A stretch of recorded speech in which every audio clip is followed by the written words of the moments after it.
For a moment, Marius thought that she was another daughter of the same man, a sister of the former, no doubt. But when the invariable habit of his stroll brought him, for the second time, near the bench, and he had examined her attentively, he recognized her as the same. In 6 months the little girl had become a young maiden, that was all. Nothing is more frequent than this phenomenon. There is a moment when girls blossom out in the twinkling of an eye, and become roses all at once. One left them children but yesterday, today, one finds them disquieting to the feelings. This child had not only grown, she had become idealized. As 3 days in April sufficed to cover certain trees with flowers, 6 months had sufficed to clothe her with beauty. Her April had arrived. One sometimes sees people, who, poor and mean, seem to wake up, pass suddenly from indigence to luxury, indulge in expenditures of all sorts, and become dazzling, prodigal, magnificent, all of a sudden. That is the result of having pocketed an income. A note fell due yesterday. The young girl had received her quarterly income. And then, she was no longer the schoolgirl with her felt hat, her merino gown, her scholar's shoes, and red hands. Taste had come to her with beauty, she was a well-dressed person, clad with a sort of rich and simple elegance, and without affectation. She wore a dress of black damask, a cape of the same material, and a bonnet of white crepe. Her white gloves displayed the delicacy of the hand which toyed with the carved, Chinese ivory handle of a parasol, and her silken shoe outlined the smallness of her foot. When one passed near her, her whole toilette exhaled a youthful and penetrating perfume. As for the man, he was the same as usual. The second time that Marius approached her, the young girl raised her eyelids. Her eyes were of a deep, celestial blue, but in that veiled azure, there was, as yet, nothing but the glance of a child. She looked at Marius indifferently, as she would have stared at the brat running beneath the sycamores, or the marble vase which cast a shadow on the bench, and Marius, on his side, continued his promenade, and thought about something else. He passed near the bench where the young girl sat, 5 or 6 times, but without even turning his eyes in her direction. On the following days, he returned, as was his wont, to the Luxembourg. As usual, he found there the father and daughter, but he paid no further attention to them. He thought no more about the girl now that she was beautiful than he had when she was homely. He passed very near the bench where she sat, because such was his habit. Chapter 3, Effect of the Spring. One day, the air was warm, the Luxembourg was inundated with light and shade, the sky was as pure as though the angels had washed it that morning, the sparrows were giving vent to little twitters in the depths of the chestnut trees. Marius had thrown open his whole soul to nature, he was not thinking of anything, he simply lived and breathed. He passed near the bench, the young girl raised her eyes to him, the two glances met. What was there in the young girl's glance on this occasion? Marius could not have told. There was nothing and there was everything. It was a strange flash. She dropped her eyes, and he pursued his way. What he had just seen was no longer the ingenuous and simple eye of a child, it was a mysterious gulf which had half opened, then abruptly closed again. There comes a day when the young girl glances in this manner.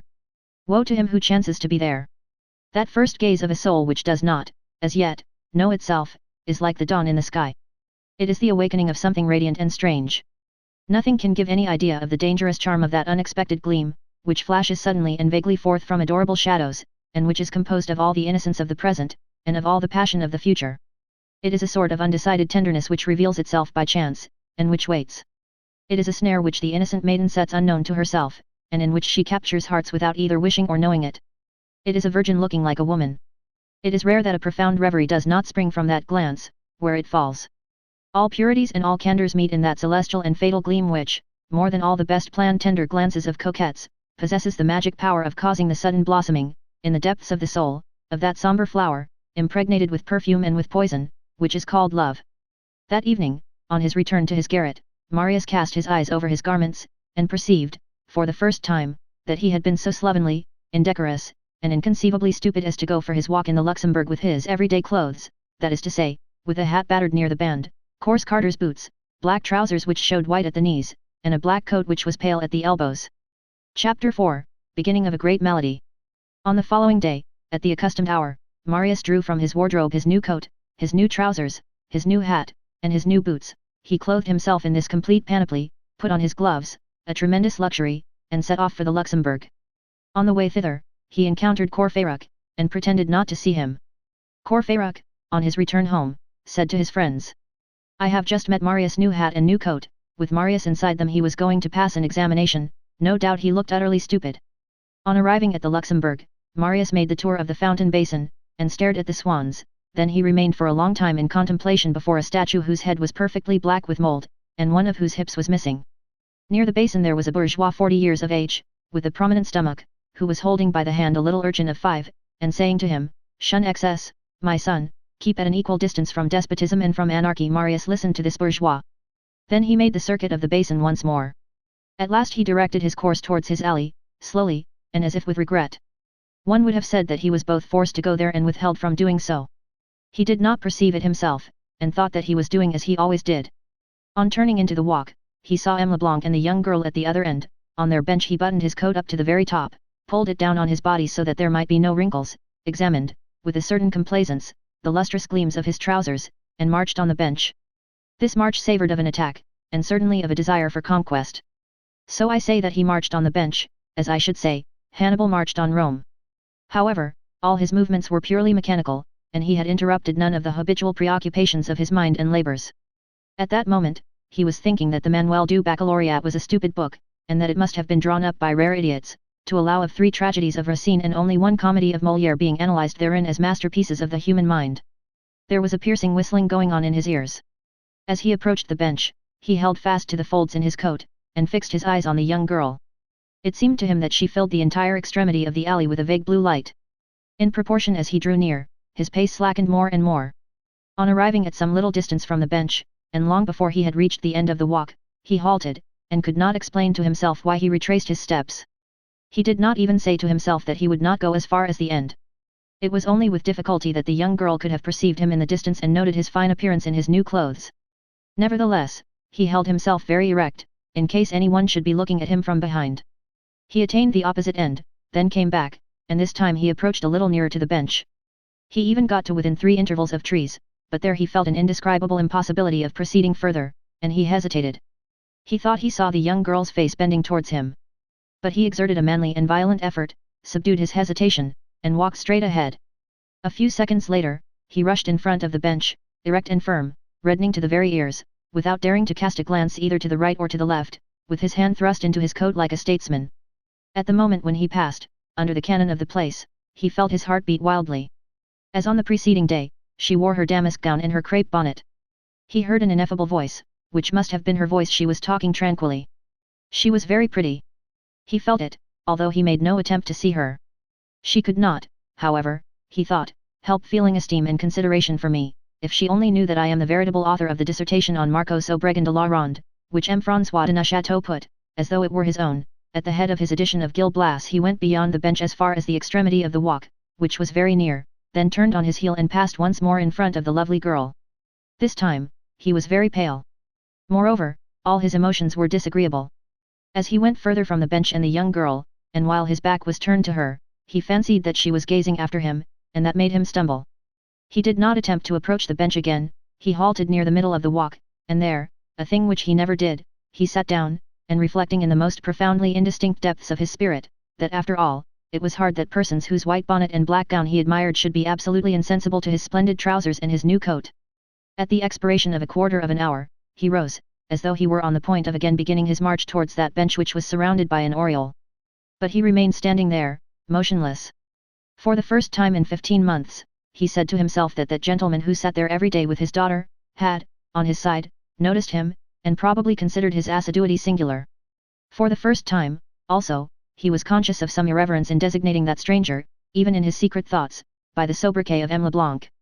He stood thus for several minutes, with drooping head, tracing figures in the sand, with the cane which he held in his hand. Then he turned abruptly in the direction opposite to the bench, to M. Leblanc and his daughter, and went home. That day he forgot to dine. At 8 o'clock in the evening he perceived this fact, and as it was too late to go down to the Rue Saint-Jacques, he said, "Never mind," and ate a bit of bread. He did not go to bed until he had brushed his coat and folded it up with great care. Chapter 5, Divers claps of thunder fall on Ma'am Bougon. On the following day, Ma'am Bougon, as Courfeyrac styled the old portress principal tenant, housekeeper of the Gorbeau Hovel, Ma'am Bougon, whose name was, in reality, Madame Bergon, as we have found out, but this iconoclast, Courfeyrac, respected nothing. Ma'am Bougon observed, with stupefaction, that M. Marius was going out again in his new coat. He went to the Luxembourg again, but he did not proceed further than his bench midway of the alley. He seated himself there, as on the preceding day, surveying from a distance, and clearly making out, the white bonnet, the black dress, and above all, that blue light. He did not stir from it, and only went home when the gates of the Luxembourg closed. He did not see M. Leblanc and his daughter retire. He concluded that they had quitted the garden by the gate on the Rue de l'Ouest. Later on, several weeks afterwards, when he came to think it over, he could never recall where he had dined that evening. On the following day, which was the 3rd, Ma'am Bougon was thunderstruck. Marius went out in his new coat. 3 days in succession, she exclaimed. She tried to follow him, but Marius walked briskly, and with immense strides. It was a hippopotamus undertaking the pursuit of a chamois.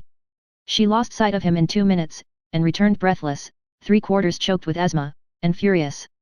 If there is any sense, she growled, in putting on one's best clothes every day, and making people run like this.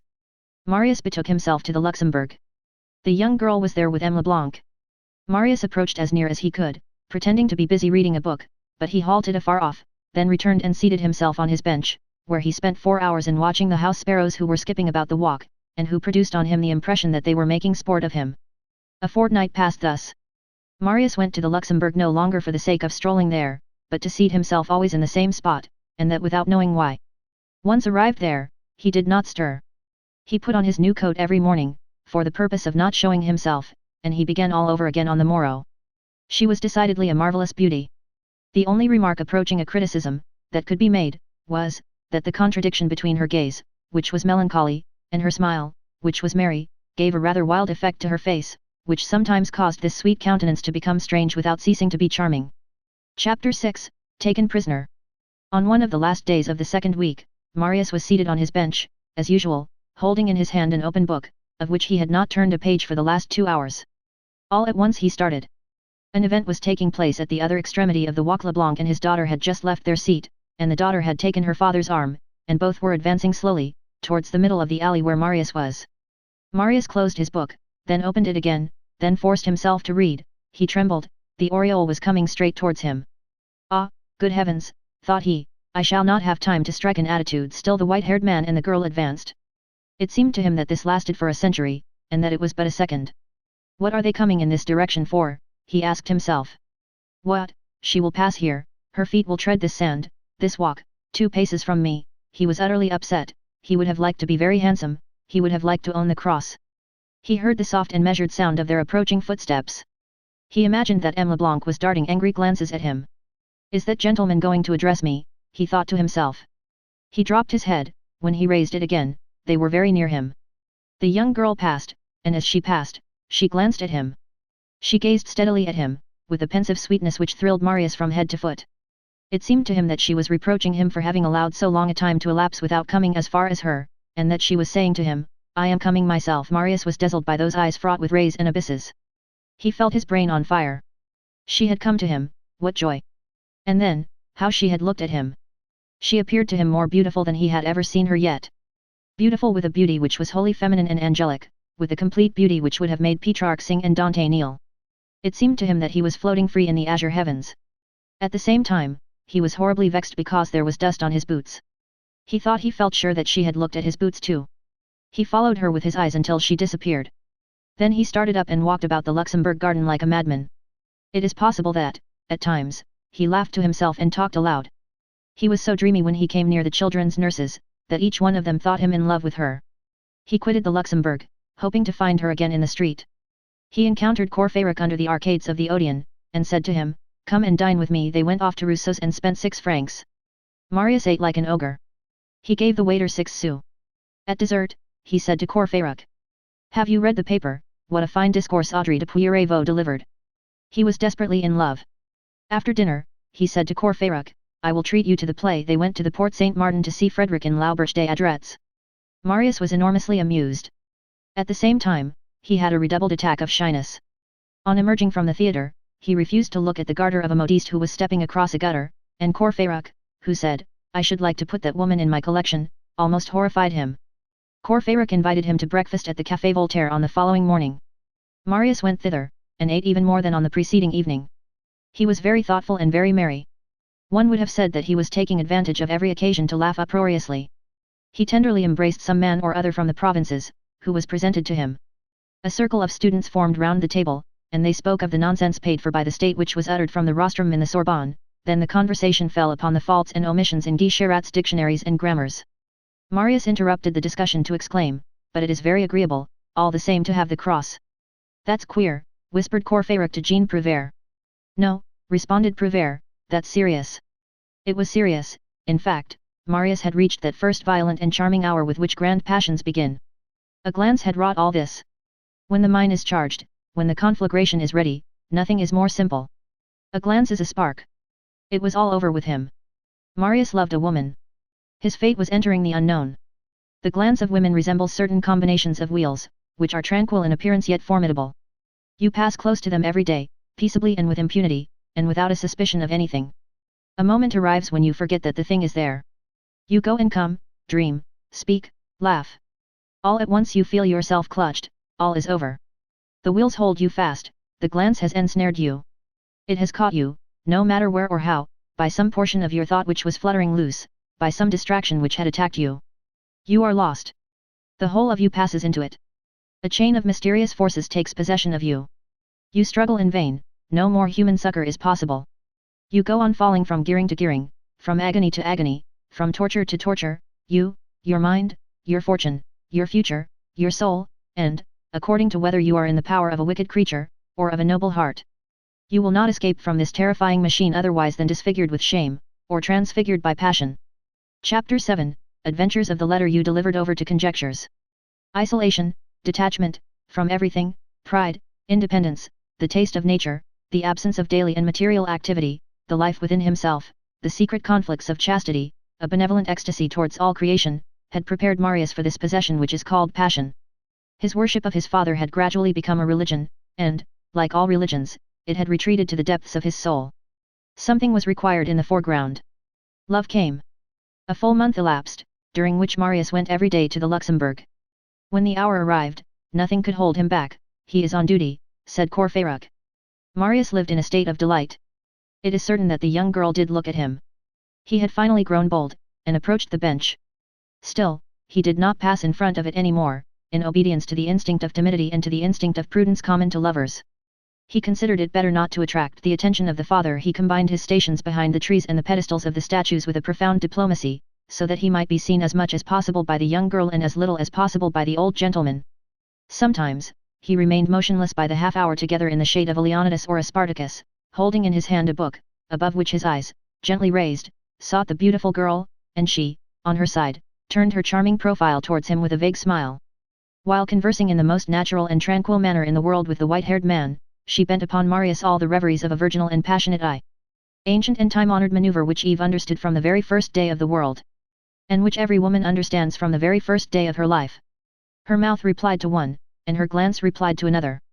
It must be supposed, that M. Leblanc finally noticed something, for often, when Marius arrived, he rose and began to walk about.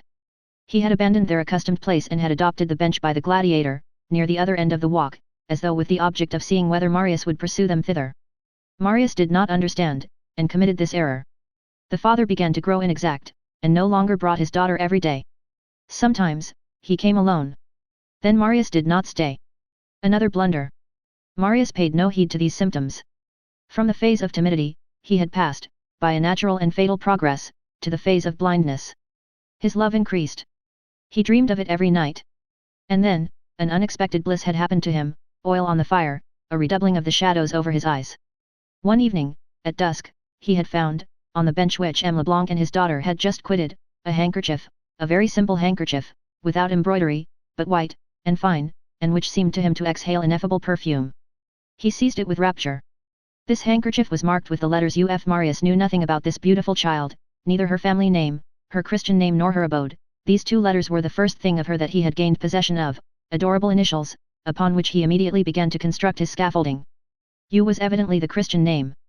Ursule, he thought, what a delicious name. He kissed the handkerchief, drank it in, placed it on his heart, on his flesh, during the day, and at night, laid it beneath his lips that he might fall asleep on it.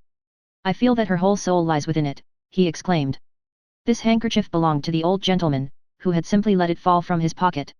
In the days which followed the finding of this treasure, he only displayed himself at the Luxembourg in the act of kissing the handkerchief and laying it on his heart.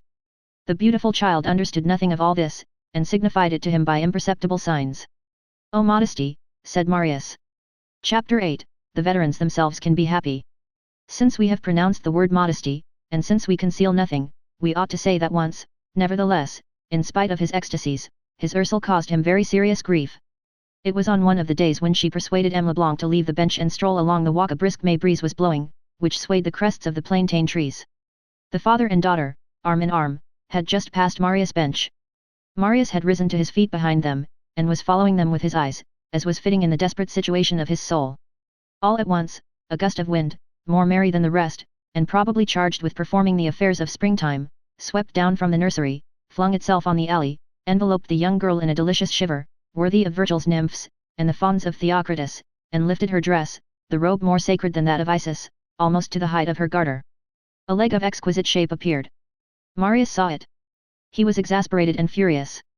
The young girl had hastily thrust down her dress, with a divinely troubled motion, but he was none the less angry for all that. He was alone in the alley, it is true. But there might have been someone there. And what if there had been someone there? Can anyone comprehend such a thing? What she had just done is horrible. Alas, the poor child had done nothing. There had been but one culprit, the wind, but Marius, in whom quivered the bard hollow who exists in cherubin, was determined to be vexed, and was jealous of his own shadow. It is thus, in fact, that the harsh and capricious jealousy of the flesh awakens in the human heart, and takes possession of it, even without any right. Moreover, setting aside even that jealousy, the sight of that charming leg had contained nothing agreeable for him. The white stocking of the first woman he chanced to meet would have afforded him more pleasure. When his Ursule, after having reached the end of the walk, retraced her steps with M. Leblanc, and passed in front of the bench on which Marius had seated himself once more, Marius darted a sullen and ferocious glance at her. The young girl gave way to that slight straightening up with a backward movement, accompanied by a raising of the eyelids, which signifies, well, what is the matter? This was their first quarrel. Marius had hardly made this scene at her with his eyes, when someone crossed the walk. It was a veteran, very much bent, extremely wrinkled, and pale, in a uniform of the Louis XV pattern, bearing on his breast the little oval plaque of red cloth, with the crossed swords, the soldier's cross of St. Louis, and adorned, in addition, with the coat sleeve, which had no arm within it, with a silver chin and a wooden leg. Marius thought he perceived that this man had an extremely well-satisfied air. It even struck him that the aged cynic, as he hobbled along past him, addressed to him a very fraternal and very merry wink, as though some chance had created an understanding between them, and as though they had shared some piece of good luck together. What did that relic of Mars mean by being so contented? What had passed between that wooden leg and the other? Marius reached a paroxysm of jealousy. Perhaps he was there, he said to himself, perhaps he saw, and he felt a desire to exterminate the veteran. With the aid of time, all points grow dull. Marius' wrath against Ursule, just and legitimate as it was, passed off. He finally pardoned her, but this cost him a great effort. He sulked for 3 days. Nevertheless, in spite of all this, and because of all this, his passion augmented and grew to madness. Chapter 9, Eclipse. The reader has just seen how Marius discovered, or thought that he discovered, that she was named Ursule. Appetite grows with loving. To know that her name was Ursule was a great deal, it was very little. In 3 or 4 weeks, Marius had devoured this bliss. He wanted another. He wanted to know where she lived. He had committed his first blunder, by falling into the ambush of the bench by the gladiator. He had committed a second, by not remaining at the Luxembourg when M. Leblanc came thither alone. He now committed a third, and an immense one. He followed Ursule. She lived in the Rue de l'Ouest, in the most unfrequented spot, in a new, 3-story house, of modest appearance. From that moment forth, Marius added to his happiness of seeing her at the Luxembourg the happiness of following her home. His hunger was increasing. He knew her first name, at least, a charming name, a genuine woman's name. He knew where she lived. He wanted to know who she was. One evening, after he had followed them to their dwelling, and had seen them disappear through the carriage gate, he entered in their train and said boldly to the porter, "Is that the gentleman who lives on the first floor, who has just come in?" "No," replied the porter. "He is the gentleman on the 3rd floor." Another step gained. This success emboldened Marius. "On the front?" he asked. "Parbleu," said the porter, "the house is only built on the street." "And what is that gentleman's business?" began Marius again. "He is a gentleman of property, sir, a very kind man who does good to the unfortunate, though not rich himself." "What is his name?" resumed Marius. The porter raised his head and said, "Are you a police spy, sir?" Marius went off quite abashed, but delighted. He was getting on. "Good," thought he, "I know that her name is Ursule, that she is the daughter of a gentleman who lives on his income, and that she lives there, on the 3rd floor, in the Rue de l'Ouest." On the following day, M. Leblanc and his daughter made only a very brief stay in the Luxembourg. They went away while it was still broad daylight. Marius followed them to the Rue de l'Ouest, as he had taken up the habit of doing. On arriving at the carriage entrance, M. Leblanc made his daughter pass in first, then paused, before crossing the threshold, and stared intently at Marius. On the next day they did not come to the Luxembourg. Marius waited for them all day in vain. At nightfall, he went to the Rue de l'Ouest, and saw a light in the windows of the third story. He walked about beneath the windows until the light was extinguished. The next day, no one at the Luxembourg. Marius waited all day, then went and did sentinel duty under their windows. This carried him on to 10 o'clock in the evening. His dinner took care of itself. Fever nourishes the sick man, and love the lover. He spent a week in this manner. M. Leblanc no longer appeared at the Luxembourg. Marius indulged in melancholy conjectures. He dared not watch the porte cochere during the day, he contented himself with going at night to gaze upon the red light of the windows. At times he saw shadows flit across them, and his heart began to beat. On the 8th day, when he arrived under the windows, there was no light in them. "Hello," he said, "the lamp is not lighted yet, but it is dark. Can they have gone out?" He waited until 10 o'clock. Until midnight. Until 1 in the morning. Not a light appeared in the windows of the third story, and no one entered the house. He went away in a very gloomy frame of mind. On the morrow, for he only existed from morrow to morrow, there was, so to speak, no today for him. On the morrow, he found no one at the Luxembourg. He had expected this. At dusk, he went to the house. No light in the windows, the shades were drawn, the third floor was totally dark. Marius rapped at the porte cochere, entered, and said to the porter. "The gentleman on the third floor has moved away," replied the porter. Marius reeled and said feebly. "How long ago?" "Yesterday." "Where is he living now?" "I don't know anything about it." "So he has not left his new address?" "No." And the porter, raising his eyes, recognized Marius. "Come, so it's you," said he, "but you are decidedly a spy then." Book 7th, Patron Minette. Chapter 1, Mines and Miners. Human societies all have what is called in theatrical parlance, a third lower floor. The social soil is everywhere undermined, sometimes for good, sometimes for evil. These works are superposed one upon the other. There are superior minds and inferior minds. There is a top and a bottom in this obscure subsoil, which sometimes gives way beneath civilization, and which our indifference and heedlessness trample underfoot. The encyclopedia, in the last century, was a mine that was almost open to the sky. The shades, those somber hatchers of primitive Christianity, only awaited an opportunity to bring about an explosion under the Caesars and to inundate the human race with light. For in the sacred shadows there lies latent light. Volcanoes are full of a shadow that is capable of flashing forth. Every form begins by being night. The catacombs, in which the first Mass was said, were not alone the cellar of Rome, they were the vaults of the world.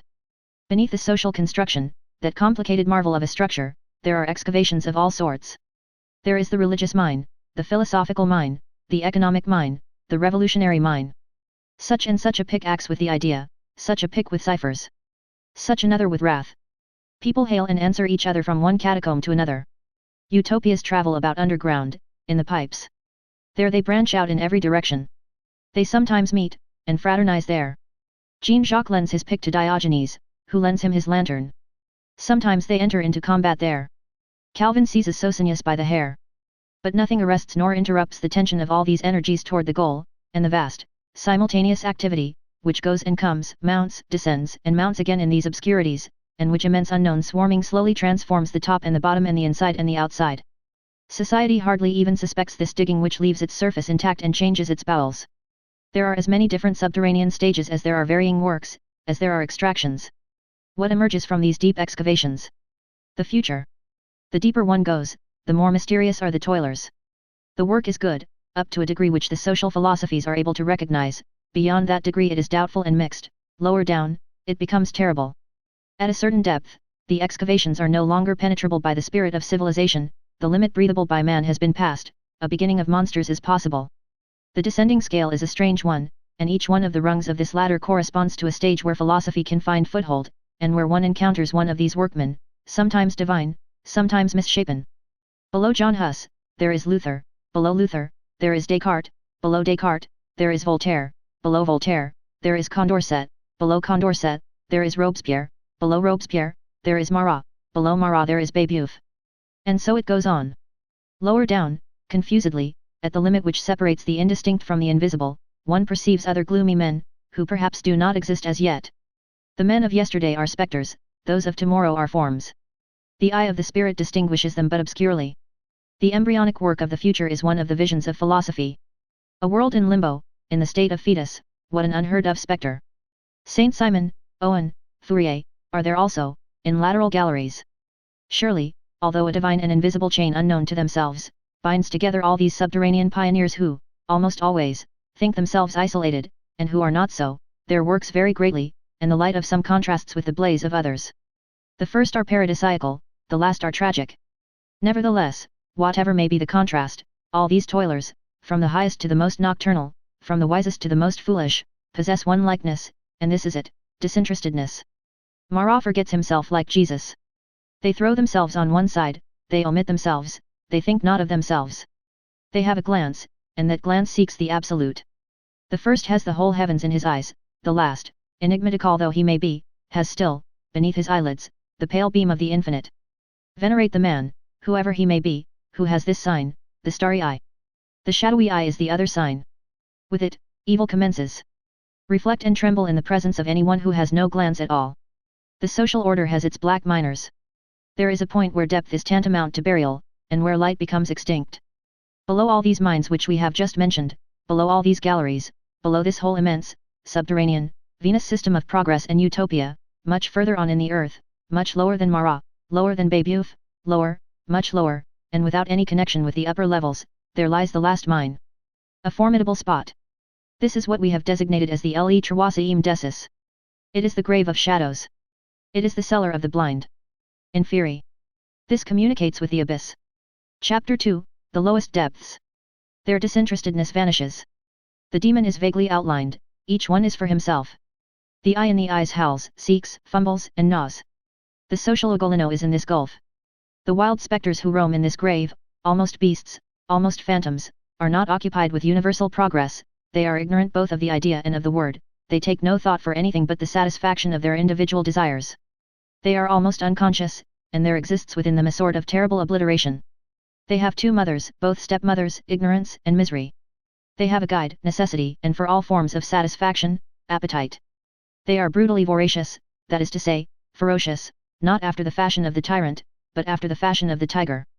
From suffering these spectres pass to crime, fatal affiliation, dizzy creation, logic of darkness. That which crawls in the social third lower level is no longer complaint stifled by the absolute, it is the protest of matter. Man there becomes a dragon. To be hungry, to be thirsty, that is the point of departure, to be Satan, that is the point reached. From that vault Lacenaire emerges. We have just seen, in Book 4th, one of the compartments of the upper mine, of the great political, revolutionary and philosophical excavation. There, as we have just said, all is pure, noble, dignified, honest. There, assuredly, one might be misled, but error is worthy of veneration there, so thoroughly does it imply heroism. The work there effected, taken as a whole has a name, progress. The moment has now come when we must take a look at other depths, hideous depths.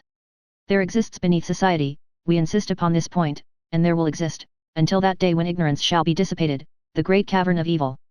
This cavern is below all, and is the foe of all. It is hatred, without exception. This cavern knows no philosophers, its dagger has never cut a pen. Its blackness has no connection with the sublime blackness of the inkstand. Never have the fingers of night which contract beneath this stifling ceiling, turned the leaves of a book nor unfolded a newspaper. Babeuf is a speculator to cartouche, Marat is an aristocrat to Skinderhands. This cavern has for its object the destruction of everything. Of everything. Including the upper superior minds, which it execrates. It not only undermines, in its hideous swarming, the actual social order, it undermines philosophy, it undermines human thought, it undermines civilization, it undermines revolution, it undermines progress. Its name is simply theft, prostitution, murder, assassination. It is darkness, and it desires chaos. Its fault is formed of ignorance. All the others, those above it, have but one object, to suppress it. It is to this point that philosophy and progress tend, with all their organs simultaneously, by their amelioration of the real, as well as by their contemplation of the absolute. Destroy the cavern ignorance and you destroy the lair crime. Let us condense, in a few words, a part of what we have just written. The only social peril is darkness. Humanity is identity. All men are made of the same clay.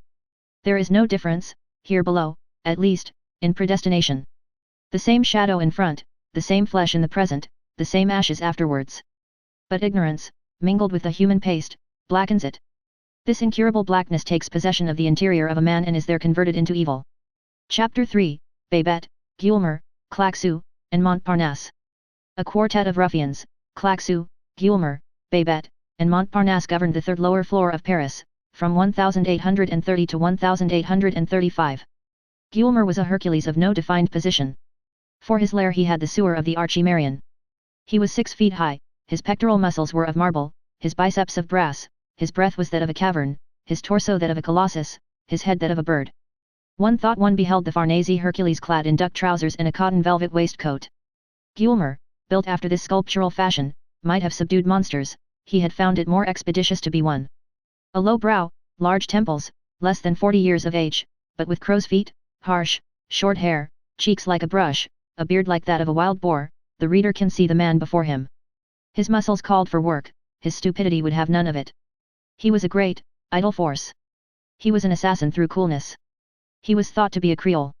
He had, probably, somewhat to do with Marshal Brune, having been a porter at Avignon in 1815. After this stage, he had turned ruffian. The diaphaneity of Babet contrasted with the grossness of Gueulemer. Babet was thin and learned. He was transparent but impenetrable. Daylight was visible through his bones, but nothing through his eyes. He declared that he was a chemist. He had been a jack of all trades. He had played in vaudeville at Saint Mihiel.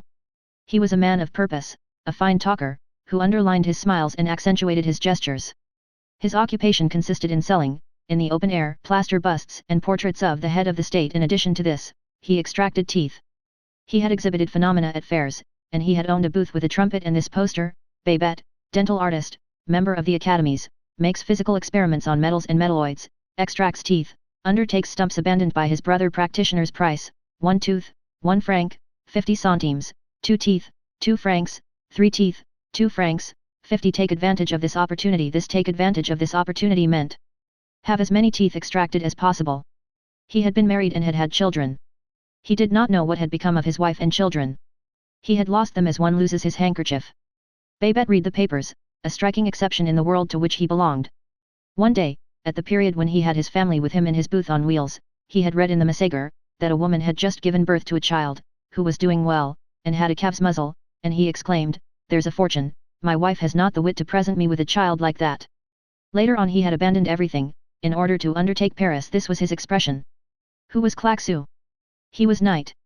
He waited until the sky was daubed with black, before he showed himself. At nightfall he emerged from the hole whither he returned before daylight. Where was this hole? No one knew. He only addressed his accomplices in the most absolute darkness, and with his back turned to them. Was his name Claquesous? Certainly not. If a candle was brought, he put on a mask. He was a ventriloquist. Babet said, "Claquesous is a nocturne for 2 voices." Claquesous was vague, terrible, and a roamer. No one was sure whether he had a name. Claquesous being a sobriquet, none was sure that he had a voice, as his stomach spoke more frequently than his voice. No one was sure that he had a face, as he was never seen without his mask. He disappeared as though he had vanished into thin air. When he appeared, it was as though he sprang from the earth. A lugubrious being was Montparnasse. Montparnasse was a child, less than 20 years of age, with a handsome face, lips like cherries, charming black hair, the brilliant light of springtime in his eyes. He had all vices and aspired to all crimes. The digestion of evil aroused in him an appetite for worse. It was the street boy turned pickpocket, and a pickpocket turned garroter. He was genteel, effeminate, graceful, robust, sluggish, ferocious. The rim of his hat was curled up on the left side, in order to make room for a tuft of hair, after the style of 1829. He lived by robbery with violence. His coat was of the best cut, but threadbare. Montparnasse was a fashion played in misery and given to the commission of murders. The cause of all this youth's crimes was the desire to be well dressed. The first grisette who had said to him, "You are handsome," had cast the stain of darkness into his heart, and had made a Cain of this Abel. Finding that he was handsome, he desired to be elegant. Now, the height of elegance is idleness. Idleness in a poor man means crime. Few prowlers were so dreaded as Montparnasse. At 18, he had already numerous corpses in his past. More than one passer-by lay with outstretched arms in the presence of this wretch. With his face in a pool of blood. Curled, pomaded, with laced waist, the hips of a woman, the bust of a Prussian officer, the murmur of admiration from the boulevard wenches surrounding him, his cravat knowingly tied, a bludgeon in his pocket, a flower in his buttonhole, such was this dandy of the sepulchre. Chapter 4, Composition of the Troupe. These 4 ruffians formed a sort of Proteus, winding like a serpent among the police, and striving to escape Vidocq's indiscreet glances under divers forms: tree, flame, fountain, lending each other their names and their traps, hiding in their own shadows, boxes with secret compartments and refuges for each other, stripping off their personalities, as one removes his false nose at a masked ball, sometimes simplifying matters to the point of consisting of but one individual, sometimes multiplying themselves to such a point that Coco Latour himself took them for a whole throng.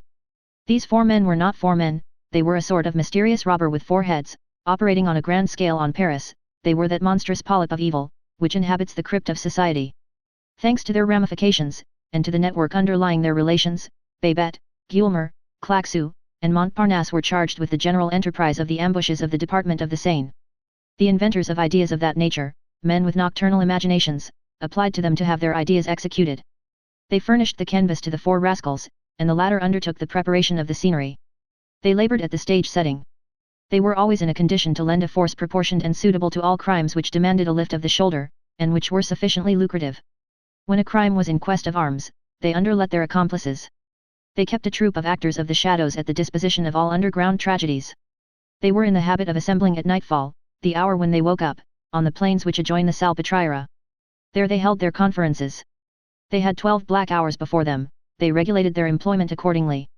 Patron Minette, such was the name which was bestowed in the subterranean circulation on the association of these 4 men.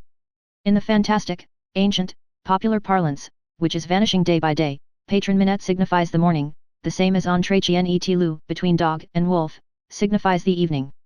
This appellation, Patron Minette, was probably derived from the hour at which their work ended, the dawn being the vanishing moment for phantoms and for the separation of ruffians. These 4 men were known under this title. When the president of the Assizes visited Lacenaire in his prison, and questioned him concerning a misdeed which Lacenaire denied, "Who did it?" demanded the president. Lacenaire made this response, enigmatical so far as the magistrate was concerned, but clear to the police: perhaps it was Patron Minette. A piece can sometimes be divined on the enunciation of the personages, in the same manner a band can almost be judged from the list of ruffians composing it. Here are the appellations to which the principal members of Patron Minette answered, for the names have survived in special memoirs. Punchot, alias Printanier, alias Bigrenail. Brutjaune. There was a Brutjaune dynasty, we cannot refrain from interpolating this word. Boulatruelle, the road mender already introduced. Lavouvet. Finisterre. Homer Hagu, a Negro. Mardi Soir. Tuesday evening. Dépêche. Make haste. Fauntleroy, alias Bouquetier, the flower girl. Glorieux, a discharged convict. Barry Carras, stop carriage, called Monsieur Dupont. L'Esplanade du Sud. Pausagrive. Carmenelet. Crudeniers, called Bizarro. Mange Dentally. Les Cedar. Les Pieds en l'air.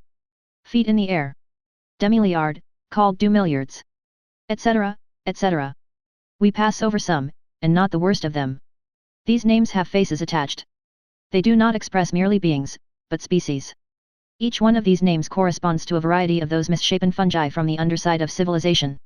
Those beings, who were not very lavish with their countenances, were not among the men whom one sees passing along the streets. Fatigued by the wild nights which they passed, they went off by day to sleep, sometimes in the lime-kilns, sometimes in the abandoned quarries of Montmartre or Montrouge, sometimes in the sewers. They ran to earth. What became of these men? They still exist. They have always existed. Horace speaks of them, ambubirum collegia, pharmacopoly, mendici, mimi, and so long as society remains what it is, they will remain what they are. Beneath the obscure roof of their cavern, they are continually born again from the social ooze. They return, spectres, but always identical, only, they no longer bear the same names and they are no longer in the same skins. The individuals extirpated, the tribe subsists. They always have the same faculties. From the vagrant to the tramp, the race is maintained in its purity. They divine purses in pockets, they sent out watches in FOBS. Gold and silver possess an odor for them. There exist ingenuous bourgeois, of whom it might be said, that they have a stealable air. These men patiently pursue these bourgeois. They experience the quivers of a spider at the passage of a stranger or of a man from the country. These men are terrible, when one encounters them, or catches a glimpse of them, towards midnight, on a deserted boulevard. They do not seem to be men but forms composed of living mists. One would say that they habitually constitute one mass with the shadows, that they are in no wise distinct from them, that they possess no other soul than the darkness, and that it is only momentarily and for the purpose of living for a few minutes a monstrous life, that they have separated from the night. What is necessary to cause these spectres to vanish? Light.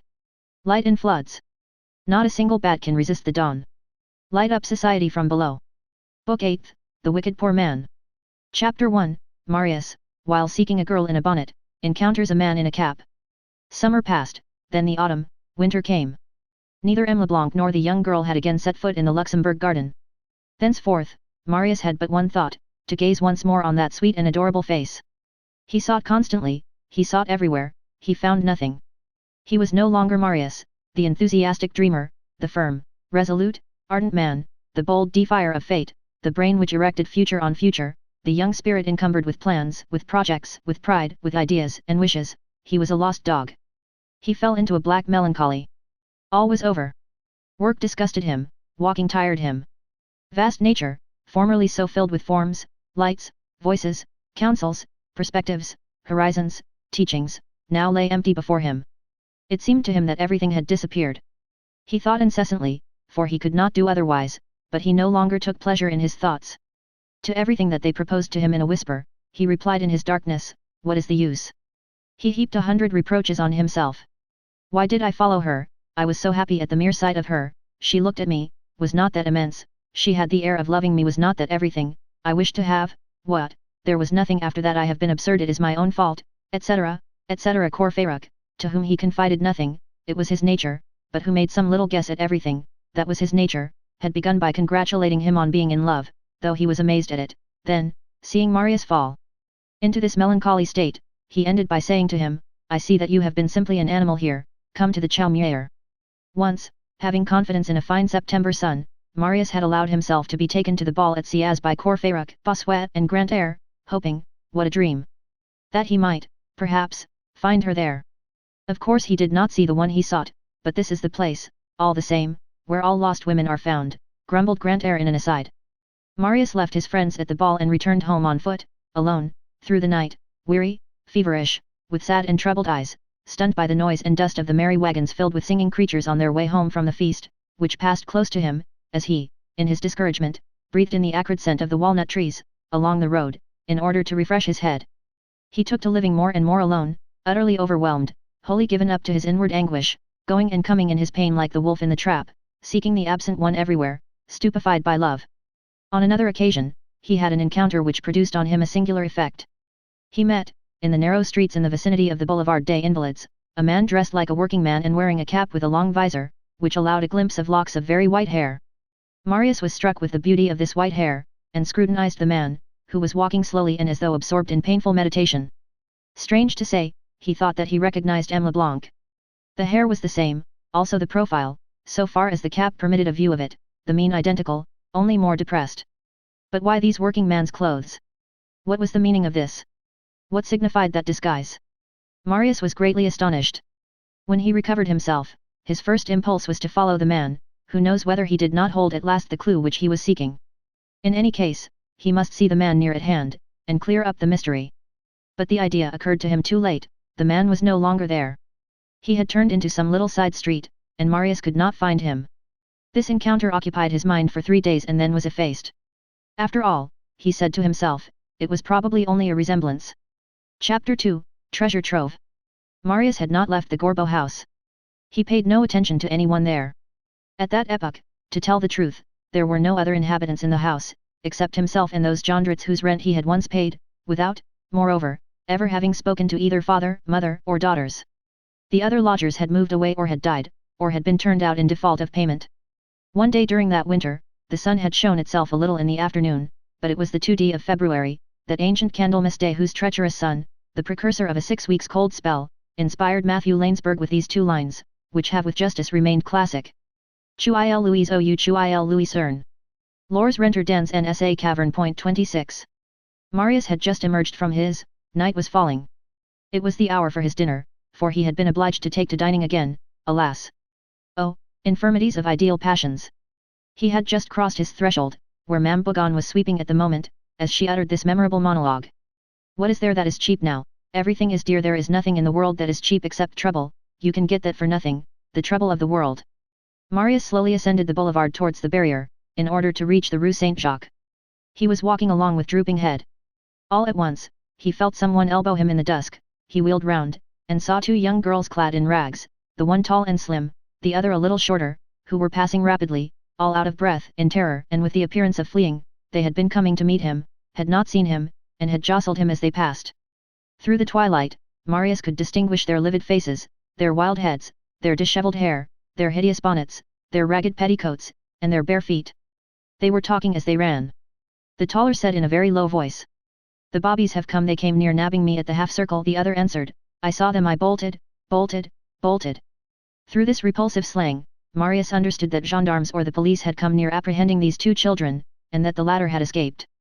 They plunged among the trees of the boulevard behind him, and there created, for a few minutes, in the gloom, a sort of vague white spot, then disappeared. Marius had halted for a moment. He was about to pursue his way, when his eye lighted on a little greyish package lying on the ground at his feet. He stooped and picked it up. It was a sort of envelope which appeared to contain papers. Good, he said to himself, those unhappy girls dropped it. He retraced his steps, he called, he did not find them, he reflected that they must already be far away, put the package in his pocket, and went off to dine. On the way, he saw in an alley of the Rue Mouffetard, a child's coffin, covered with a black cloth resting on 3 chairs, and illuminated by a candle. The 2 girls of the twilight recurred to his mind. Poor mothers, he thought. There is one thing sadder than to see one's children die, it is to see them leading an evil life. Then those shadows which had varied his melancholy vanished from his thoughts, and he fell back once more into his habitual preoccupations. He fell to thinking once more of his 6 months of love and happiness in the open air in the broad daylight, beneath the beautiful trees of Luxembourg. How gloomy my life has become, he said to himself. Young girls are always appearing to me, only formerly they were angels and now they are ghouls. Chapter 3, Quadrifrons. That evening, as he was undressing preparatory to going to bed, his hand came in contact, in the pocket of his coat, with the packet which he had picked up on the boulevard. He had forgotten it. He thought that it would be well to open it, and that this package might possibly contain the address of the young girls, if it really belonged to them, and, in any case, the information necessary to a restitution to the person who had lost it. He opened the envelope. It was not sealed and contained 4 letters, also unsealed. They bore addresses. All 4 exhaled a horrible odor of tobacco. The first was addressed, to Madame la Marquise de Groucheray, the place opposite the Chamber of Deputies, No. Marius said to himself, that he should probably find in it the information which he sought, and that, moreover, the letter being open, it was probable that it could be read without impropriety. It was conceived as follows. Madame la Marquise, the virtue of clemency and piety is that which most closely unites society. Turn your Christian spirit and cast a look of compassion on this unfortunate Spanish victim of loyalty and attachment to the sacred cause of legitimacy, who has given with his blood, consecrated his fortune, ever youthing, to defend that cause, and today finds himself in the greatest misery. He doubts not that your honourable person will grant succour to preserve an existence extremely painful for a military man of education and honour full of wounds, counts in advance on the humanity which animates you and on the interest which Madame la Marquise bears to a nation so unfortunate. Their prayer will not be in vain, and their gratitude will preserve theirs charming souvenir. My respectful sentiments, with which I have the honour to be, Madame Don Alvarez, Spanish captain of cavalry, a royalist who has taken refuge in France, who finds himself on travels for his country, and the resources are lacking him to continue his travels. No address was joined to the signature. Marius hoped to find the address in the second letter, whose superscription read, Ah Madame la Comtesse de Montvernet, Rue Cassette, No. 9. This is what Marius read in it. Madame la Comtesse, it is an unhappy mother of a family of 6 children, the last of which is only 8 months old. I sick since my last confinement, abandoned by my husband 5 months ago, having no resources in the world, the most frightful indigence. In the hope of Madame la Comtesse, she has the honour to be, Madame, with profound respect, Mistress Balizard. Marius turned to the third letter, which was a petition like the preceding. He read. Monsieur Bourgeois, Elector, wholesale stocking merchant, Rue Saint-Denis on the corner of the Rue Auxiliary Fers. I permit myself to address you this letter to beg you to grant me the prettiest favour of your sympathies and to interest yourself in a man of letters who has just sent a drama to the Théâtre Français. The subject is historical, and the action takes place in Auvergne in the time of the Empire. The style, I think, is natural, laconic, and may have some merit. There are couplets to be sung in 4 places. The comic, the serious, the unexpected, are mingled in a variety of characters, and a tinge of romanticism lightly spread through all the intrigue which proceeds mysteriously, and ends, after striking alterations, in the midst of many beautiful strokes of brilliant scenes. My principal object is to satisfy the desire which progressively animates the man of our century, that is to say, the fashion, that capricious and bizarre weather vane which changes at almost every new wind. In spite of these qualities I have reason to fear that jealousy, the egotism of privileged authors, may obtain my exclusion from the theatre, for I am not ignorant of the mortifications with which newcomers are treated. Monsieur Bourgeois, your just reputation as an enlightened protector of men of litters emboldens me to send you my daughter who will explain our indigant situation to you, lacking bread and fire in this winter season.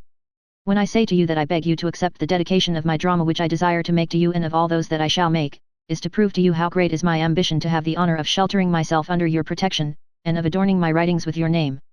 If you deign to honor me with the most modest offering, I shall immediately occupy myself in making a piece of verse to pay you my tribute of gratitude, which I shall endeavor to render this piece as perfect as possible, will be sent to you before it is inserted at the beginning of the drama and delivered on the stage. To Monsieur and Madame Bourgeois, my most respectful compliments. Genflot, man of letters. P.S. Even if it is only 40 sous. Excuse me for sending my daughter and not presenting myself, but sad motives connected with the toilet do not permit me, alas, to go out. Finally, Marius opened the fourth letter. The address ran, to the benevolent gentleman of the Church of Saint Jacques du Haut-Pas. It contained the following lines. Benevolent man, if you deign to accompany my daughter, you will behold a miserable calamity, and I will show you my certificates. At the aspect of these writings your generous soul will be moved with a sentiment of obvious benevolence, for true philosophers always feel lively emotions. Admit, compassionate man, that it is necessary to suffer the most cruel need, and that it is very painful, for the sake of obtaining a little relief, to get oneself attested by the authorities as though one were not free to suffer and to die of inanition while waiting to have our misery relieved. Destinies are very fatal for several and too prodigal or too protecting for others. I await your presence or your offering, if you deign to make one, and I beseech you to accept the respectful sentiments with which I have the honor to be. Truly magnanimous man. Your very humble and very obedient servant. P. Fabantou, dramatic artist. After perusing these 4 letters, Marius did not find himself much further advanced than before. In the first place, not one of the signers gave his address. Then, they seemed to come from 4 different individuals, Don Alvarez, Mistress Balizard, the poet Genflot, and dramatic artist Fabantou, but the singular thing about these letters was, that all 4 were written by the same hand. What conclusion was to be drawn from this, except that they all come from the same person? Moreover, and this rendered the conjecture all the more probable, the coarse and yellow paper was the same in all 4, the odor of tobacco was the same, and, although an attempt had been made to vary the style, the same orthographical faults were reproduced with the greatest tranquillity, and the man of letters Genflot was no more exempt from them than the Spanish captain. It was waste of trouble to try to solve this petty mystery. Had it not been a chance find, it would have borne the air of a mystification. Marius was too melancholy to take even a chance pleasantry well, and to lend himself to a game which the pavement of the street seemed desirous of playing with him. It seemed to him that he was playing the part of the blind man in Blind Man's Buff between the 4 letters, and that they were making sport of him. Nothing, however, indicated that these letters belonged to the 2 young girls whom Marius had met on the boulevard. After all, they were evidently papers of no value. Marius replaced them in their envelope, flung the whole into a corner and went to bed.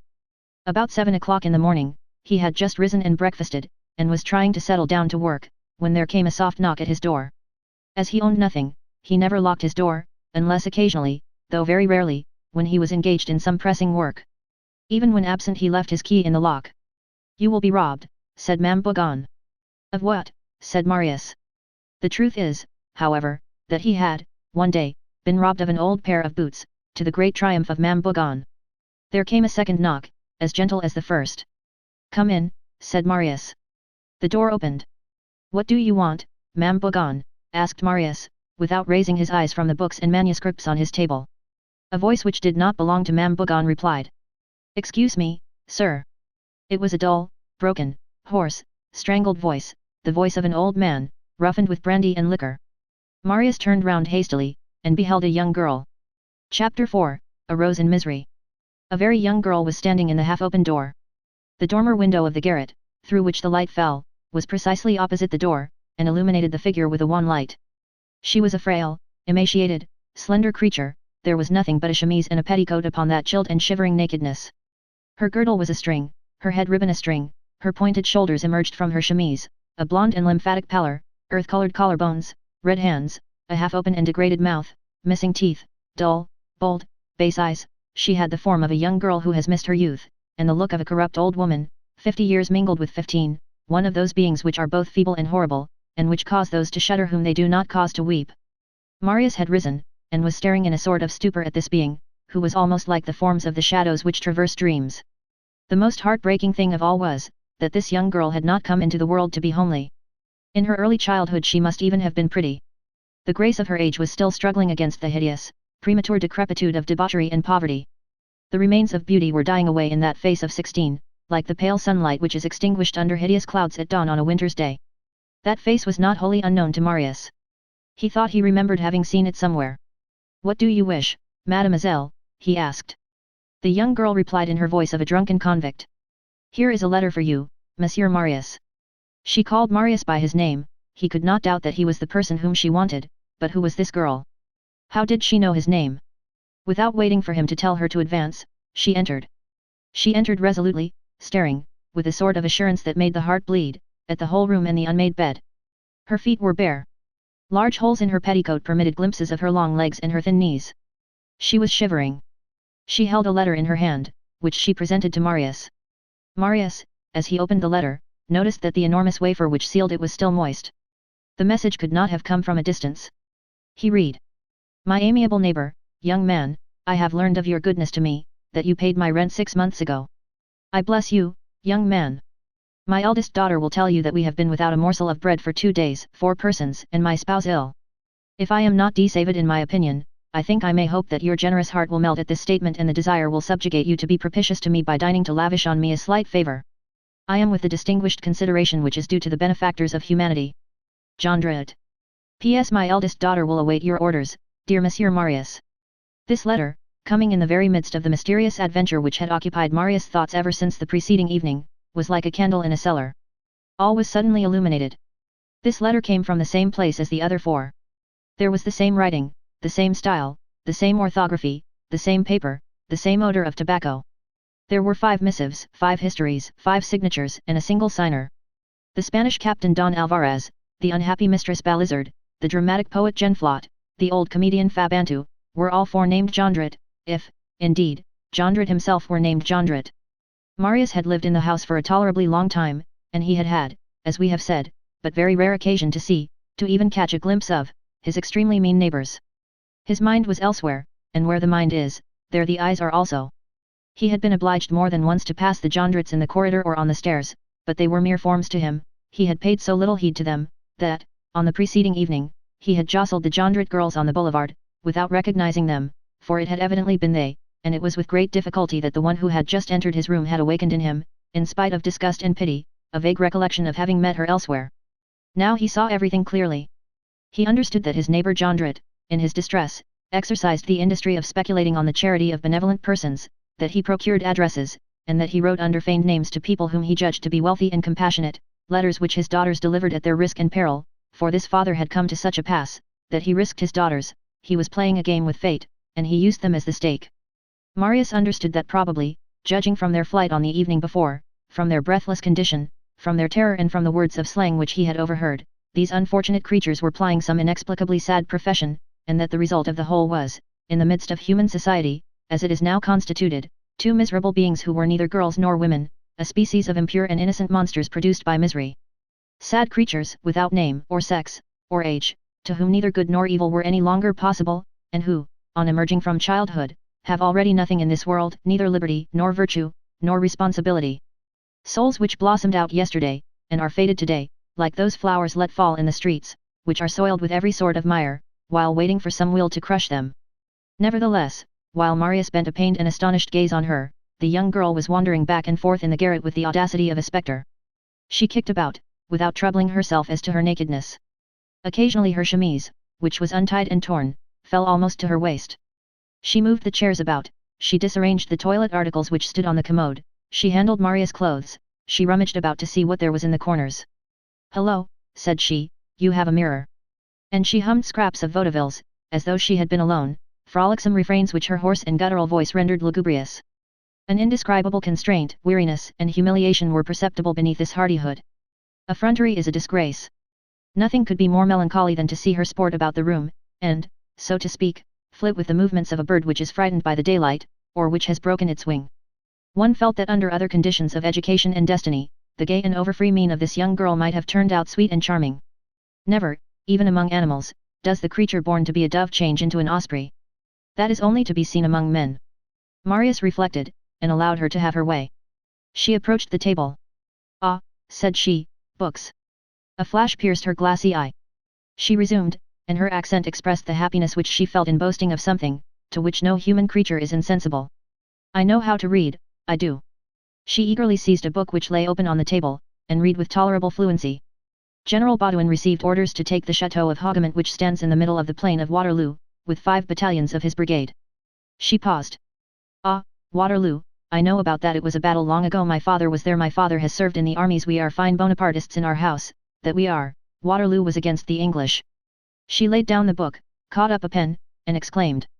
And I know how to write, too. She dipped her pen in the ink, and turning to Marius. Do you want to see? Look here, I'm going to write a word to show you.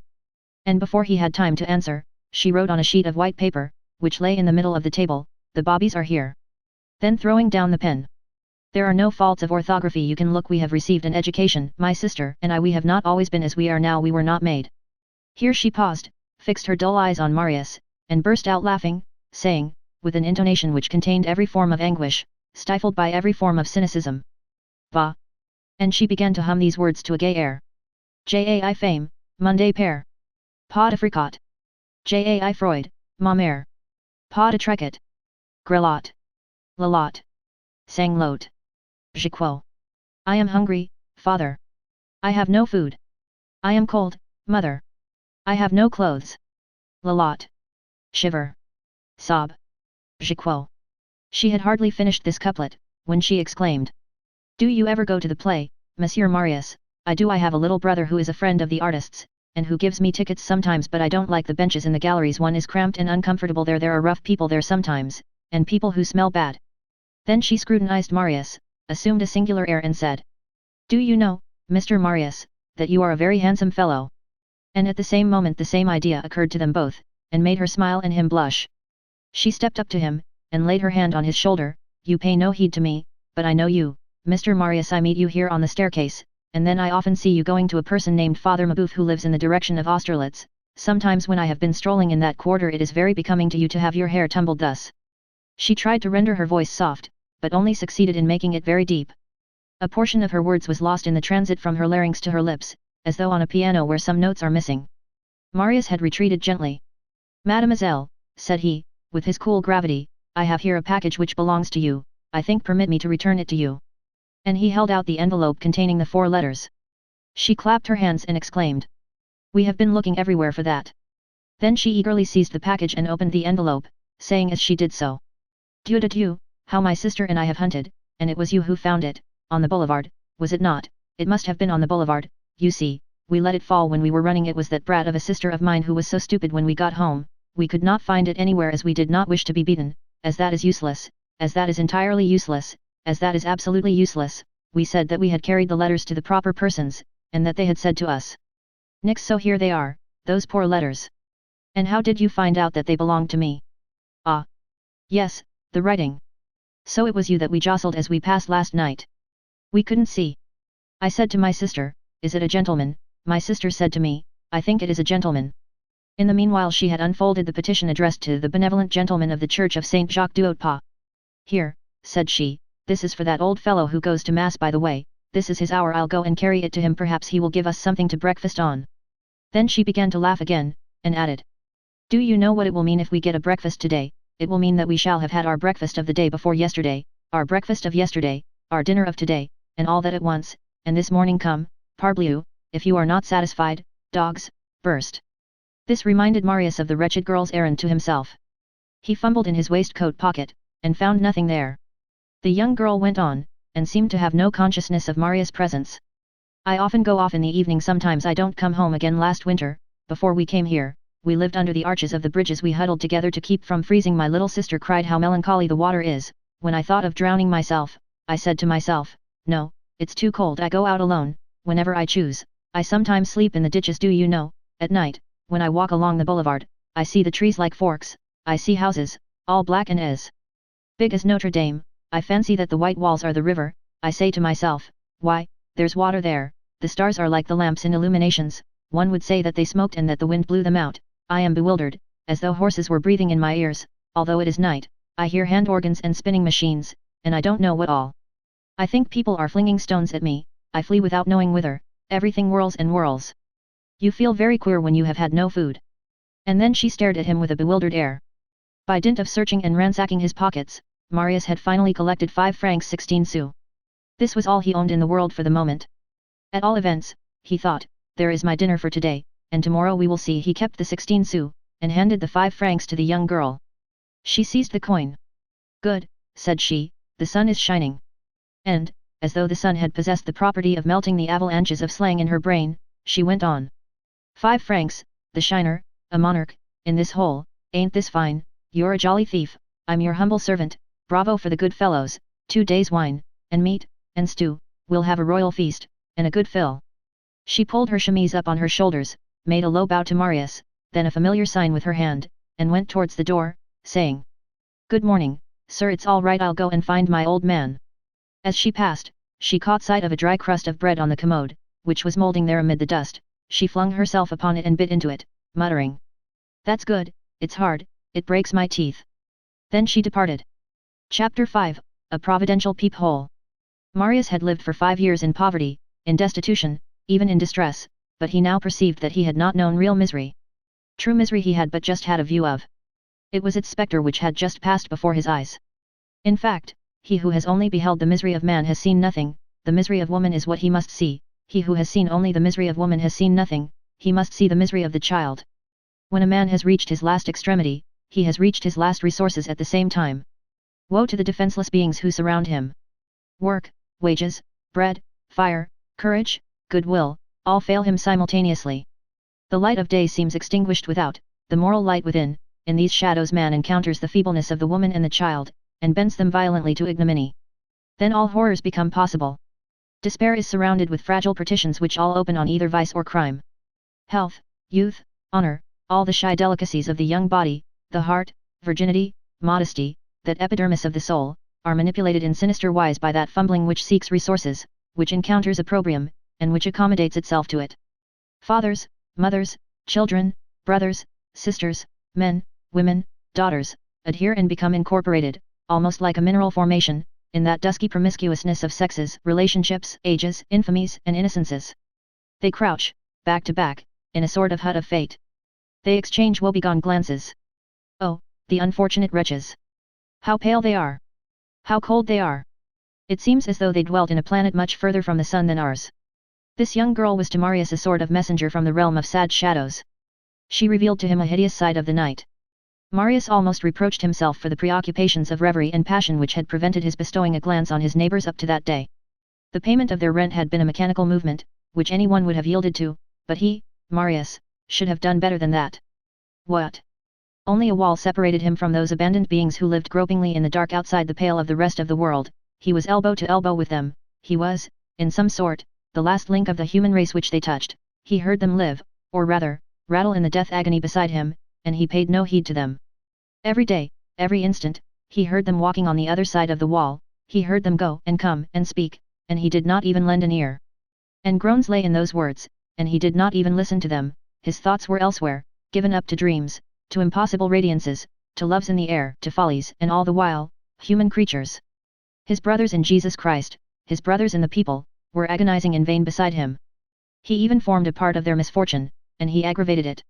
For if they had had another neighbor who was less chimerical and more attentive, any ordinary and charitable man, evidently their indigence would have been noticed, their signals of distress would have been perceived, and they would have been taken hold of and rescued.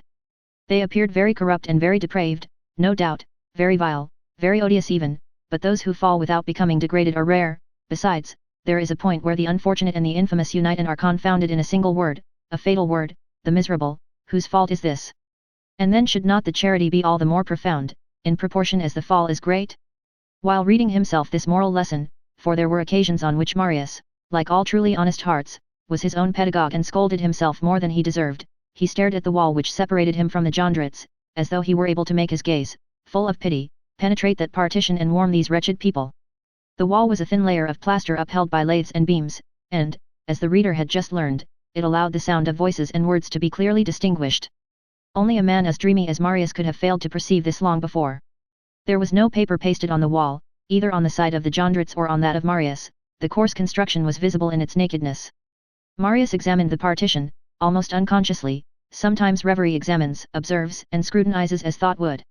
All at once he sprang up. He had just perceived, near the top, close to the ceiling, a triangular hole, which resulted from the space between 3 lathes. The plaster which should have filled this cavity was missing, and by mounting on the commode, a view could be had through this aperture into the Jondrets' attic. Commiseration has, and should have, its curiosity. This aperture formed a sort of peep-hole. It is permissible to gaze at misfortune like a traitor in order to succor it. 27. Let us get some little idea of what these people are like, thought Marius, and in what condition they are. He climbed upon the commode, put his eye to the crevice, and looked. Chapter 6, The Wild Man in His Lair. Cities, like forests, have their caverns in which all the most wicked and formidable creatures which they contain conceal themselves. Only, in cities, that which thus conceals itself is ferocious, unclean, and petty, that is to say, ugly. In forests, that which conceals itself is ferocious, savage, and grand, that is to say, beautiful. Taking one lair with another, the beast's is preferable to the man's. Caverns are better than hovels. What Marius now beheld was a hovel. Marius was poor, and his chamber was poverty-stricken, but as his poverty was noble, his garret was neat. The den upon which his eye now rested was abject, dirty, fetid, pestiferous, mean, sordid. The only furniture consisted of a straw chair, an infirm table, some old bits of crockery, and in two of the corners, two indescribable pallets. All the light was furnished by a dormer window of 4 panes, draped with spiders' webs. Through this aperture there penetrated just enough light to make the face of a man appear like the face of a phantom. The walls had a leprous aspect, and were covered with seams and scars, like a visage disfigured by some horrible malady. A repulsive moisture exuded from them. Obscene sketches roughly sketched with charcoal could be distinguished upon them. The chamber which Marius occupied had a dilapidated brick pavement. This one was neither tiled nor planked. Its inhabitants stepped directly on the antique plaster of the hovel, which had grown black under the long-continued pressure of feet. Upon this uneven floor, where the dirt seemed to be fairly encrusted, and which possessed but one virginity, that of the broom, were capriciously grouped constellations of old shoes, socks, and repulsive rags. However, this room had a fireplace, so it was let for 40 francs a year. There was every sort of thing in that fireplace: a brazier, a pot, broken boards, rags suspended from nails, a birdcage, ashes, and even a little fire. 2 brands were smouldering there in a melancholy way. One thing which added still more to the horrors of this garret was, that it was large. It had projections and angles and black holes, the lower sides of roofs, bays, and promontories. Hence horrible, unfathomable nooks where it seemed as though spiders as big as one's fist, woodlice as large as one's foot, and perhaps even, who knows, some monstrous human beings, must be hiding. One of the pallets was near the door, the other near the window. One end of each touched the fireplace and faced Marius. In a corner near the aperture through which Marius was gazing, a colored engraving in a black frame was suspended to a nail on the wall, and at its bottom, in large letters, was the inscription, "The Dream." This represented a sleeping woman, and a child, also asleep, the child on the woman's lap, an eagle in a cloud, with the crown in his beak, and the woman thrusting the crown away from the child's head, without awaking the latter. In the background, Napoleon in a glory, leaning on a very blue column with a yellow capital ornamented with this inscription: Marengo. Austerlitz. Ina. Wagram. Elliot. Beneath this frame, a sort of wooden panel, which was no longer than it was broad, stood on the ground and rested in a sloping attitude against the wall. It had the appearance of a picture with its face turned to the wall, of a frame probably showing a daub on the other side, of some pure glass detached from a wall and lying forgotten there while waiting to be rehung. Near the table, upon which Marius descried a pen, ink, and paper, sat a man about 60 years of age, small, thin, livid, haggard, with a cunning, cruel, and uneasy air, a hideous scoundrel. If Lavater had studied this visage, he would have found the vulture mingled with the attorney there, the bird of prey and the pettifogger rendering each other mutually hideous and complementing each other, the pettifogger making the bird of prey ignoble, the bird of prey making the pettifogger horrible. This man had a long grey beard. He was clad in a woman's chemise, which allowed his hairy breast and his bare arms, bristling with grey hair, to be seen. Beneath this chemise, muddy trousers and boots through which his toes projected were visible. He had a pipe in his mouth and was smoking. There was no bread in the hovel, but there was still tobacco. He was writing probably some more letters like those which Marius had read. On the corner of the table lay an ancient, dilapidated, reddish volume, and the size, which was the antique 1/2mo of reading rooms, betrayed a romance. On the cover sprawled the following title, printed in large capitals: God, the King, Honor and the Ladies. By Docre du Minel. 1814. As the man wrote, he talked aloud, and Marius heard his words. The idea that there is no equality, even when you are dead. Just look at Père Lachaise, the great. Those who are rich, are up above, in the acacia alley, which is paved. They can reach it in a carriage. The little people, the poor, the unhappy, well, what of them? They are put down below, where the mud is up to your knees. In the damp places they are put there so that they will decay the sooner. you cannot go to see them without sinking into the earth. He paused, smote the table with his fist, and added, as he ground his teeth.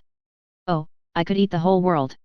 A big woman, who might be 40 years of age, or 100, was crouching near the fireplace on her bare heels. She, too, was clad only in a chemise and a knitted petticoat patched with bits of old cloth. A coarse linen apron concealed the half of her petticoat. Although this woman was doubled up and bent together, it could be seen that she was of very lofty stature. She was a sort of giant, beside her husband. She had hideous hair, of a reddish blonde which was turning grey, and which she thrust back from time to time, with her enormous shining hands, with their flat nails. Beside her, on the floor, wide open, lay a book of the same form as the other, and probably a volume of the same romance. On one of the pallets, Marius caught a glimpse of a sort of tall pale young girl, who sat there half naked and with pendant feet, and who did not seem to be listening or seeing or living. No doubt the younger sister of the one who had come to his room. She seemed to be 11 or 12 years of age. On closer scrutiny it was evident that she really was 14. She was the child who had said, on the boulevard the evening before, I bolted, bolted, bolted. She was of that puny sort which remains backward for a long time, then suddenly starts up rapidly. It is indigence which produces these melancholy human plants. These creatures have neither childhood nor youth. At 15 years of age they appear to be 12, at 16 they seem 20. Today a little girl, tomorrow a woman. One might say that they stride through life, in order to get through with it the more speedily. At this moment, this being had the air of a child. Moreover, no trace of work was revealed in that dwelling, no handicraft, no spinning wheel, not a tool. In one corner lay some ironmongery of dubious aspect. It was the dull listlessness which follows despair and precedes the death agony. Marius gazed for a while at this gloomy interior, more terrifying than the interior of a tomb, for the human soul could be felt fluttering there, and life was palpitating there. The garret, the cellar, the lowly ditch where certain indigent wretches crawl at the very bottom of the social edifice, is not exactly the sepulchre, but only its antechamber, but, as the wealthy display their greatest magnificence at the entrance of their palaces, it seems that death, which stands directly side by side with them, places its greatest miseries in that vestibule. The man held his peace, the woman spoke no word, the young girl did not even seem to breathe. The scratching of the pen on the paper was audible. The man grumbled, without pausing in his writing. Canaille, canaille, everybody is canaille. This variation to Solomon's exclamation elicited a sigh from the woman. Calm yourself, my little friend, she said.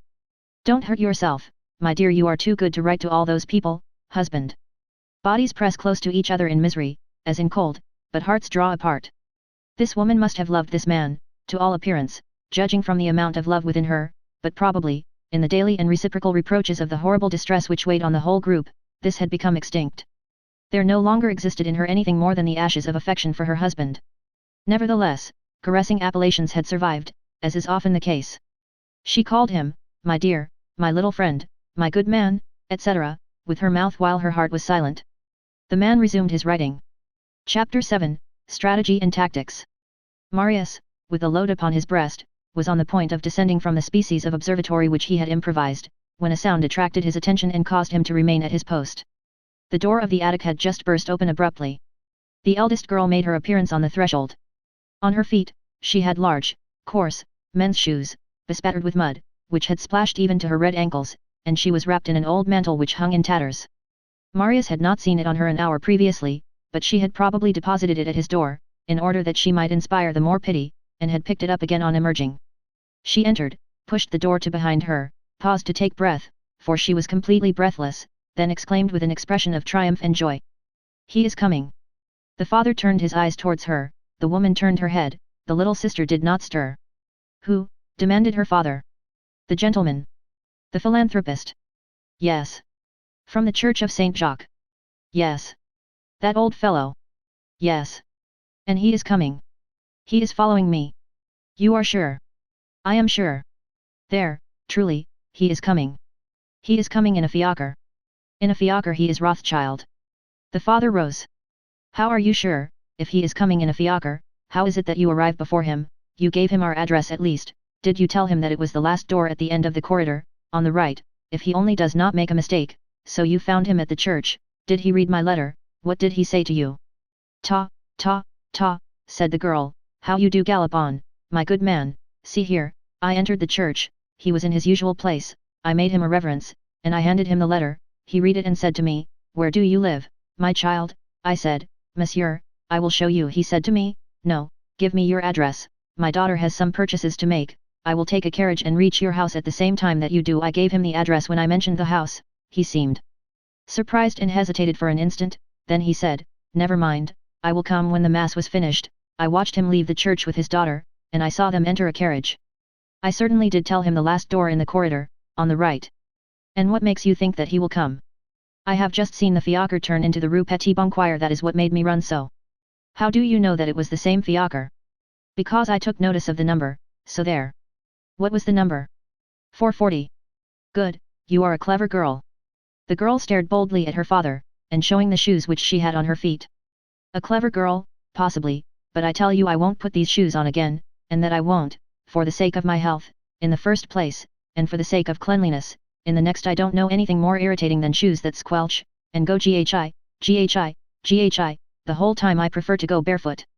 You are right, said her father, in a sweet tone which contrasted with the young girl's rudeness, but then, you will not be allowed to enter churches, for poor people must have shoes to do that. One cannot go barefoot to the good God, he added bitterly.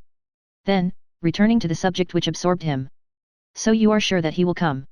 He is following on my heels, said she. The man started up. A sort of illumination appeared on his countenance. Wife, he exclaimed, you hear, here is the philanthropist. Extinguish the fire. The stupefied mother did not stir. The father, with the agility of an acrobat, seized a broken-nosed jug which stood on the chimney, and flung the water on the brands.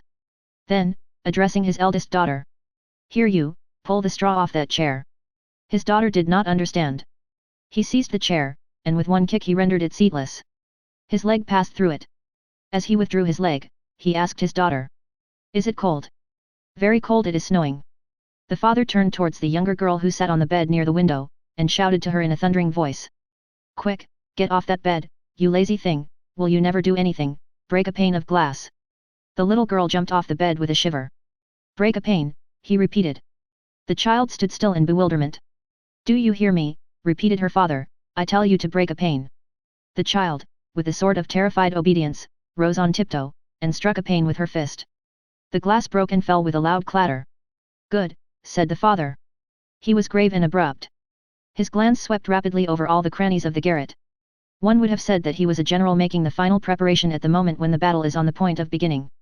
The mother, who had not said a word so far, now rose and demanded in a dull, slow, languid voice, whence her words seemed to emerge in a congealed state. What do you mean to do, my dear? Get into bed, replied the man. His intonation admitted of no deliberation. The mother obeyed, and threw herself heavily on one of the pallets. In the meantime, a sob became audible in one corner. What's that? Cried the father. The younger daughter exhibited her bleeding fist, without quitting the corner in which she was cowering. She had wounded herself while breaking the window. She went off, near her mother's pallet, and wept silently. It was now the mother's turn to start up and exclaim.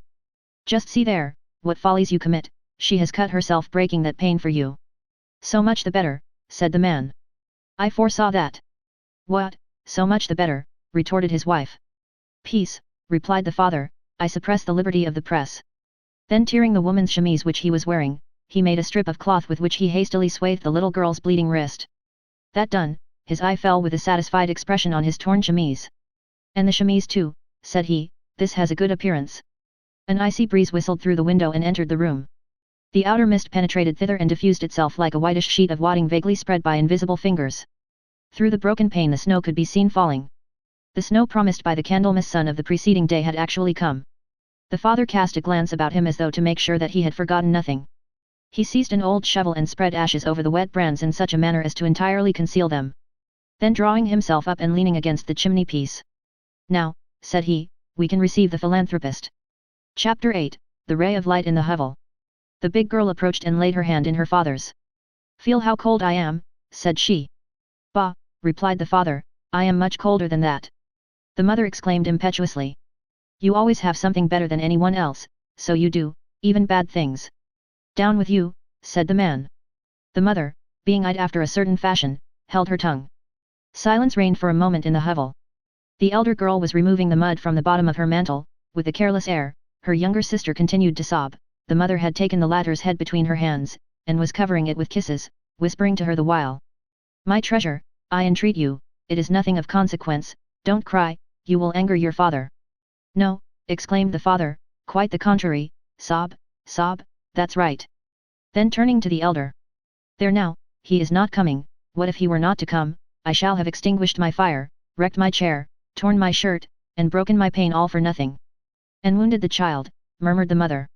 Do you know, went on the father, that it's beastly cold in this devil's garret, what if that man should not come? Oh, see there, he makes us wait, he says to himself, well, they will wait for me, that's what they're there for. Oh, how I hate them, and with what joy, jubilation, enthusiasm and satisfaction I could strangle all those rich folks, these men who pretend to be charitable, who put on airs, who go to mass, who make presents to the priesthood, preachy, in their skullcaps, and who think themselves above us, and who come for the purpose of humiliating us, and to bring us clothes, as they say.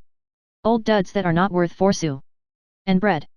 That's not what I want, pack of rascals that they are, it's money. Ah! Money. Never. Because they say that we would go off and drink it up, and that we are drunkards and idlers. And they? What are they, then, and what have they been in their time? Thieves. They never could have become rich otherwise. Oh! Society ought to be grasped by the 4 corners of the cloth and tossed into the air, all of it. It would all be smashed, very likely, but at least, no one would have anything, and there would be that much gained. But what is that blockhead of a benevolent gentleman doing? Will he come?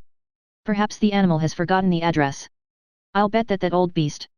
At that moment there came a light tap at the door, the man rushed to it and opened it, exclaiming, amid profound bows and smiles of adoration.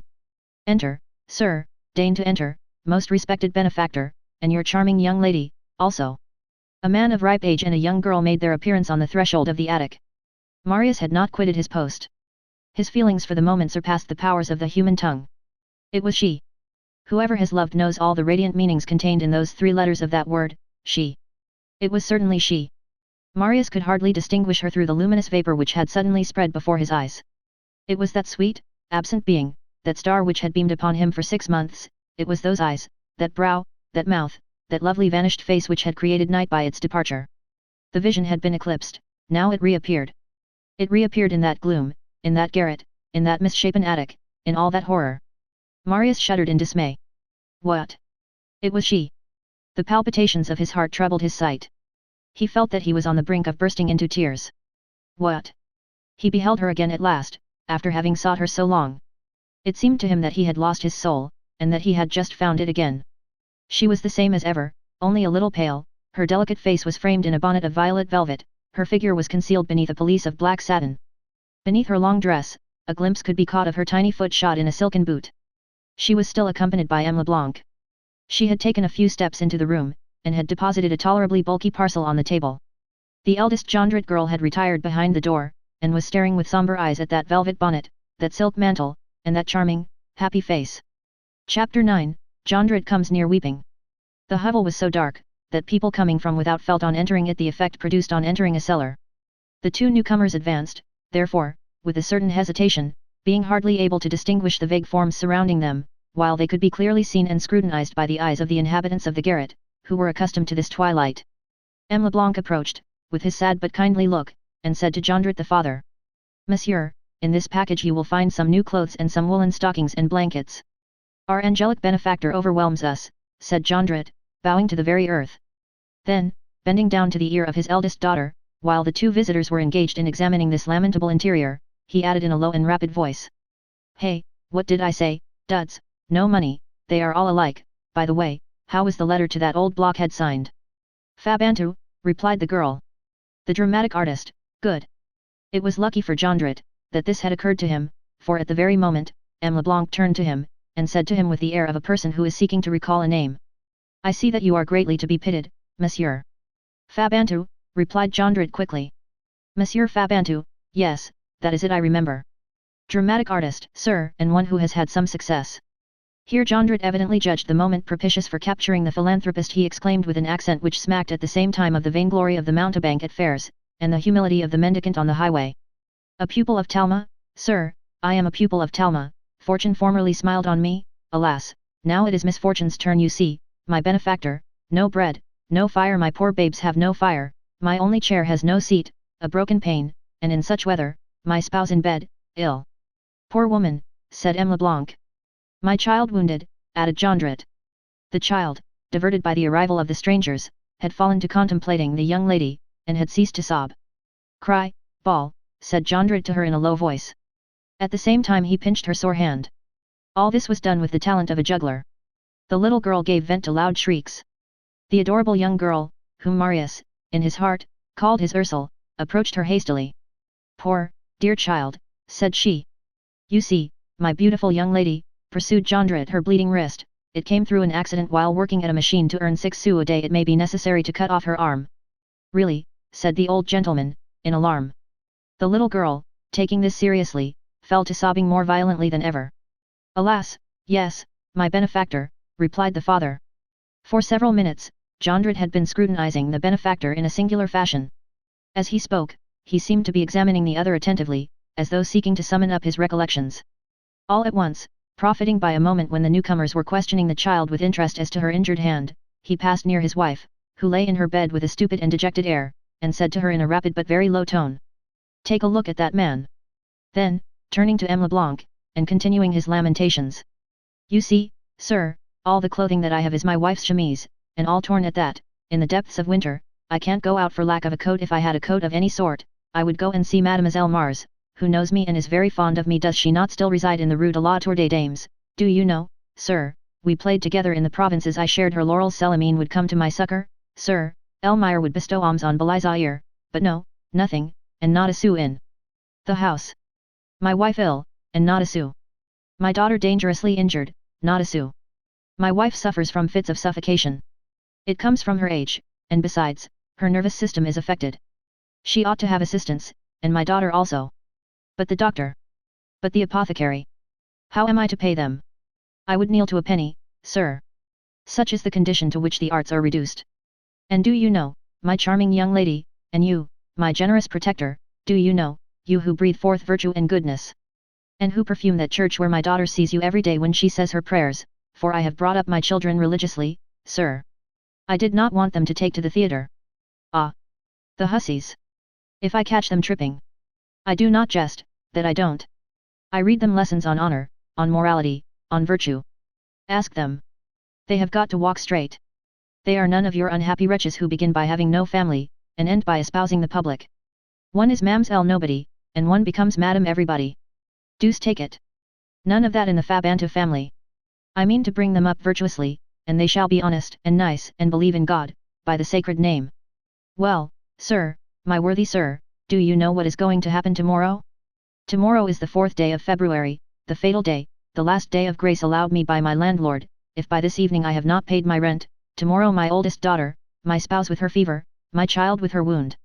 We shall all 4 be turned out of here and thrown into the street, on the boulevard, without shelter, in the rain, in the snow.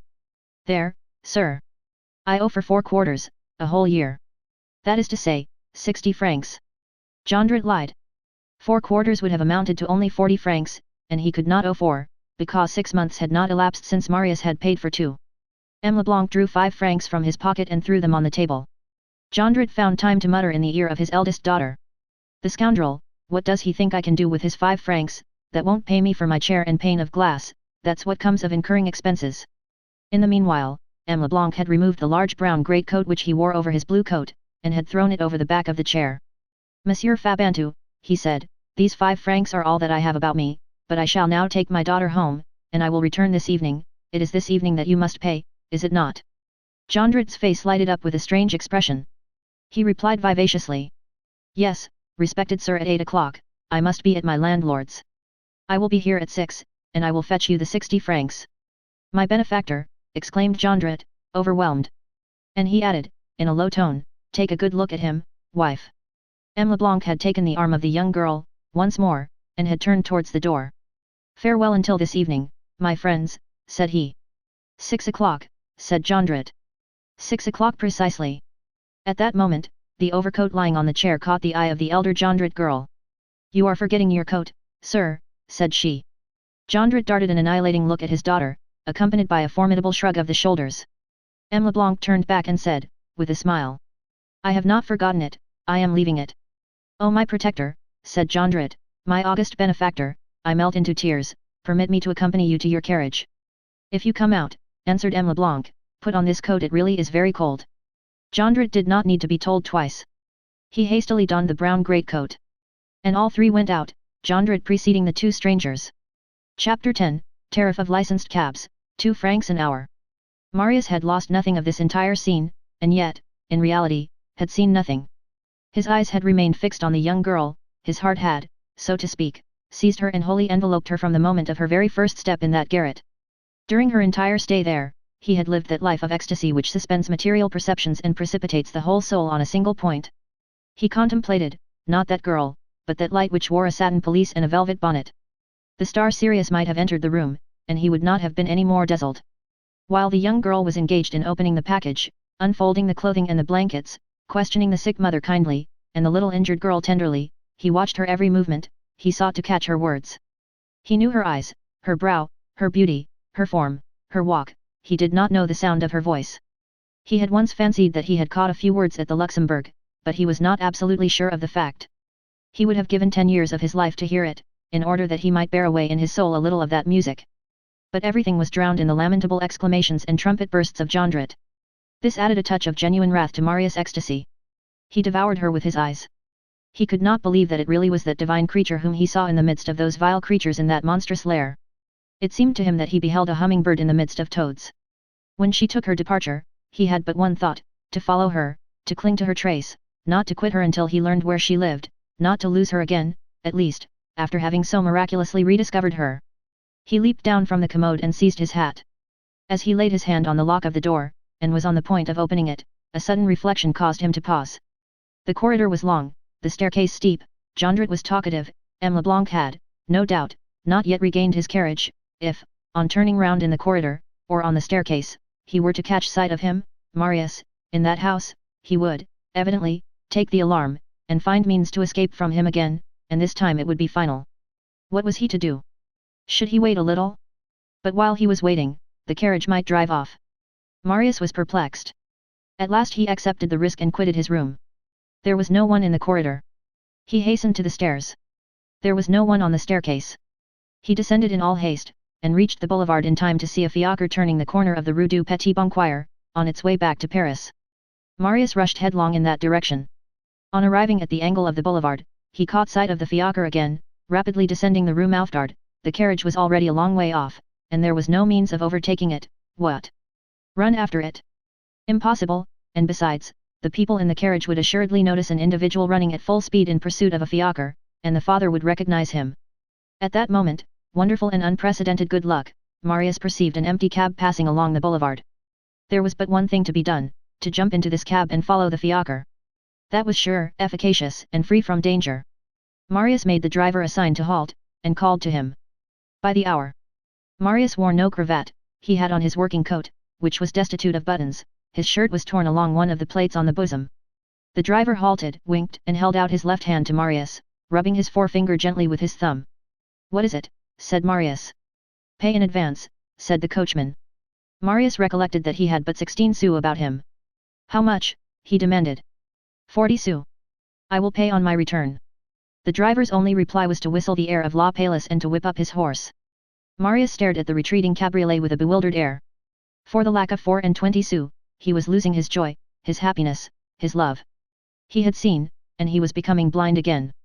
He reflected bitterly, and it must be confessed, with profound regret, on the 5 francs which he had bestowed, that very morning, on that miserable girl.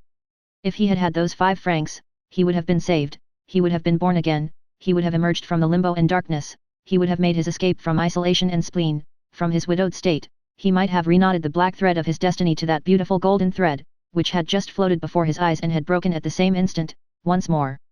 He returned to his hovel in despair. He might have told himself that M. Leblanc had promised to return in the evening, and that all he had to do was to set about the matter more skillfully, so that he might follow him on that occasion, but, in his contemplation, it is doubtful whether he had heard this.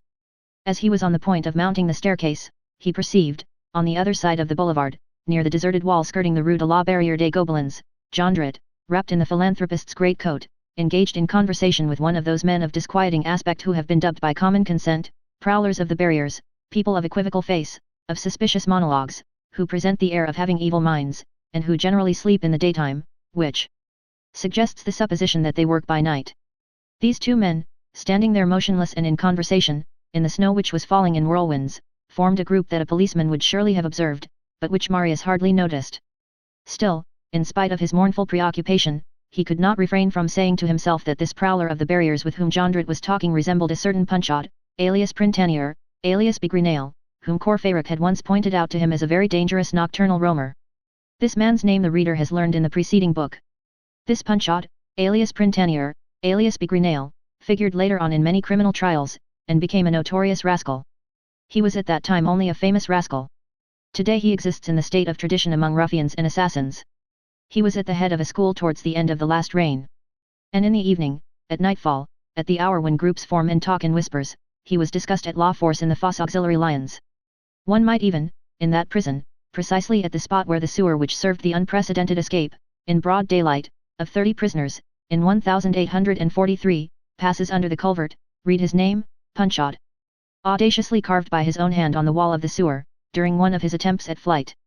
In 1832, the police already had their eye on him, but he had not as yet made a serious beginning.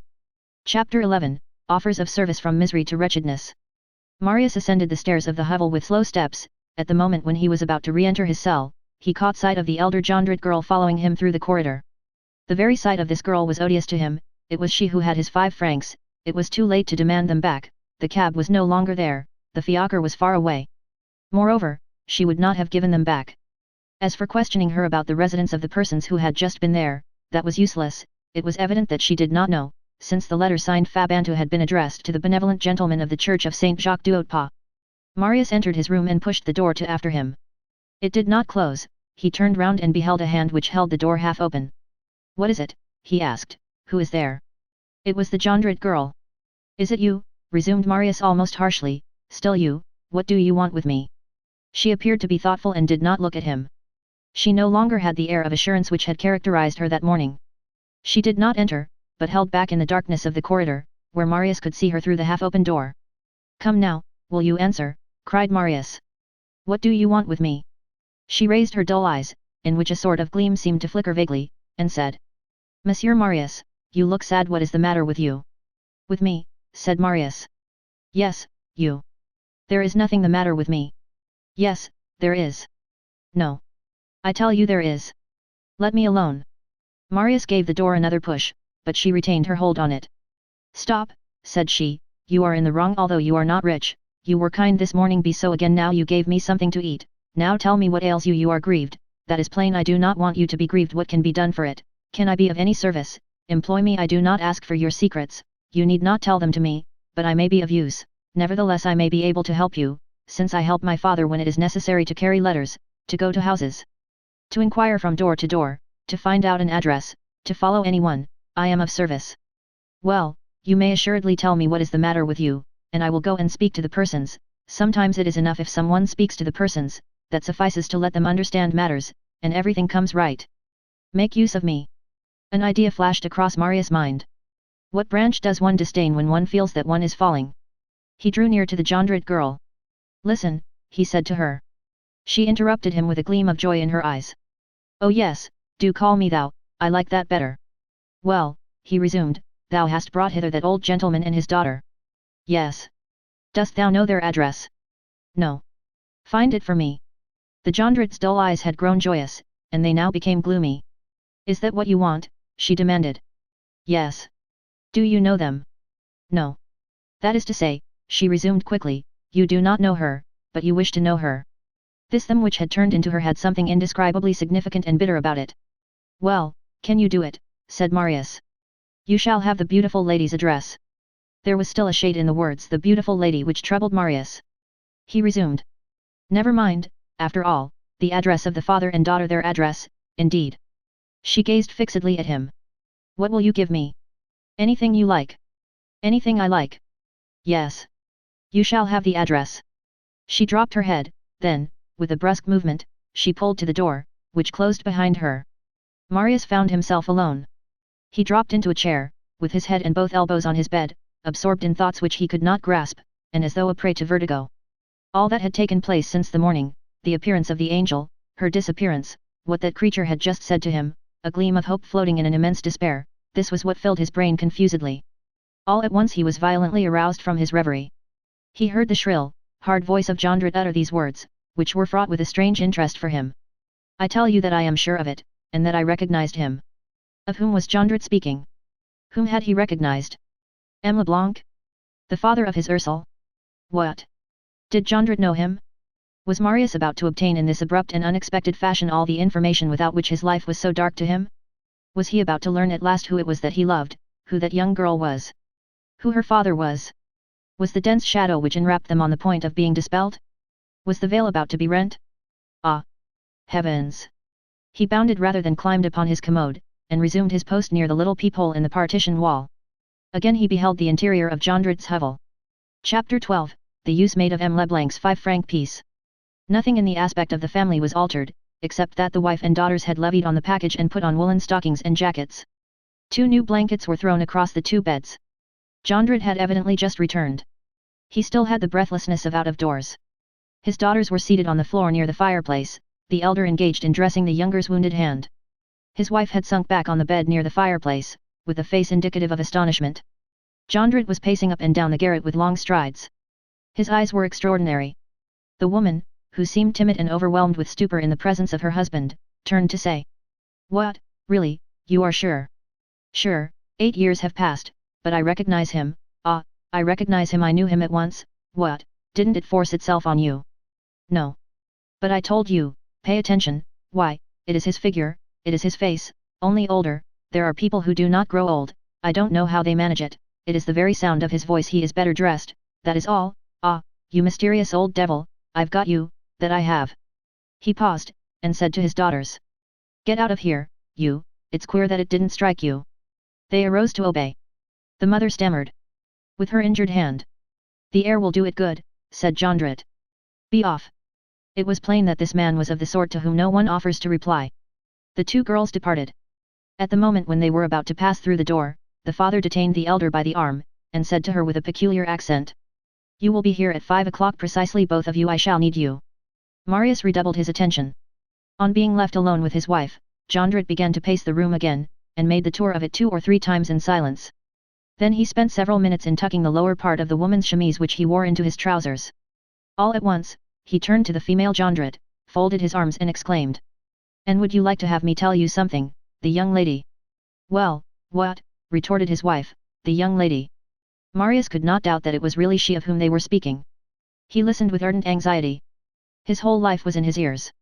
But Jondrette had bent over and spoke to his wife in a whisper. Then he straightened himself up and concluded aloud, "It is she." "That one," said his wife. "That very one," said the husband. No expression can reproduce the significance of the mother's words. Surprise, rage, hate, wrath, were mingled and combined in one monstrous intonation. The pronunciation of a few words, the name, no doubt, which her husband had whispered in her ear, had sufficed to rouse this huge, somnolent woman, and from being repulsive she became terrible. "It is not possible," she cried.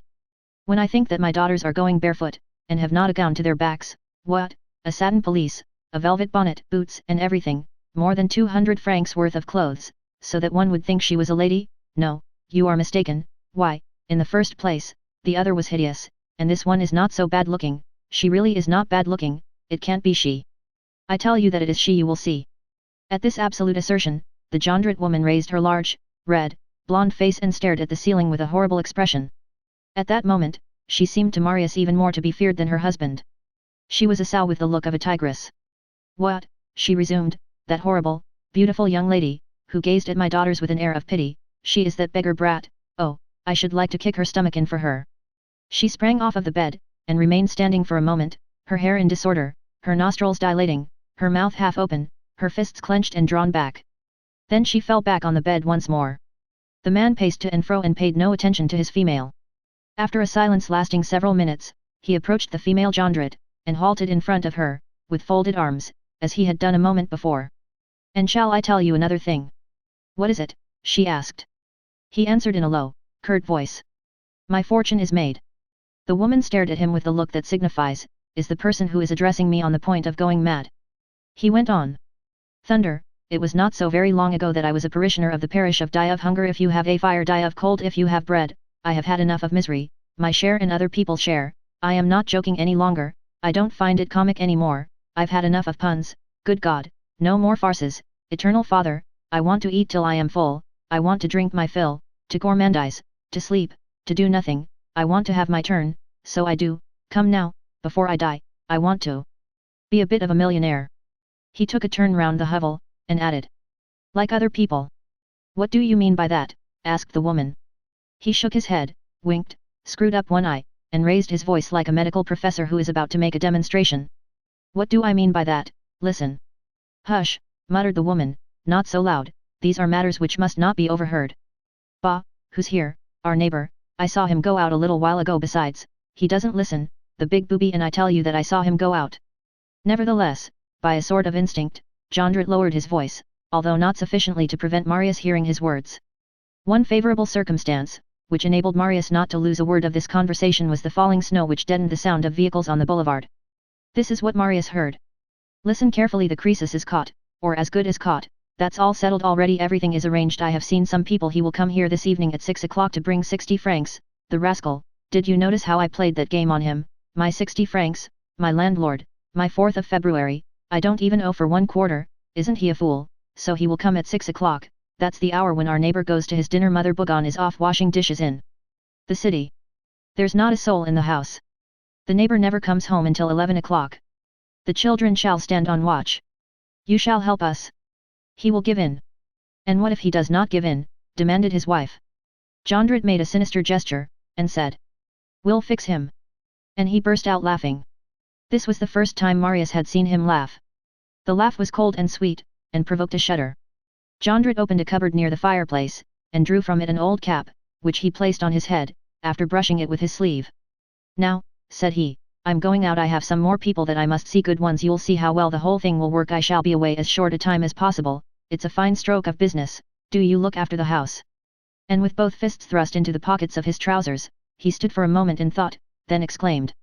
Do you know, it's mighty lucky, by the way, that he didn't recognize me. If he had recognized me on his side, he would not have come back again. He would have slipped through our fingers. It was my beard that saved us, my romantic beard, my pretty little romantic beard.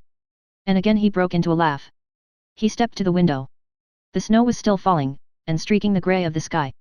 What beastly weather, said he. Then lapping his overcoat across his breast. This rind is too large for me. Never mind, he added, he did a devilish good thing in leaving it for me, the old scoundrel. If it hadn't been for that, I couldn't have gone out, and everything would have gone wrong. What small points things hang on, anyway.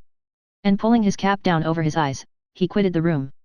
He had barely had time to take half a dozen steps from the door, when the door opened again, and his savage but intelligent face made its appearance once more in the opening. I came near forgetting, said he. You are to have a brazier of charcoal ready. And he flung into his wife's apron the 5-franc piece which the philanthropist had left with him. A brazier of charcoal? Asked his wife. Yes. How many bushels? 2 good ones. That will come to 30 sous. With the rest I will buy something for dinner. The devil, no. Why? Don't go and spend the 100 sous piece.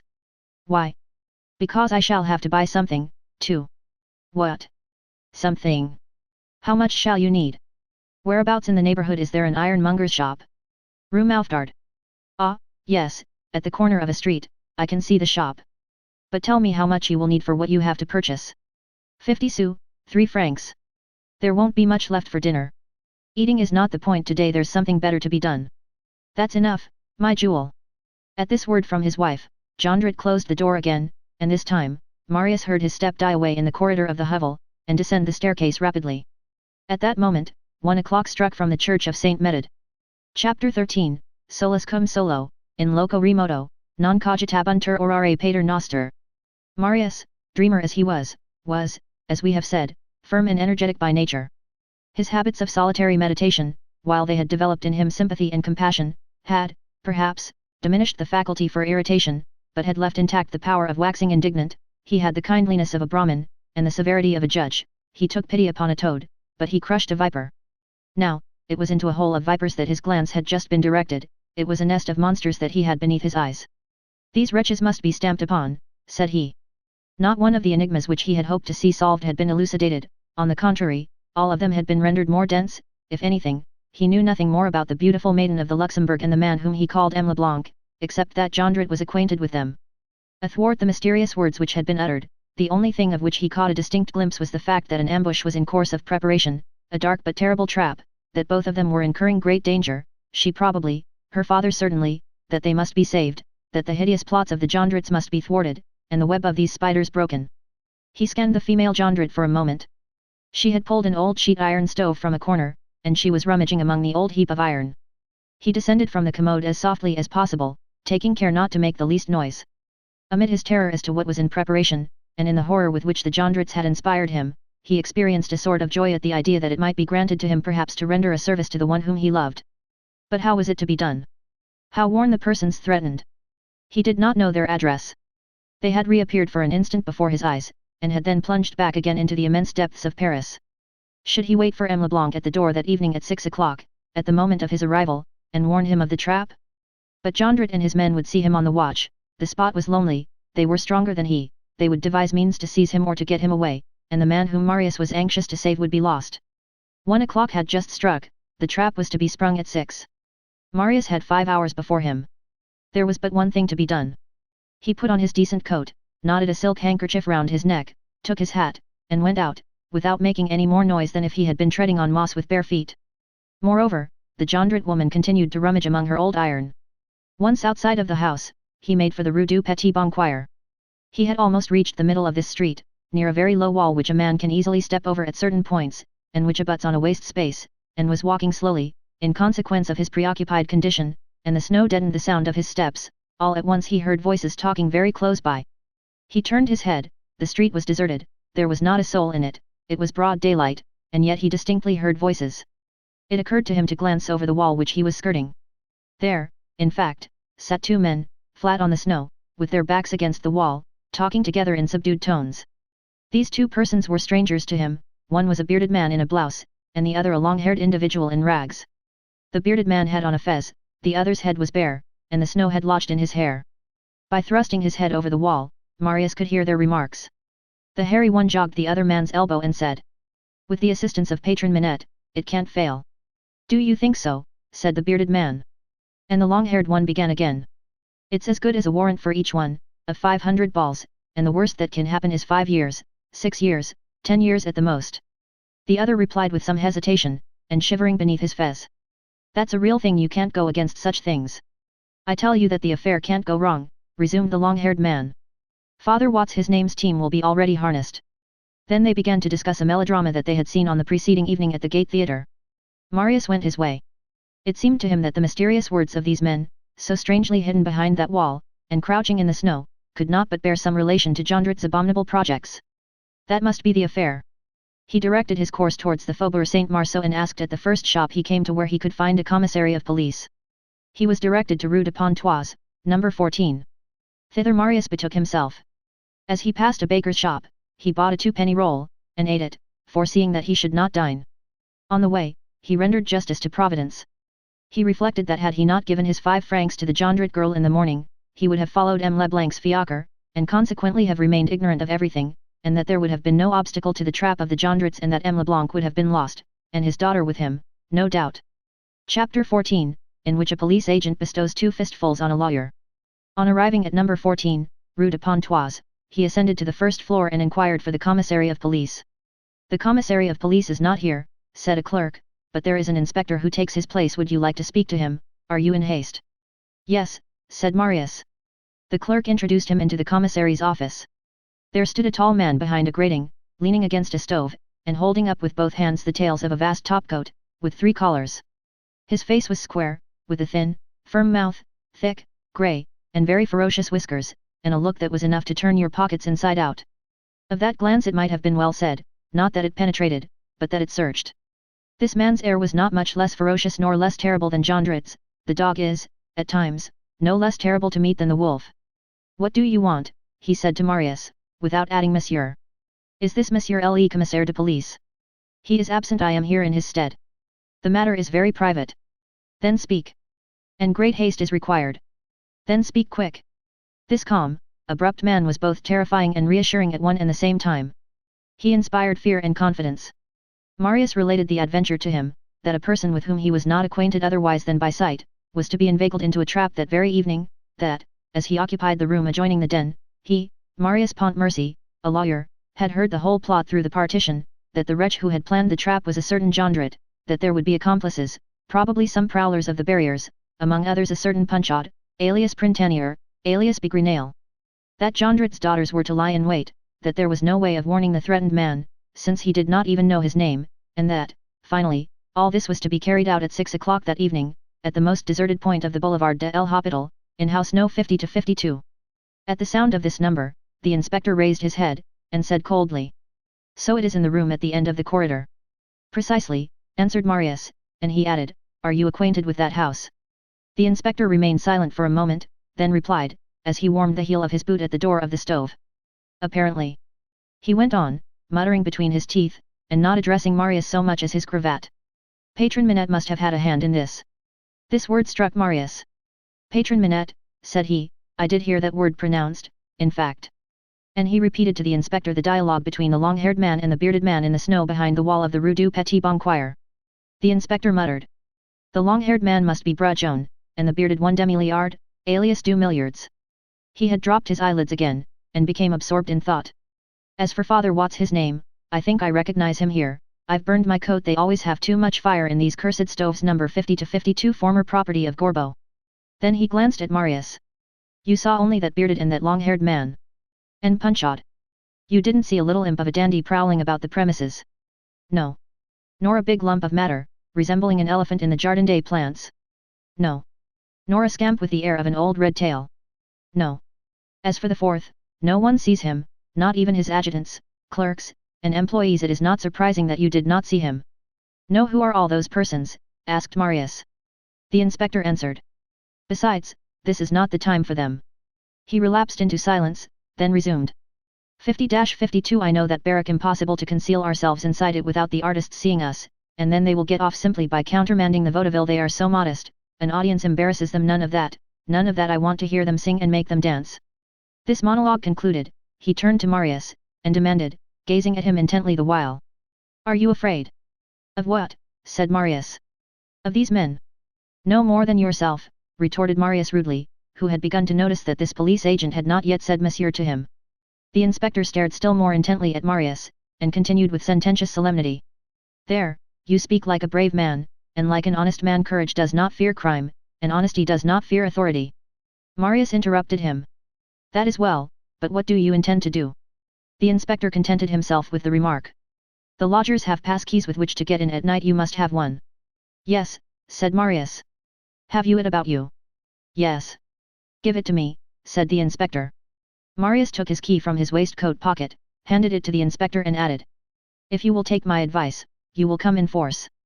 The inspector cast on Marius such a glance as Voltaire might have bestowed on a provincial academician who had suggested a rhyme to him. With one movement he plunged his hands, which were enormous, into the two immense pockets of his top coat, and pulled out two small steel pistols, of the sort called knock-me-downs. Then he presented them to Marius, saying rapidly, in a curt tone.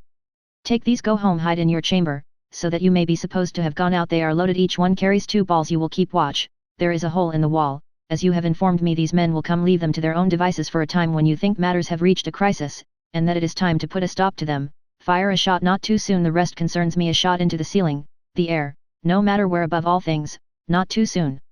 Wait until they begin to put their project into execution. You are a lawyer, you know the proper point. Marius took the pistols and put them in the side pocket of his coat. That makes a lump that can be seen, said the inspector. Put them in your trousers pocket. Marius hid the pistols in his trousers pockets. Now, pursued the inspector, there is not a minute more to be lost by anyone. What time is it? 2:30. 7 o'clock is the hour. 6 o'clock, answered Marius. I have plenty of time, said the inspector, but no more than enough. Don't forget anything that I have said to you. Bang a pistol shot. Rest easy, said Marius. And as Marius laid his hand on the handle of the door on his way out, the inspector called to him. By the way, if you have occasion for my services between now and then, come or send here. You will ask for Inspector Javert. Chapter 15, Jondret makes his purchases. A few moments later, about 3 o'clock, Courfeyrac chanced to be passing along the Rue Mouffetard in company with Bossuet. The snow had redoubled in violence, and filled the air. Bossuet was just saying to Courfeyrac. One would say, to see all these snowflakes fall, that there was a plague of white butterflies in heaven. All at once, Bossuet caught sight of Marius coming up the street towards the barrier with a peculiar air. Hold, said Bossuet. There's Marius. I saw him, said Courfeyrac. Don't let's speak to him. Why? He is busy. With what? Don't you see his air? What air? He has the air of a man who is following someone. That's true, said Bossuet, Just see the eyes he is making, said Courfeyrac. But who the deuce is he following? Some fine, flowery bonnet wench, he's in love. But, observed Bossuet, I don't see any wench nor any flowery bonnet in the street, there's not a woman round. Courfeyrac took a survey, and exclaimed. He's following a man. A man, in fact, wearing a grey cap, and whose grey beard could be distinguished, although they only saw his back, was walking along about 20 paces in advance of Marius. This man was dressed in a great coat which was perfectly new and too large for him, and in a frightful pair of trousers all hanging in rags and black with mud. Bossuet burst out laughing. Who is that man? He, retorted Courfeyrac, he's a poet. Poets are very fond of wearing the trousers of dealers in rabbitskins and the overcoats of peers of France. Let's see where Marius will go, said Bossuet, let's see where the man is going, let's follow them, hey! Bossuet, exclaimed Courfeyrac, Eagle of Meaux, you are a prodigious brute, follow a man who is following another man, indeed. They retraced their steps. Marius had, in fact, seen Jondrette passing along the Rue Mouffetard, and was spying on his proceedings. Jondrette walked straight ahead, without a suspicion that he was already held by a glance. He quitted the Rue Mouffetard, and Marius saw him enter one of the most terrible hovels in the Rue Gracieuse. He remained there about a quarter of an hour, then returned to the Rue Mouffetard. He halted at an ironmonger's shop, which then stood at the corner of the Rue Pierre Lombard, and a few minutes later Marius saw him emerge from the shop, holding in his hand a huge cold chisel with a white wood handle, which he concealed beneath his great coat. At the top of the Rue Petit Gentilly he turned to the left and proceeded rapidly to the Rue du Petit Boncoeur. The day was declining, the snow, which had ceased for a moment, had just begun again. Marius posted himself on the watch at the very corner of the Rue du Petit Boncoeur, which was deserted, as usual, and did not follow Jondrette into it. It was lucky that he did so, for, on arriving in the vicinity of the wall where Marius had heard the long-haired man and the bearded man conversing, Jondrette turned round, made sure that no one was following him. Did not see him, then sprang across the wall and disappeared. The wasteland bordered by this wall communicated with the backyard of an ex-livery stable keeper of bad repute, who had failed and who still kept a few old single-seated berlins under his sheds. Marius thought that it would be wise to profit by Jondrette's absence to return home. Moreover, it was growing late. Every evening, Ma'am Bougon, when she set out for her dishwashing in town, had a habit of locking the door, which was always closed at dusk. Marius had given his key to the inspector of police. It was important, therefore, that he should make haste. Evening had arrived, night had almost closed in. On the horizon and in the immensity of space, there remained but one spot illuminated by the sun, and that was the moon. It was rising in a ruddy glow behind the low dome of Salpêtrière. Marius returned to No. 50 to 52 with great strides. The door was still open when he arrived. He mounted the stairs on tiptoe and glided along the wall of the corridor to his chamber. This corridor, as the reader will remember, was bordered on both sides by attics, all of which were, for the moment, empty and to let. Ma'am Bougon was in the habit of leaving all the doors open. As he passed one of these attics, Marius thought he perceived in the uninhabited cell the motionless heads of 4 men, vaguely lighted up by a remnant of daylight, falling through a dormer window. Marius made no attempt to see, not wishing to be seen himself. He succeeded in reaching his chamber without being seen and without making any noise. It was high time. A moment later he heard Ma'am Bougon take her departure, locking the door of the house behind her. Chapter 16, in which will be found the words to an English air which was in fashion in 1832. Marius seated himself on his bed. It might have been 5:30. Only half an hour separated him from what was about to happen. He heard the beating of his arteries as one hears the ticking of a watch in the dark.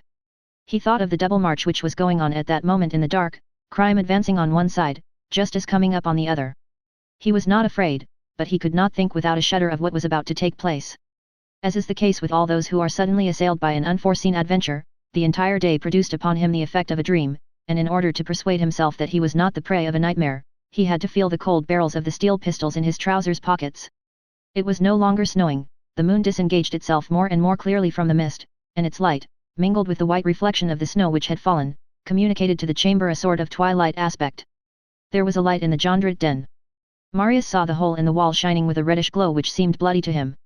It was true that the light could not be produced by a candle. However, there was not a sound in the Jondrette quarters, not a soul was moving there, not a soul speaking, not a breath.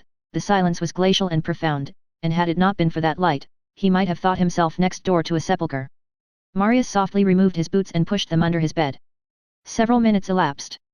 Marius heard the lower door turn on its hinges, a heavy step mounted the staircase, and hastened along the corridor. The latch of the hovel was noisily lifted. It was Jondrette returning.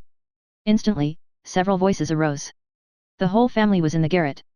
Only, it had been silent in the master's absence, like wolf whelps in the absence of the wolf. "It's I," said he. "Good evening, Daddy," yelped the girls. "Well," said the mother. "All's going first rate," responded Jondrit, "but my feet are beastly cold. Good, you have dressed up, you have done well, you must inspire confidence. All ready to go out. Don't forget what I told you, you will do everything sure. Rest easy." "Because," said Jondrit. And he left the phrase unfinished. Marius heard him lay something heavy on the table, probably the chisel which he had purchased. "By the way," said Jondrit, "have you been eating here?" "Yes," said the mother. "I got 3 large potatoes and some salt. I took advantage of the fire to cook them." "Good," returned Jondrit. "Tomorrow I will take you out to dine with me. We will have a duck and fixings. You shall dine like Charles X. All is going well." Then he added, "The mouse trap is open, the cats are there." He lowered his voice still further, and said, "Put this in the fire." Marius heard a sound of charcoal being knocked with the tongs or some iron utensil, and Jondrit continued, "Have you greased the hinges of the door so that they will not squeak?" "Yes," replied the mother. "What time is it?" "Nearly 6. The half-hour struck from Saint Medard a while ago." "The devil!" ejaculated Jondrit, "the children must go and watch. Come you, do you listen here." A whispering ensued. Jondrit's voice became audible again. "Has old Bougon left?" "Yes," said the mother. "Are you sure that there is no one in our neighbor's room?" "He has not been in all day, and you know very well that this is his dinner hour." "You are sure?" "Sure." "All the same," said Jondrit, "there's no harm in going to see whether he is there. Here, my girl, take the candle and go there." Marius fell on his hands and knees and crawled silently under his bed. Hardly had he concealed himself, when he perceived a light through the crack of his door. "Peepaw," cried a voice, "he is not in here." He recognized the voice of the eldest daughter. "Did you go in?" demanded her father. "No," replied the girl, "but as his key is in the door, he must be out." The father exclaimed, "Go in, nevertheless." The door opened, and Marius saw the tall Jondrit come in with a candle in her hand. She was as she had been in the morning, only still more repulsive in this light. She walked straight up to the bed. Marius endured an indescribable moment of anxiety, but near the bed there was a mirror nailed to the wall, and it was thither that she was directing her steps. She raised herself on tiptoe and looked at herself in it. In the neighboring room, the sound of iron articles being moved was audible. She smoothed her hair with the palm of her hand, and smiled into the mirror, humming with her cracked and sepulchral voice. "Nos amours ont dur tout un semaine. Mais que du bonheur les instants sont courts. Isidore Huet jures, c'est bien la peine. Le temps des amours devrait durer toujours. Devrait durer toujours. Devrait durer toujours." 28. In the meantime, Marius trembled. It seemed impossible to him that she should not hear his breathing. She stepped to the window and looked out with the half-foolish way she had. "How ugly Paris is when it has put on a white chemise," said she. She returned to the mirror and began again to put on airs before it, scrutinizing herself full face and three-quarters face in turn. "Well," cried her father, "what are you about there?" "I am looking under the bed and the furniture," she replied, continuing to arrange her hair. "There's no one here." "Booby," yelled her father. "Come here this minute, and don't waste any time about it." "Coming, coming," said she. "One has no time for anything in this hovel." She hummed. "Vous me quittez pour aller à la gloire. Monday triste que suivre per 2.29. She cast a parting glance in the mirror and went out, shutting the door behind her. A moment more, and Marius heard the sound of the 2 young girls' bare feet in the corridor, and Jondrit's voice shouting to them. "Pay strict heed, one on the side of the barrier, the other at the corner of the Rue du Petit Boncoeur. Don't lose sight for a moment of the door of this house, and the moment you see anything, rush here on the instant, as hard as you can go, you have a key to get in." The eldest girl grumbled.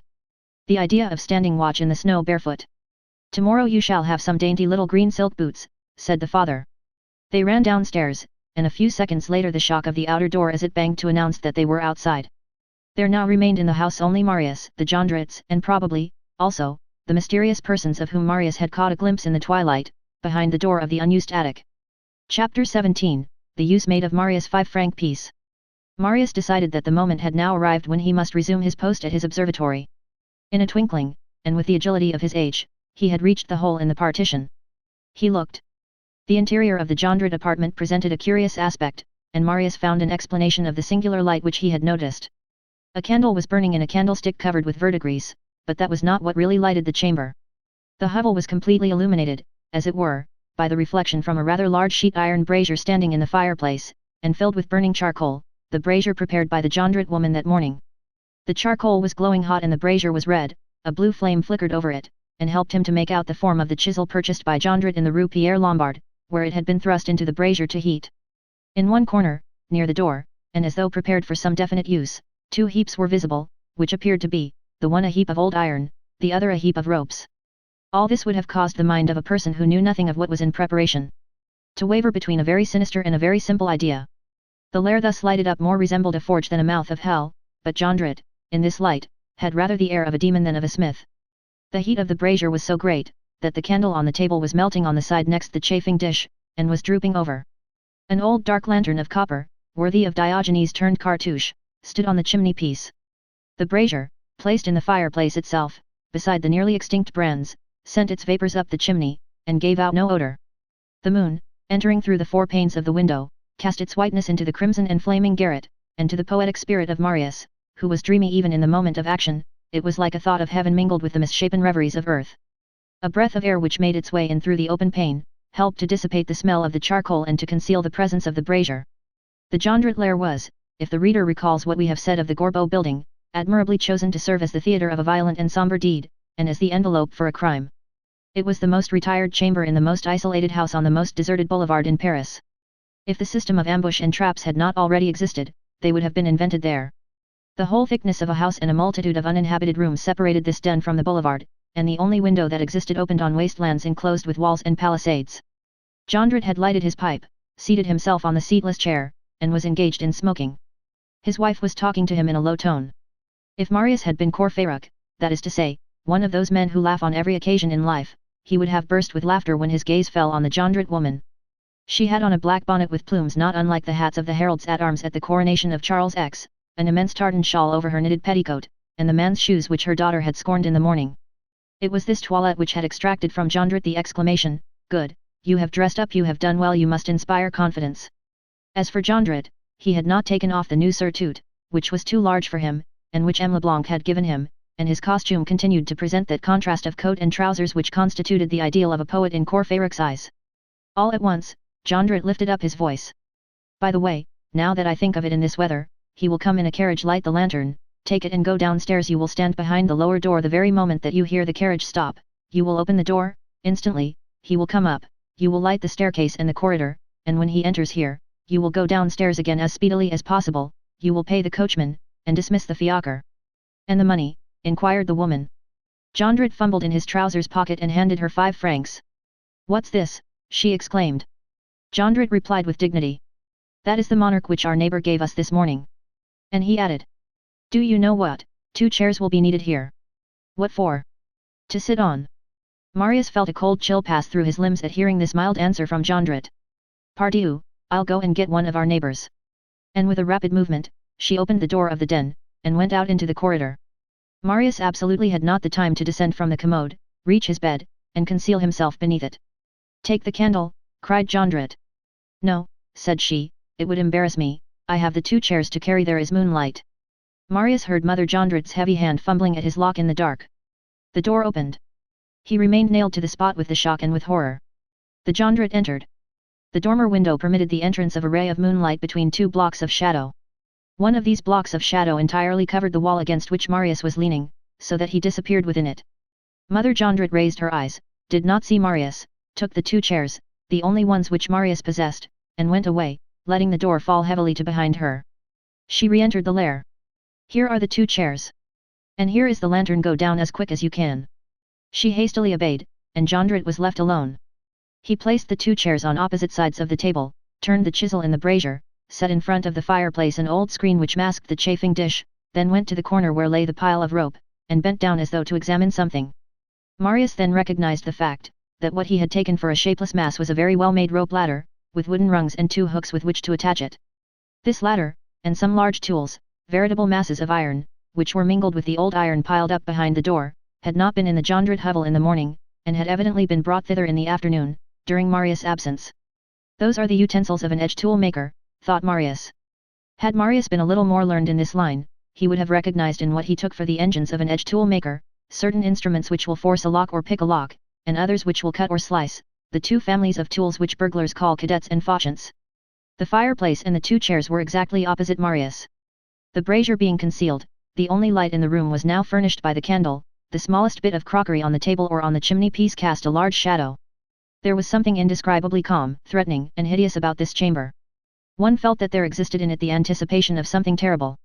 Jondrette had allowed his pipe to go out, a serious sign of preoccupation, and had again seated himself. The candle brought out the fierce and the fine angles of his countenance. He indulged in scowls and in abrupt unfoldings of the right hand, as though he were responding to the last counsels of a sombre inward monologue. In the course of one of these dark replies which he was making to himself, he pulled the table drawer rapidly towards him, took out a long kitchen knife which was concealed there, and tried the edge of its blade on his nail. That done, he put the knife back in the drawer and shut it. Marius, on his side, grasped the pistol in his right pocket, drew it out and cocked it. The pistol emitted a sharp, clear click, as he cocked it. Jondrette started, half rose, listened a moment, then began to laugh and said, "What a fool I am, it's the partition cracking." Marius kept the pistol in his hand. Chapter 18, Marius' 2 chairs form a vis-a-vis. Suddenly, the distant and melancholy vibration of a clock shook the panes. 6 o'clock was striking from Saint Méthode. Jondrette marked off each stroke with a toss of his head. When the 6th had struck, he snuffed the candle with his fingers. Then he began to pace up and down the room, listened at the corridor, walked on again, then listened once more. "Provided only that he comes," he muttered, then he returned to his chair. He had hardly reseated himself when the door opened. Mother Jondrette had opened it, and now remained in the corridor making a horrible, amiable grimace, which one of the holes of the dark lantern illuminated from below. "Enter, sir," she said. "Enter, my benefactor," repeated Jondrette, rising hastily. M. Leblanc made his appearance. He wore an air of serenity which rendered him singularly venerable. He laid 4 louis on the table. "Monsieur Fabantou," said he, "this is for your rent and your most pressing necessities. We will attend to the rest hereafter." "May God requite it to you, my generous benefactor," said Jondrette. And rapidly approaching his wife, "Dismiss the carriage." She slipped out while her husband was lavishing salutes and offering M. Leblanc a chair. An instant later she returned and whispered in his ear, "'Tis done." The snow, which had not ceased falling since the morning, was so deep that the arrival of the fiacre had not been audible, and they did not now hear its departure. Meanwhile, M. Leblanc had seated himself. Jondrette had taken possession of the other chair, facing M. Leblanc.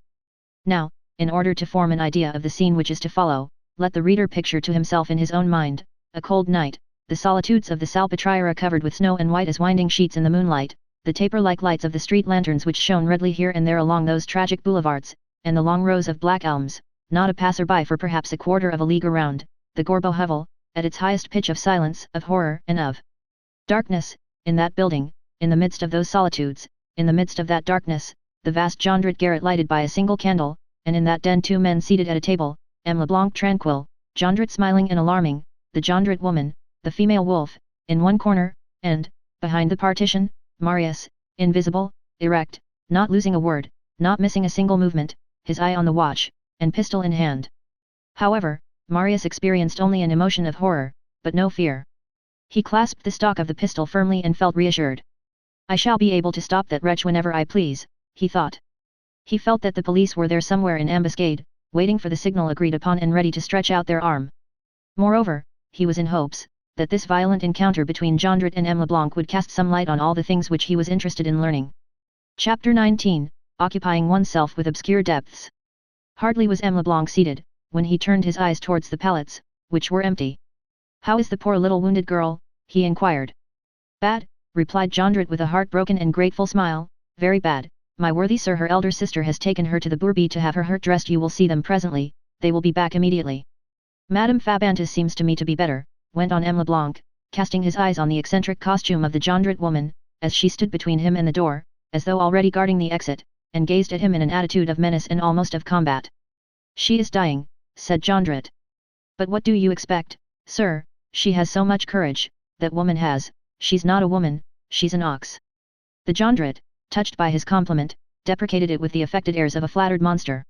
"You are always too good to me, Monsieur Jondrette." "Jondrette," said M. Leblanc, "I thought your name was Fabantou." "Fabantou, alias Jondrette," replied the husband hurriedly. An artistic sobriquet. And launching at his wife a shrug of the shoulders which M. Leblanc did not catch, he continued with an emphatic and caressing inflection of voice.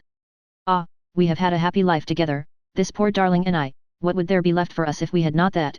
We are so wretched, my respectable sir. We have arms, but there is no work. We have the will, no work. I don't know how the government arranges that, but, on my word of honor, Sir, I am not Jacobin, sir, I am not a Boozingot. 30 I don't wish them any evil, but if I were the ministers, on my most sacred word, things would be different here. For instance, I wanted to have my girls taught the trade of paperbox makers. You will say to me, what, a trade? Yes. A trade. A simple trade. A breadwinner. What a fall, my benefactor. What a degradation, when one has been what we have been. Alas! There is nothing left to us of our days of prosperity. One thing only, a picture, of which I think a great deal, but which I am willing to part with, for I must live. Item, one must live. While Jondrette thus talked, with an apparent incoherence which detracted nothing from the thoughtful and sagacious expression of his physiognomy, Marius raised his eyes, and perceived at the other end of the room a person whom he had not seen before. A man had just entered, so softly that the door had not been heard to turn on its hinges. This man wore a violet knitted vest, which was old, worn, spotted, cut and gaping at every fold, wide trousers of cotton velvet, wooden shoes on his feet, no shirt, had his neck bare, his bare arms tattooed, and his face smeared with black. He had seated himself in silence on the nearest bed, and, as he was behind Jondrette, he could only be indistinctly seen. That sort of magnetic instinct which turns aside the gaze, caused M. Leblanc to turn round almost at the same moment as Marius. He could not refrain from a gesture of surprise which did not escape Jondrette. Ah, I see, exclaimed Jondrette, buttoning up his coat with an air of complaisance, you are looking at your overcoat, it fits me, my faith, but it fits me. Who is that man? Said M. Leblanc. Him, ejaculated Jondrette, he's a neighbor of mine, don't pay any attention to him. The neighbor was a singular-looking individual. However, manufactories of chemical products abound in the Faubourg Saint-Marceau. Many of the workmen might have black faces. Besides this, M. Leblanc's whole person was expressive of candid and intrepid confidence. He went on. Excuse me, what were you saying, M. Fabantou?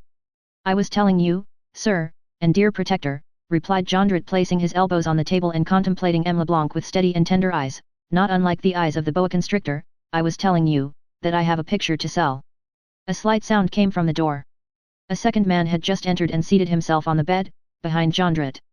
Like the first, his arms were bare, and he had a mask of ink or lamp black.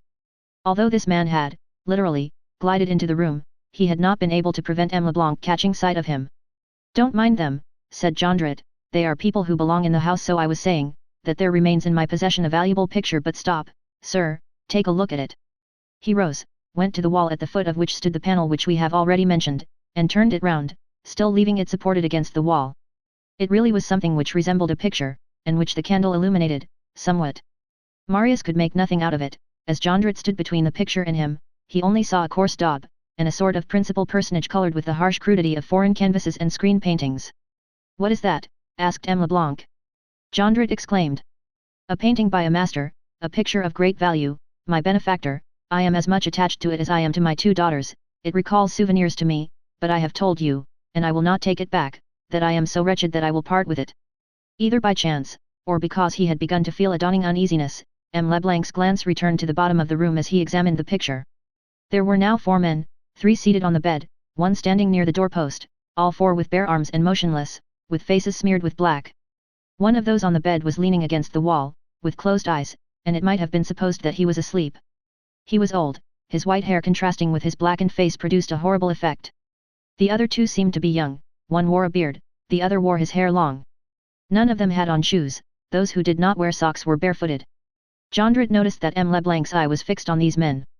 They are friends, they are neighbors, said he. Their faces are black because they work in charcoal, they are chimney builders, don't trouble yourself about them, my benefactor, but by my picture have pity on my misery, I will not ask you much for it, how much do you think it is worth? Well, said M. Leblanc, looking Jondrette full in the eye, and with the manner of a man who is on his guard, it is some signboard for a tavern, and is worth about 3 francs. Jondrette replied sweetly. Have you your pocketbook with you? I should be satisfied with 1,000 crowns. M. Leblanc sprang up, placed his back against the wall, and cast a rapid glance around the room. He had Jondrette on his left, on the side next the window, and the Jondrette woman and the 4 men on his right, on the side next the door. The 4 men did not stir, and did not even seem to be looking on. Jondrette had again begun to speak in a plaintive tone, with so vague an eye, and so lamentable an intonation, that M. Leblanc might have supposed that what he had before him was a man who had simply gone mad with misery. If you do not buy my picture, my dear benefactor, said Jondrette, I shall be left without resources, there will be nothing left for me but to throw myself into the river when I think that I wanted to have my 2 girls taught the middle-class paper box trade, The making of boxes for New Year's gifts, well, a table with a board at the end to keep the glasses from falling off is required, then a special stove is needed, a pot with 3 compartments for the different degrees of strength of the paste, according as it is to be used for wood, paper, or stuff, a paring knife to cut the cardboard, a mold to adjust it, a hammer to nail the steels, pincers, how the devil do I know what all. And all that in order to earn 4 sous a day. And you have to work 14 hours a day. And each box passes through the workwoman's hands 13 times. And you can't wet the paper. And you mustn't spot anything. And you must keep the paste hot. The devil, I tell you. 4 sous a day. How do you suppose a man is to live? As he spoke, Jondrette did not look at M. Leblanc, who was observing him.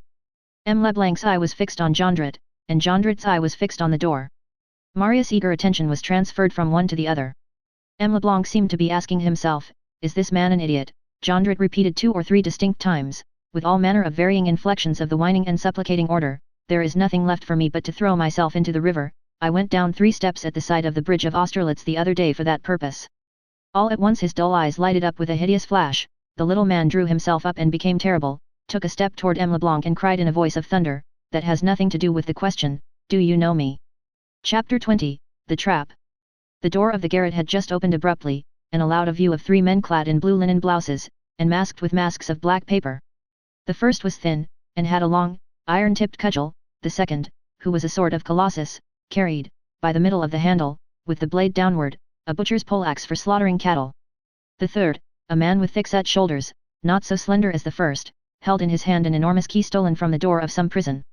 It appeared that the arrival of these men was what Jondrette had been waiting for. A rapid dialogue ensued between him and the man with the cudgel, the thin one. Is everything ready? Said Jondrette. Yes, replied the thin man. Where is Montparnasse? The young principal actor stopped to chat with your girl. Which? The eldest. Is there a carriage at the door? Yes. Is the team harnessed? Yes. With 2 good horses. Excellent. Is it waiting where I ordered? Yes. Good, said Jondrette. M. Leblanc was very pale.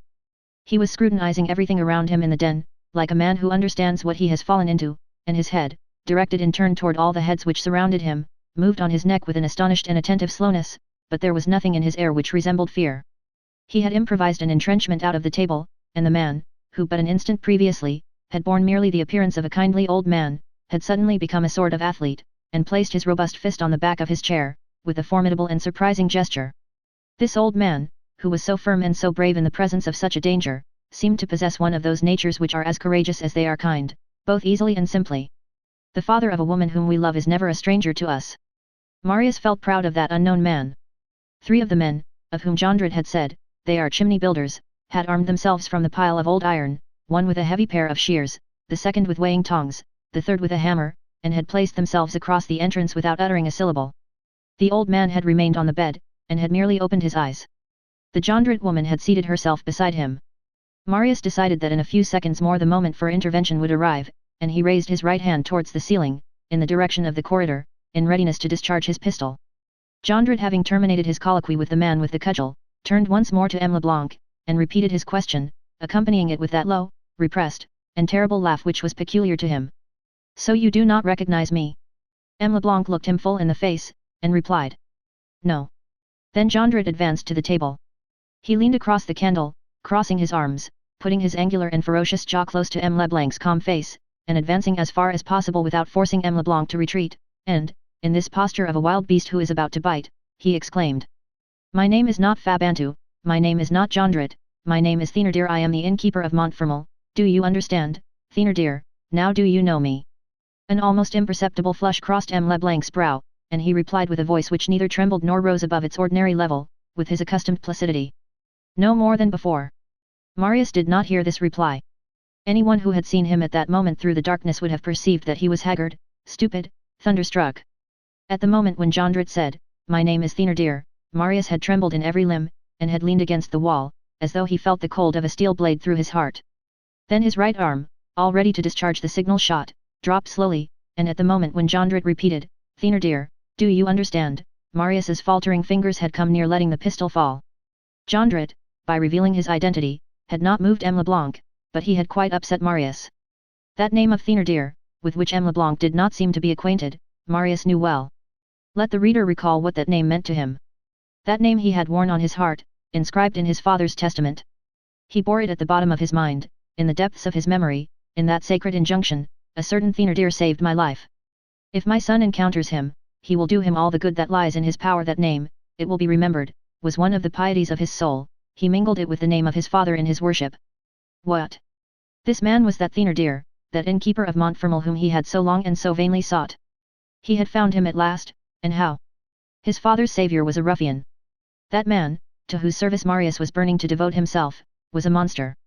That liberator of Colonel Pontmercy was on the point of committing a crime whose scope Marius did not, as yet, clearly comprehend, but which resembled an assassination. And against whom, great God! What a fatality! What a bitter mockery of fate! His father had commanded him from the depths of his coffin to do all the good in his power to this Thénardier, and for 4 years Marius had cherished no other thought than to acquit this debt of his father's. And at the moment when he was on the eve of having a brigand seized in the very act of crime by justice, destiny cried to him, "This is Thénardier." He could at last repay this man for his father's life, saved amid a hailstorm of grape shot on the heroic field of Waterloo, and repay it with the scaffold. He had sworn to himself that if ever he found that Thénardier, he would address him only by throwing himself at his feet, and now he actually had found him, but it was only to deliver him over to the executioner. His father said to him, "Succor Thénardier," and he replied to that adored and sainted voice by crushing Thénardier. He was about to offer to his father in his grave the spectacle of that man who had torn him from death at the peril of his own life, executed on the place Saint-Jacques through the means of his son, of that Marius to whom he had entrusted that man by his will. And what a mockery to have so long worn on his breast his father's last commands, written in his own hand. Only to act in so horribly contrary a sense.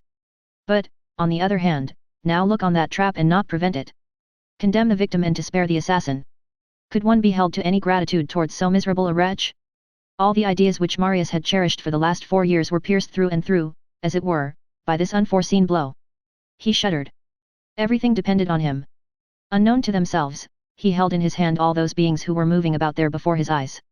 If he fired his pistol, M. Leblanc was saved, and Thénardier lost. If he did not fire, M. Leblanc would be sacrificed, and, who knows, Thénardier would escape. Should he dash down the one or allow the other to fall? Remorse awaited him in either case. What was he to do? What should he choose? Be false to the most imperious souvenirs, to all those solemn vows to himself, to the most sacred duty, to the most venerated text? Should he ignore his father's testament, or allow the perpetration of a crime? On the one hand, it seemed to him that he heard his Ursule supplicating for her father, and on the other, the colonel commending Thénardier to his care. He felt that he was going mad. His knees gave way beneath him. And he had not even the time for deliberation, so great was the fury with which the scene before his eyes was hastening to its catastrophe. It was like a whirlwind of which he had thought himself the master, and which was now sweeping him away. He was on the verge of swooning. In the meantime, Thénardier, whom we shall henceforth call by no other name, was pacing up and down in front of the table in a sort of frenzy and wild triumph. He seized the candle in his fist, and set it on the chimney-piece with so violent a bang that the wick came near being extinguished, and the tallow bespattered the wall. Then he turned to M. Leblanc with a horrible look, and spit out these words: "Done for, smoked brown, cooked, spitchcocked." And again he began to march back and forth, in full eruption. "Ah," he cried, "so I've found you again at last, Mr. Philanthropist, Mr. Threadbare Millionaire, Mr. Giver of Dolls, you old ninny. Ah, so you don't recognize me? No, it wasn't you who came to Montfermeil, to my inn, 8 years ago, on Christmas Eve, 1823, it wasn't you who carried off that Fantine's child from me, the lark, it wasn't you who had a yellow greatcoat, no, nor a package of duds in your hand, as you had this morning here. Say, wife, it seems to be his mania to carry packets of woolen stockings into houses. Old charity monger, get out with you. Are you a hosier, Mr. Millionaire? You give away your stock in trade to the poor, holy man. What bosh! Merry Andrew. Ah! And you don't recognize me? Well, I recognize you, that I do. I recognized you the very moment you poked your snout in here. Ah! You'll find out presently, that it isn't all roses to thrust yourself in that fashion into people's houses, under the pretext that they are taverns, in wretched clothes. With the air of a poor man, to whom one would give a sou, to deceive persons, to play the generous, to take away their means of livelihood, and to make threats in the woods, and you can't call things quits because afterwards, when people are ruined, you bring a coat that is too large, and 2 miserable hospital blankets, you old blackguard, you child stealer." He paused, and seemed to be talking to himself for a moment. One would have said that his wrath had fallen into some hole, like the Rhone. Then, as though he were concluding aloud the things which he had been saying to himself in a whisper, he smote the table with his fist, and shouted. And with his goody-goody air. And, apostrophizing M. LeBlanc. Parbleu, you made game of me in the past, you are the cause of all my misfortunes, for 1500 francs you got a girl whom I had, and who certainly belonged to rich people, and who had already brought in a great deal of money, and from whom I might have extracted enough to live on all my life, a girl who would have made up to me for everything that I lost in that vile cook shop, where there was nothing but one continual row, and where, like a fool, I ate up my last farthing. Oh, I wish all the wine folks drank in my house had been poison to those who drank it. Well, never mind. Say, now. You must have thought me ridiculous when you went off with the lark. You had your cudgel in the forest. You were the stronger. Revenge. I'm the one to hold the trumps today. You're in a sorry case, my good fellow. Oh, but I can laugh. Really, I laugh. Didn't he fall into the trap?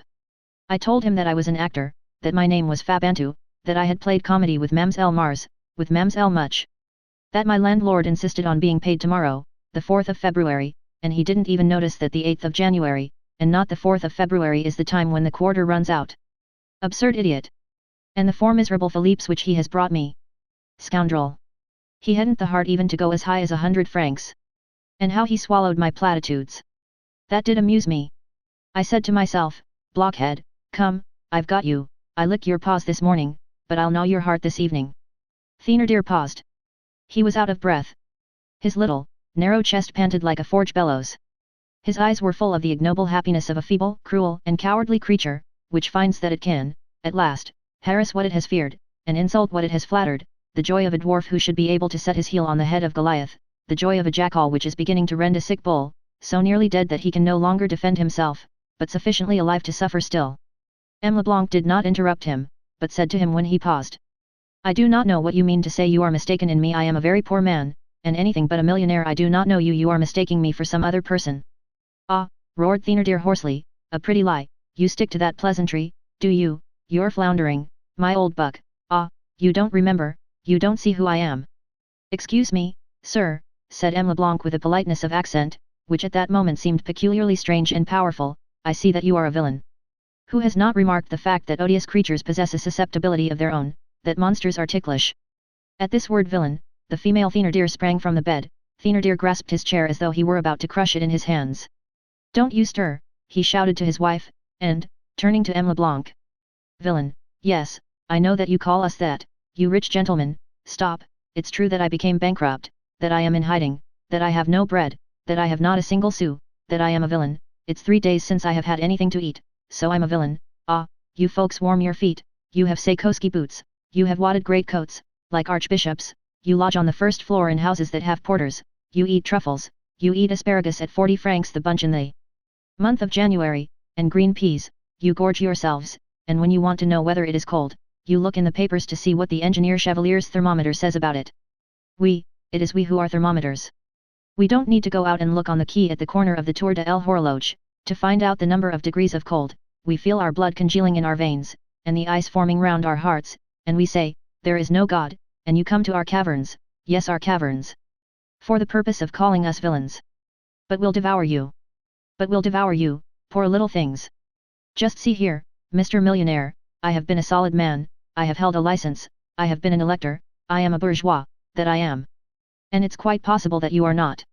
Here Thénardier took a step towards the men who stood near the door, and added with a shudder. When I think that he has dared to come here and talk to me like a cobbler. Then addressing M. LeBlanc with a fresh outburst of frenzy.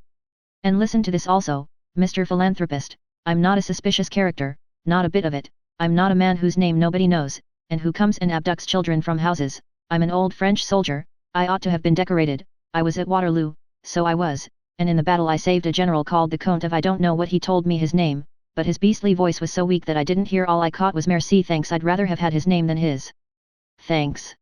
That would have helped me to find him again. The picture that you see here, and which was painted by David at Bruxelles, do you know what it represents? It represents me. David wished to immortalize that feat of prowess. I have that general on my back, and I am carrying him through the grape shot. There's the history of it. That general never did a single thing for me, he was no better than the rest. But nonetheless, I saved his life at the risk of my own, and I have the certificate of the fact in my pocket. I am a soldier of Waterloo, by all the Furies. And now that I have had the goodness to tell you all this, let's have an end of it. I want money, I want a deal of money, I must have an enormous lot of money, or I'll exterminate you, by the thunder of the good God. Marius had regained some measure of control over his anguish, and was listening. The last possibility of doubt had just vanished. It certainly was the Thénardier of the will. Marius shuddered at that reproach of ingratitude directed against his father, and which he was on the point of so fatally justifying. His perplexity was redoubled. Moreover, there was in all these words of Thénardier, in his accent, in his gesture, in his glance which darted flames at every word, there was, in this explosion of an evil nature disclosing everything, in that mixture of braggadocio and abjectness, of pride and pettiness, of rage and folly, in that chaos of real griefs and false sentiments, in that immodesty of a malicious man tasting the voluptuous delights of violence, in that shameless nudity of a repulsive soul, in that conflagration of all sufferings combined with all hatreds, something which was as hideous as evil, and as heart-rending as the truth.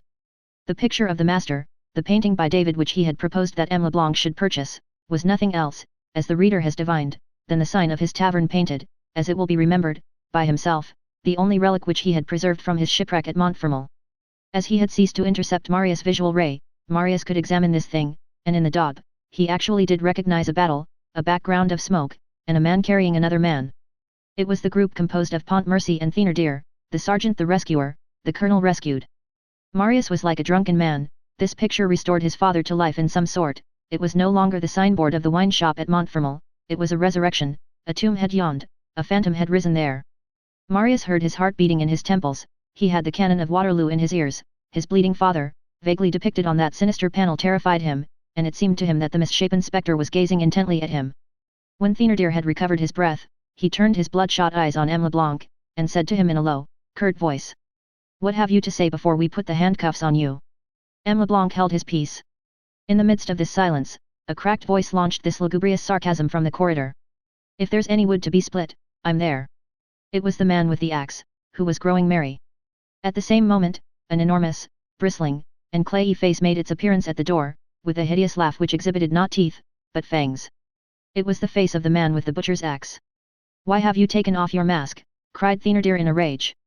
"For fun," retorted the man. For the last few minutes M. Leblanc had appeared to be watching and following all the movements of Thénardier, who, blinded and dazzled by his own rage, was stalking to and fro in the den with full confidence that the door was guarded, and of holding an unarmed man fast, he being armed himself, of being 9 against 1, supposing that the female Thénardier counted for but one man. During his address to the man with the pole axe, he had turned his back to M. Leblanc. M. Leblanc seized this moment, overturned the chair with his foot and the table with his fist, and with one bound, with prodigious agility, before Thénardier had time to turn round, he had reached the window. To open it, to scale the frame, to bestride it, was the work of a second only. He was half out when 6 robust fists seized him and dragged him back energetically into the hovel. These were the 3 chimney builders, who had flung themselves upon him. At the same time the Thénardier woman had wound her hands in his hair. At the trampling which ensued, the other ruffians rushed up from the corridor. The old man on the bed, who seemed under the influence of wine, descended from the pallet and came reeling up, with the stone-breaker's hammer in his hand. One of the chimney builders, whose smirched face was lighted up by the candle, and in whom Marius recognized, in spite of his daubing, Punchot, alias Printanier, alias Bigrenail, lifted above M. Leblanc's head a sort of bludgeon made of 2 balls of lead, at the 2 ends of a bar of iron. Marius could not resist this sight. "My father," he thought, "forgive me." And his finger sought the trigger of his pistol. The shot was on the point of being discharged when Thénardier's voice shouted, "Don't harm him." This desperate attempt of the victim, far from exasperating Thénardier, had calmed him. There existed in him 2 men, the ferocious man and the adroit man. Up to that moment, in the excess of his triumph in the presence of the prey which had been brought down, and which did not stir, the ferocious man had prevailed. When the victim struggled and tried to resist, the adroit man reappeared and took the upper hand. "Don't hurt him," he repeated, and without suspecting it, his first success was to arrest the pistol in the act of being discharged, and to paralyze Marius, in whose opinion the urgency of the case disappeared, and who, in the face of this new phase, saw no inconvenience in waiting a while longer. Who knows whether some chance would not arise which would deliver him from the horrible alternative of allowing Ursul's father to perish, or of destroying the colonel's savior. A Herculean struggle had begun. With one blow full in the chest, M. Leblanc had sent the old man tumbling, rolling in the middle of the room, then with 2 backward sweeps of his hand he had overthrown 2 more assailants, and he held one under each of his knees. The wretches were rattling in the throat beneath this pressure as under a granite millstone, but the other 4 had seized the formidable old man by both arms and the back of his neck, and were holding him doubled up over the 2 chimney builders on the floor. Thus, the master of some and mastered by the rest, crushing those beneath him and stifling under those on top of him, endeavoring in vain to shake off all the efforts which were heaped upon him, M. Leblanc disappeared under the horrible group of ruffians like the wild boar beneath a howling pile of dogs and hounds. They succeeded in overthrowing him upon the bed nearest the window, and there they held him in awe. The Thénardier woman had not released her clutch on his hair. "Don't you mix yourself up in this affair," said Thénardier. "You'll tear your shawl." The Thénardier obeyed, as the female wolf obeys the male wolf, with a growl. "Now," said Thénardier, "search him, you other fellows." M. Leblanc seemed to have renounced the idea of resistance. They searched him. He had nothing on his person except a leather purse containing 6 francs, and his handkerchief. Thénardier put the handkerchief into his own pocket. "What, no pocket-book?" he demanded. "No, nor watch," replied one of the chimney builders. "Never mind," murmured the masked man who carried the big key, in the voice of a ventriloquist, "he's a tough old fellow." Thénardier went to the corner near the door, picked up a bundle of ropes and threw them at the men. "Tie him to the leg of the bed," said he. And, catching sight of the old man who had been stretched across the room by the blow from M. Leblanc's fist, and who made no movement, he added, "Is Boulatruelle dead?" "No," replied Bigrenaille, "he's drunk." "Sweep him into a corner," said Thénardier. 2 of the chimney builders pushed the drunken man into the corner near the heap of old iron with their feet. "Babet," said Thénardier in a low tone to the man with the cudgel, "why did you bring so many? They were not needed." "What can you do?" replied the man with the cudgel, "they all wanted to be in it. This is a bad season, there's no business going on." The pallet on which M. Leblanc had been thrown was a sort of hospital bed, elevated on 4 coarse wooden legs, roughly hewn. M. Leblanc let them take their own course. The ruffians bound him securely, in an upright attitude, with his feet on the ground at the head of the bed, the end which was most remote from the window, and nearest to the fireplace. When the last knot had been tied, Thénardier took a chair and seated himself almost facing M. Leblanc. Thénardier no longer looked like himself. In the course of a few moments his face had passed from unbridled violence to tranquil and cunning sweetness. Marius found it difficult to recognize in that polished smile of a man in official life the almost bestial mouth which had been foaming but a moment before. He gazed with amazement on that fantastic and alarming metamorphosis, and he felt as a man might feel who should behold a tiger converted into a lawyer. "Monsieur," said Thénardier. And dismissing with a gesture the ruffians who still kept their hands on M. Leblanc. "Stand off a little, and let me have a talk with the gentleman." All retired towards the door. He went on. "Monsieur, you did wrong to try to jump out of the window. You might have broken your leg. Now, if you will permit me, we will converse quietly. In the first place, I must communicate to you an observation which I have made, which is, that you have not uttered the faintest cry." Thénardier was right, this detail was correct, although it had escaped Marius in his agitation.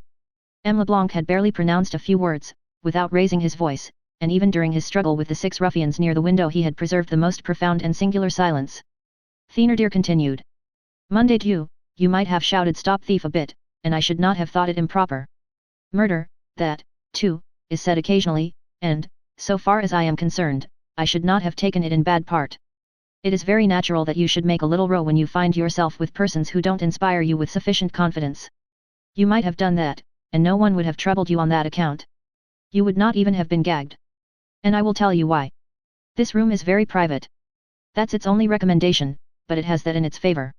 You might fire off a mortar and it would produce about as much noise at the nearest police station as the snores of a drunken man.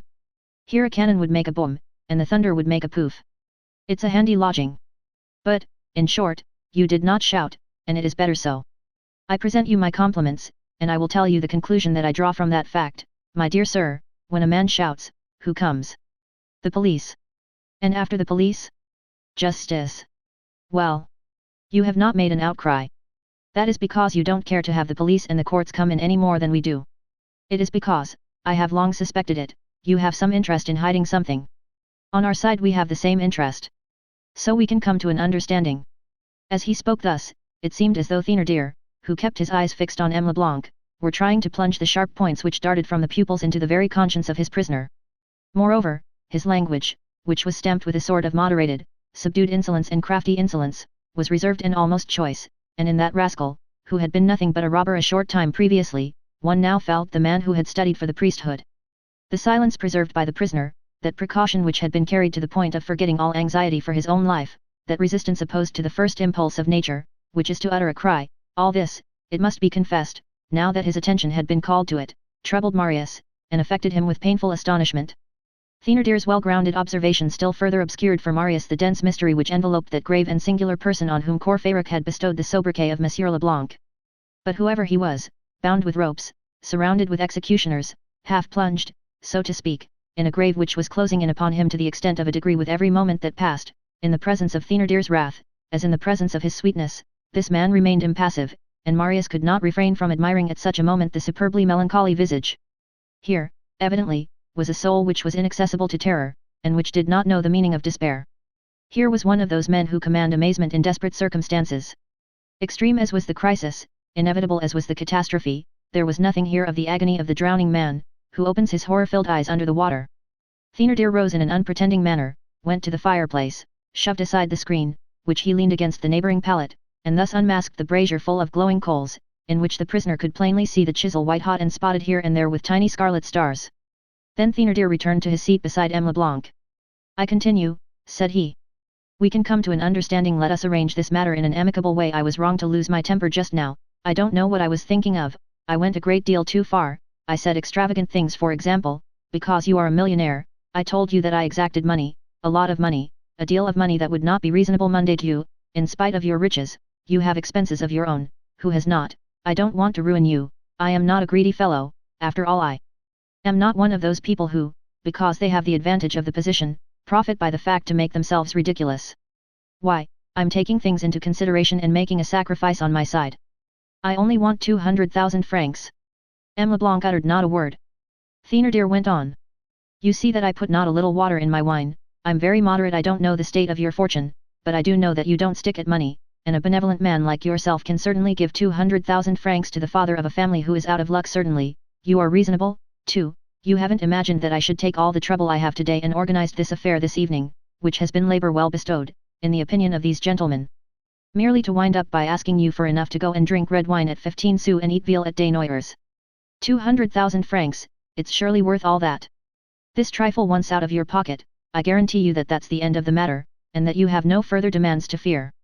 You will say to me, but I haven't 200,000 francs about me. Oh, I'm not extortionate. I don't demand that. I only ask one thing of you. Have the goodness to write what I am about to dictate to you." Here Thénardier paused, then he added, emphasizing his words, and casting a smile in the direction of the brazier. "I warn you that I shall not admit that you don't know how to write." A Grand Inquisitor might have envied that smile. Thénardier pushed the table close to M. Leblanc, and took an inkstand, a pen and a sheet of paper from the drawer which he left half open, and in which gleamed the long blade of the knife. He placed the sheet of paper before M. Leblanc. "Write," said he. The prisoner spoke at last. "How do you expect me to write? I am bound." "That's true, excuse me," ejaculated Thénardier, "you are quite right." And turning to Bigrenaille, "Untie the gentleman's right arm." Punchot, alias Printanier, alias Bigrenaille, executed Thénardier's order. When the prisoner's right arm was free, Thénardier dipped the pen in the ink and presented it to him. "Understand thoroughly, sir, that you are in our power, at our discretion, that no human power can get you out of this, and that we shall be really grieved if we are forced to proceed to disagreeable extremities. I know neither your name, nor your address, but I warn you, that you will remain bound until the person charged with carrying the letter which you are about to write shall have returned. Now, be so good as to write." "What?" demanded the prisoner. "I will dictate." M. Leblanc took the pen. Thénardier began to dictate. "My daughter." The prisoner shuddered, and raised his eyes to Thénardier. "Put down, my dear daughter," said Thénardier. M. Leblanc obeyed. Thénardier continued. "Come instantly." He paused. "You address her as thou, do you not?" "Who?" asked M. Leblanc. "Parbleu!" cried Thénardier, "the little one, the lark." M. Leblanc replied without the slightest apparent emotion. "I do not know what you mean." "Go on, nevertheless," ejaculated Thénardier, and he continued to dictate. "Come immediately, I am in absolute need of thee. The person who will deliver this note to thee is instructed to conduct thee to me. I am waiting for thee. Come with confidence." M. Leblanc had written the whole of this. Thénardier resumed. "Ah, erase come with confidence, that might lead her to suppose that everything was not as it should be, and that distrust is possible." M. Leblanc erased the 3 words. "Now," pursued Thénardier, "sign it. What's your name?" The prisoner laid down the pen and demanded. "For whom is this letter?" "You know well," retorted Thénardier, "for the little one. I just told you so." It was evident that Thénardier avoided naming the young girl in question. He said the lark, he said the little one, but he did not pronounce her name, the precaution of a clever man guarding his secret from his accomplices. To mention the name was to deliver the whole affair into their hands, and to tell them more about it than there was any need of their knowing. He went on. "Sign. What is your name?" "Urbain Fabre," said the prisoner. Thénardier, with the movement of a cat, dashed his hand into his pocket and drew out the handkerchief which had been seized on M. Leblanc. He looked for the mark on it, and held it close to the candle. "Uf, that's it, Urbain Fabre, well, sign it uf." The prisoner signed. "As 2 hands are required to fold the letter, give it to me, I will fold it." That done, Thénardier resumed. "Address it, Mademoiselle Fabre, at your house. I know that you live a long distance from here, near Saint-Jacques-du-Haut-Pas, because you go to Mass there every day, but I don't know in what street. I see that you understand your situation, as you have not lied about your name. You will not lie about your address. Write it yourself." The prisoner paused thoughtfully for a moment, then he took the pen and wrote. "Mademoiselle Fabre, at M. Urbain Fabre's, Rue Saint-Dominique d'Enfer, No. 17. Thénardier seized the letter with a sort of feverish convulsion. "Wife," he cried. The Thénardier woman hastened to him. "Here's the letter. You know what you have to do. There is a carriage at the door. Set out at once, and return ditto." And addressing the man with the meat axe. "Since you have taken off your nose screen, accompany the mistress. You will get up behind the fiacre. You know where you left the team." "Yes," said the man. And depositing his axe in a corner, he followed Madame Thénardier. As they set off, Thénardier thrust his head through the half-open door, and shouted into the corridor. "Above all things, don't lose the letter. Remember that you carry 200,000 francs with you." The Thénardier's hoarse voice replied. "Be easy, I have it in my bosom." A minute had not elapsed, when the sound of the cracking of a whip was heard, which rapidly retreated and died away. "Good," growled Thénardier. "They're going at a fine pace. At such a gallop, the bourgeois will be back inside 3/4 of an hour." He drew a chair close to the fireplace, folding his arms, and presenting his muddy boots to the brazier. "My feet are cold," said he. Only 5 ruffians now remained in the den with Thénardier and the prisoner. These men, through the black masks or paste which covered their faces, and made of them, at fear's pleasure, charcoal burners, negroes, or demons, had a stupid and gloomy air, and it could be felt that they perpetrated a crime like a bit of work, tranquilly, without either wrath or mercy, with a sort of ennui. They were crowded together in one corner like brutes, and remained silent. Thénardier warmed his feet. The prisoner had relapsed into his taciturnity. A sombre calm had succeeded to the wild uproar which had filled the garret but a few moments before. The candle, on which a large stranger had formed, cast but a dim light in the immense hovel. The brazier had grown dull, and all those monstrous heads cast misshapen shadows on the walls and ceiling. No sound was audible except the quiet breathing of the old drunken man, who was fast asleep.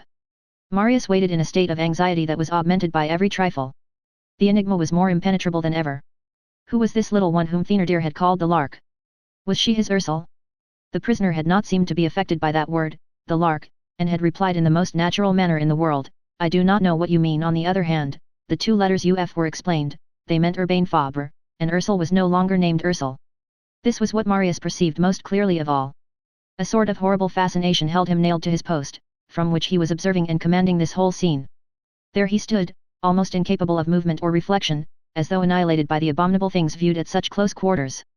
He waited, in the hope of some incident, no matter of what nature, since he could not collect his thoughts and did not know upon what course to decide. "In any case," he said, "if she is the Lark, I shall see her, for the Thénardier woman is to bring her hither. That will be the end, and then I will give my life and my blood if necessary, but I will deliver her. Nothing shall stop me." Nearly half an hour passed in this manner. Thénardier seemed to be absorbed in gloomy reflections. The prisoner did not stir. Still, Marius fancied that at intervals, and for the last few moments, he had heard a faint, dull noise in the direction of the prisoner. All at once, Thénardier addressed the prisoner. "By the way, Monsieur Fabre, I might as well say it to you at once." These few words appeared to be the beginning of an explanation. Marius strained his ears. "My wife will be back shortly. Don't get impatient. I think that the Lark really is your daughter, and it seems to me quite natural that you should keep her. Only, listen to me a bit. My wife will go and hunt her up with your letter. I told my wife to dress herself in the way she did, so that your young lady might make no difficulty about following her. They will both enter the carriage with my comrade behind somewhere. Outside the barrier, there is a trap harnessed to 2 very good horses. Your young lady will be taken to it. She will alight from the fiacre. My comrade will enter the other vehicle with her, and my wife will come back here to tell us. It's done. As for the young lady, no harm will be done to her. The trap will conduct her to a place where she will be quiet, and just as soon as you have handed over to me those little 200,000 francs, she will be returned to you. If you have me arrested, my comrade will give a turn of his thumb to the Lark, that's all." The prisoner uttered not a syllable. After a pause, Thénardier continued. "It's very simple. As you see, there'll be no harm done unless you wish that there should be harm done. I'm telling you how things stand. I warn you so that you may be prepared."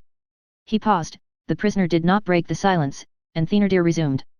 "As soon as my wife returns and says to me, 'The Lark is on the way,' we will release you, and you will be free to go and sleep at home. You see that our intentions are not evil." Terrible images passed through Marius' mind. What? That young girl whom they were abducting was not to be brought back? One of those monsters was to bear her off into the darkness? Whither? And what if it were she? It was clear that it was she. Marius felt his heart stop beating. What was he to do? Discharge the pistol? Place all those scoundrels in the hands of justice? But the horrible man with the meat axe would, nonetheless, be out of reach with the young girl, and Marius reflected on Thénardier's words, of which he perceived the bloody significance: if you have me arrested, my comrade will give a turn of his thumb to the lark. Now, it was not alone by the colonel's testament, it was by his own love, it was by the peril of the one he loved, that he felt himself restrained.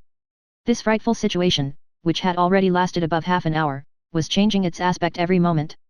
Marius had sufficient strength of mind to review in succession all the most heart-breaking conjectures, seeking hope and finding none.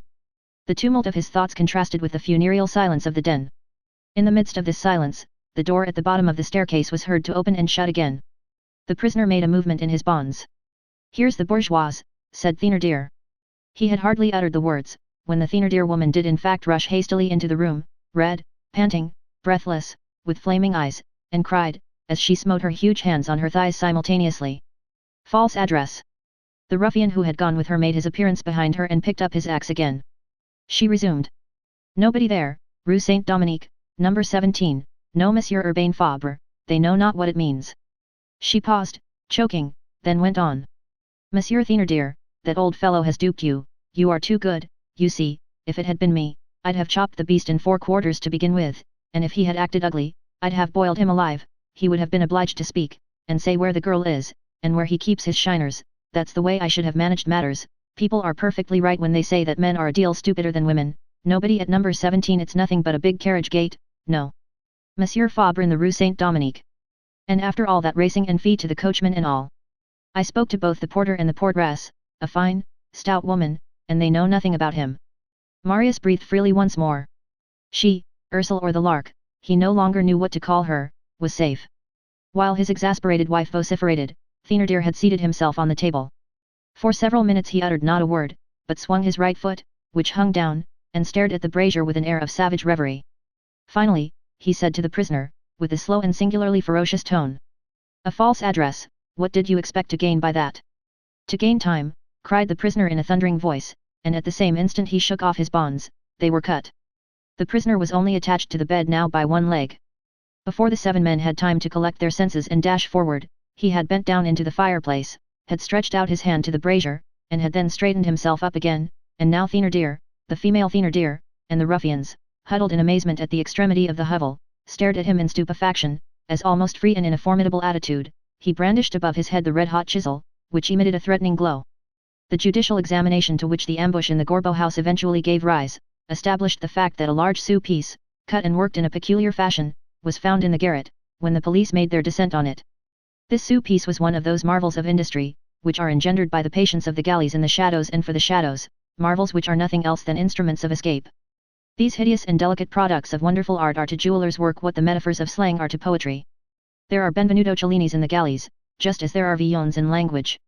The unhappy wretch who aspires to deliverance finds means sometimes without tools, sometimes with a common wooden-handled knife, to saw a sou into 2 thin plates, to hollow out these plates without affecting the coinage stamp, and to make a furrow on the edge of the sou in such a manner that the plates will adhere again. This can be screwed together and unscrewed at will. It is a box. In this box he hides a watch spring, and this watch spring, properly handled, cuts good-sized chains and bars of iron. The unfortunate convict is supposed to possess merely a sou, not at all, he possesses liberty. It was a large sou of this sort which, during the subsequent search of the police, was found under the bed near the window. They also found a tiny saw of blue steel which would fit the sou. It is probable that the prisoner had this sou piece on his person at the moment when the ruffians searched him, that he contrived to conceal it in his hand, and that afterward, having his right hand free, he unscrewed it, and used it as a saw to cut the cords which fastened him, which would explain the faint noise and almost imperceptible movements which Marius had observed. As he had not been able to bend down, for fear of betraying himself, he had not cut the bonds of his left leg. The ruffians had recovered from their first surprise. "Be easy," said Bigrenaille to Thénardier. "He still holds by one leg, and he can't get away. I'll answer for that. I tied that paw for him." In the meanwhile, the prisoner had begun to speak. "You are wretches, but my life is not worth the trouble of defending it when you think that you can make me speak, that you can make me write what I do not choose to write, that you can make me say what I do not choose to say." He stripped up his left sleeve, and added, "See here." At the same moment he extended his arm, and laid the glowing chisel which he held in his left hand by its wooden handle on his bare flesh. The crackling of the burning flesh became audible, and the odor peculiar to chambers of torture filled the hovel. Marius reeled in utter horror, the very ruffians shuddered, hardly a muscle of the old man's face contracted, and while the red-hot iron sank into the smoking wound, impassive and almost august, he fixed on Thénardier his beautiful glance, in which there was no hatred, and where suffering vanished in serene majesty. With grand and lofty natures, the revolts of the flesh and the senses when subjected to physical suffering cause the soul to spring forth, and make it appear on the brow, just as rebellions among the soldiery force the captain to show himself. "Wretches," said he, "have no more fear of me than I have for you." And, tearing the chisel from the wound, he hurled it through the window, which had been left open. The horrible, glowing tool disappeared into the night, whirling as it flew, and fell far away on the snow. The prisoner resumed. "Do what you please with me." He was disarmed. "Seize him," said Thénardier. Two of the ruffians laid their hands on his shoulder, and the masked man with the ventriloquist's voice took up his station in front of him, ready to smash his skull at the slightest movement. At the same time, Marius heard below him, at the base of the partition, but so near that he could not see who was speaking, this colloquy conducted in a low tone. "There is only one thing left to do. Cut his throat. That's it." It was the husband and wife taking counsel together. Thénardier walked slowly towards the table, opened the drawer, and took out the knife. Marius fretted with the handle of his pistol. Unprecedented perplexity. For the last hour he had had two voices in his conscience, the one enjoining him to respect his father's testament, the other crying to him to rescue the prisoner. These two voices continued uninterruptedly that struggle which tormented him to agony. Up to that moment he had cherished a vague hope that he should find some means of reconciling these two duties, but nothing within the limits of possibility had presented itself. However, the peril was urgent, the last bounds of delay had been reached. Thénardier was standing thoughtfully a few paces distant from the prisoner. Marius cast a wild glance about him, the last mechanical resource of despair. All at once a shudder ran through him. At his feet, on the table, a bright ray of light from the full moon illuminated and seemed to point out to him a sheet of paper. On this paper he read the following line written that very morning, in large letters, by the eldest of the Thénardier girls. "The bobbies are here." An idea, a flash, crossed Marius' mind. This was the expedient of which he was in search, the solution of that frightful problem which was torturing him, of sparing the assassin and saving the victim. He knelt down on his commode, stretched out his arm, seized the sheet of paper, softly detached a bit of plaster from the wall, wrapped the paper round it, and tossed the whole through the crevice into the middle of the den. It was high time. Thénardier had conquered his last fears or his last scruples, and was advancing on the prisoner. "Something is falling," cried the Thénardier woman. "What is it?" asked her husband. The woman darted forward and picked up the bit of plaster. She handed it to her husband. "Where did this come from?" demanded Thénardier. "Party," ejaculated his wife. "Where do you suppose it came from?" "Through the window, of course." "I saw it pass," said Bigrenaille. Thénardier rapidly unfolded the paper and held it close to the candle. "It's in Éponine's handwriting, the devil." He made a sign to his wife, who hastily drew near, and showed her the line written on the sheet of paper. Then he added in a subdued voice. "Quick, the ladder, let's leave the bacon in the mousetrap and decamp." "Without cutting that man's throat?" asked the Thénardier woman. "We haven't the time." "Through what?" resumed Bigrenaille. "Through the window," replied Thénardier. "Since Ponine has thrown the stone through the window, it indicates that the house is not watched on that side." The mask with the ventriloquist's voice deposited his huge key on the floor, raised both arms in the air, and opened and clenched his fists, 3 times rapidly without uttering a word. This was the signal like the signal for clearing the decks for action on board ship. The ruffians who were holding the prisoner released him. In the twinkling of an eye the rope ladder was unrolled outside the window, and solidly fastened to the sill by the 2 iron hooks. The prisoner paid no attention to what was going on around him. He seemed to be dreaming or praying. As soon as the ladder was arranged, Thénardier cried, "Come, the bourgeois first!" And he rushed headlong to the window. But just as he was about to throw his leg over, Bigrenaille seized him roughly by the collar. "Not much, come now, you old dog, after us!" "After us!" yelled the ruffians. "You are children," said Thénardier, "we are losing time, the police are on our heels." "Well," said the ruffians, "let's draw lots to see who shall go down first." Thénardier exclaimed. "Are you mad, are you crazy, what a pack of boobies, you want to waste time, do you, draw lots, do you, by a wet finger, by a short straw, with written names, thrown into a hat." "Would you like my hat?" cried a voice on the threshold. All wheeled round. It was Javert. He had his hat in his hand, and was holding it out to them with a smile. Chapter 21, One should always begin by arresting the victims. At nightfall, Javert had posted his men and had gone into ambush himself between the trees of the Rue de la Barrière des Gobelins which faced the Gorbeau house, on the other side of the boulevard. He had begun operations by opening his pockets, and dropping into it the two young girls who were charged with keeping a watch on the approaches to the den. But he had only caged Azelma. As for Eponine, she was not at her post, she had disappeared, and he had not been able to seize her.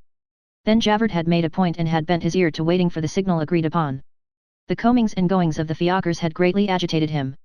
At last, he had grown impatient, and, sure that there was a nest there, sure of being in luck, having recognized many of the ruffians who had entered, he had finally decided to go upstairs without waiting for the pistol shot. It will be remembered that he had Marius' passkey. He had arrived just in the nick of time. The terrified ruffians flung themselves on the arms which they had abandoned in all the corners at the moment of flight.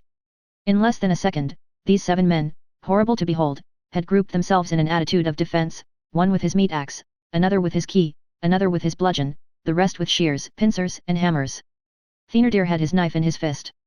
The Thénardier woman snatched up an enormous paving stone which lay in the angle of the window and served her daughters as an ottoman.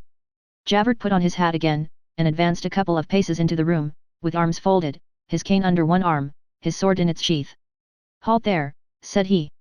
"You shall not go out by the window, you shall go through the door. It's less unhealthy. There are 7 of you, there are 15 of us. Don't let's fall to collaring each other like men of Auvergne." Bigrenaille drew out a pistol which he had kept concealed under his blouse, and put it in Thénardier's hand, whispering in the latter's ear. "It's Javert. I don't dare fire at that man. Do you dare?" "Parbleu," replied Thénardier. "Well, then, fire." Thénardier took the pistol and aimed at Javert. Javert, who was only 3 paces from him, stared intently at him and contented himself with saying, "Come now, don't fire. You'll miss fire." Thénardier pulled the trigger. The pistol missed fire. "Didn't I tell you so?" ejaculated Javert. Bigrenaille flung his bludgeon at Javert's feet. "You're the emperor of the fiends, I surrender." "And you?" Javert asked the rest of the ruffians. They replied, "So do we." Javert began again calmly. "That's right, that's good, I said so, you are nice fellows. I only ask one thing," said Bigrenaille, "and that is, that I may not be denied tobacco while I am in confinement." "Granted," said Javert. And turning round and calling behind him, "Come in now." A squad of policemen, sword in hand, and agents armed with bludgeons and cudgels, rushed in at Javert's summons. They pinioned the ruffians. This throng of men, sparely lighted by the single candle, filled the den with shadows. "Handcuff them all," shouted Javert. "Come on," cried a voice which was not the voice of a man, but of which no one would ever have said, "It is a woman's voice." The Thénardier woman had entrenched herself in one of the angles of the window, and it was she who had just given vent to this roar. The policemen and agents recoiled. She had thrown off her shawl, but retained her bonnet. Her husband, who was crouching behind her, was almost hidden under the discarded shawl, and she was shielding him with her body, as she elevated the paving stone above her head with the gesture of a giantess on the point of hurling a rock. "Beware," she shouted. All crowded back towards the corridor. A broad open space was cleared in the middle of the garret. The Thénardier woman cast a glance at the ruffians who had allowed themselves to be pinioned, and muttered in hoarse and guttural accents, "The cowards!" Javert smiled, and advanced across the open space which the Thénardier was devouring with her eyes. "Don't come near me," she cried, "or I'll crush you." "What a grenadier!" ejaculated Javert, "you've got a beard like a man, mother, but I have claws like a woman." And he continued to advance. The Thénardier, dishevelled and terrible, set her feet far apart, threw herself backwards, and hurled the paving stone at Javert's head. Javert ducked, the stone passed over him, struck the wall behind, knocked off a huge piece of plastering, and, rebounding from angle to angle across the hovel, now luckily almost empty, rested at Javert's feet. At the same moment, Javert reached the Thénardier couple. One of his big hands descended on the woman's shoulder, the other on the husband's head. "The handcuffs," he shouted. The policemen trooped in force, and in a few seconds Javert's order had been executed. The Thénardier female, overwhelmed, stared at her pinioned hands, and at those of her husband, who had dropped to the floor, and exclaimed, weeping, "My daughters! They are in the jug," said Javert. In the meanwhile, the agents had caught sight of the drunken man asleep behind the door, and were shaking him. He awoke, stammering, "Is it all over, Jondrette?" "Yes," replied Javert. The 6 pinioned ruffians were standing, and still preserved their spectral mien, all 3 besmeared with black, all 3 masked.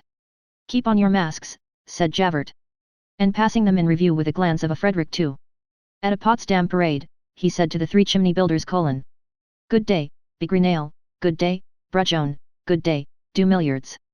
Then turning to the 3 masked men, he said to the man with the meat axe. Good day, Gulmer. And to the man with the cudgel. Good day, Babette. And to the ventriloquist. Your health, Klaxu. At that moment, he caught sight of the ruffian's prisoner, who, ever since the entrance of the police, had not uttered a word, and had held his head down. Untie the gentleman, said Javert, and let no one go out. That said, he seated himself with sovereign dignity before the table, where the candle and the writing materials still remained, drew a stamped paper from his pocket, and began to prepare his report. When he had written the first lines, which are formulas that never vary, he raised his eyes. Let the gentleman whom these gentlemen bound step forward. The policemen glanced round them. Well, said Javert, where is he? The prisoner of the ruffians, M. Leblanc, M. Urbain Fabre, the father of Ursule or the Lark, had disappeared. The door was guarded, but the window was not. As soon as he had found himself released from his bonds, and while Javert was drawing up his report, he had taken advantage of confusion, the crowd, the darkness, and of a moment when the general attention was diverted from him, to dash out of the window. An agent sprang to the opening and looked out. He saw no one outside. The rope ladder was still shaking. The devil, ejaculated Javert between his teeth, he must have been the most valuable of the lot. Chapter 22, The Little One Who Was Crying in Volume 2. On the day following that on which these events took place in the house on the Boulevard de l'Hôpital, a child, who seemed to be coming from the direction of the bridge of Austerlitz, was ascending the side alley on the right in the direction of the Barrière de Fontainebleau. Night had fully come. This lad was pale, thin, clad in rags, with linen trousers in the month of February, and was singing at the top of his voice. At the corner of the Rue du Petit Banquier, a bent old woman was rummaging in a heap of refuse by the light of a street lantern. The child jostled her as he passed, then recoiled, exclaiming, "Hello," and I took it for an enormous, enormous dog. He pronounced the word enormous the second time with a jeering swell of the voice which might be tolerably well represented by capitals, an enormous, enormous dog. The old woman straightened herself up in a fury. Nasty brat, she grumbled. If I hadn't been bending over, I know well where I would have planted my foot on you. The boy was already far away. Kiss, kiss, he cried. After that, I don't think I was mistaken. The old woman, choking with indignation, now rose completely upright, and the red gleam of the lantern fully lighted up her livid face, all hollowed into angles and wrinkles, with crow's feet meeting the corners of her mouth. Her body was lost in the darkness, and only her head was visible. One would have pronounced her a mask of decrepitude carved out by a light from the night. The boy surveyed her. "Madam," said he, "does not possess that style of beauty which pleases me." He then pursued his road, and resumed his song. Leroi coupe de sabot. Sn alite à la chasse. À la chasse auxiliary corbeau. At the end of these 3 lines he paused. He had arrived in front of No. 50 to 52, and finding the door fastened, he began to assault it with resounding and heroic kicks, which betrayed rather the man's shoes that he was wearing than the child's feet which he owned. In the meanwhile, the very old woman whom he had encountered at the corner of the Rue du Petit Banquier hastened up behind him, uttering clamorous cries and indulging in lavish and exaggerated gestures. "What's this? What's this? Lord God, he's battering the door down, he's knocking the house down." The kicks continued. The old woman strained her lungs. Is that the way buildings are treated nowadays? All at once she paused. She had recognized the gamin. "What, so it's that imp?" "Why, it's the old lady," said the lad. "Good day, Bougon, much I have come to see my ancestors." The old woman retorted with a composite grimace, and a wonderful improvisation of hatred taking advantage of feebleness and ugliness, which was, unfortunately, wasted in the dark.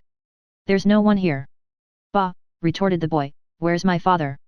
"At La Force." "Come, now, and my mother?" "At Saint Lazare." "Well, and my sisters?" "At the Madelonnettes." The lad scratched his head behind his ear, stared at Ma'am Bougon, and said, "Ah." Then he executed a pirouette on his heel. A moment later, the old woman, who had remained on the doorstep, heard him singing in his clear, young voice, as he plunged under the black elm trees, in the wintry wind. Leroi coupe de sabot. Sn alite à la chasse. À la chasse auxiliary corbeau. Monty sur deux échasses. Quand on passet dessus. On lui payet du sou. 31. The end of Volume 3 Marius. Volume 4. Saint Denis. The Idol in the Rue Plumet and the Epic in the Rue Saint Denis. Book first, a few pages of history. Chapter 1, Well Cut. 1831 and 1832, the 2 years which are immediately connected with the Revolution of July, form one of the most peculiar and striking moments of history. These 2 years rise like 2 mountains midway between those which precede and those which follow them. They have a revolutionary grandeur. Precipices are to be distinguished there. The social masses, the various sizes of civilization, the solid group of superposed and adhering interests, the century-old profiles of the ancient French formation, appear and disappear in them every instant, athwart the storm clouds of systems, of passions, and of theories. These appearances and disappearances have been designated as movement and resistance. At intervals, truth, that daylight of the human soul, can be descried shining there. This remarkable epoch is decidedly circumscribed and is beginning to be sufficiently distant from us to allow of our grasping the principal lines even at the present day. We shall make the attempt. The Restoration had been one of those intermediate phases, hard to define, in which there is fatigue, buzzing, murmurs, sleep, tumult, and which are nothing else than the arrival of a great nation at a halting place. These epochs are peculiar and mislead the politicians who desire to convert them to profit. In the beginning, the nation asks nothing but repose, it thirsts for but one thing, peace, it has but one ambition, to be small. Which is the translation of remaining tranquil. Of great events, great hazards, great adventures, great men, thank God, we have seen enough, we have them heaped higher than our heads. We would exchange Caesar for Perseus, and Napoleon for the King of Avito. What a good little king was he, we have marched since daybreak, we have reached the evening of a long and toilsome day, we have made our first change with Mirabeau, the second with Robespierre, the third with Bonaparte, we are worn out. Each one demands a bed. Devotion which is weary, heroism which has grown old, ambitions which are sated, fortunes which are made, seek, demand, implore, solicit, what? A shelter. They have it. They take possession of peace, of tranquility, of leisure, behold, they are content. But, at the same time certain facts arise, compel recognition, and knock at the door in their turn.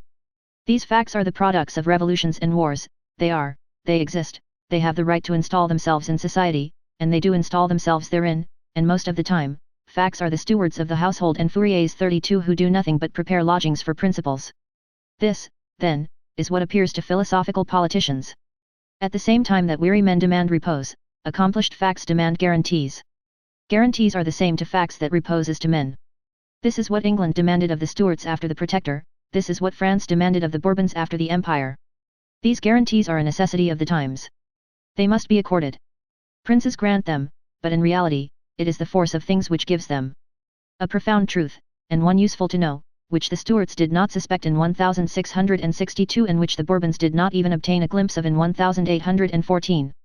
The predestined family, which returned to France when Napoleon fell, had the fatal simplicity to believe that it was itself which bestowed, and that what it had bestowed it could take back again, that the House of Bourbon possessed the right divine, that France possessed nothing, and that the political right conceded in the Charter of Louis XVIII was merely a branch of the right divine, was detached by the House of Bourbon and graciously given to the people until such day as it should please the king to reassume it. Still, the House of Bourbon should have felt, from the displeasure created by the gift, that it did not come from it. This house was churlish to the 19th century. It put on an ill-tempered look at every development of the nation. To make use of a trivial word, that is to say, of a popular and a true word, it looked glum. The people saw this. It thought it possessed strength because the empire had been carried away before it like a theatrical stage setting. It did not perceive that it had, itself, been brought in the same fashion. It did not perceive that it also lay in that hand which had removed Napoleon. It thought that it had roots, because it was the past. It was mistaken, it formed a part of the past, but the whole past was France. The roots of French society were not fixed in the Bourbons, but in the nations. These obscure and lively roots constituted, not the right of a family, but the history of a people. They were everywhere, except under the throne. The House of Bourbon was to France the illustrious and bleeding knot in her history, but was no longer the principal element of her destiny, and the necessary base of her politics.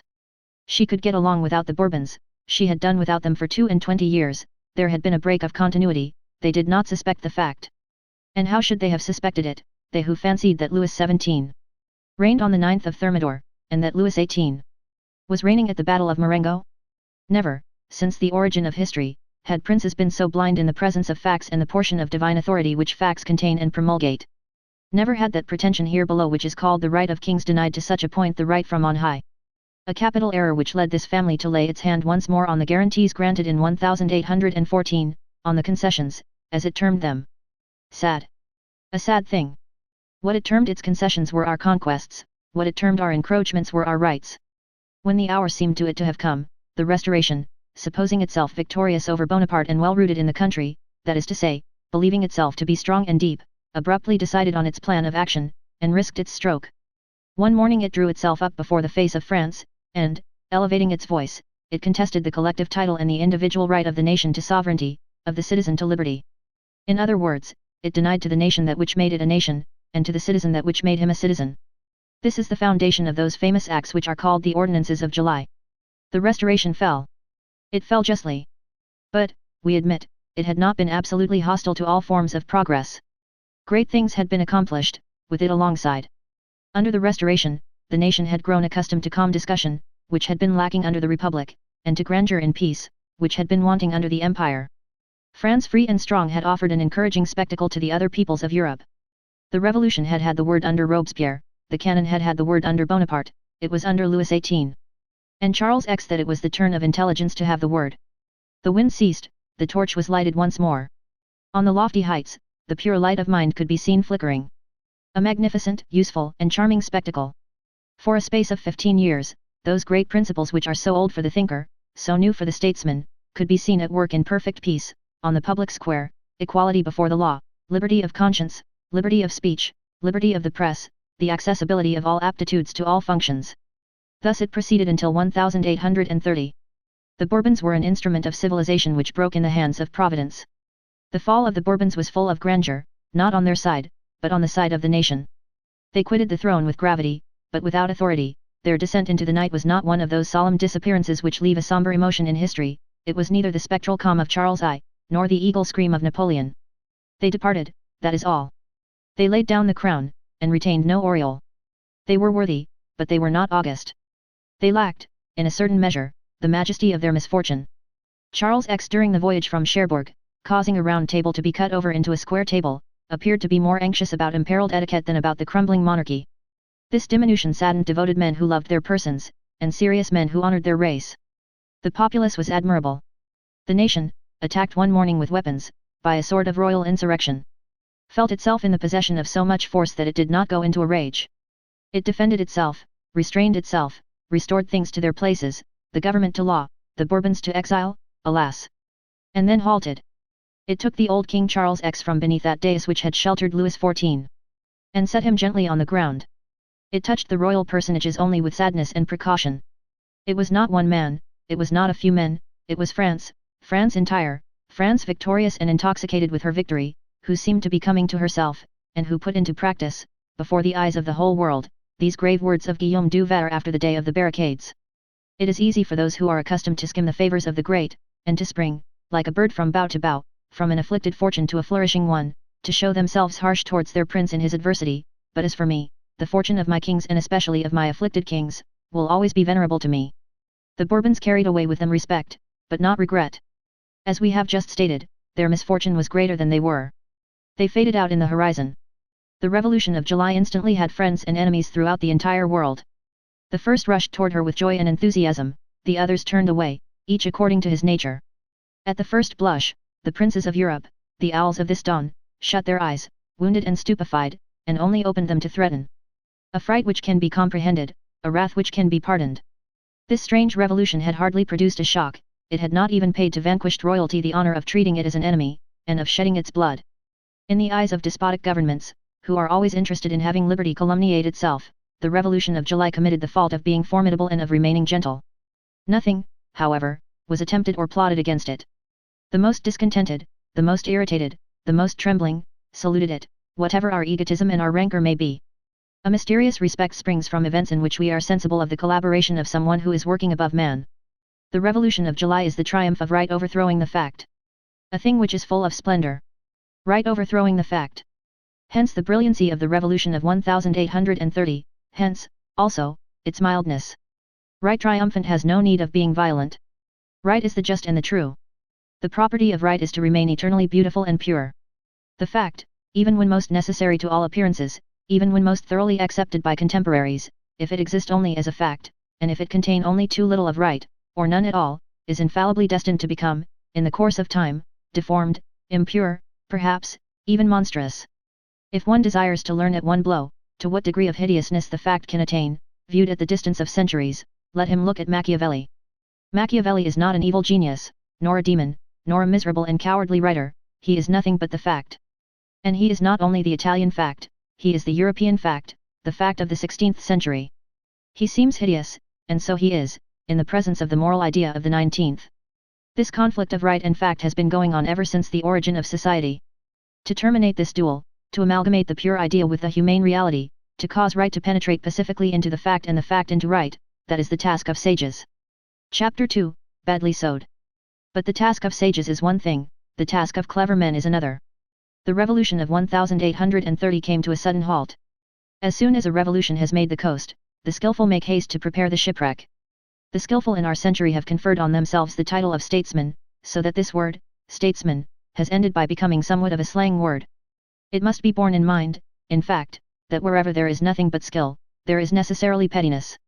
To say the skillful amounts to saying the mediocre. In the same way, to say statesman is sometimes equivalent to saying traitors if, then, we are to believe the skillful. Revolutions like the Revolution of July are severed arteries, a prompt ligature is indispensable. The right, too grandly proclaimed, is shaken. Also, right once firmly fixed, the state must be strengthened. Liberty once assured, attention must be directed to power. Here the sages are not, as yet, separated from the skillful, but they begin to be distrustful. Power, very good. But, in the first place, what is power? In the second, whence comes it? The skillful do not seem to hear the murmured objection, and they continue their maneuvers. According to the politicians, who are ingenious in putting the mask of necessity on profitable fictions, the first requirement of a people after a revolution, when this people forms part of a monarchical continent, is to procure for itself a dynasty. In this way, say they, peace, that is to say, time to dress our wounds, and to repair the house, can be had after a revolution. The dynasty conceals the scaffolding and covers the ambulance. Now, it is not always easy to procure a dynasty. If it is absolutely necessary, the first man of genius or even the first man of fortune who comes to hand suffices for the manufacturing of a king. You have, in the first case, Napoleon, in the second, Iturbide. But the first family that comes to hand does not suffice to make a dynasty. There is necessarily required a certain modicum of antiquity in a race, and the wrinkle of the centuries cannot be improvised. If we place ourselves at the point of view of the statesman, after making all allowances, of course, after a revolution, what are the qualities of the king which result from it? He may be, and it is useful for him to be a revolutionary, that is to say, a participant in his own person in that revolution, that he should have lent a hand to it, that he should have either compromised or distinguished himself therein, that he should have touched the axe or wielded the sword in it. What are the qualities of a dynasty? It should be national, that is to say, revolutionary at a distance, not through acts committed, but by reason of ideas accepted. It should be composed of past and be historic, be composed of future and be sympathetic. All this explains why the early revolutions contented themselves with finding a man, Cromwell or Napoleon, and why the second absolutely insisted on finding a family, the House of Brunswick or the House of Orleans. Royal houses resemble those Indian fig trees, each branch of which, bending over to the earth, takes root and becomes a fig tree itself. Each branch may become a dynasty, on the sole condition that it shall bend down to the people. Such is the theory of the skillful. Here, then, lies the great art, to make a little render to success the sound of a catastrophe in order that those who profit by it may tremble from it also, to season with fear every step that is taken, to augment the curve of the transition to the point of retarding progress, to dull that aurora, to denounce and retrench the harshness of enthusiasm, to cut all angles and nails, to wad triumph, to muffle upright, to envelop the giant people in flannel, and to put it to bed very speedily, to impose a diet on that excess of health, to put Hercules on the treatment of a convalescent, to dilute the event with the expedient, to offer to spirits thirsting for the ideal that nectar thinned out with a potion, to take one's precautions against too much success, to garnish the revolution with a shade. 1830 practiced this theory, already applied to England by 1688. 1830 is a revolution arrested midway. Half of progress, quasi right. Now, logic knows not the almost, absolutely as the sun knows not the candle. Who arrests revolutions halfway? The bourgeoisie? Why? Because the bourgeoisie is interest which has reached satisfaction. Yesterday it was appetite, today it is plenitude, tomorrow it will be satiety. The phenomenon of 1814 after Napoleon was reproduced in 1830 after Charles X. The attempt has been made, and wrongly, to make a class of the bourgeoisie. The bourgeoisie is simply the contented portion of the people. The bourgeois is the man who now has time to sit down. A chair is not a caste. But through a desire to sit down too soon, one may arrest the very march of the human race. This has often been the fault of the bourgeoisie. One is not a class because one has committed a fault. Selfishness is not one of the divisions of the social order. Moreover, we must be just to selfishness. The state to which that part of the nation which is called the bourgeoisie aspired after the shock of 1830 was not the inertia which is complicated with indifference and laziness, and which contains a little shame, it was not the slumber which presupposes a momentary forgetfulness accessible to dreams, it was the halt.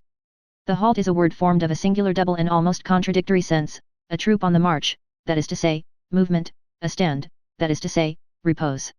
The halt is the restoration of forces, it is repose armed and on the alert, it is the accomplished fact which posts sentinels and holds itself on its guard.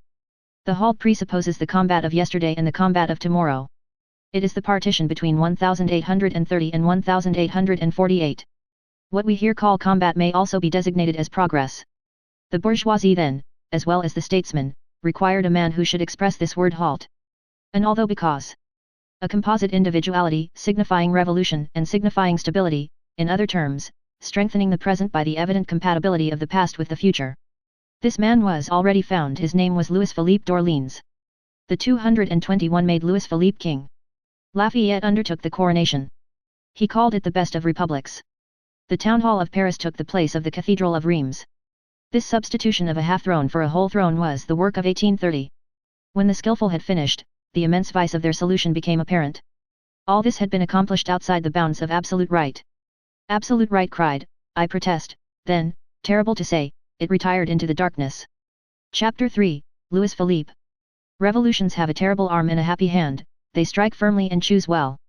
Even incomplete, even debased and abused and reduced to the state of a junior revolution like the revolution of 1830, they nearly always retain sufficient providential lucidity to prevent them from falling amiss. Their eclipse is never an abdication. Nevertheless, let us not boast too loudly, revolutions also may be deceived, and grave errors have been seen. Let us return to 1830. 1830, in its deviation, had good luck. In the establishment which entitled itself order after the revolution had been cut short, the king amounted to more than royalty. Louis Philippe was a rare man. The son of a father to whom history will accord certain attenuating circumstances, but also as worthy of esteem as that father had been of blame, possessing all private virtues and many public virtues, careful of his health, of his fortune, of his person, of his affairs, knowing the value of a minute and not always the value of a year, sober, serene, peaceable, patient, a good man and a good prince, sleeping with his wife, and having in his palace lackeys charged with the duty of showing the conjugal bed to the bourgeois, an ostentation of the regular sleeping apartment which had become useful after the former illegitimate displays of the elder branch, knowing all the languages of Europe, and, what is more rare, all the languages of all interests, and speaking them, an admirable representative of the middle class, but outstripping it, and in every way greater than it, possessing excellent sense, while appreciating the blood from which he had sprung, counting most of all on his intrinsic worth, and on the question of his race, very particular, declaring himself Orleans and not Bourbon, thoroughly the first prince of the blood royal while he was still only a serene highness, but a frank bourgeois from the day he became king, diffuse in public, concise in private, reputed, but not proved to be a miser, at bottom, one of those economists who are readily prodigal at their own fancy or duty, lettered, but not very sensitive to letters, a gentleman, but not a chevalier, simple, calm, and strong.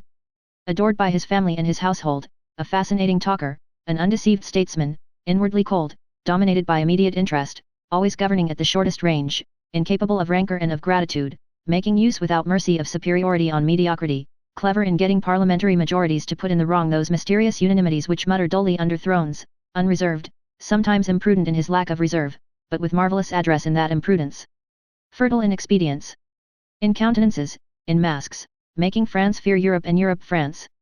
Incontestably fond of his country, but preferring his family, assuming more domination than authority and more authority than dignity, a disposition which has this unfortunate property, that as it turns everything to success, it admits of ruse and does not absolutely repudiate baseness, but which has this valuable side, that it preserves politics from violent shocks, the state from fractures, and society from catastrophes, minute, correct, vigilant, attentive, sagacious, indefatigable. Contradicting himself at times and giving himself the lie, bold against Austria at Ancona, obstinate against England in Spain, bombarding Antwerp and paying off Pritchard, singing the Marseillaise with conviction, inaccessible to despondency, to lassitude, to the taste for the beautiful and the ideal, to daring generosity, to utopia, to chimeras, to wrath, to vanity, to fear, possessing all the forms of personal intrepidity, a general at Valmy, a soldier at Jemappes, attacked 8 times by regicides and always smiling. Brave as a grenadier, courageous as a thinker, uneasy only in the face of the chances of a European shaking up, and unfitted for great political adventures, always ready to risk his life, never his work, disguising his will and influence, in order that he might be obeyed as an intelligence rather than as a king, endowed with observation and not with divination, not very attentive to minds, but knowing men, that is to say requiring to see in order to judge, prompt and penetrating good sense, practical wisdom, easy speech, prodigious memory, drawing incessantly on this memory, his only point of resemblance with Caesar, Alexander, and Napoleon, knowing deeds, facts, details, dates, proper names, ignorant of tendencies, passions, the diverse geniuses of the crowd, the interior aspirations, the hidden and obscure uprisings of souls, in a word, all that can be designated as the invisible currents of consciences, accepted by the surface, but little in accord with France lower down, extricating himself by dint of tact, governing too much and not enough, his own first minister, excellent at creating out of the pettiness of realities an obstacle to the immensity of ideas,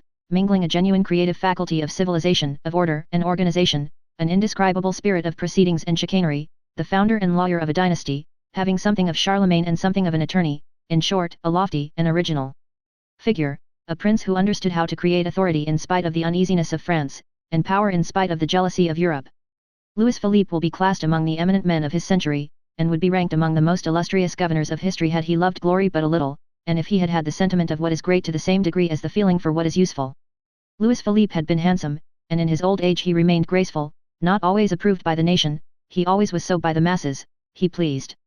He had that gift of charming.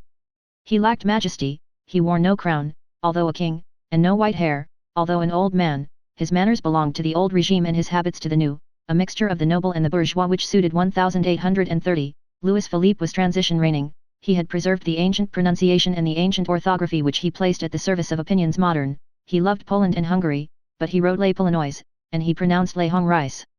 He wore the uniform of the National Guard, like Charles X, and the ribbon of the Legion of Honor, like Napoleon. He went a little to chapel, not at all to the chase, never to the opera. Incorruptible by sacristans, by whippers in, by ballet dancers, this made a part of his bourgeois popularity. He had no heart.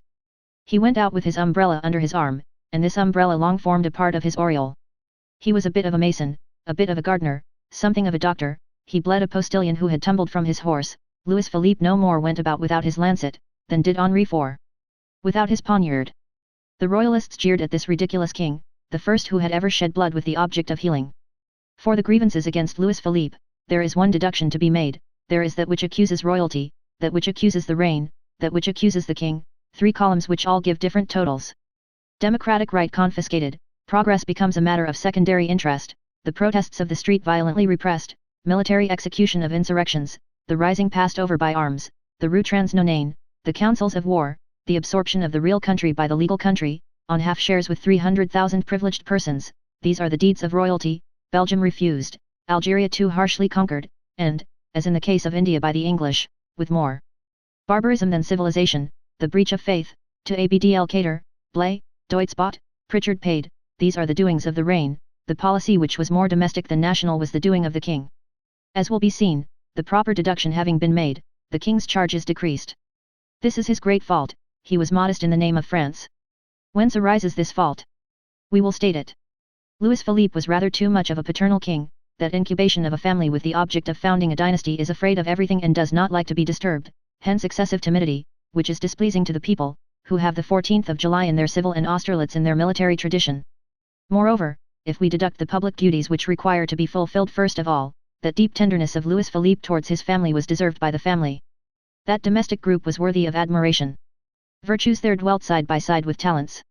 One of Louis Philippe's daughters, Marie d'Orléans, placed the name of her race among artists, as Charles d'Orléans had placed it among poets.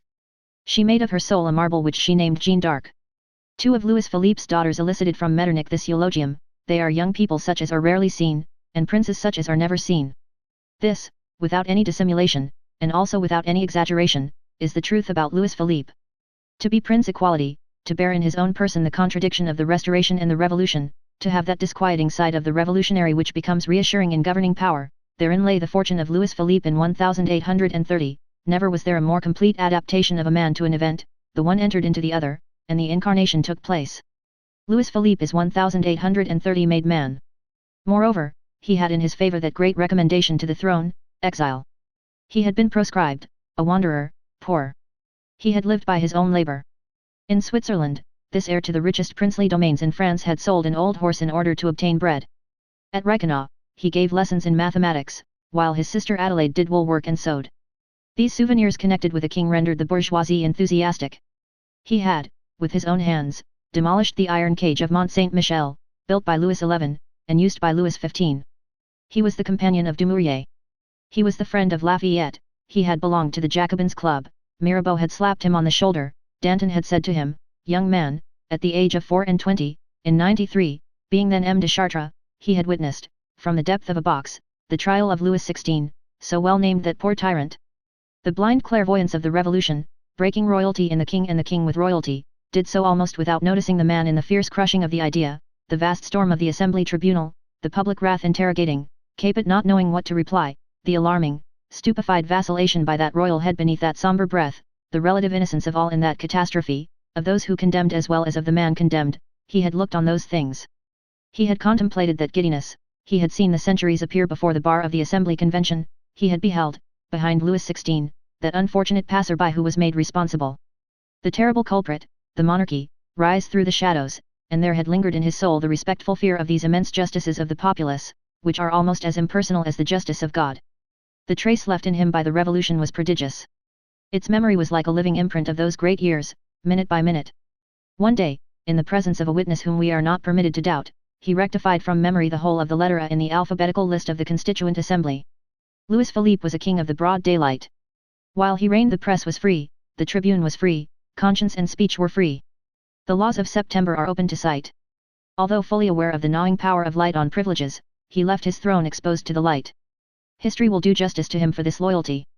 Louis Philippe, like all historical men who have passed from the scene, is today put on his trial by the human conscience. His case is, as yet, only in the lower court. The hour when history speaks with its free and venerable accent, has not yet sounded for him. The moment has not come to pronounce a definite judgment on this king. The austere and illustrious historian Louis Blanc has himself recently softened his first verdict. Louis Philippe was elected by those two almosts which are called the 221 and 1830, that is to say, by a half parliament, and a half revolution, and in any case, from the superior point of view where philosophy must place itself, we cannot judge him here, as the reader has seen above, except with certain reservations in the name of the absolute democratic principle, in the eyes of the absolute, outside these two rights, the right of man in the first place, the right of the people in the second, all is usurpation. But what we can say, even at the present day, that after making these reserves is, that to sum up the whole, and in whatever manner he is considered, Louis Philippe, taken in himself, and from the point of view of human goodness, will remain, to use the antique language of ancient history, one of the best princes who ever sat on a throne. What is there against him? That throne.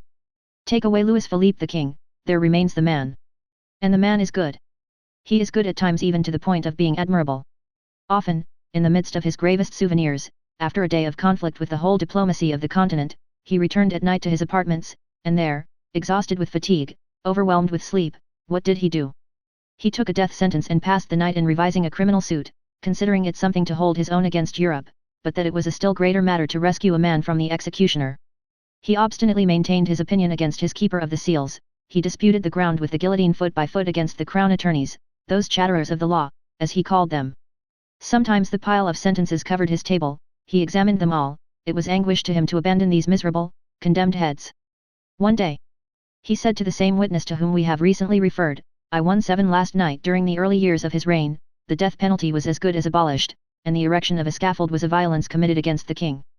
The Greve having disappeared with the elder branch, a bourgeois place of execution was instituted under the name of the Barrière Saint-Jacques. Practical men felt the necessity of a quasi-legitimate guillotine, and this was one of the victories of Casimir Perier, who represented the narrow sides of the bourgeoisie, over Louis Philippe, who represented its liberal sides.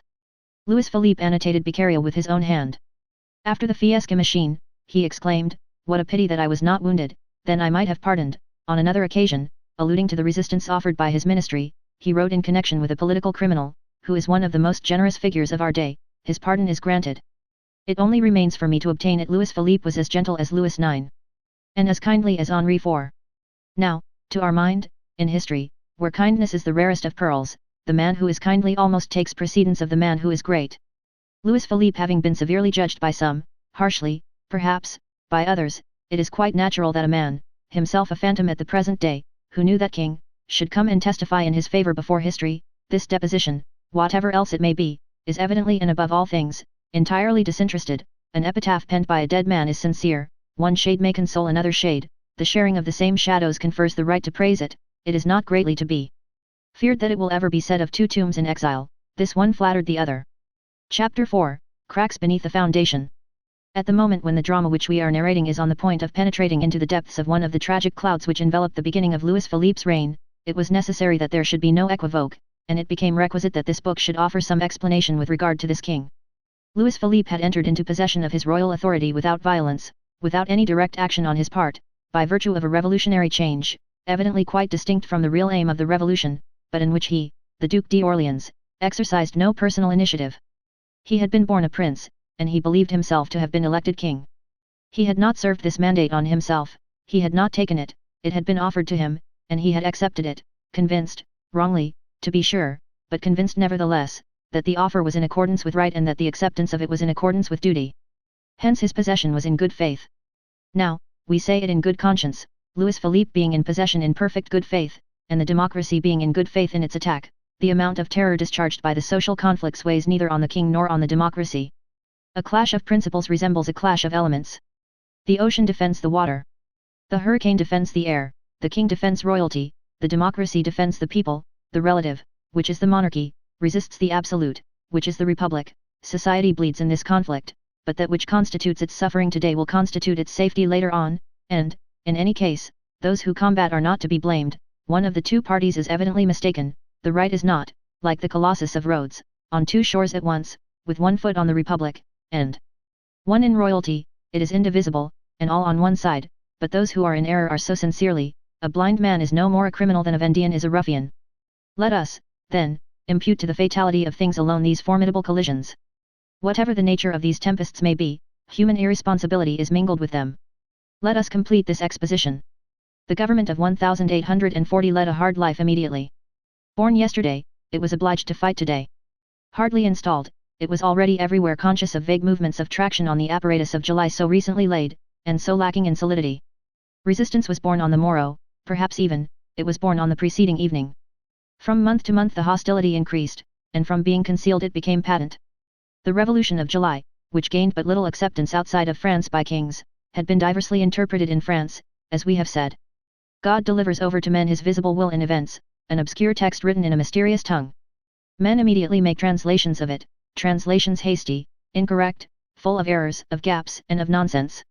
Very few minds comprehend the divine language. The most sagacious, the calmest, the most profound, decipher slowly, and when they arrive with their text, the task has long been completed. There are already 20 translations on the public place. From each remaining springs a party, and from each misinterpretation a faction, and each party thinks that it alone has the true text, and each faction thinks that it possesses the light. Power itself is often a faction. There are, in revolutions, swimmers who go against the current, they are the old parties. For the old parties who clung to heredity by the grace of God, think that revolutions, having sprung from the right to revolt, one has the right to revolt against them. Error. For in these revolutions, the one who revolts is not the people, it is the king. Revolution is precisely the contrary of revolt. Every revolution, being a normal outcome, contains within itself its legitimacy, which false revolutionists sometimes dishonor, but which remains even when soiled, which survives even when stained with blood. Revolutions spring not from an accident, but from necessity.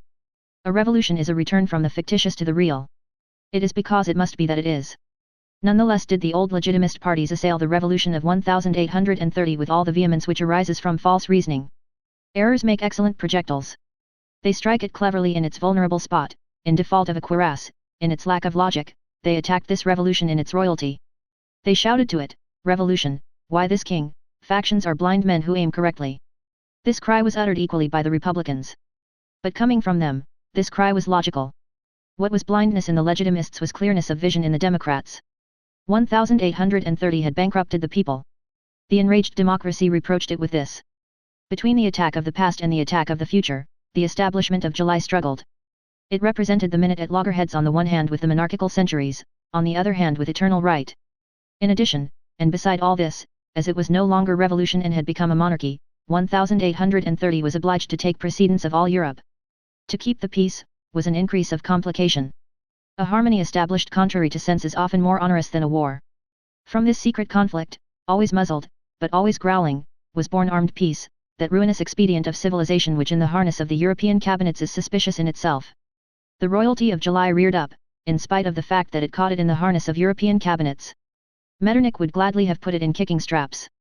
Pushed on in France by progress, it pushed on the monarchies, those loiterers in Europe. After having been towed, it undertook to tow.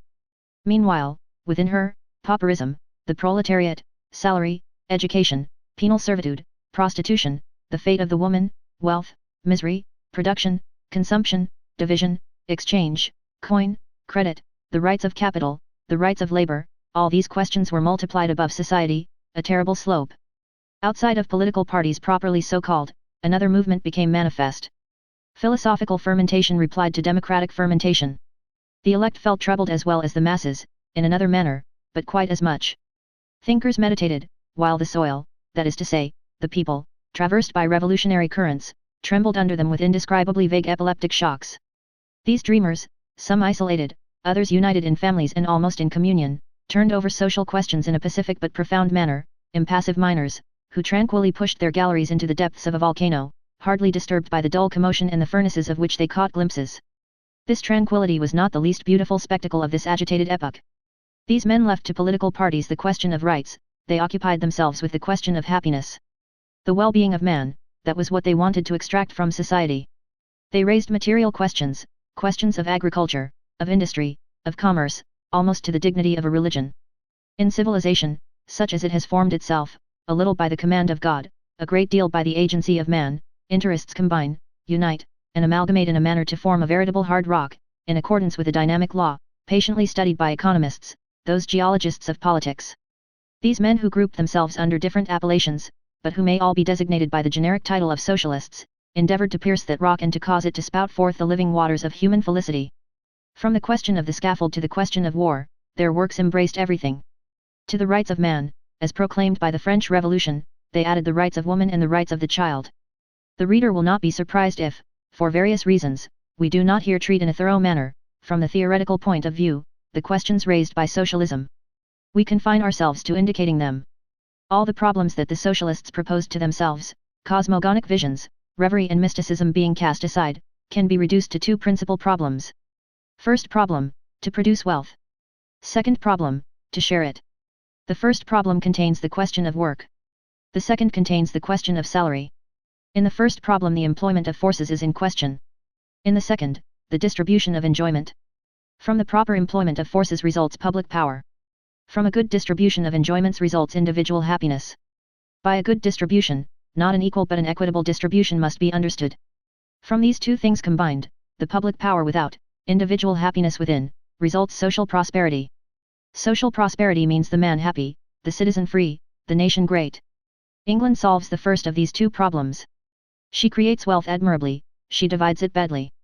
This solution, which is complete on one side, only leads her fatally to two extremes: monstrous opulence, monstrous wretchedness. All enjoyments for some, all privations for the rest, that is to say, for the people, privilege, exception, monopoly, feudalism, born from toil itself. A false and dangerous situation, which sates public power or private misery, which sets the roots of the state in the sufferings of the individual. A badly constituted grandeur in which are combined all the material elements and into which no moral element enters. Communism and agrarian law think that they solve the second problem. They are mistaken. Their division kills production. Equal partition abolishes emulation, and consequently labor. It is a partition made by the butcher, which kills that which it divides.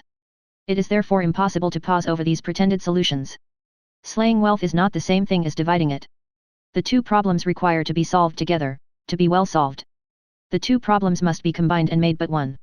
Solve only the first of the two problems, you will be Venice, you will be England. You will have, like Venice, an artificial power, or, like England, a material power, you will be the wicked rich man. You will die by an act of violence, as Venice died, or by bankruptcy, as England will fall. And the world will allow to die and fall all that is merely selfishness, all that does not represent for the human race either a virtue or an idea. It is well understood here, that by the words Venice, England, we designate not the peoples, but social structures, the oligarchies superposed on nations, and not the nations themselves. The nations always have our respect and our sympathy. Venice, as a people, will live again, England, the aristocracy, will fall, but England, the nation, is immortal. That said, we continue. Solve the two problems, encourage the wealthy, and protect the poor, suppress misery, put an end to the unjust farming out of the feeble by the strong, put a bridle on the iniquitous jealousy of the man who is making his way against the man who has reached the goal, adjust, mathematically and fraternally, salary to labor, mingle gratuitous and compulsory education with the growth of childhood, and make of science the base of manliness, develop minds while keeping arms busy, be at one and the same time a powerful people and a family of happy men, render property democratic, not by abolishing it, but by making it universal, so that every citizen, without exception, may be a proprietor, an easier matter than is generally supposed. In 2 words, learn how to produce wealth and how to distribute it, and you will have at once moral and material greatness, and you will be worthy to call yourself France. This is what socialism said outside and above a few sects which have gone astray, that is what it sought in facts, that is what it sketched out in minds. Efforts worthy of admiration. Sacred attempts.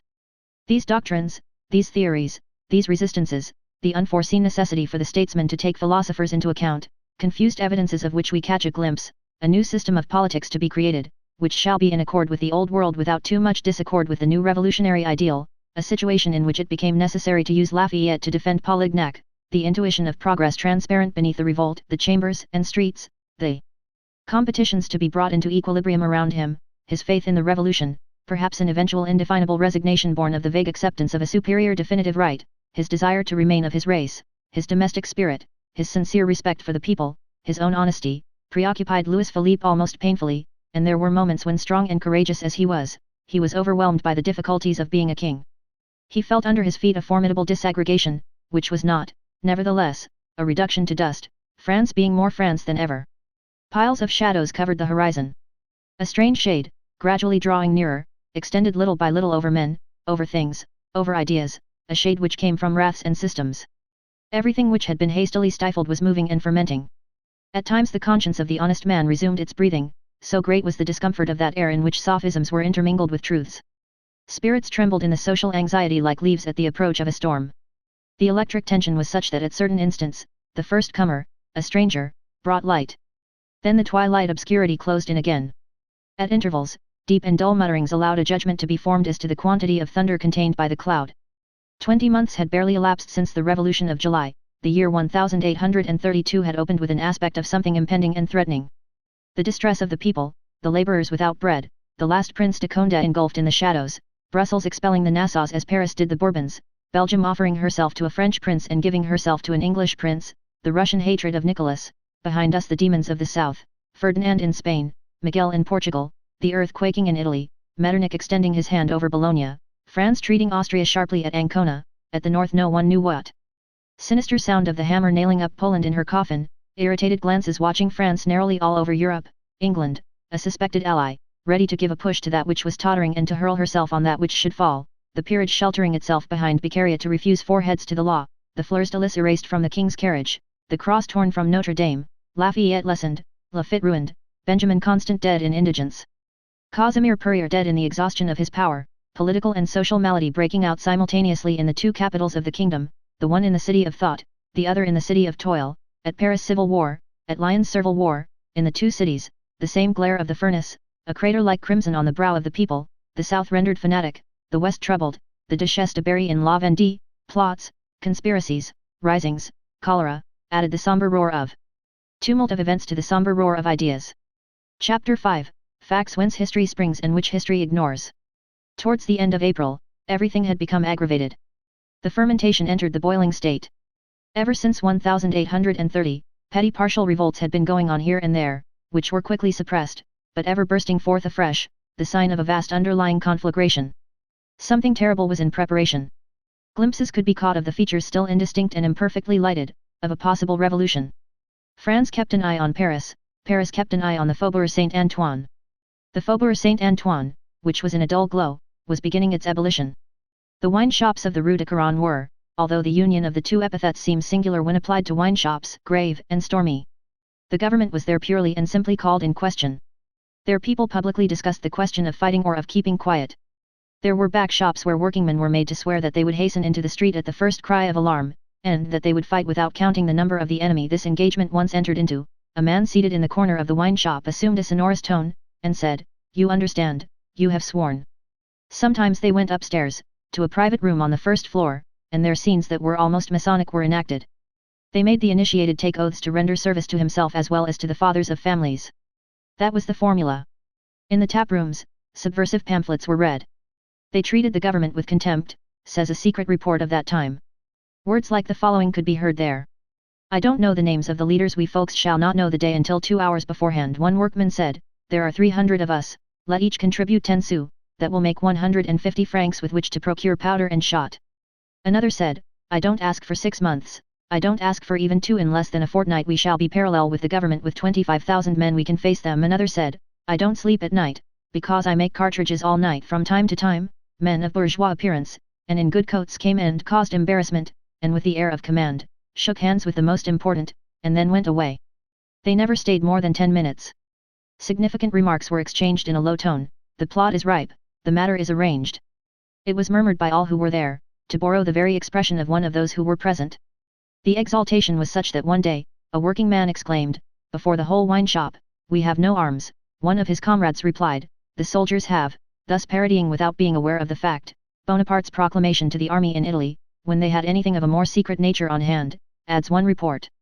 They did not communicate it to each other. It is not easy to understand what they could conceal after what they said. These reunions were sometimes periodical. At certain ones of them, there were never more than 8 or 10 persons present, and they were always the same. In others, anyone entered who wished, and the room was so full that they were forced to stand. Some went thither through enthusiasm and passion, others because it was on their way to their work. As during the Revolution, there were patriotic women in some of these wine shops who embraced newcomers. Other expressive facts came to light. A man would enter a shop, drink, and go his way with the remark, wine merchant, the revolution will pay what is due to you. Revolutionary agents were appointed in a wine shop facing the Rue de Caron. The balloting was carried on in their caps. Workingmen met at the house of a fencing master who gave lessons in the Rue de Cotte. There was a trophy of arms formed of wooden broadswords, canes, clubs, and foils. One day, the buttons were removed from the foils. A workman said, there are 25 of us, but they don't count on me, because I am looked upon as a machine. Later on, that machine became Knesset. The indefinite things which were brewing gradually acquired a strange and indescribable notoriety. A woman sweeping off her doorsteps said to another woman, for a long time, there has been a strong force busy making cartridges in the open street. Proclamation could be seen addressed to the National Guard in the departments. One of these proclamations was signed, Berthaud, wine merchant. One day a man with his beard worn like a collar and with an Italian accent mounted a stone post at the door of a liquor cellar in the Marche Lenoir, and read aloud a singular document, which seemed to emanate from an occult power. Groups formed around him, and applauded. The passages which touched the crowd most deeply were collected and noted down. Our doctrines are trammeled, our proclamations torn, our bill stickers are spied upon and thrown into prison. The breakdown which has recently taken place in cottons has converted to us many mediums, the future of nations is being worked out in our obscure ranks. Here are the fixed terms, action or reaction, revolution or counter-revolution. For, at our epoch, we no longer believe either in inertia or in immobility. For the people against the people, that is the question, there is no other. On the day when we cease to suit you, break us, but up to that day, help us to march on all this in broad daylight. Other deeds, more audacious still, were suspicious in the eyes of the people by reason of their very audacity. On the 4th of April, 1832, a passer-by mounted the post on the corner which forms the angle of the Rue Sainte Marguerite and shouted, I am a Babovist, but beneath Babeuf, the people scented Gisquet. Among other things, this man said, down with property, the opposition of the left is cowardly and treacherous when it wants to be on the right side, it preaches revolution, it is democratic in order to escape being beaten, and royalist so that it may not have to fight the Republicans are beasts with feathers. Distrust the Republicans, citizens of the laboring classes. Silence, citizen spy, cried an artisan. This shout put an end to the discourse. Mysterious incidents occurred. At nightfall, a working man encountered near the canal a very well-dressed man, who said to him, whither are you bound, citizen? Sir, replied the working man, I have not the honor of your acquaintance. I know you very well, however, and the man added, don't be alarmed, I am an agent of the committee. You are suspected of not being quite faithful. You know that if you reveal anything, there is an eye fixed on you. Then he shook hands with the working man and went away, saying, we shall meet again soon. The police, who were on the alert, collected singular dialogues, not only in the wine shops, but in the street. Get yourself received very soon, said a weaver to a cabinet maker. Why? There is going to be a shot to fire. Two ragged pedestrians exchanged these remarkable replies, fraught with evident jockery. Who governs us? M. Philippe. No, it is the bourgeoisie. The reader is mistaken if he thinks that we take the word jockery in a bad sense. The Jacques were the poor. On another occasion two men were heard to say to each other as they passed by, we have a good plan of attack. Only the following was caught of a private conversation between four men who were crouching in a ditch of the circle of the Barrière du Trône. Everything possible will be done to prevent his walking about Paris any more. Who was the he? Menacing obscurity. The principal leaders, as they said in the Faubourg, held themselves apart. It was supposed that they met for consultation in a wine shop near the Point Saint-Eustache. A certain Og, chief of the Society Aide for Tailors, Rue Mondétour, had the reputation of serving as intermediary central between the leaders and the Faubourg Saint-Antoine.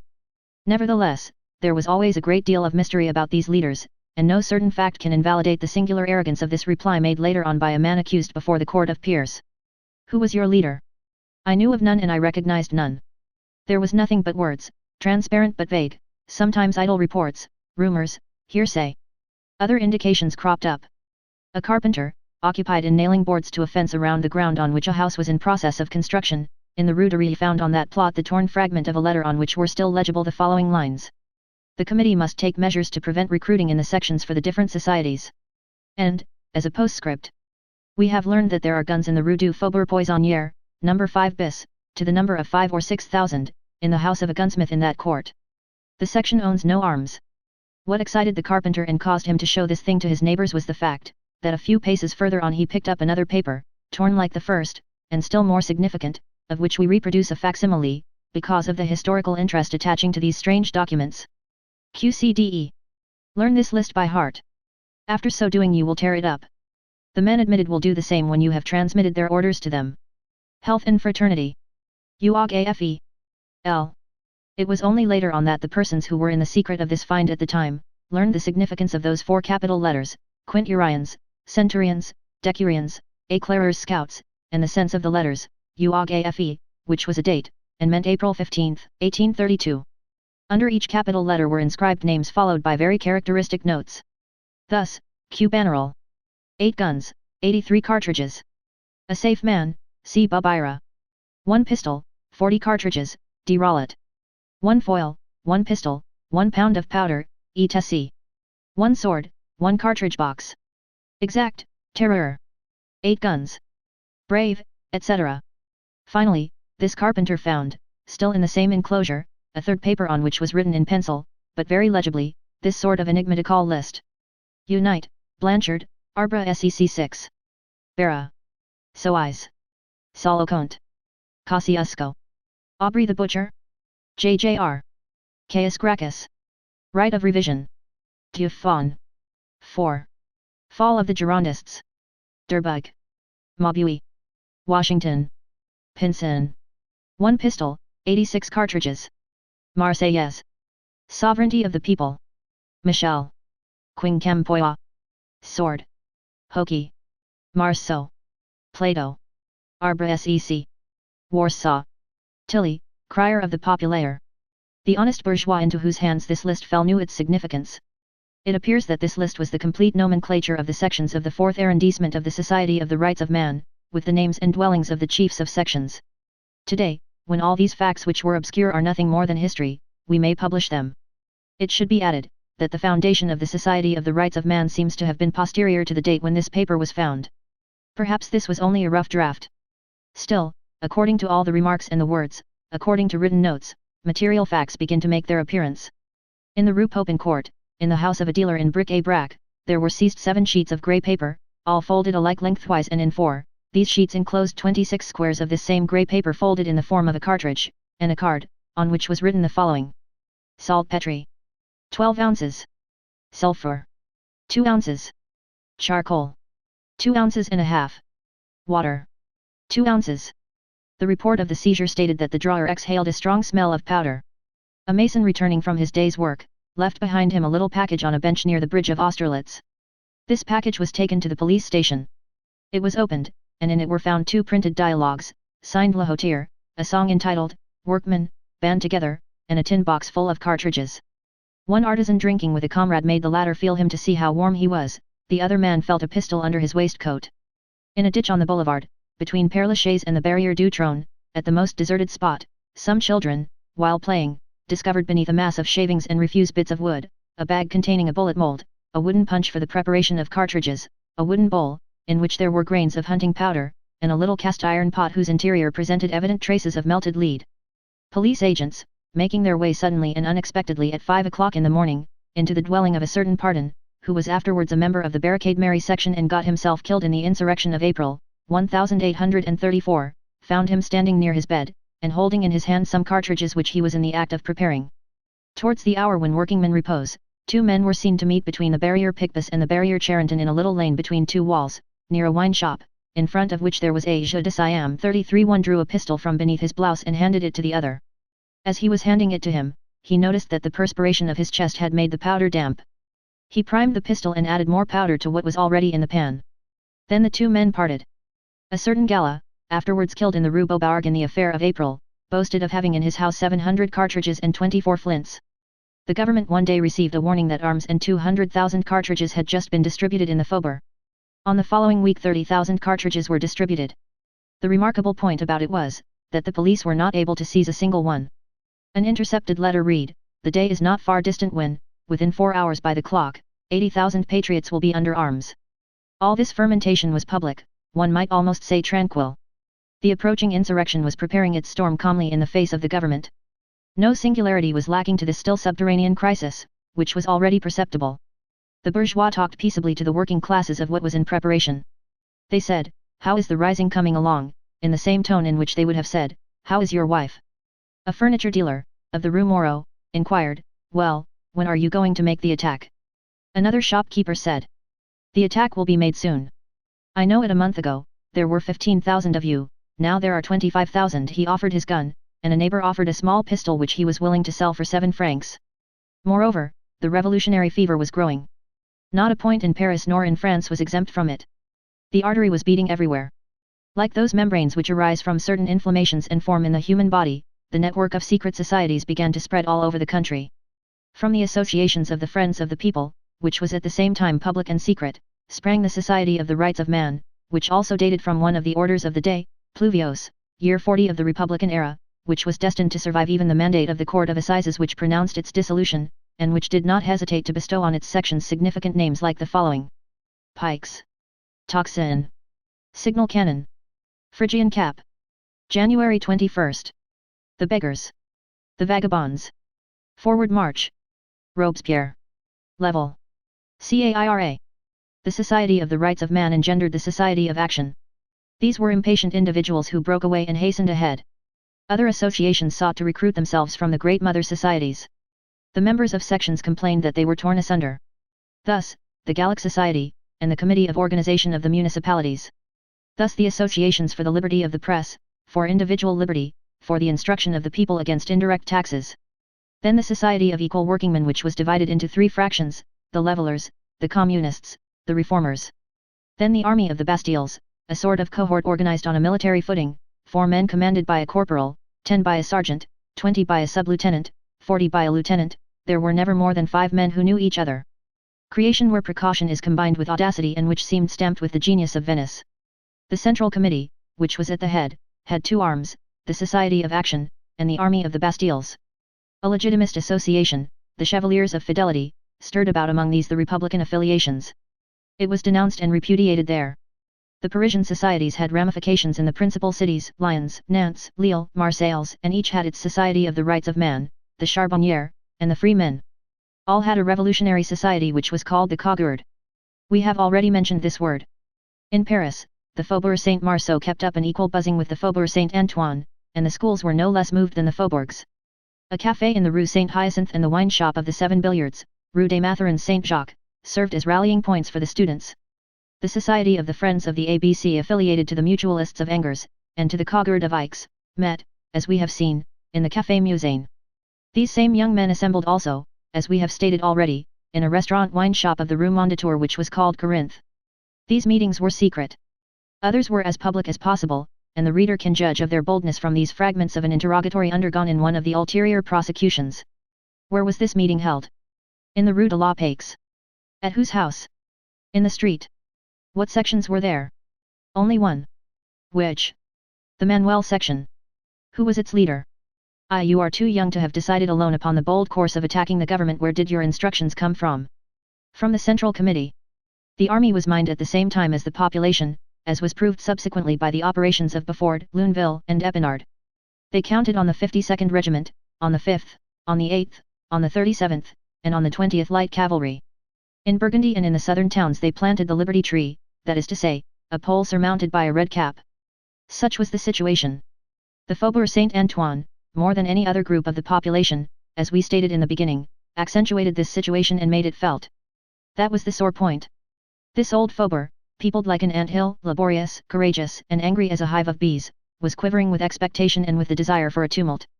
Everything was in a state of agitation there, without any interruption, however, of the regular work.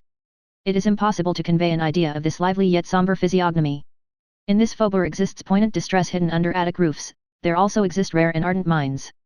It is particularly in the matter of distress and intelligence that it is dangerous to have extremes meet. The Faubourg Saint-Antoine had also other causes to tremble, for it received the counter-shock of commercial crises, of failures, strikes, slack seasons, all inherent to great political disturbances. In times of revolution misery is both cause and effect. The blow which it deals rebounds upon it. This population full of proud virtue, capable to the highest degree of latent heat, always ready to fly to arms, prompt to explode, irritated, deep, undermined, seemed to be only awaiting the fall of a spark. Whenever certain sparks float on the horizon chased by the wind of events, it is impossible not to think of the Faubourg Saint-Antoine and of the formidable chance which has placed at the very gates of Paris that powder house of suffering and ideas. The wine shops of the Faubourg Antoine, which have been more than once drawn in the sketches which the reader has just perused, possess historical notoriety. In troublous times people grow intoxicated there more on words than on wine. A sort of prophetic spirit and an afflatus of the future circulates there, swelling hearts and enlarging souls. The cabarets of the Faubourg Saint-Antoine resemble those taverns of Mont-Aventine erected on the cave of the Sibyl and communicating with the profound and sacred breath, taverns where the tables were almost tripods, and where was drunk what Ennius calls the Sibylline wine. The Faubourg Saint-Antoine is a reservoir of people. Revolutionary agitations create fissures there, through which trickles the popular sovereignty. This sovereignty may do evil, it can be mistaken like any other, but, even when led astray, it remains great. We may say of it as of the blind Cyclops, Ingens. In 93, according as the idea which was floating about was good or evil, according as it was the day of fanaticism or of enthusiasm, there leaped forth from the Faubourg Saint-Antoine now savage legions, now heroic bands. Savage. Let us explain this word. When these bristling men, who in the early days of the revolutionary chaos, tattered, howling, wild, with uplifted bludgeon, pike on high, hurled themselves upon ancient Paris in an uproar, what did they want? They wanted an end to oppression, an end to tyranny, an end to the sword, work for men, instruction for the child, social sweetness for the woman, liberty, equality, fraternity, bread for all, the idea for all, the Edenizing of the world. Progress, and that holy, sweet, and good thing, progress, they claimed in terrible wise, driven to extremities as they were, half naked, club in fist, a roar in their mouths. They were savages, yes, but the savages of civilization. They proclaimed right furiously, they were desirous, if only with fear and trembling, to force the human race to paradise. They seemed barbarians, and they were saviors. They demanded light with the mask of night. Facing these men, who were ferocious, we admit, and terrifying, but ferocious and terrifying for good ends, there are other men, smiling, embroidered, gilded, beribboned, starred, in silk stockings, in white plumes, in yellow gloves, in varnished shoes, who, with their elbows on a velvet table, beside a marble chimney-piece, insist gently on demeanor and the preservation of the past, of the Middle Ages, of divine right, of fanaticism, of innocence, of slavery, of the death penalty, of war. Glorifying in low tones and with politeness the sword, the stake, and the scaffold. For our part, if we were forced to make a choice between the barbarians of civilization and the civilized men of barbarism, we should choose the barbarians. But, thank heaven, still another choice is possible. No perpendicular fall is necessary, in front any more than in the rear. Neither despotism nor terrorism. We desire progress with a gentle slope. God takes care of that. God's whole policy consists in rendering slopes less steep. Chapter 6, Enjolras and his lieutenants. It was about this epoch that Enjolras, in view of a possible catastrophe, instituted a kind of mysterious census. All were present at a secret meeting at the Café Musain. Enjolras said, mixing his words with a few half-enigmatical but significant metaphors. It is proper that we should know where we stand and on whom we may count if combatants are required. They must be provided. It can do no harm to have something with which to strike. Passers-by always have more chance of being gored when there are bulls on the road than when there are none. Let us, therefore, reckon a little on the herd. How many of us are there? There is no question of postponing this task until tomorrow. Revolutionists should always be hurried. Progress has no time to lose. Let us mistrust the unexpected. Let us not be caught unprepared. We must go over all the seams that we have made and see whether they hold fast. This business ought to be concluded today. Courfeyrac, you will see the Polytechnic students. It is their day to go out. Today is Wednesday. Freely, you will see those of the Glacier, will you not? Combeferre has promised me to go to Picpus. There is a perfect swarm and an excellent one there. Bahorel will visit the estrapade. Prévert, the masons are growing lukewarm. You will bring us news from the lodge of the Rue de Grenelle Saint-Honore. Joly will go to Dupuytren's clinical lecture, and feel the pulse of the medical school. Bossuet will take a little turn in the court and talk with the young law licentiates. I will take charge of the cogurd myself. That arranges everything, said Courfeyrac. No. What else is there? A very important thing. What is that? Asked Courfeyrac. The Barrière du Maine, replied Enjolras. Enjolras remained for a moment as though absorbed in reflection, then he resumed. At the Barrière du Maine there are marble workers, painters, and journeymen in the studios of sculptors. They are an enthusiastic family, but liable to cool off. I don't know what has been the matter with them for some time past. They are thinking of something else. They are becoming extinguished. They pass their time playing dominoes. There is urgent need that someone should go and talk with them a little, but with firmness they meet at Richefou's. They are to be found there between 12 and 1 o'clock. Those ashes must be fanned into a glow. For that errand I had counted on that abstracted Marius, who is a good fellow on the whole, but he no longer comes to us. I need someone for the Barrière du Maine. I have no one. What about me? Said Grantaire. Here am I. You.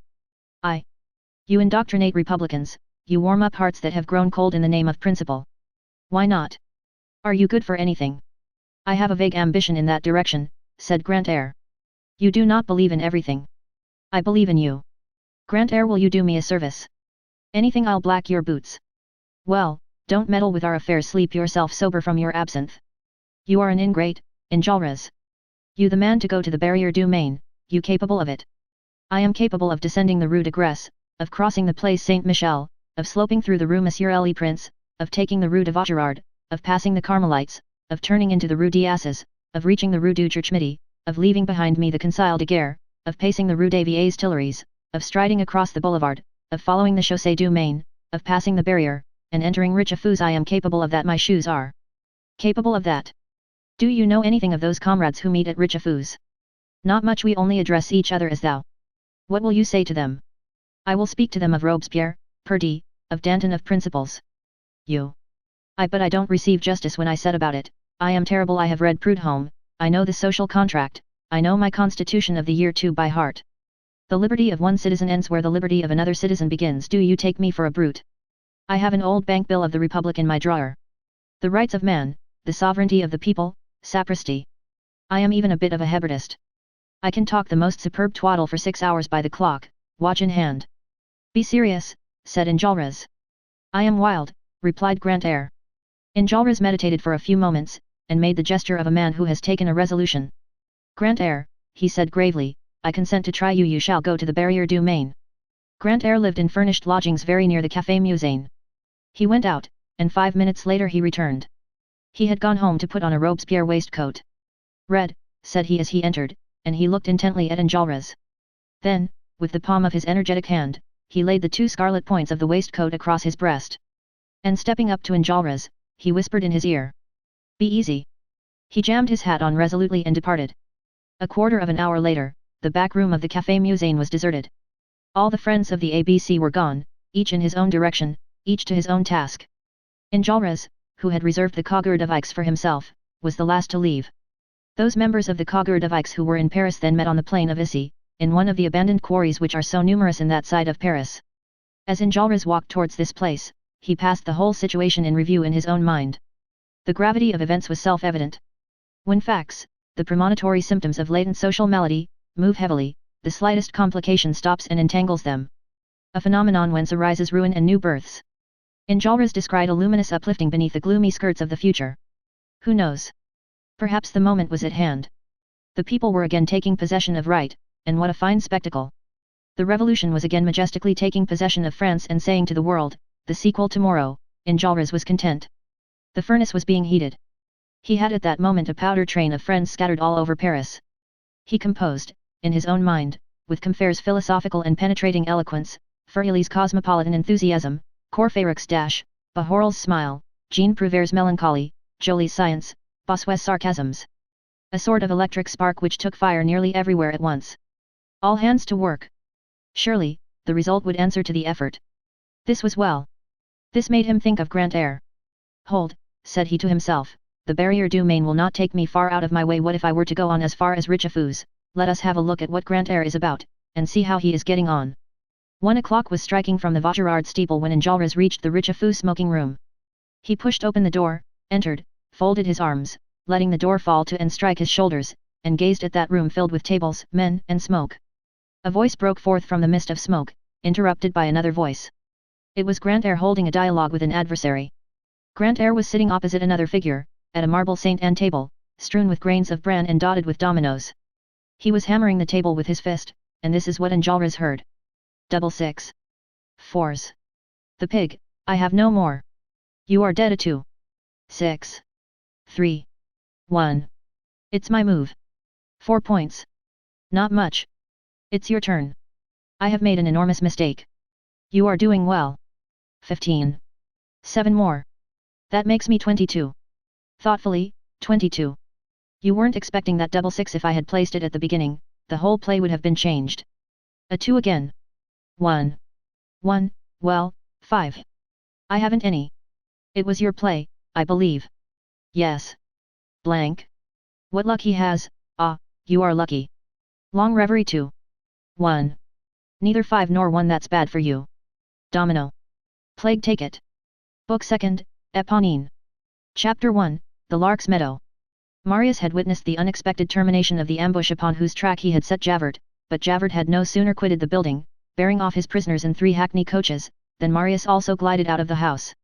It was only 9 o'clock in the evening. Marius betook himself to Courfeyrac. Courfeyrac was no longer the imperturbable inhabitant of the Latin Quarter, he had gone to live in the Rue de la Verrerie for political reasons. This quarter was one where, at that epoch, insurrection liked to install itself. Marius said to Courfeyrac, I have come to sleep with you. Courfeyrac dragged a mattress off his bed, which was furnished with 2, spread it out on the floor, and said, there. At 7 o'clock on the following morning, Marius returned to the hovel, paid the quarter's rent which he owed to Ma'am Bougon, had his books, his bed, his table, his commode, and his 2 chairs loaded on a handcart and went off without leaving his address, so that when Javert returned in the course of the morning, for the purpose of questioning Marius as to the events of the preceding evening, he found only Ma'am Bougon, who answered, moved away. Ma'am Bougon was convinced that Marius was to some extent an accomplice of the robbers who had been seized the night before. Who would ever have said it, she exclaimed to the portresses of the quarter, a young man like that, who had the air of a girl. Marius had 2 reasons for this prompt change of residence. The first was, that he now had a horror of that house, where he had beheld, so close at hand, and in its most repulsive and most ferocious development, a social deformity which is, perhaps, even more terrible than the wicked rich man, the wicked poor man. The second was, that he did not wish to figure in the lawsuit which would ensue in all probability, and be brought in to testify against Thénardier. Javert thought that the young man, whose name he had forgotten, was afraid, and had fled, or perhaps, had not even returned home at the time of the ambush. He made some efforts to find him, however, but without success. A month passed, then another. Marius was still with Courfeyrac.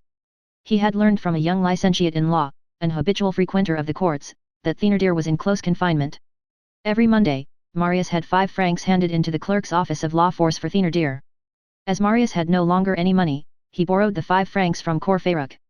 It was the first time in his life that he had ever borrowed money. These periodical 5 francs were a double riddle to Courfeyrac who lent and to Thénardier who received them. To whom can they go, thought Courfeyrac. Whence can this come to me, Thénardier asked himself. Moreover, Marius was heartbroken. Everything had plunged through a trapdoor once more.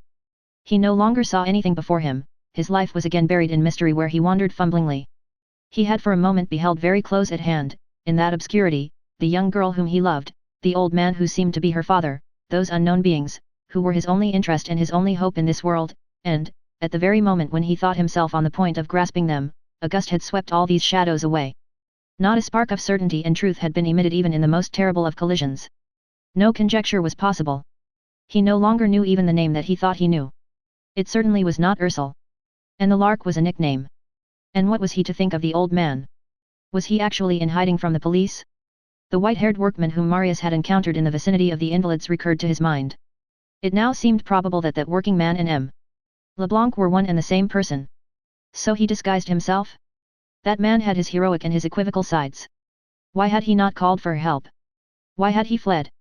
Was he, or was he not, the father of the young girl? Was he, in short, the man whom Thénardier thought that he recognized? Thénardier might have been mistaken. These formed so many insoluble problems. All this, it is true, detracted nothing from the angelic charms of the young girl of the Luxembourg. Heart-rending distress, Marius bore a passion in his heart, and night over his eyes. He was thrust onward, he was drawn, and he could not stir. All had vanished, save love. Of love itself he had lost the instincts and the sudden illuminations. Ordinarily, this flame which burns us lights us also a little, and casts some useful gleams without. But Marius no longer even heard these mute counsels of passion. He never said to himself, what if I were to go to such a place? What if I were to try such and such a thing? The girl whom he could no longer call Ursule was evidently somewhere, nothing warned Marius in what direction he should seek her. His whole life was now summed up in 2 words, absolute uncertainty within an impenetrable fog. To see her once again, he still aspired to this, but he no longer expected it. To crown all, his poverty had returned. He felt that icy breath close to him, on his heels.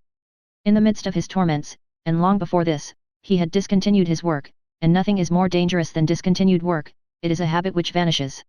A habit which is easy to get rid of, and difficult to take up again. A certain amount of dreaming is good, like a narcotic in discreet doses. It lulls to sleep the fevers of the mind at labor, which are sometimes severe, and produces in the spirit a soft and fresh vapor which corrects the overharsh contours of pure thought, fills in gaps here and there, binds together and rounds off the angles of the ideas. But too much dreaming sinks and drowns. Woe to the brain worker who allows himself to fall entirely from thought into reverie. He thinks that he can reascend with equal ease, and he tells himself that, after all, it is the same thing. Error. Thought is the toil of the intelligence, reverie its voluptuousness. To replace thought with reverie is to confound a poison with a food. Marius had begun in that way, as the reader will remember. Passion had supervened and had finished the work of precipitating him into chimeras without object or bottom. One no longer emerges from oneself except for the purpose of going off to dream. Idle production. Tumultuous and stagnant gulf. And, in proportion as labor diminishes, needs increase. This is a law. Man, in a state of reverie, is generally prodigal and slack. The unstrung mind cannot hold life within close bounds. There is, in that mode of life, good mingled with evil, for if enervation is baleful, generosity is good and healthful. But the poor man who is generous and noble, and who does not work, is lost. Resources are exhausted, needs crop up. Fatal declivity down which the most honest and the firmest as well as the most feeble and most vicious are drawn, and which ends in one of 2 holds, suicide or crime. By dint of going outdoors to think, the day comes when one goes out to throw oneself in the water. Excess of reverie breeds men like Escus and Lebras. Marius was descending this declivity at a slow pace, with his eyes fixed on the girl whom he no longer saw. What we have just written seems strange, and yet it is true. The memory of an absent being kindles in the darkness of the heart, the more it has disappeared, the more it beams, the gloomy and despairing soul sees this light on its horizon, the star of the inner night. She, that was Marius' whole thought. He meditated of nothing else, he was confusedly conscious that his old coat was becoming an impossible coat, and that his new coat was growing old, that his shirts were wearing out, that his hat was wearing out, that his boots were giving out, and he said to himself, if I could but see her once again before I die. One sweet idea alone was left to him, that she had loved him, that her glance had told him so, that she did not know his name, but that she did know his soul, and that, wherever she was, however mysterious the place, she still loved him perhaps. Who knows whether she were not thinking of him as he was thinking of her? Sometimes, in those inexplicable hours such as are experienced by every heart that loves, though he had no reasons for anything but sadness and yet felt an obscure quiver of joy, he said to himself, it is her thoughts that are coming to me, then he added, perhaps my thoughts reach her also. This illusion, at which he shook his head a moment later, was sufficient, nevertheless, to throw beams, which at times resembled hope, into his soul. From time to time, especially at that evening hour which is the most depressing to even the dreamy, he allowed the purest, the most impersonal, the most ideal of the reveries which filled his brain, to fall upon a notebook which contained nothing else. He called this writing to her. It must not be supposed that his reason was deranged. Quite the contrary. He had lost the faculty of working and of moving firmly towards any fixed goal, but he was endowed with more clear-sightedness and rectitude than ever. Marius surveyed by a calm and real, although peculiar light, what passed before his eyes, even the most indifferent deeds and men. He pronounced a just criticism on everything with a sort of honest dejection and candid disinterestedness. His judgment, which was almost wholly disassociated from hope, held itself aloof and soared on high. In this state of mind nothing escaped him, nothing deceived him, and every moment he was discovering the foundation of life, of humanity and of destiny. Happy, even in the midst of anguish, is he to whom God has given a soul worthy of love and of unhappiness. He who has not viewed the things of this world and the heart of man under this double light has seen nothing and knows nothing of the true. The soul which loves and suffers is in a state of sublimity. However, day followed day, and nothing new presented itself. It merely seemed to him, that the somber space which still remained to be traversed by him was growing shorter with every instant. He thought that he already distinctly perceived the brink of the bottomless abyss. What, he repeated to himself, shall I not see her again before then? When you have ascended the Rue Saint-Jacques, left the barrier on one side and followed the old inner boulevard for some distance, you reach the Rue de la Santa, then the Glacier, and, a little while before arriving at the little river of the Gobelins, you come to a sort of field which is the only spot in the long and monotonous chain of the boulevards of Paris, where Roysdal would be tempted to sit down. There is something indescribable there which exhales grace, a green meadow traversed by tightly stretched lines, from which flutter rags drying in the wind, and an old market gardener's house, built in the time of Louis XIII, with its great roof oddly pierced with dormer windows, dilapidated palisades, a little water amid poplar trees, women, voices, laughter, on the horizon the Pantheon, the pole of the deaf mutes, the Val de Grace, black, squat, fantastic, amusing, magnificent, and in the background, the severe square crests of the towers of Notre Dame. As the place is worth looking at, no one goes thither. Hardly one cart or wagoner passes in a quarter of an hour. It chanced that Marius' solitary strolls led him to this plot of ground, near the water. That day, there was a rarity on the boulevard, a passer-by. Marius, vaguely impressed with the almost savage beauty of the place, asked this passer-by, "What is the name of this spot?" The person replied, "It is the Lark's Meadow." And he added, "It was here that Ulbec killed the shepherdess of Ivry." But after the word lark Marius heard nothing more. These sudden congealments in the state of reverie, which a single word suffices to evoke, do occur. The entire thought is abruptly condensed around an idea, and it is no longer capable of perceiving anything else. The lark was the appellation which had replaced Ursel in the depths of Marius' melancholy. "Stop," said he with a sort of unreasoning stupor peculiar to these mysterious asides, "this is her meadow, I shall know where she lives now." It was absurd, but irresistible. And every day he returned to that meadow of the lark. Chapter 2, Embryonic Formation of Crimes and the Incubation of Prisons. Javert's triumph in the Gorbeau hovel seemed complete, but had not been so. In the first place, and this constituted the principal anxiety, Javert had not taken the prisoner. The assassinated man who flees is more suspicious than the assassin, and it is probable that this personage, who had been so precious a capture for the ruffians, would be no less fine a prize for the authorities. And then, Montparnasse had escaped Javert. Another opportunity of laying hands on that devil's dandy must be waited for. Montparnasse had, in fact, encountered Éponine as she stood on the watch under the trees of the boulevard, and had led her off, preferring to play Nemorin with the daughter rather than skinder hands with the father. It was well that he did so. He was free. As for Éponine, Javert had caused her to be seized, a mediocre consolation. Éponine had joined Azelma at Les Madelonnettes. And finally, on the way from the Gorbeau house to La Force, one of the principal prisoners, Claquesous, had been lost. It was not known how this had been effected, the police agents and the sergeants could not understand it at all. He had converted himself into vapor, he had slipped through the handcuffs, he had trickled through the crevices of the carriage, the fiacre was cracked, and he had fled. All that they were able to say was, that on arriving at the prison, there was no Claquesous. Either the fairies or the police had had a hand in it. Had Claquesous melted into the shadows like a snowflake in water? Had there been unavowed connivance of the police agents? Did this man belong to the double enigma of order and disorder? Was he concentric with infraction and repression? Had this sphinx his fore paws in crime and his hind paws in authority?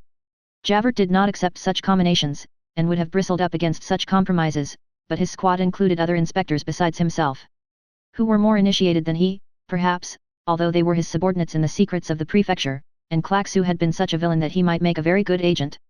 It is an excellent thing for ruffianism and an admirable thing for the police to be on such intimate juggling terms with the night. These double-edged rascals do exist. However that may be, Claquesous had gone astray and was not found again. Javert appeared to be more irritated than amazed at this. As for Marius, that booby of a lawyer, who had probably become frightened, and whose name Javert had forgotten, Javert attached very little importance to him. Moreover, a lawyer can be hunted up at any time. But was he a lawyer after all? The investigation had begun. The magistrate had thought it advisable not to put one of these men of the band of Patron Minette in close confinement, in the hope that he would chatter. This man was Brajon, the long-haired man of the Rue du Petit Banquier. He had been let loose in the Charlemagne courtyard, and the eyes of the watchers were fixed on him.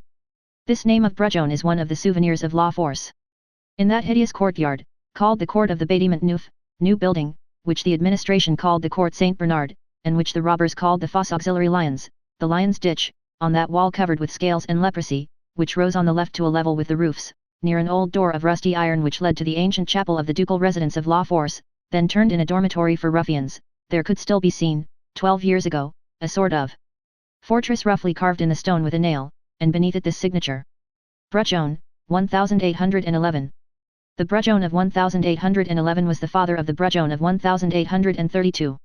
The latter, of whom the reader caught but a glimpse at the Gorbeau house, was a very cunning and very adroit young spark, with a bewildered and plaintive air. It was in consequence of this plaintive air that the magistrate had released him, thinking him more useful in the Charlemagne yard than in close confinement. Robbers do not interrupt their profession because they are in the hands of justice. They do not let themselves be put out by such a trifle as that. To be in prison for one crime is no reason for not beginning on another crime. They are artists, who have one picture in the salon, and who toil, nonetheless, on a new work in their studios. Brujon seemed to be stupefied by prison. He could sometimes be seen standing by the hour together in front of the sutler's window in the Charlemagne yard, staring like an idiot at the sordid list of prices which began with, garlic, 62 centimes, and ended with, cigar, 5 centimes. Or he passed his time in trembling, chattering his teeth, saying that he had a fever, and inquiring whether one of the 28 beds in the fever ward was vacant. All at once, towards the end of February, 1832, it was discovered that Brujon, that somnolent fellow, had had 3 different commissions executed by the errand men of the establishment, not under his own name, but in the name of 3 of his comrades, and they had cost him in all 50 sous, an exorbitant outlay which attracted the attention of the prison corporal. Inquiries were instituted, and on consulting the tariff of commissions posted in the convicts' parlour, it was learned that the 50 sous could be analysed as follows: 3 commissions, 1 to the Pantheon, 10 sous, 1 to Val de Grace, 15 sous, and 1 to the Barrière de Grenelle, 25 sous. This last was the dearest of the whole tariff. Now, at the Pantheon, at the Val de Grace, and at the Barrière de Grenelle were situated the domiciles of the 3 very redoubtable prowlers of the barriers, Crudeniers, alias Bizarro, Glorieux, an ex-convict, and Barcarossi, upon whom the attention of the police was directed by this incident. It was thought that these men were members of Patron Minette. 2 of those leaders, Babet and Guilmer, had been captured. It was supposed that the messages, which had been addressed, not to houses, but to people who were waiting for them in the street, must have contained information with regard to some crime that had been plotted. They were in possession of other indications. They laid hand on the 3 prowlers, and supposed that they had circumvented some one or other of Brujon's machinations. About a week after these measures had been taken, one night, as the superintendent of the watch, who had been inspecting the lower dormitory in the Bâtiment Neuf, was about to drop his chestnut in the box, this was the means adopted to make sure that the watchmen performed their duties punctually. Every hour a chestnut must be dropped into all the boxes nailed to the doors of the dormitories. A watchman looked through the peephole of the dormitory and beheld Brujon sitting on his bed and writing something by the light of the hall lamp. The guardian entered. Brujon was put in a solitary cell for a month, but they were not able to seize what he had written. The police learned nothing further about it. What is certain is, that on the following morning, a postilion was flung from the Charlemagne yard into the Lion's Ditch, over the 5-story building which separated the 2 courtyards. What prisoners call a postilion is a pallet of bread artistically moulded, which is sent into Ireland, that is to say, over the roofs of a prison, from one courtyard to another. Etymology, over England, from one land to another, into Ireland. This little pellet falls in the yard. The man who picks it up opens it and finds in it a note addressed to some prisoner in that yard. If it is a prisoner who finds the treasure, he forwards the note to its destination. If it is a keeper, or one of the prisoners secretly sold who are called sheep in prisons and foxes in the galleys, the note is taken to the office and handed over to the police. On this occasion, the postilion reached its address, although the person to whom it was addressed was, at that moment, in solitary confinement. This person was no other than Babet, one of the 4 heads of Patron Minette. The postilion contained a roll of paper on which only these 2 lines were written. Babet, there is an affair in the Rue Plumet, a gate on a garden. This is what Brujon had written the night before. In spite of male and female searchers, Babet managed to pass the note on from La Force to the Salpêtrière, to a good friend whom he had and who was shut up there. This woman in turn transmitted the note to another woman of her acquaintance, a certain Magnan, who was strongly suspected by the police, though not yet arrested. This Magnan, whose name the reader has already seen, had relations with the Thénardier, which will be described in detail later on, and she could, by going to see Éponine, serve as a bridge between the Salpêtrière and Les Madelonnettes.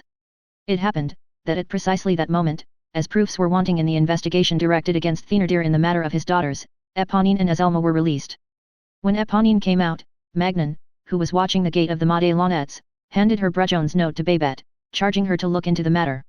Éponine went to the Rue Plumet, recognized the gate and the garden, observed the house, spied, lurked, and, a few days later, brought to Magnan, who delivers in the Rue Cloche-Perce, a biscuit, which Magnan transmitted to Babet's mistress in the Salpêtrière. A biscuit, in the shady symbolism of prisons, signifies, nothing to be done. So that in less than a week from that time, as Brujon and Babet met in the circle of La Force, the one on his way to the examination, the other on his way from it. Well, asked Bruchon, the rupee. Biscuit, replied Babette. Thus did the fetus of crime engendered by Bruchon in law force miscarry. This miscarriage had its consequences, however, which were perfectly distinct from Bruchon's program. The reader will see what they were. Often when we think we are knotting one thread, we are tying quite another. Chapter 3, Apparition to Father Mabeuf. Marius no longer went to see anyone, but he sometimes encountered Father Mabeuf by chance.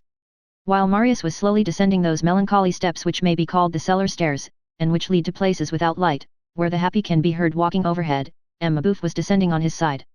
The flora of Cauteretz no longer sold at all.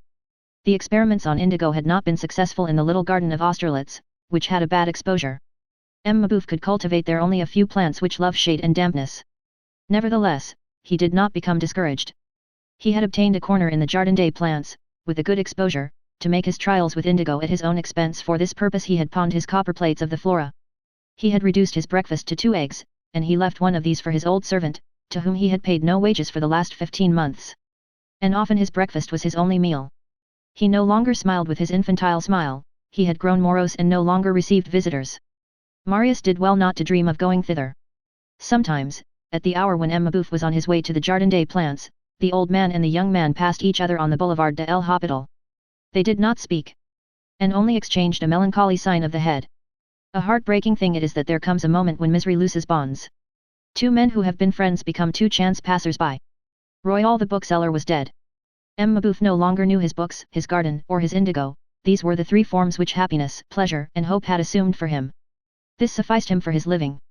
He said to himself, when I shall have made my balls of bluing, I shall be rich, I will withdraw my copper plates from the pawn shop, I will put my flora in vogue again with trickery, plenty of money and advertisements in the newspapers, and I will buy, I know well where, a copy of Pierre de Medine's Art de Naviguer, with woodcuts, edition of 1655. In the meantime, he toiled all day over his plot of indigo, and at night he returned home to water his garden, and to read his books.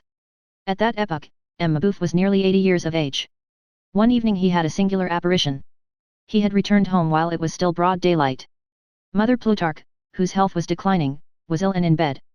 He had dined on a bone, on which a little meat lingered, and a bit of bread that he had found on the kitchen table, and had seated himself on an overturned stone post, which took the place of a bench in his garden. Near this bench there rose, after the fashion in orchard gardens, a sort of large chest of beams and planks, much dilapidated, a rabbit hutch on the ground floor, a fruit closet on the first. There was nothing in the hutch, but there were a few apples in the fruit closet, the remains of the winter's provision. Mabeuf had set himself to turning over and reading, with the aid of his glasses, 2 books of which he was passionately fond and in which, a serious thing at his age, he was interested. His natural timidity rendered him accessible to the acceptance of superstitions in a certain degree. The first of these books was the famous treatise of President Delancre, De l'inconstance des démons, the other was a quarto by Mutter de la Ribaudière, Sur les diables de Vauvert et les gobelins de l'Aubervilliers. This last mentioned old volume interested him all the more, because his garden had been one of the spots haunted by goblins in former times. The twilight had begun to whiten what was on high and to blacken all below. As he read, over the top of the book which he held in his hand, Father Mabeuf was surveying his plants, and among others a magnificent rhododendron which was one of his consolations. 4 days of heat, wind, and sun without a drop of rain had passed, the stalks were bending, the buds drooping, the leaves falling, all this needed water. The rhododendron was particularly sad. Father Mabeuf was one of those persons for whom plants have souls. The old man had toiled all day over his indigo plot, he was worn out with fatigue, but he rose, laid his books on the bench, and walked, all bent over and with tottering footsteps, to the well, but when he had grasped the chain, he could not even draw it sufficiently to unhook it. Then he turned round and cast a glance of anguish toward heaven which was becoming studded with stars. The evening had that serenity which overwhelms the troubles of man beneath an indescribably mournful and eternal joy. The night promised to be as arid as the day had been. Stars everywhere, thought the old man, not the tiniest cloud, not a drop of water. And his head, which had been upraised for a moment, fell back upon his breast. He raised it again, and once more looked at the sky, murmuring, "A tear of dew, a little pity." He tried again to unhook the chain of the well, and could not. At that moment, he heard a voice saying, "Father Mabeuf, would you like to have me water your garden for you?" At the same time, a noise as of a wild animal passing became audible in the hedge, and he beheld emerging from the shrubbery a sort of tall, slender girl, who drew herself up in front of him and stared boldly at him. She had less the air of a human being than of a form which had just blossomed forth from the twilight. Before Father Mabeuf, who was easily terrified, and who was, as we have said, quick to take alarm, was able to reply by a single syllable. This being, whose movements had a sort of odd abruptness in the darkness, had unhooked the chain, plunged in and withdrawn the bucket, and filled the watering pot, and the goodman beheld this apparition, which had bare feet and a tattered petticoat, running about among the flower beds distributing life around her. The sound of the watering pot on the leaves filled Father Mabeuf's soul with ecstasy. It seemed to him that the rhododendron was happy now. The first bucketful emptied, the girl drew a second, then a third. She watered the whole garden. There was something about her, as she thus ran about among paths, where her outline appeared perfectly black, waving her angular arms, and with her fichu all in rags, that resembled a bat. When she had finished, Father Mabeuf approached her with tears in his eyes, and laid his hand on her brow. "God will bless you," said he, "you are an angel since you take care of the flowers." "No," she replied. "I am the devil, but that's all the same to me," the old man exclaimed, without either waiting for or hearing her response. "What a pity that I am so unhappy and so poor, and that I can do nothing for you." "You can do something," said she. "What? Tell me where M. Marius lives." The old man did not understand. "What Monsieur Marius?" He raised his glassy eyes and seemed to be seeking something that had vanished. "A young man who used to come here." In the meantime, M. Mabeuf had searched his memory. "Ah, yes," he exclaimed. "I know what you mean. Wait, Monsieur Marius, the Baron Marius Pontmercy, parbleu, he lives, or rather, he no longer lives, ah well, I don't know." As he spoke, he had bent over to train a branch of rhododendron, and he continued. "Hold, I know now, he very often passes along the boulevard, and goes in the direction of the glacier, Rue Krulbarbe, the meadow of the lark. Go there, it is not hard to meet him." When M. Mabeuf straightened himself up, there was no longer anyone there, the girl had disappeared. He was decidedly terrified. "Really," he thought, "if my garden had not been watered, I should think that she was a spirit." An hour later, when he was in bed, it came back to him, and as he fell asleep, at that confused moment when thought, like that fabulous bird which changes itself into a fish in order to cross the sea, little by little assumes the form of a dream in order to traverse slumber, he said to himself in a bewildered way. "In sooth, that greatly resembles what Rabaudière narrates of the goblins. Could it have been a goblin?" Chapter 4, An Apparition to Marius. Some days after this visit of a spirit to Farmer Mabeuf, one morning, it was on a Monday, the day when Marius borrowed the 100-sou piece from Courfeyrac for Thénardier, Marius had put this coin in his pocket, and before carrying it to the clerk's office, he had gone to take a little stroll, in the hope that this would make him work on his return. It was always thus, however. As soon as he rose, he seated himself before a book and a sheet of paper in order to scribble some translation. His task at that epoch consisted in turning into French a celebrated quarrel between Germans, the Gans and Savin, a controversy. He took Savigny, he took Gans, read 4 lines, tried to write one, could not, saw a star between him and his paper, and rose from his chair, saying, "I shall go out, that will put me in spirits." And off he went to the lark's meadow. There he beheld more than ever the star, and less than ever Savigny and Gans. He returned home, tried to take up his work again, and did not succeed. There was no means of reknotting a single one of the threads which were broken in his brain. Then he said to himself, "I will not go out tomorrow, it prevents my working," and he went out every day. He lived in the Lark's Meadow more than in Courfeyrac's lodgings.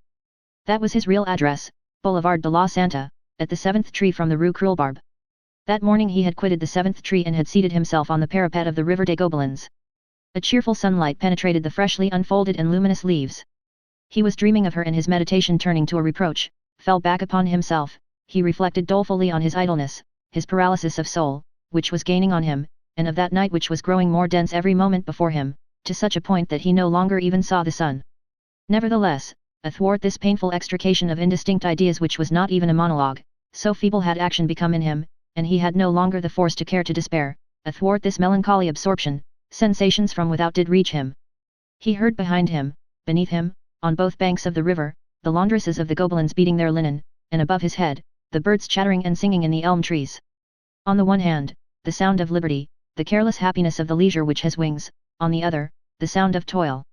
What caused him to meditate deeply, and almost reflect, were 2 cheerful sounds. All at once, in the midst of his dejected ecstasy, he heard a familiar voice saying, "Come, here he is." He raised his eyes, and recognized that wretched child who had come to him one morning, the elder of the Thénardier daughters, Éponine. He knew her name now. Strange to say, she had grown poorer and prettier, 2 steps which it had not seemed within her power to take. She had accomplished a double progress, towards the light and towards distress. She was barefooted and in rags, as on the day when she had so resolutely entered his chamber, only her rags were 2 months older now, the holes were larger, the tatters more sordid. It was the same harsh voice, the same brow dimmed and wrinkled with tan, the same free, wild, and vacillating glance. She had besides, more than formerly, in her face that indescribably terrified and lamentable something which sojourn in a prison adds to wretchedness. She had bits of straw and hay in her hair, not like Ophelia through having gone mad from the contagion of Hamlet's madness, but because she had slept in the loft of some stable. And in spite of it all, she was beautiful. What a star art thou, O youth! In the meantime, she had halted in front of Marius with a trace of joy in her livid countenance, and something which resembled a smile. She stood for several moments as though incapable of speech. So I have met you at last, she said at length. Father Mabeuf was right, it was on this boulevard, how I have hunted for you, if you only knew, do you know, I have been in the jug a fortnight, they let me out, seeing that there was nothing against me, and that, moreover, I had not reached years of discretion I lacked 2 months of it. Oh, how I have hunted for you, these 6 weeks, so you don't live down there any more. No, said Marius. Ah, I understand because of that affair those takedowns are disagreeable you cleared out come now, why do you wear old hats like this, a young man like you ought to have fine clothes do you know, Monsieur Marius, Father Mabeuf calls you Baron Marius, I don't know what it isn't true that you are a baron, barons are old fellows, they go to the Luxembourg, in front of the chateau, where there is the most sun, and they read the quotidienne for a sou I once carried a letter to a baron of that sort. He was over 100 years old. Say, where do you live now? Marius made no reply. Ah, she went on, you have a hole in your shirt I must sew it up for you. She resumed with an expression which gradually clouded over. You don't seem glad to see me. Marius held his peace, she remained silent for a moment, then exclaimed. But if I choose, nevertheless, I could force you to look glad. What? Demanded Marius. What do you mean? Ah, you used to call me thou, she retorted. Well, then, what dost thou mean? She bit her lips, she seemed to hesitate, as though a prey to some sort of inward conflict. At last she appeared to come to a decision. So much the worse, I don't care you have a melancholy air, I want you to be pleased only promise me that you will smile I want to see you smile and hear you say, ah, well, that's good poor Mr. Marius, you know, you promised me that you would give me anything I like. Yes, only speak. She looked Marius full in the eye, and said. I have the address. Marius turned pale. All the blood flowed back to his heart. What address? The address that you asked me to get. She added, as though with an effort. The address, you know very well. Yes, stammered Marius. Of that young lady. This word uttered, she sighed deeply. Marius sprang from the parapet on which he had been sitting and seized her hand distractedly. Oh, well, lead me thither, tell me, ask of me anything you wish, where is it? Come with me, she responded. I don't know the street or number very well, it is in quite the other direction from here, but I know the house well, I will take you to it. She withdrew her hand and went on, in a tone which could have rent the heart of an observer, but which did not even graze Marius in his intoxicated and ecstatic state. Oh, how glad you are! A cloud swept across Marius' brow. He seized Éponine by the arm. Swear one thing to me. Swear, said she, what does that mean? Come, you want me to swear. And she laughed. Your father, promise me, Éponine, swear to me that you will not give this address to your father. She turned to him with a stupefied air. Éponine, how do you know that my name is Éponine? Promise what I tell you. But she did not seem to hear him. That's nice, you have called me Éponine. Marius grasped both her arms at once. But answer me, in the name of heaven, pay attention to what I am saying to you, swear to me that you will not tell your father this address that you know. My father, said she. Ah yes, my father, be at ease he's in close confinement besides, what do I care for my father? But you do not promise me, exclaimed Marius. Let go of me, she said, bursting into a laugh, how you do shake me, yes, yes, I promise that, I swear that to you, what is that to me, I will not tell my father the address there, is that right, is that it? Nor to anyone, said Marius. Nor to anyone. Now, resumed Marius, take me there. Immediately. Immediately. Come along ah, how pleased he is, said she. After a few steps she halted. You are following me too closely, Monsieur Marius let me go on ahead, and follow me so, without seeming to do it a nice young man like you must not be seen with a woman like me. No tongue can express all that lay in that word, woman, thus pronounced by that child. She proceeded a dozen paces and then halted once more. Marius joined her. She addressed him sideways, and without turning towards him. By the way, you know that you promised me something. Marius fumbled in his pocket. All that he owned in the world was the 5 francs intended for Thénardier the father. He took them and laid them in Éponine's hand. She opened her fingers and let the coin fall to the ground, and gazed at him with a gloomy air. "I don't want your money," said she. Book 3rd, The House in the Rue Plumet. Chapter 1, The House with a Secret. About the middle of the last century, a Chief Justice in the Parliament of Paris having a mistress and concealing the fact, for at that period the grand seigneurs displayed their mistresses, and the bourgeois concealed them, had a little house built in the Faubourg Saint-Germain, in the deserted Rue Blomet, which is now called Rue Plumet, not far from the spot which was then designated as Combat des Animaux. This house was composed of a single-storied pavilion, 2 rooms on the ground floor, 2 chambers on the first floor, a kitchen downstairs, a boudoir upstairs, an attic under the roof, the whole preceded by a garden with a large gate opening on the street. This garden was about 1.5 acres in extent. This was all that could be seen by passers-by, but behind the pavilion there was a narrow courtyard, and at the end of the courtyard a low building consisting of 2 rooms and a cellar, a sort of preparation destined to conceal a child and nurse in case of need.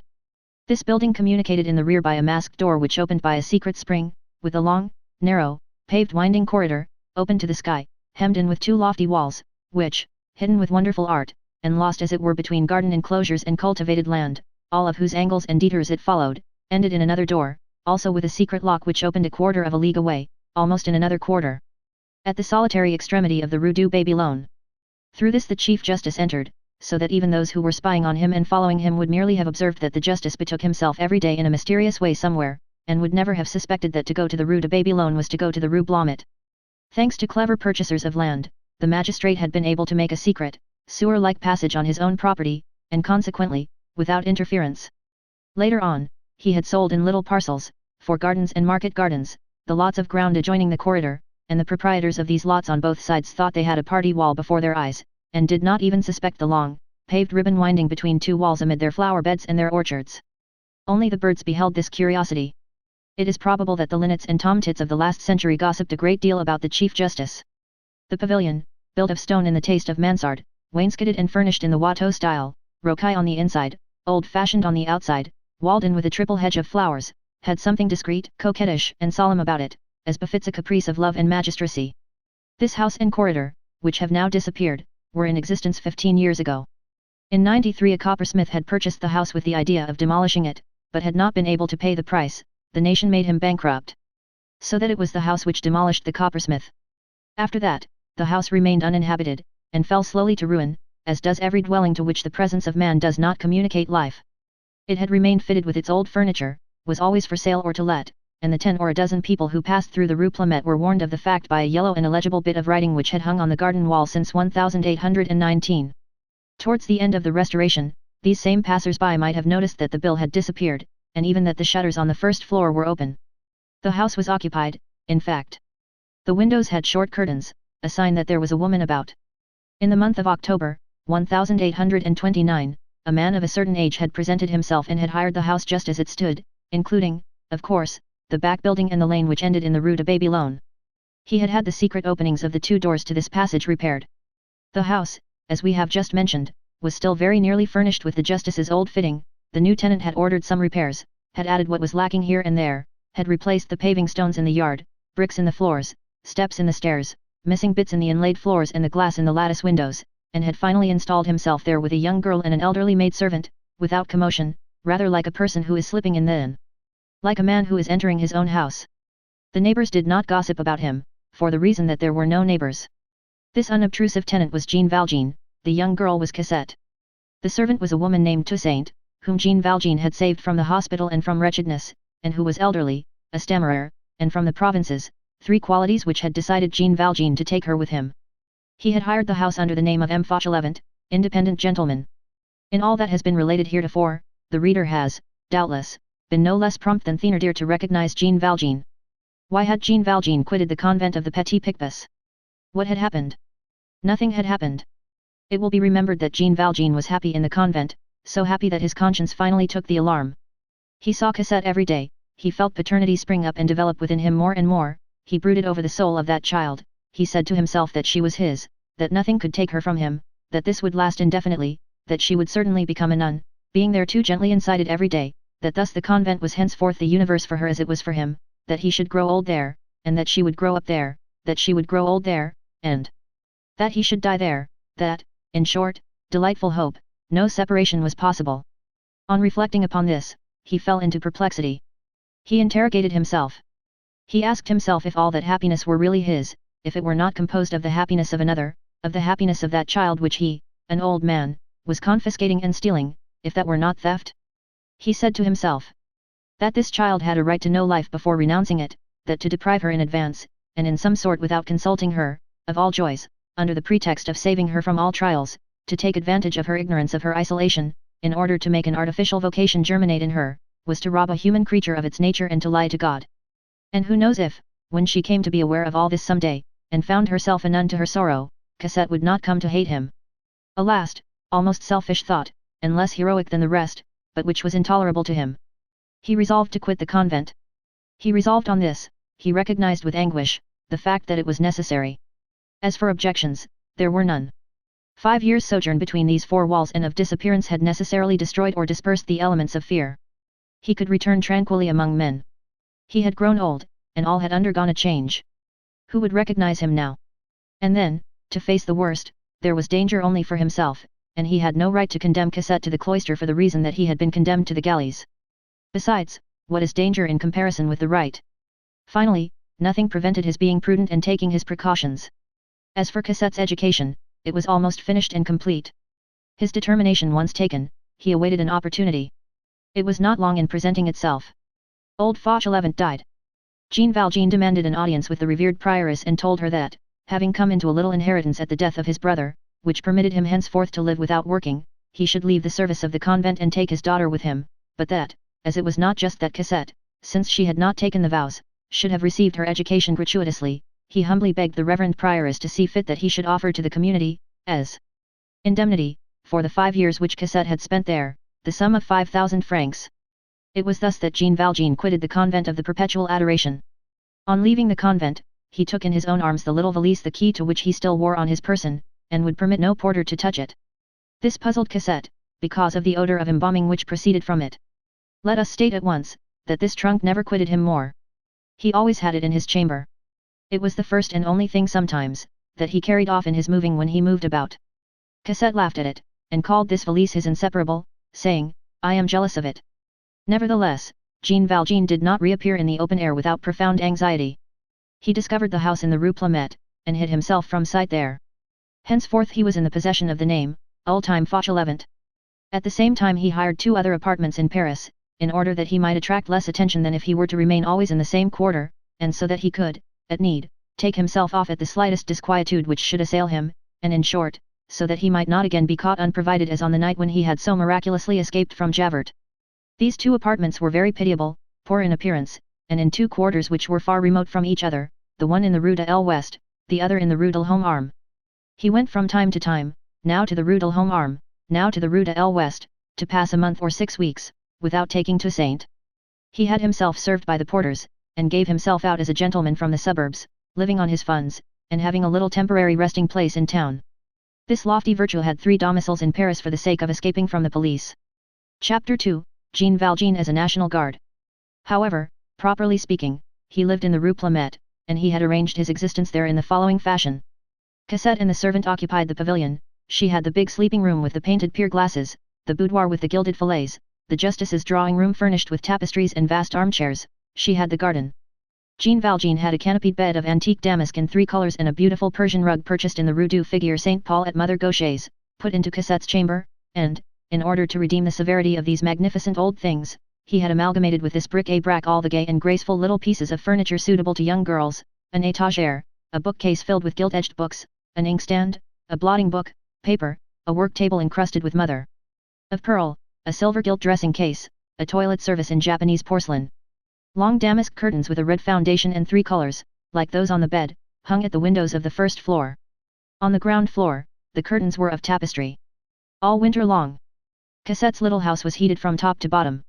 Jean Valjean inhabited the sort of porter's lodge which was situated at the end of the back courtyard, with a mattress on a folding bed, a white wood table, 2 straw chairs, an earthenware water jug, a few old volumes on a shelf, his beloved valise in one corner, and never any fire. He dined with Cosette, and he had a loaf of black bread on the table for his own use. When Toussaint came, he had said to her, "It is the young lady who is the mistress of this house, and you, monsieur." Toussaint replied in amazement, "I am a much better thing than the master, I am the father." Cosette had been taught housekeeping in the convent, and she regulated their expenditure, which was very modest. Every day, Jean Valjean put his arm through Cosette's and took her for a walk. He led her to the Luxembourg, to the least frequented walk, and every Sunday he took her to Mass at Saint Jacques du Haut-Pas, because that was a long way off. As it was a very poor quarter, he bestowed alms largely there, and the poor people surrounded him in church, which had drawn down upon him Thénardier's epistle. To the benevolent gentleman of the Church of Saint Jacques du Haut-Pas he was fond of taking Cosette to visit the poor and the sick. No stranger ever entered the house in the Rue Plumet. Toussaint brought their provisions, and Jean Valjean went himself for water to a fountain nearby on the boulevard. Their wood and wine were put into a half-subterranean hollow lined with rock-work which lay near the Rue de Babylone and which had formerly served the Chief Justice as a grotto. For at the epoch of Folly's and Little Houses no love was without a grotto.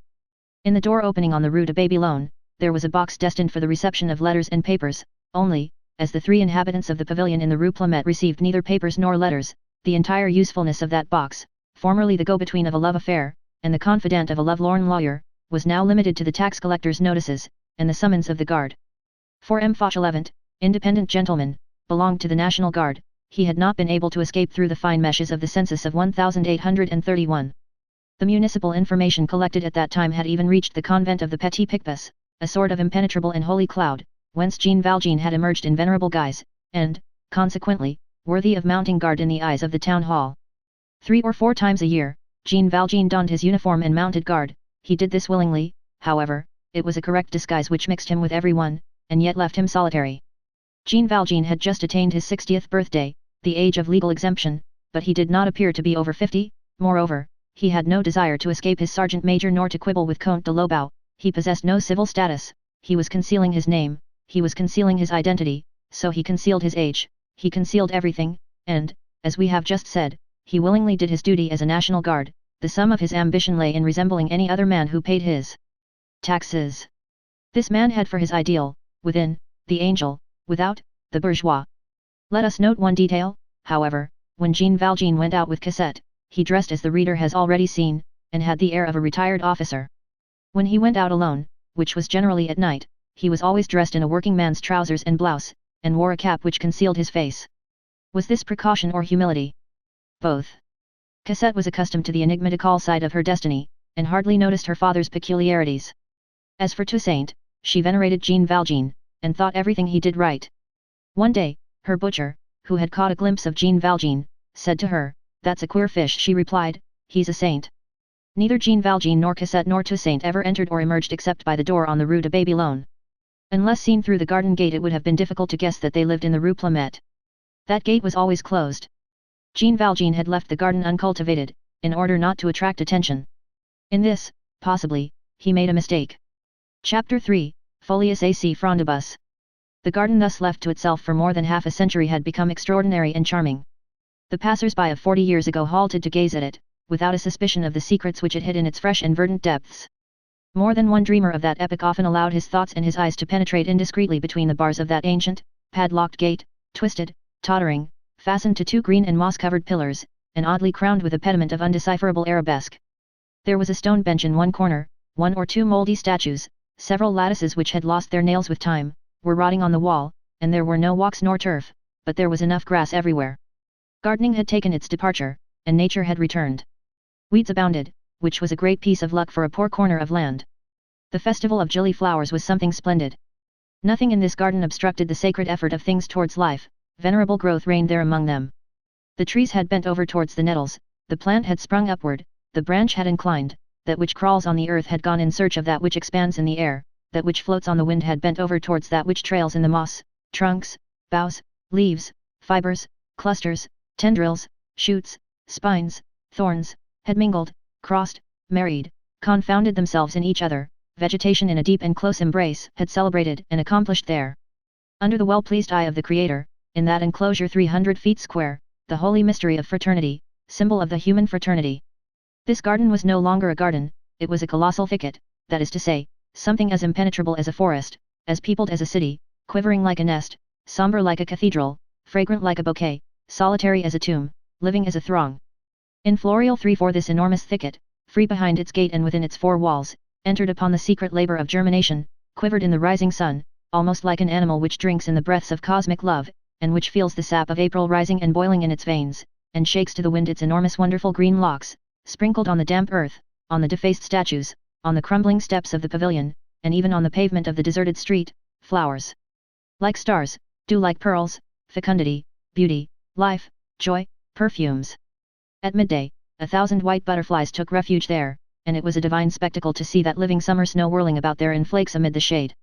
There, in those gay shadows of verdure, a throng of innocent voices spoke sweetly to the soul, and what the twittering forgot to say the humming completed. In the evening, a dreamy vapor exhaled from the garden and enveloped it, a shroud of mist, a calm and celestial sadness covered it. The intoxicating perfume of the honeysuckles and convolvulus poured out from every part of it, like an exquisite and subtle poison. The last appeals of the woodpeckers and the wagtails were audible as they dozed among the branches. One felt the sacred intimacy of the birds and the trees. By day the wings rejoice the leaves, by night the leaves protect the wings. In winter the thicket was black, dripping, bristling, shivering, and allowed some glimpse of the house. Instead of flowers on the branches and dew in the flowers, the long silvery tracks of the snails were visible on the cold, thick carpet of yellow leaves. But in any fashion, under any aspect, at all seasons, spring, winter, summer, autumn, this tiny enclosure breathed forth melancholy, contemplation, solitude, liberty, the absence of man, the presence of God, and the rusty old gate had the air of saying, "This garden belongs to me." It was of no avail that the pavements of Paris were there on every side, the classic and splendid hotels of the Rue de Varennes a couple of paces away, the dome of the Invalids close at hand, the Chamber of Deputies not far off, the carriages of the Rue de Bourgogne and of the Rue Saint-Dominique rumbled luxuriously. In vain, in the vicinity, in vain did the yellow, brown, white and red omnibuses cross each other's course at the neighbouring crossroads.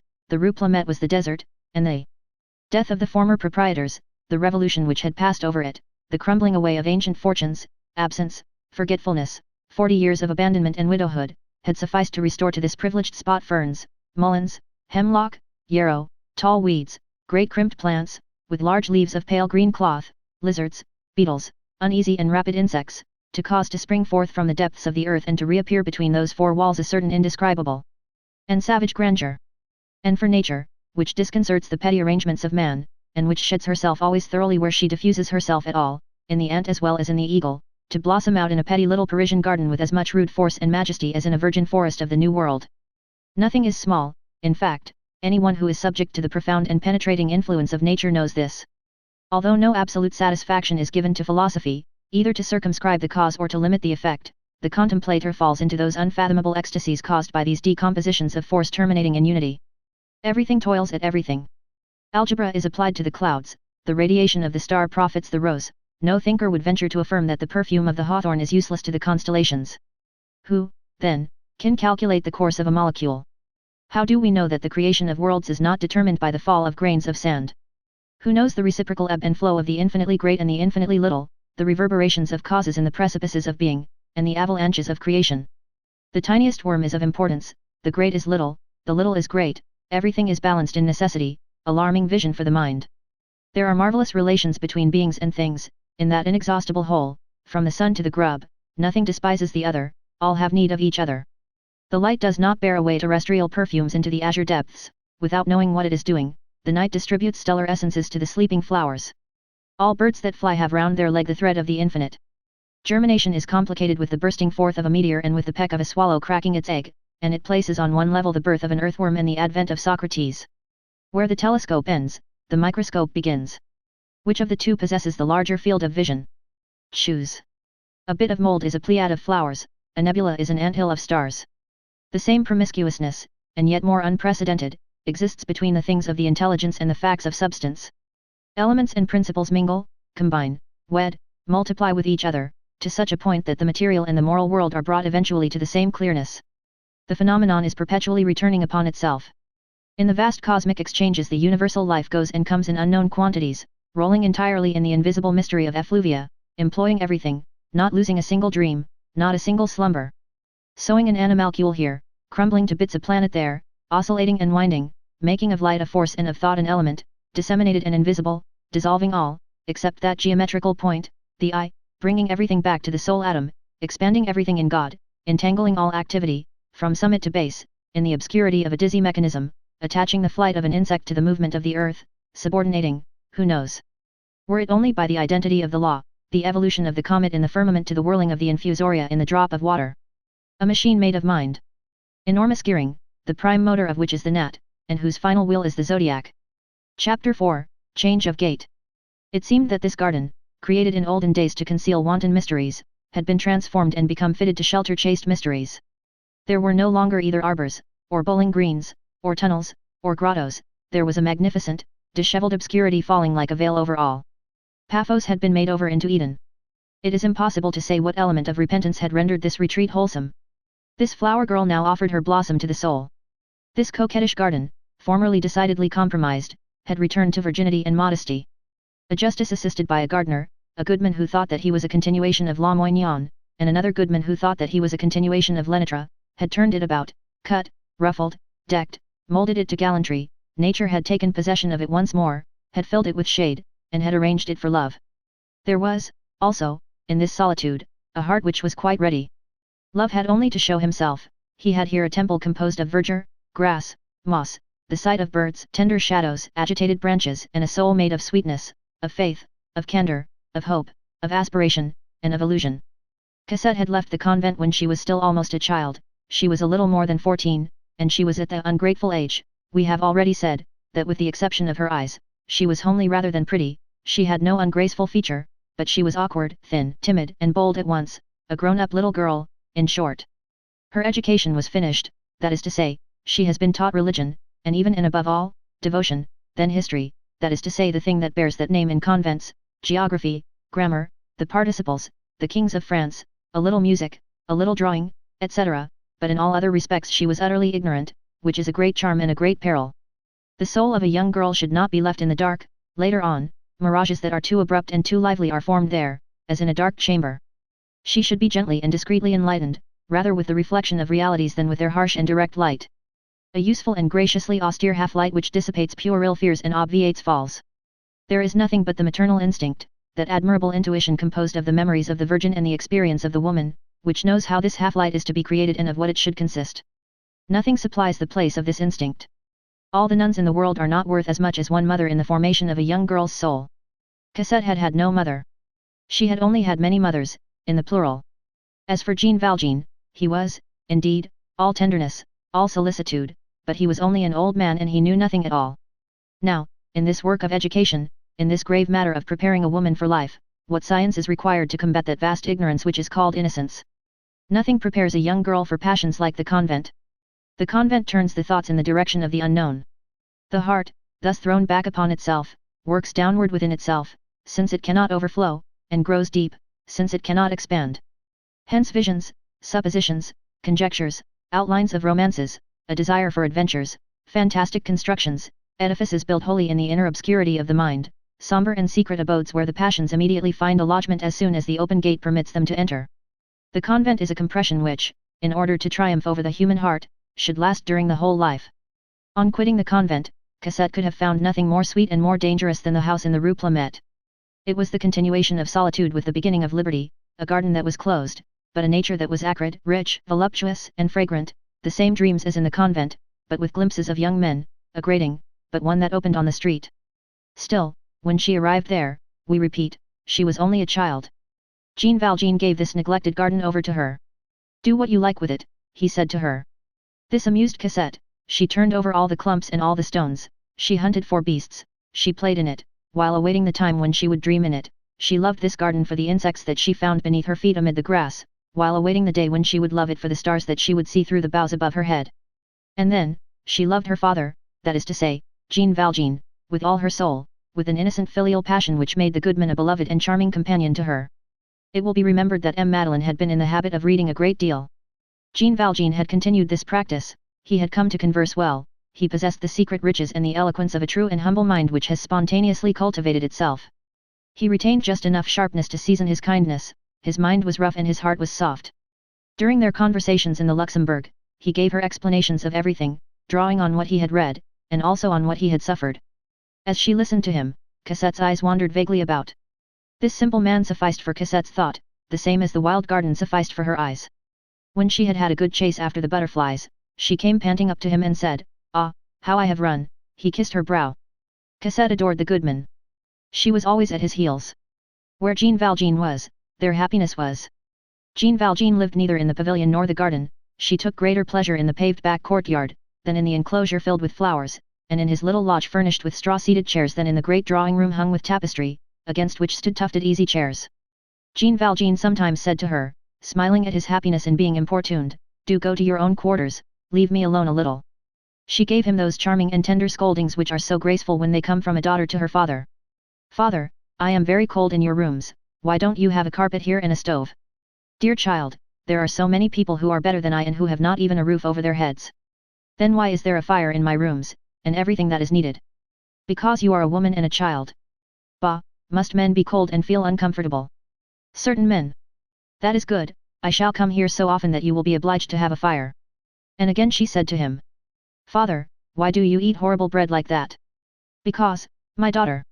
"Well, if you eat it, I will eat it too." Then, in order to prevent Cosette eating black bread, Jean Valjean ate white bread. Cosette had but a confused recollection of her childhood. She prayed morning and evening for her mother whom she had never known. The Thénardiers had remained with her as two hideous figures in a dream. She remembered that she had gone one day, at night, to fetch water in a forest. She thought that it had been very far from Paris. It seemed to her that she had begun to live in an abyss, and that it was Jean Valjean who had rescued her from it. Her childhood produced upon her the effect of a time when there had been nothing around her but millpeds, spiders, and serpents. When she meditated in the evening, before falling asleep, as she had not a very clear idea that she was Jean Valjean's daughter, and that he was her father, she fancied that the soul of her mother had passed into that good man and had come to dwell near her. When he was seated, she leaned her cheek against his white hair, and dropped a silent tear, saying to herself, "Perhaps this man is my mother." Cosette, although this is a strange statement to make, in the profound ignorance of a girl brought up in a convent, maternity being also absolutely unintelligible to virginity, had ended by fancying that she had had as little mother as possible. She did not even know her mother's name.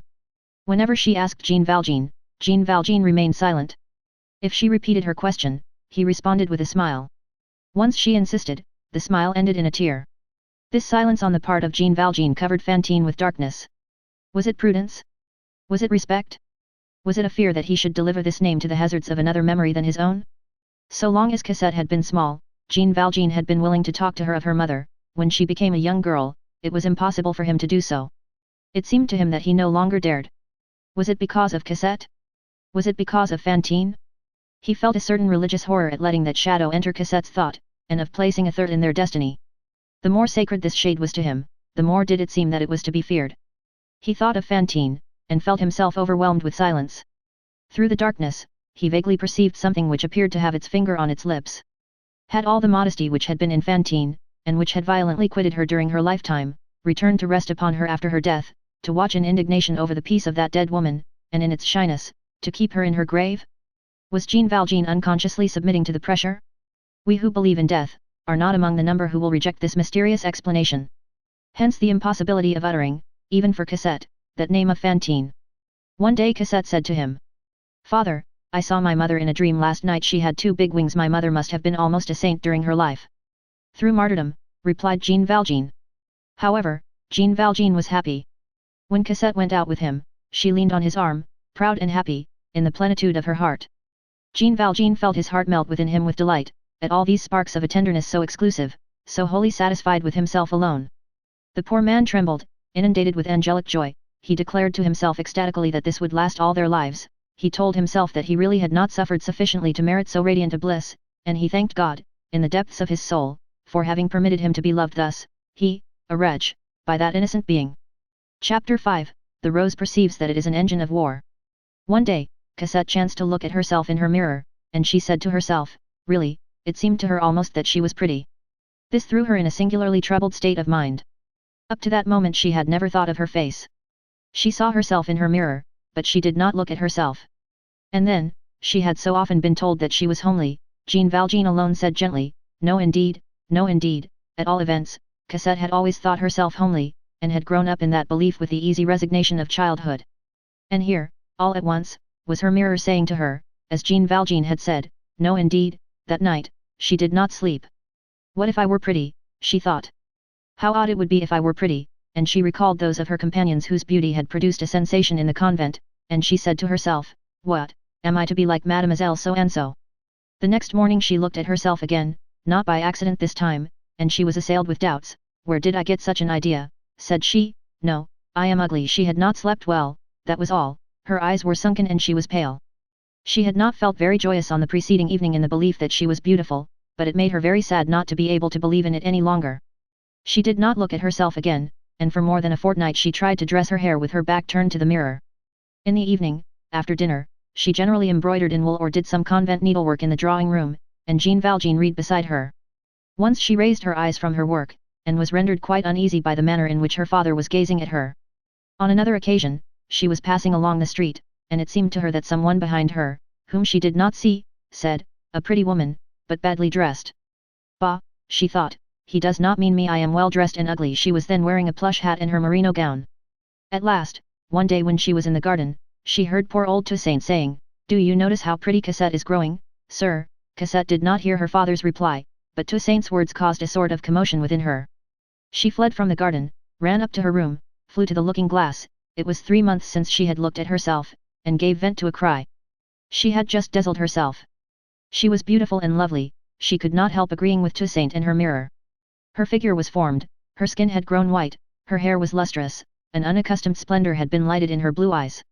The consciousness of her beauty burst upon her in an instant, like the sudden advent of daylight. Other people noticed it also. Toussaint had said so, it was evidently she of whom the passer-by had spoken, there could no longer be any doubt of that. She descended to the garden again, thinking herself a queen, imagining that she heard the birds singing, though it was winter, seeing the sky gilded, the sun among the trees, flowers in the thickets, distracted, wild, in inexpressible delight. Jean Valjean, on his side, experienced a deep and undefinable oppression at heart. In fact, he had, for some time past, been contemplating with terror that beauty which seemed to grow more radiant every day on Cosette's sweet face. The dawn that was smiling for all was gloomy for him. Cosette had been beautiful for a tolerably long time before she became aware of it herself. But, from the very first day, that unexpected light which was rising slowly and enveloping the whole of the young girl's person, wounded Jean Valjean's sombre eye. He felt that it was a change in a happy life, a life so happy that he did not dare to move for fear of disarranging something. This man, who had passed through all manner of distresses, who was still all bleeding from the bruises of fate, who had been almost wicked and who had become almost a saint, who, after having dragged the chain of the galleys, was now dragging the invisible but heavy chain of indefinite misery, this man whom the law had not released from its grasp and who could be seized at any moment and brought back from the obscurity of his virtue to the broad daylight of public opprobrium, this man accepted all, excused all, pardoned all, and merely asked of Providence, of man, of the law, of society, of nature, of the world, one thing. That Cosette might love him. That Cosette might continue to love him. That God would not prevent the heart of the child from coming to him, and from remaining with him. Beloved by Cosette, he felt that he was healed, rested, appeased, loaded with benefits, recompensed, crowned. Beloved by Cosette, it was well with him. He asked nothing more. Had anyone said to him, "Do you want anything better?" he would have answered, "No." God might have said to him, "Do you desire heaven?" and he would have replied, "I should lose by it." Everything which could affect this situation, if only on the surface, made him shudder like the beginning of something new. He had never known very distinctly himself what the beauty of a woman means, but he understood instinctively, that it was something terrible. He gazed with terror on this beauty, which was blossoming out ever more triumphant and superb beside him, beneath his very eyes, on the innocent and formidable brow of that child, from the depths of her homeliness, of his old age, of his misery, of his reprobation. He said to himself, "How beautiful she is, what is to become of me?" There, moreover, lay the difference between his tenderness and the tenderness of a mother. What he beheld with anguish, a mother would have gazed upon with joy. The first symptoms were not long in making their appearance. On the very morrow of the day on which she had said to herself, "Decidedly I am beautiful," Cosette began to pay attention to her toilet. She recalled the remark of that passer-by, pretty, but badly dressed, the breath of an oracle which had passed beside her and had vanished, after depositing in her heart one of the two germs which are destined, later on, to fill the whole life of woman, coquetry. Love is the other. With faith in her beauty, the whole feminine soul expanded within her. She conceived a horror for her merinos, and shame for her plush hat. Her father had never refused her anything. She at once acquired the whole science of the bonnet, the gown, the mantle, the boot, the cuff, the stuff which is in fashion, the color which is becoming, that science which makes of the Parisian woman something so charming, so deep, and so dangerous. The words heady woman were invented for the Parisienne. In less than a month, little Cosette, in that Thebet of the Rue de Babylone, was not only one of the prettiest, but one of the best dressed women in Paris, which means a great deal more. She would have liked to encounter her passer-by, to see what he would say, and to teach him a lesson. The truth is, that she was ravishing in every respect, and that she distinguished the difference between a bonnet from Gerard and one from her botte in the most marvelous way. Jean Valjean watched these ravages with anxiety. He who felt that he could never do anything but crawl, walk at the most, beheld wings sprouting on Cassette. Moreover, from the mere inspection of Cassette's toilet, a woman would have recognized the fact that she had no mother. Certain little proprieties, certain special conventionalities, were not observed by Cassette. A mother, for instance, would have told her that a young girl does not dress in damask. The first day that Cassette went out in her black damask gown and mantle, and her white crepe bonnet, she took Jean Valjean's arm, gay, radiant, rosy, proud, dazzling. "Father," she said, "how do you like me in this guise?" Jean Valjean replied in a voice which resembled the bitter voice of an envious man, "Charming." He was the same as usual during their walk on their return home. He asked Cassette, "Won't you put on that other gown and bonnet again, you know the ones I mean?" This took place in Cassette's chamber. Cassette turned towards the wardrobe where her cast-off schoolgirl's clothes were hanging. "That disguise," said she. "Father, what do you want me to do with it?" "Oh no, the idea, I shall never put on those horrors again with that machine on my head, I have the air of Madame Mad Dog." Jean Valjean heaved a deep sigh. From that moment forth, he noticed that Cassette, who had always heretofore asked to remain at home, saying, "Father, I enjoy myself more here with you," now was always asking to go out. In fact, what is the use of having a handsome face and a delicious costume if one does not display them? He also noticed that Cassette had no longer the same taste for the back garden. Now she preferred the garden, and did not dislike to promenade back and forth in front of the railed fence. Jean Valjean, who was shy, never set foot in the garden. He kept to his backyard, like a dog. Cassette, in gaining the knowledge that she was beautiful, lost the grace of ignoring it. An exquisite grace, for beauty enhanced by ingenuousness is ineffable, and nothing is so adorable as a dazzling and innocent creature who walks along, holding in her hand the key to paradise without being conscious of it. But what she had lost in ingenuous grace, she gained in pensive and serious charm. Her whole person, permeated with the joy of youth, of innocence, and of beauty, breathed forth a splendid melancholy. It was at this epoch that Marius, after the lapse of 6 months, saw her once more at the Luxembourg. Chapter 6, The Battle Begun. Cassette in her shadow, like Marius in his, was all ready to take fire. Destiny, with its mysterious and fatal patience, slowly drew together these two beings, all charged and all languishing with the stormy electricity of passion, these two souls which were laden with love as two clouds are laden with lightning, and which were bound to overflow and mingle in a look like the clouds in a flash of fire. The glance has been so much abused in love romances that it has finally fallen into disrepute. One hardly dares to say, nowadays, that two beings fell in love because they looked at each other. That is the way people do fall in love, nevertheless, and the only way. The rest is nothing, but the rest comes afterwards. Nothing is more real than these great shocks which two souls convey to each other by the exchange of that spark. At that particular hour when Cassette unconsciously darted that glance which troubled Marius, Marius had no suspicion that he had also launched a look which disturbed Cassette. He caused her the same good and the same evil. She had been in the habit of seeing him for a long time, and she had scrutinized him as girls scrutinize and see, while looking elsewhere. Marius still considered Cassette ugly, when she had already begun to think Marius handsome. But as he paid no attention to her, the young man was nothing to her. Still, she could not refrain from saying to herself that he had beautiful hair, beautiful eyes, handsome teeth, a charming tone of voice when she heard him conversing with his comrades, that he held himself badly when he walked, if you like, but with a grace that was all his own, that he did not appear to be at all stupid, that his whole person was noble, gentle, simple, proud, and that, in short, though he seemed to be poor, yet his air was fine. On the day when their eyes met at last, and said to each other those first, obscure, and ineffable things which the glance lisps, Cassette did not immediately understand. She returned thoughtfully to the house in the Rue de l'Ouest, where Jean Valjean, according to his custom, had come to spend 6 weeks. The next morning, on waking, she thought of that strange young man, so long indifferent and icy, who now seemed to pay attention to her, and it did not appear to her that this attention was the least in the world agreeable to her. She was, on the contrary, somewhat incensed at this handsome and disdainful individual. A substratum of war stirred within her. It struck her, and the idea caused her a wholly childish joy, that she was going to take her revenge at last. Knowing that she was beautiful, she was thoroughly conscious, though in an indistinct fashion, that she possessed a weapon. Women play with their beauty as children do with a knife. They wound themselves.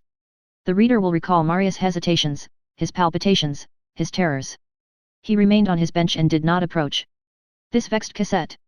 One day, she said to Jean Valjean, "Father, let us stroll about a little in that direction." Seeing that Marius did not come to her, she went to him. In such cases, all women resemble Mahomet. And then, strange to say, the first symptom of true love in a young man is timidity, in a young girl it is boldness. This is surprising, and yet nothing is more simple. It is the two sexes tending to approach each other and assuming, each the other's qualities. That day, Cassette's glance drove Marius beside himself, and Marius' glance set Cosette to trembling.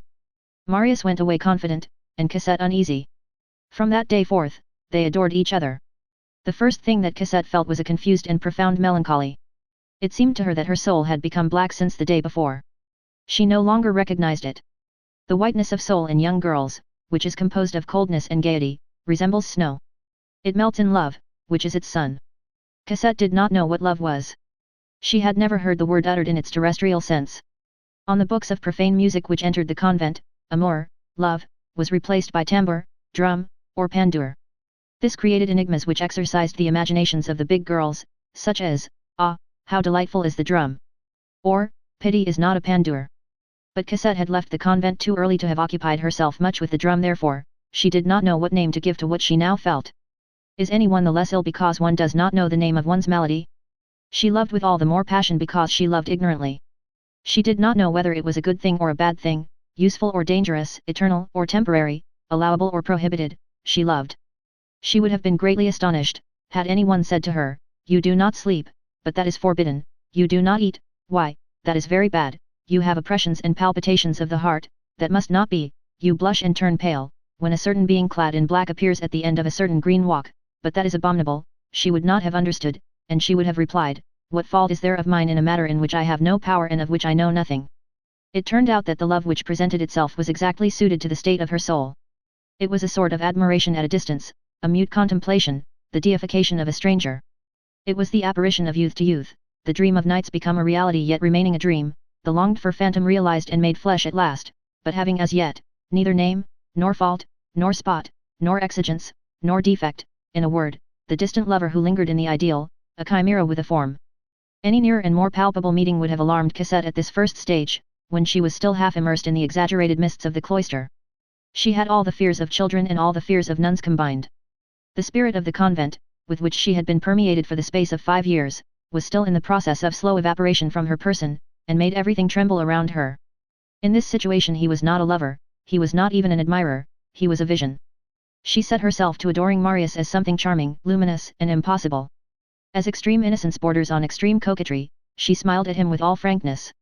Every day, she looked forward to the hour for their walk with impatience. She found Marius there, she felt herself unspeakably happy, and thought in all sincerity that she was expressing her whole thought when she said to Jean Valjean, "What a delicious garden that Luxembourg is!" Marius and Cosette were in the dark as to one another. They did not address each other, they did not salute each other, they did not know each other, they saw each other, and like stars of heaven which are separated by millions of leagues, they lived by gazing at each other. It was thus that Cosette gradually became a woman and developed, beautiful and loving, with the consciousness of her beauty, and in ignorance of her love. She was a coquette to boot through her ignorance. Chapter 7, To one sadness oppose a sadness and a half. All situations have their instincts. Old and eternal Mother Nature warned Jean Valjean in a dim way of the presence of Marius. Jean Valjean shuddered to the very bottom of his soul. Jean Valjean saw nothing, knew nothing, and yet he scanned with obstinate attention the darkness in which he walked, as though he felt on one side of him something in process of construction, and on the other, something which was crumbling away. Marius, also warned, and, in accordance with the deep law of God, by that same Mother Nature, did all he could to keep out of sight of the Father. Nevertheless, it came to pass that Jean Valjean sometimes espied him.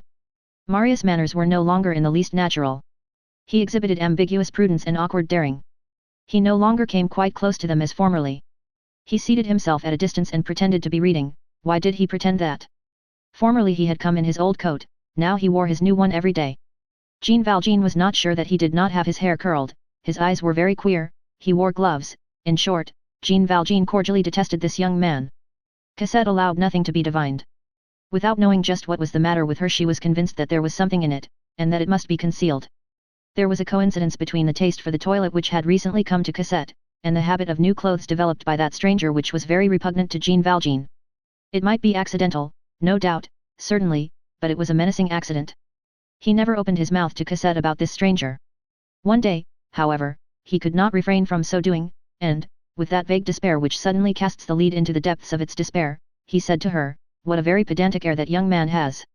Cosette, but a year before only an indifferent little girl, would have replied, "Why, no, he is charming." 10 years later, with the love of Marius in her heart, she would have answered, a pedant, and insufferable to the sight, "You are right." At the moment in life and the heart which she had then attained, she contented herself with replying, with supreme calmness, "That young man." as though she now beheld him for the first time in her life. How stupid I am, thought Jean Valjean. She had not noticed him. It is I who have pointed him out to her. Oh, simplicity of the old. Oh, the depth of children. It is one of the laws of those fresh years of suffering and trouble, of those vivacious conflicts between a first love and the first obstacles, that the young girl does not allow herself to be caught in any trap whatever, and that the young man falls into every one. Jean Valjean had instituted an undeclared war against Marius, which Marius, with the sublime stupidity of his passion and his age, did not divine. Jean Valjean laid a host of ambushes for him, he changed his hour, he changed his bench, he forgot his handkerchief, he came alone to the Luxembourg. Marius dashed headlong into all these snares, and to all the interrogation marks planted by Jean Valjean in his pathway, he ingenuously answered yes, but Cosette remained immured in her apparent unconcern and in her imperturbable tranquillity, so that Jean Valjean arrived at the following conclusion, that Ninny is madly in love with Cosette, but Cosette does not even know that he exists. Nonetheless did he bear in his heart a mournful tremor. The minute when Cosette would love might strike at any moment. Does not everything begin with indifference? Only once did Cosette make a mistake and alarm him. He rose from his seat to depart, after a stay of 3 hours, and she said, "What, already?" Jean Valjean had not discontinued his trips to the Luxembourg, as he did not wish to do anything out of the way, and as, above all things, he feared to arouse Cosette, but during the hours which were so sweet to the lovers, while Cosette was sending her smile to the intoxicated Marius, who perceived nothing else now, and who now saw nothing in all the world but an adored and radiant face, Jean Valjean was fixing on Marius flashing and terrible eyes. He, who had finally come to believe himself incapable of a malevolent feeling, experienced moments when Marius was present, in which he thought he was becoming savage and ferocious once more, and he felt the old depths of his soul, which had formerly contained so much wrath, opening once more and rising up against that young man. It almost seemed to him that unknown craters were forming in his bosom. What? He was there, that creature. What was he there for? He came creeping about, smelling out, examining, trying. He came, saying, "Hey, why not?" He came to prowl about his, Jean Valjean's, life. To prowl about his happiness, with the purpose of seizing it and bearing it away. Jean Valjean added, "Yes, that's it, what is he in search of? An adventure, what does he want? A love affair, and I, what? I have been first, the most wretched of men, and then the most unhappy, and I have traversed 60 years of life on my knees, I have suffered everything that man can suffer, I have grown old without having been young, I have lived without a family, without relatives, without friends, without life, without children, I have left my blood on every stone, on every bramble, on every milepost, along every wall, I have been gentle, though others have been hard to me, and kind, although others have been malicious, I have become an honest man once more, in spite of everything, I have repented of the evil that I have done and have forgiven the evil that has been done to me, and at the moment when I receive my recompense, at the moment when it is all over, at the moment when I am just touching the goal, at the moment when I have what I desire, it is well. It is good, I have paid.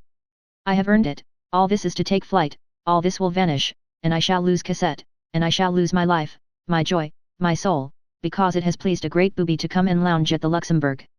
Then his eyes were filled with a sad and extraordinary gleam. It was no longer a man gazing at a man, it was no longer an enemy surveying an enemy. It was a dog scanning a thief. The reader knows the rest. Marius pursued his senseless course. One day he followed Cosette to the Rue de l'Ouest. Another day he spoke to the porter. The porter, on his side, spoke, and said to Jean Valjean, "Monsieur, who is that curious young man who is asking for you?" On the morrow Jean Valjean bestowed on Marius that glance which Marius at last perceived. A week later, Jean Valjean had taken his departure. He swore to himself that he would never again set foot either in the Luxembourg or in the Rue de l'Ouest. He returned to the Rue Plumet. Cosette did not complain, she said nothing, she asked no questions, she did not seek to learn his reasons, she had already reached the point where she was afraid of being divined, and of betraying herself. Jean Valjean had no experience of these miseries, the only miseries which are charming and the only ones with which he was not acquainted. The consequence was that he did not understand the grave significance of Cosette's silence. He merely noticed that she had grown sad, and he grew gloomy. On his side and on hers, inexperience had joined issue. Once he made a trial. He asked Cosette, "Would you like to come to the Luxembourg?" A ray illuminated Cosette's pale face. "Yes," said she. They went thither. 3 months had elapsed. Marius no longer went there. Marius was not there. On the following day, Jean Valjean asked Cosette again, "Would you like to come to the Luxembourg?" She replied, sadly and gently, "No." Jean Valjean was hurt by this sadness, and heartbroken at this gentleness. What was going on in that mind which was so young and yet already so impenetrable? What was on its way there within? What was taking place in Cassette's soul? Sometimes, instead of going to bed, Jean Valjean remained seated on his pallet, with his head in his hands, and he passed whole nights asking himself, what has Cassette in her mind, and in thinking of the things that she might be thinking about. Oh! At such moments, what mournful glances did he cast towards that cloister, that chaste peak, that abode of angels, that inaccessible glacier of virtue. How he contemplated, with despairing ecstasy, that convent garden, full of ignored flowers and cloistered virgins, where all perfumes and all souls mount straight to heaven. How he adored that Eden forever closed against him, whence he had voluntarily and madly emerged. How he regretted his abnegation and his folly in having brought Cassette back into the world, poor hero of sacrifice, seized and hurled to the earth by his very self-devotion. How he said to himself, what have I done? However, nothing of all this was perceptible to Cassette. No ill temper, no harshness. His face was always serene and kind. Jean Valjean's manners were more tender and more paternal than ever. If anything could have betrayed his lack of joy, it was his increased suavity. On her side, Cassette languished. She suffered from the absence of Marius as she had rejoiced in his presence, peculiarly, without exactly being conscious of it. When Jean Valjean ceased to take her on their customary strolls, a feminine instinct murmured confusedly, at the bottom of her heart, that she must not seem to set store on the Luxembourg garden, and that if this proved to be a matter of indifference to her, her father would take her thither once more. But days, weeks, months, elapsed. Jean Valjean had tacitly accepted Cassette's tacit consent. She regretted it. It was too late. So Marius had disappeared, all was over. The day on which she returned to the Luxembourg, Marius was no longer there. What was to be done? Should she ever find him again? She felt an anguish at her heart, which nothing relieved, and which augmented every day. She no longer knew whether it was winter or summer, whether it was raining or shining, whether the birds were singing, whether it was the season for dahlias or daisies. Whether the Luxembourg was more charming than the Tuileries, whether the linen which the laundress brought home was starched too much or not enough, whether Toussaint had done her marketing well or ill, and she remained dejected, absorbed, attentive to but a single thought, her eyes vague and staring as when one gazes by night at a black and fathomless spot where an apparition has vanished. However, she did not allow Jean Valjean to perceive anything of this, except her pallor. She still wore her sweet face for him. This pallor sufficed but too thoroughly to trouble Jean Valjean. Sometimes he asked her, "What is the matter with you?" She replied, "There is nothing the matter with me." And after a silence, when she divined that he was sad also, she would add, "And you, father, is there anything wrong with you?" "With me, nothing," said he. These two beings who had loved each other so exclusively, and with so touching an affection, and who had lived so long for each other now suffered side by side, each on the other's account, without acknowledging it to each other, without anger towards each other, and with a smile. Chapter 8, The Chain Gang. Jean Valjean was the more unhappy of the two. Youth, even in its sorrows, always possesses its own peculiar radiance. At times, Jean Valjean suffered so greatly that he became puerile. It is the property of grief to cause the childish side of man to reappear. He had an unconquerable conviction that Cassette was escaping from him. He would have liked to resist, to retain her, to arouse her enthusiasm by some external and brilliant matter. These ideas, puerile, as we have just said, and at the same time senile, conveyed to him, by their very childishness, a tolerably just notion of the influence of gold lace on the imaginations of young girls. He once chanced to see a general on horseback, in full uniform, pass along the street, Comte Coutard, the commandant of Paris. He envied that gilded man. What happiness it would be, he said to himself, if he could put on that suit which was an incontestable thing, and if Cassette could behold him thus, she would be dazzled, and when he had Cassette on his arm and passed the gates of the Tuileries, the guard would present arms to him, and that would suffice for Cassette, and would dispel her idea of looking at young men. An unforeseen shock was added to these sad reflections. In the isolated life which they led, and since they had come to dwell in the Rue Plumet, they had contracted one habit.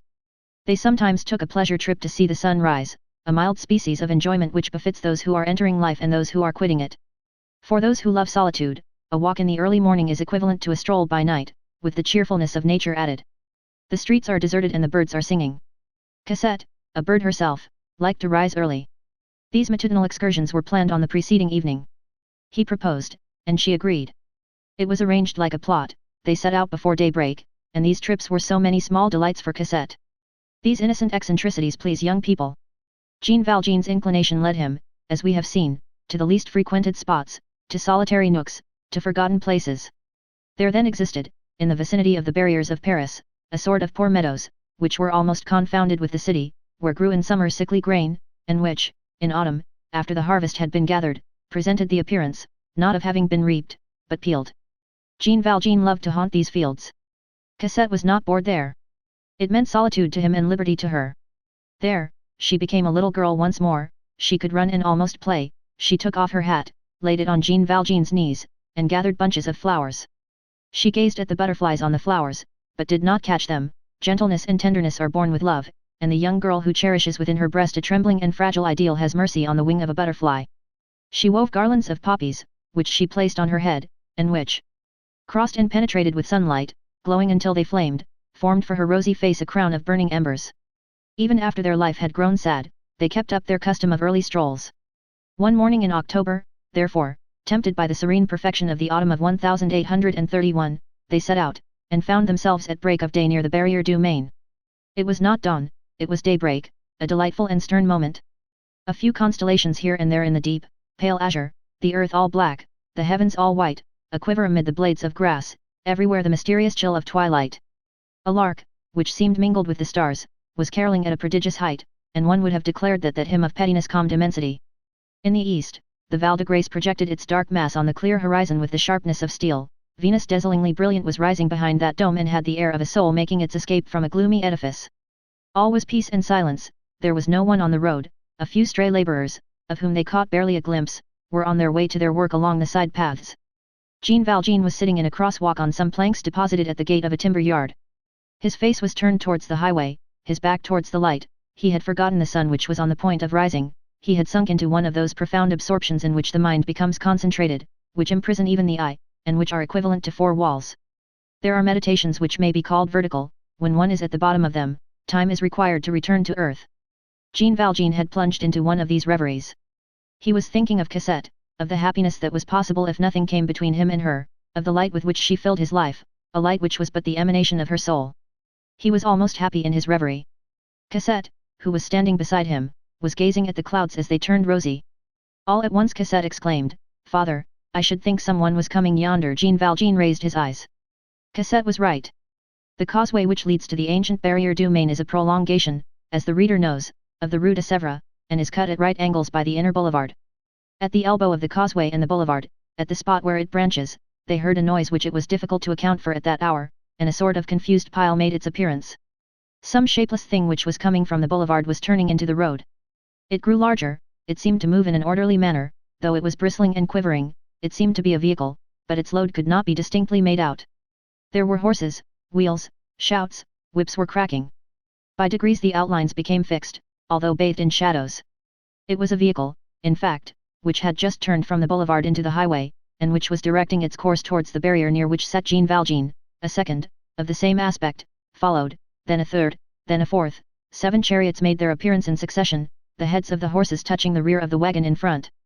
Figures were moving on these vehicles, flashes were visible through the dusk as though there were naked swords there, a clanking became audible which resembled the rattling of chains, and as this something advanced, the sound of voices waxed louder, and it turned into a terrible thing such as emerges from the cave of dreams. As it drew nearer, it assumed a form, and was outlined behind the trees with the pallid hue of an apparition. The mass grew white, the day, which was slowly dawning, cast a wan light on this swarming heap which was at once both sepulchral and living. The heads of the figures turned into the faces of corpses, and this is what it proved to be. 7 wagons were driving in a file along the road. The first 6 were singularly constructed. They resembled Cooper's drays. They consisted of long ladders placed on 2 wheels and forming barrows at their rear extremities. Each dray, or rather let us say, each ladder, was attached to 4 horses harnessed tandem. On these ladders strange clusters of men were being drawn. In the faint light, these men were to be divined rather than seen. 24 on each vehicle, 12 on a side, back to back, facing the passers-by, their legs dangling in the air. This was the manner in which these men were travelling, and behind their backs they had something which clanked, and which was a chain, and on their necks something which shone, and which was an iron collar. Each man had his collar, but the chain was for all, so that if these 24 men had occasion to alight from the dray and walk, they were seized with a sort of inexorable unity, and were obliged to wind over the ground with the chain for a backbone, somewhat after the fashion of milpeds. In the back and front of each vehicle, 2 men armed with muskets stood erect, each holding one end of the chain under his foot. The iron necklets were square. The 7th vehicle, a huge rack-sided baggage wagon, without a hood, had 4 wheels and 6 horses, and carried a sonorous pile of iron boilers, cast iron pots, braziers, and chains, among which were mingled several men who were pinioned and stretched at full length, and who seemed to be ill. This wagon, all lattice work, was garnished with dilapidated hurdles which appeared to have served for former punishments. These vehicles kept to the middle of the road. On each side marched a double hedge of guards of infamous aspect, wearing three-cornered hats, like the soldiers under the Directory, shabby, covered with spots and holes, muffled in uniforms of veterans and the trousers of undertakers' men, half grey, half blue, which were almost hanging in rags, with red epaulets, yellow shoulder belts, short sabres, muskets, and cudgels. They were a species of soldier blackguards. These myrmidons seemed composed of the abjectness of the beggar and the authority of the executioner. The one who appeared to be their chief held a postillion's whip in his hand. All these details, blurred by the dimness of dawn, became more and more clearly outlined as the light increased. At the head and in the rear of the convoy rode mounted gendarmes, serious and with sword in fist. This procession was so long that when the first vehicle reached the barrier, the last was barely debouching from the boulevard. A throng, sprung, it is impossible to say whence, and formed in a twinkling, as is frequently the case in Paris, pressed forward from both sides of the road and looked on. In the neighbouring lanes the shouts of people calling to each other and the wooden shoes of market gardeners hastening up to gaze were audible. The men massed upon the drays allowed themselves to be jolted along in silence. They were livid with the chill of morning. They all wore linen trousers, and their bare feet were thrust into wooden shoes. The rest of their costume was a fantasy of wretchedness. Their accoutrements were horribly incongruous. Nothing is more funereal than the harlequin in rags. Battered felt hats, tarpaulin caps, hideous woolen nightcaps, and, side by side with a short blouse, a black coat broken at the elbow. Many wore women's headgear, others had baskets on their heads, hairy breasts were visible, and through the rent in their garments tattooed designs could be descried, temples of love, flaming hearts, cupids, eruptions and unhealthy red blotches could also be seen. 2 or 3 had a straw rope attached to the crossbar of the dray, and suspended under them like a stirrup, which supported their feet. One of them held in his hand and raised to his mouth something which had the appearance of a black stone and which he seemed to be gnawing. It was bread which he was eating. There were no eyes there which were not either dry, dulled, or flaming with an evil light. The escort troop cursed. The men in chains did not utter a syllable. From time to time the sound of a blow became audible as the cudgels descended on shoulder blades or skulls. Some of these men were yawning, their rags were terrible, their feet hung down, their shoulders oscillated, their heads clashed together, their fetters clanked, their eyes glared ferociously, their fists clenched or fell open inertly like the hands of corpses. In the rear of the convoy ran a band of children screaming with laughter. This file of vehicles, whatever its nature was mournful. It was evident that tomorrow, that an hour hence, a pouring rain might descend, that it might be followed by another, and that their dilapidated garments would be drenched, that once soaked, these men would not get dry again, that once chilled, they would not again get warm, that their linen trousers would be glued to their bones by the downpour, that the water would fill their shoes, that no lashes from the whips would be able to prevent their jaws from chattering, that the chain would continue to bind them by the neck, that their legs would continue to dangle, and it was impossible not to shudder at the sight of these human beings thus bound and passive beneath the cold clouds of autumn, and delivered over to the rain, to the blast, to all the furies of the air, like trees and stones. Blows from the cudgel were not omitted even in the case of the sick men, who lay there knotted with ropes and motionless on the 7th wagon, and who appeared to have been tossed there like sacks filled with misery. Suddenly, the sun made its appearance, the immense light of the Orient burst forth, and one would have said that it had set fire to all those ferocious heads. Their tongues were unloosed, a conflagration of grins, oaths, and songs exploded. The broad horizontal sheet of light severed the file in 2 parts, illuminating heads and bodies, leaving feet and wheels in the obscurity.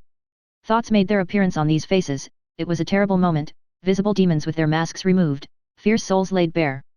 Though lighted up, this wild throng remained in gloom. Some, who were gay, had in their mouths quills through which they blew vermin over the crowd, picking out the women. The dawn accentuated these lamentable profiles with the blackness of its shadows. There was not one of these creatures who was not deformed by reason of wretchedness, and the whole was so monstrous that one would have said that the sun's brilliancy had been changed into the glare of the lightning.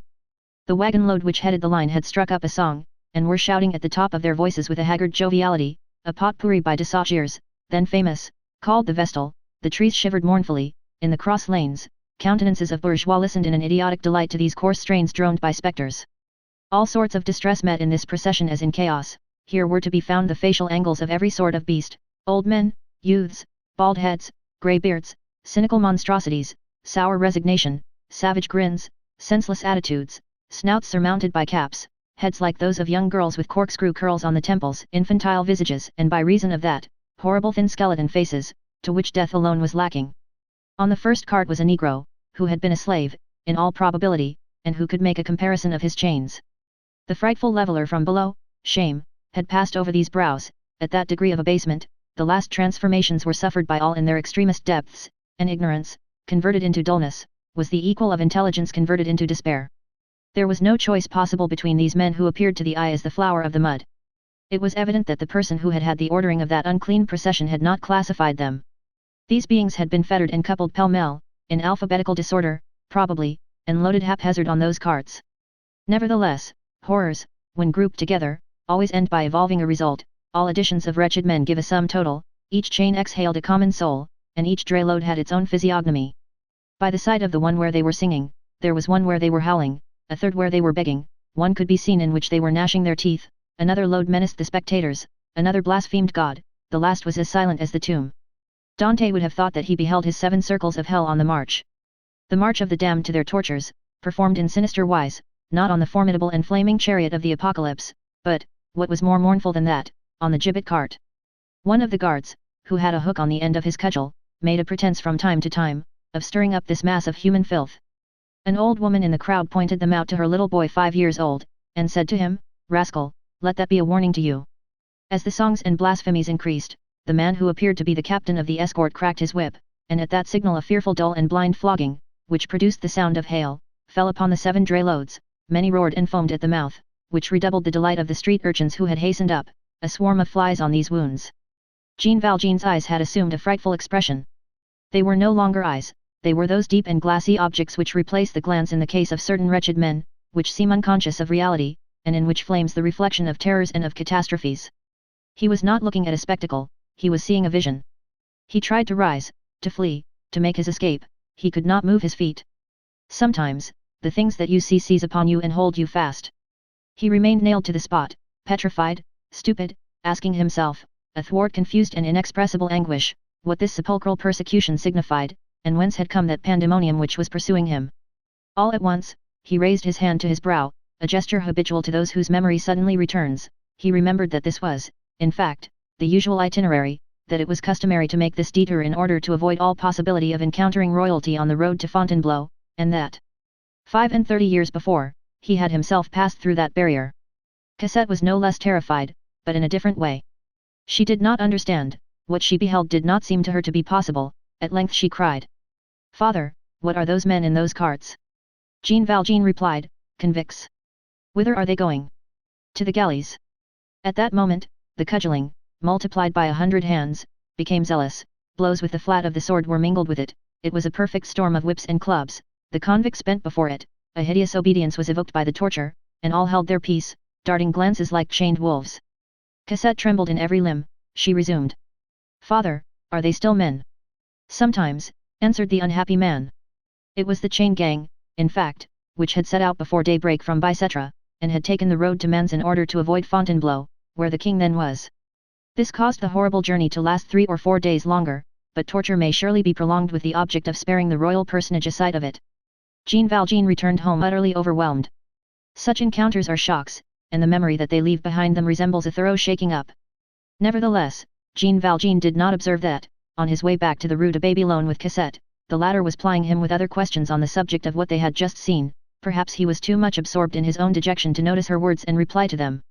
But when Cosette was leaving him in the evening, to betake herself to bed, he heard her say in a low voice, and as though talking to herself, "It seems to me, that if I were to find one of those men in my pathway, oh, my God, I should die merely from the sight of him close at hand." Fortunately, chance ordained that on the morrow of that tragic day, there was some official solemnity apropos of I know not what, fêtes in Paris, a review in the Champ de Mars, justs on the Seine, theatrical performances in the Champs-Élysées, fireworks at the Arc de l'Étoile, illuminations everywhere. Jean Valjean did violence to his habits, and took Cosette to see these rejoicings, for the purpose of diverting her from the memory of the day before, and of effacing, beneath the smiling tumult of all Paris, the abominable thing which had passed before her. The review with which the festival was spiced made the presence of uniforms perfectly natural. Jean Valjean donned his uniform of a National Guard with the vague inward feeling of a man who is betaking himself to shelter. However, this trip seemed to attain its object. Cosette, who made it her law to please her father, and to whom, moreover, all spectacles were a novelty, accepted this diversion with the light and easy good grace of youth, and did not pout too disdainfully at that flutter of enjoyment called a public fête, so that Jean Valjean was able to believe that he had succeeded, and that no trace of that hideous vision remained. Some days later, one morning, when the sun was shining brightly, and they were both on the steps leading to the garden, another infraction of the rules which Jean Valjean seemed to have imposed upon himself, and to the custom of remaining in her chamber which melancholy had caused Cosette to adopt. Cosette, in a wrapper, was standing erect in that negligent attire of early morning which envelopes young girls in an adorable way and which produces the effect of a cloud drawn over a star, and, with her head bathed in light, rosy after a good sleep, submitting to the gentle glances of the tender old man, she was picking a daisy to pieces. Cosette did not know the delightful legend, "I love a little, passionately," etc., who was there who could have taught her. She was handling the flower instinctively, innocently, without a suspicion that to pluck a daisy apart is to do the same by a heart. If there were a fourth, and smiling grace called melancholy, she would have worn the air of that grace. Jean Valjean was fascinated by the contemplation of those tiny fingers on that flower, and forgetful of everything in the radiance emitted by that child. A red breast was warbling in the thicket, on one side. White cloudlets floated across the sky, so gaily, that one would have said that they had just been set at liberty. Cosette went on attentively tearing the leaves from her flower. She seemed to be thinking about something, but whatever it was, it must be something charming. All at once she turned her head over her shoulder with the delicate languor of a swan, and said to Jean Valjean, "Father, what are the galleys like?" Book 4th, Succor from below may turn out to be succor from on high. Chapter 1, A wound without, healing within. Thus their life clouded over by degrees. But one diversion, which had formerly been a happiness, remained to them, which was to carry bread to those who were hungry, and clothing to those who were cold. Cosette often accompanied Jean Valjean on these visits to the poor, on which they recovered some remnants of their former free intercourse, and sometimes, when the day had been a good one, and they had assisted many in distress, and cheered and warmed many little children, Cosette was rather merry in the evening. It was at this epoch that they paid their visit to the Jondrette den. On the day following that visit, Jean Valjean made his appearance in the pavilion in the morning, calm as was his wont, but with a large wound on his left arm which was much inflamed, and very angry, which resembled a burn, and which he explained in some way or other. This wound resulted in his being detained in the house for a month with fever. He would not call in a doctor. When Cosette urged him, "Call the dog doctor," said he. Cosette dressed the wound morning and evening with so divine an air and such angelic happiness at being of use to him, that Jean Valjean felt all his former joy returning, his fears and anxieties dissipating, and he gazed at Cosette, saying, "Oh, what a kindly wound, oh, what a good misfortune." Cosette, on perceiving that her father was ill, had deserted the pavilion and again taken a fancy to the little lodging in the back courtyard. She passed nearly all her days beside Jean Valjean and read to him the books which he desired. Generally they were books of travel. Jean Valjean was undergoing a new birth, his happiness was reviving in these ineffable rays, the Luxembourg, the prowling young stranger, Cosette's coldness, all these clouds upon his soul were growing dim. He had reached the point where he said to himself, "I imagined all that, I am an old fool." His happiness was so great that the horrible discovery of the Thénardiers made in the Jondrette hovel, unexpected as it was, had, after a fashion, glided over him unnoticed. He had succeeded in making his escape, all trace of him was lost. What more did he care for? He only thought of those wretched beings to pity them. Here they are in prison, and henceforth they will be incapacitated for doing any harm, he thought, but what a lamentable family in distress. As for the hideous vision of the Barrière du Maine, Cosette had not referred to it again. Sister Saint Mechtilde had taught Cosette music in the convent. Cosette had the voice of a linnet with a soul, and sometimes, in the evening, in the wounded man's humble abode, she warbled melancholy songs which delighted Jean Valjean. Spring came. The garden was so delightful at that season of the year, that Jean Valjean said to Cosette, "You never go there, I want you to stroll in it." "As you like, father," said Cosette. And for the sake of obeying her father, she resumed her walks in the garden, generally alone, for, as we have mentioned, Jean Valjean, who was probably afraid of being seen through the fence, hardly ever went there. Jean Valjean's wound had created a diversion. When Cosette saw that her father was suffering less, that he was convalescing, and that he appeared to be happy, she experienced a contentment which she did not even perceive, so gently and naturally had it come. Then, it was in the month of March, the days were growing longer, the winter was departing, the winter always bears away with it a portion of our sadness. Then came April, that daybreak of summer, fresh as dawn always is, gay like every childhood, a little inclined to weep at times like the newborn being that it is. In that month, nature has charming gleams which pass from the sky, from the trees, from the meadows and the flowers into the heart of man. Cosette was still too young to escape the penetrating influence of that April joy which bore so strong a resemblance to herself. Insensibly, and without her suspecting the fact, the blackness departed from her spirit. In spring, sad souls grow light, as light falls into cellars at midday. Cosette was no longer sad. However, though this was so, she did not account for it to herself. In the morning, about 10 o'clock, after breakfast, when she had succeeded in enticing her father into the garden for a quarter of an hour, and when she was pacing up and down in the sunlight in front of the steps, supporting his left arm for him, she did not perceive that she laughed every moment and that she was happy. Jean Valjean, intoxicated, beheld her growing fresh and rosy once more. "Oh, what a good wound," he repeated in a whisper. And he felt grateful to the Thénardiers. His wound once healed, he resumed his solitary twilight strolls. It is a mistake to suppose that a person can stroll alone in that fashion in the uninhabited regions of Paris without meeting with some adventure. Chapter 2, Mother Plutarch finds no difficulty in explaining a phenomenon. One evening, little Gavroche had had nothing to eat. He remembered that he had not dined on the preceding day either. This was becoming tiresome. He resolved to make an effort to secure some supper. He strolled out beyond the Salpêtrière into deserted regions, that is where windfalls are to be found, where there is no one always finds something. He reached a settlement which appeared to him to be the village of Austerlitz. In one of his preceding lounges he had noticed there an old garden haunted by an old man and an old woman, and in that garden, a passable apple tree. Beside the apple tree stood a sort of fruit house, which was not securely fastened, and where one might contrive to get an apple. One apple is a supper, one apple is life. That which was Adam's ruin might prove Gavroche's salvation. The garden abutted on a solitary, unpaved lane, bordered with brushwood while awaiting the arrival of houses. The garden was separated from it by a hedge. Gavroche directed his steps towards this garden. He found the lane, he recognized the apple tree, he verified the fruit house, he examined the hedge. A hedge means merely one stride. The day was declining, there was not even a cat in the lane, the hour was propitious. Gavroche began the operation of scaling the hedge, then suddenly paused. Someone was talking in the garden. Gavroche peeped through one of the breaks in the hedge. A couple of paces distant, at the foot of the hedge on the other side, exactly at the point where the gap which he was meditating would have been made, there was a sort of recumbent stone which formed a bench, and on this bench was seated the old man of the garden, while the old woman was standing in front of him. The old woman was grumbling. Gavroche, who was not very discreet, listened. "Monsieur Mabeuf," said the old woman.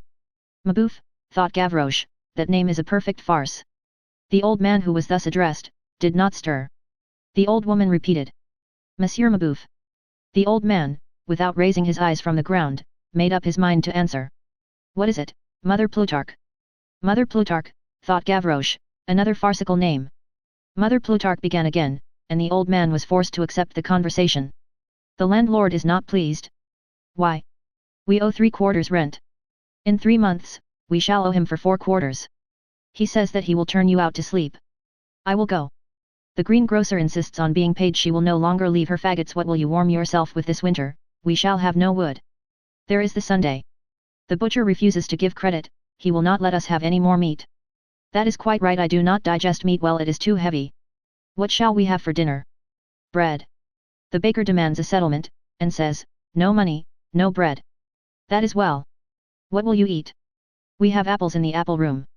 "But, monsieur, we can't live like that without money." "I have none." The old woman went away, the old man remained alone. He fell into thought. Gavroche became thoughtful also. It was almost dark. The first result of Gavroche's meditation was, that instead of scaling the hedge, he crouched down under it. The branches stood apart a little at the foot of the thicket.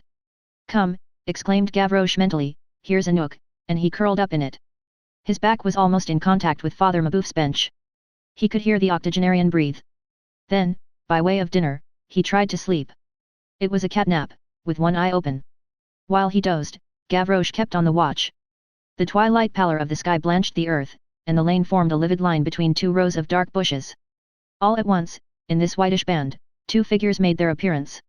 One was in front, the other some distance in the rear. "There come 2 creatures," muttered Gavroche.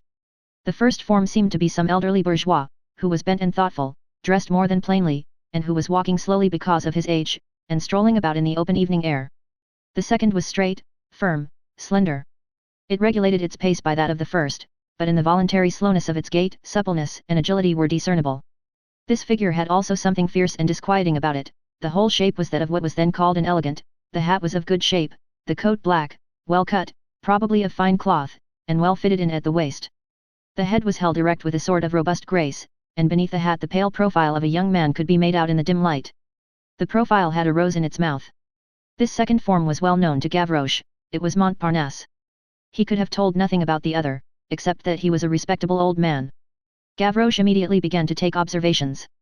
One of these 2 pedestrians evidently had a project connected with the other. Gavroche was well placed to watch the course of events. The bedroom had turned into a hiding place at a very opportune moment. Montparnasse on the hunt at such an hour, in such a place, betokened something threatening. Gavroche felt his gamin's heart moved with compassion for the old man. What was he to do? Interfere? One weakness coming to the aid of another. It would be merely a laughing matter for Montparnasse. Gavroche did not shut his eyes to the fact that the old man, in the first place, and the child in the second, would make but 2 mouthfuls for that redoubtable ruffian 18 years of age. While Gavroche was deliberating, the attack took place, abruptly and hideously. The attack of the tiger on the wild ass, the attack of the spider on the fly. Montparnasse suddenly tossed away his rose, bounded upon the old man, seized him by the collar, grasped and clung to him, and Gavroche with difficulty restrained a scream. A moment later one of these men was underneath the other, groaning, struggling, with a knee of marble upon his breast. Only, it was not just what Gavroche had expected. The one who lay on the earth was Montparnasse, the one who was on top was the old man. All this took place a few paces distant from Gavroche. The old man had received the shock, had returned it, and that in such a terrible fashion, that in a twinkling the assailant and the assailed had exchanged roles. Here's a hardy veteran, thought Gavroche. He could not refrain from clapping his hands. But it was applause wasted. It did not reach the combatants, absorbed and deafened as they were, each by the other, as their breath mingled in the struggle. Silence ensued. Montparnasse ceased his struggles. Gavroche indulged in this aside, can he be dead? The goodman had not uttered a word, nor given vent to a cry. He rose to his feet, and Gavroche heard him say to Montparnasse, "Get up." Montparnasse rose, but the goodman held him fast. Montparnasse's attitude was the humiliated and furious attitude of the wolf who has been caught by a sheep. Gavroche looked on and listened, making an effort to reinforce his eyes with his ears. He was enjoying himself immensely. He was repaid for his conscientious anxiety in the character of a spectator. He was able to catch on the wing a dialogue which borrowed from the darkness an indescribably tragic accent. The goodman questioned, Montparnasse replied. "How old are you?" 19. "You are strong and healthy, why do you not work?" "It bores me." "What is your trade?" "An idler." "Speak seriously, can anything be done for you, what would you like to be?" "A thief." A pause ensued. The old man seemed absorbed in profound thought. He stood motionless, and did not relax his hold on Montparnasse. Every moment the vigorous and agile young ruffian indulged in the twitchings of a wild beast caught in a snare. He gave a jerk, tried a crook of the knee, twisted his limbs desperately, and made efforts to escape. The old man did not appear to notice it, and held both his arms with one hand, with the sovereign indifference of absolute force. The old man's reverie lasted for some time, then, looking steadily at Montparnasse, he addressed to him in a gentle voice, in the midst of the darkness where they stood, a solemn harangue, of which Gavroche did not lose a single syllable. "My child, you are entering, through indolence, on one of the most laborious of lives. You declare yourself to be an idler, prepare to toil. There is a certain formidable machine, have you seen it? It is the rolling mill. You must be on your guard against it. It is crafty and ferocious. If it catches hold of the skirt of your coat, you will be drawn in bodily. That machine is laziness. Stop while there is yet time, and save yourself, otherwise, it is all over with you. In a short time you will be among the gearing. Once entangled, hope for nothing more. Toil, lazybones. There is no more repose for you. The iron hand of implacable toil has seized you. You do not wish to earn your living, to have a task, to fulfill a duty. It bores you to be like other men? Well, you will be different. Labor is the law, he who rejects it will find ennui his torment. You do not wish to be a working man, you will be a slave. Toil lets go of you on one side only to grasp you again on the other. You do not desire to be its friend, you shall be its negro slave. Ah! You would have none of the honest weariness of men, you shall have the sweat of the damned. Where others sing, you will rattle in your throat. You will see afar off, from below, other men at work, it will seem to you that they are resting. The laborer, the harvester, the sailor, the blacksmith, will appear to you in glory like the blessed spirits in paradise. What radiance surrounds the forge? To guide the plough, to bind the sheaves, is joy. The bark at liberty in the wind, what delight! Do you, lazy idler, delve, drag on, roll, march. Drag your halter. You are a beast of burden in the team of hell. Ah! To do nothing is your object.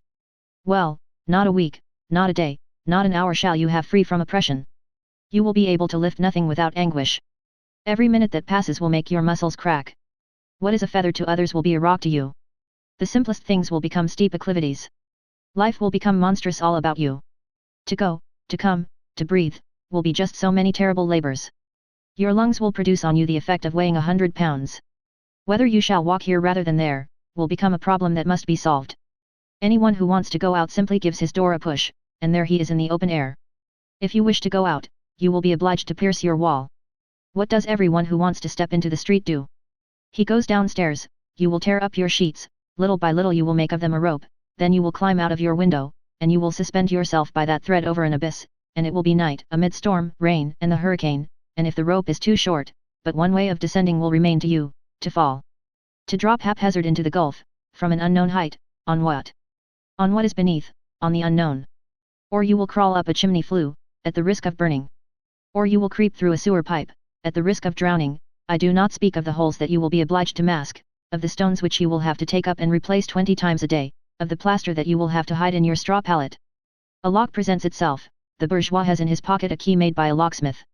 If you wish to pass out, you will be condemned to execute a terrible work of art, you will take a large sou, you will cut it in 2 plates, with what tools? You will have to invent them. That is your business.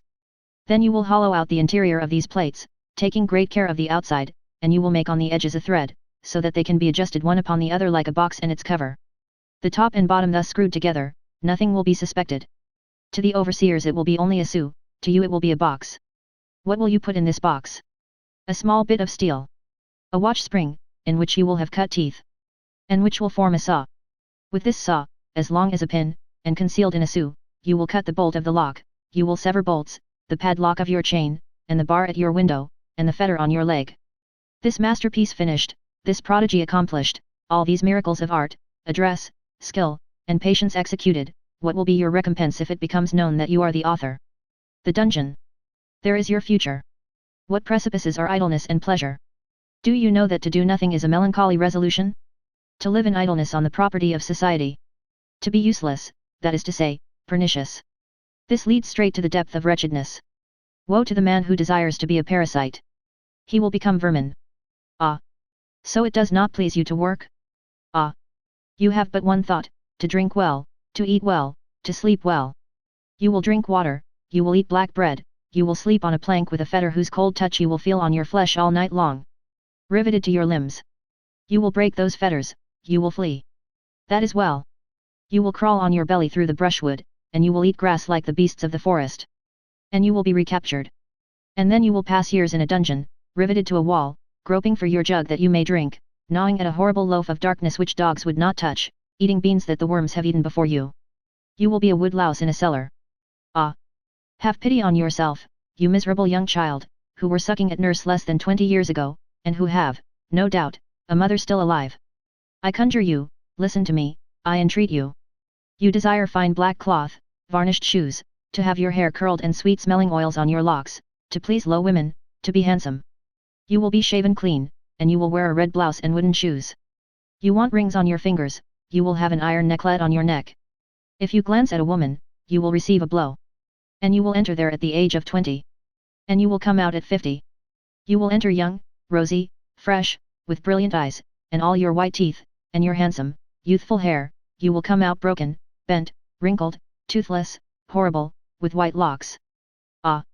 My poor child, you are on the wrong road, idleness is counseling you badly, the hardest of all work is thieving. Believe me, do not undertake that painful profession of an idle man. It is not comfortable to become a rascal.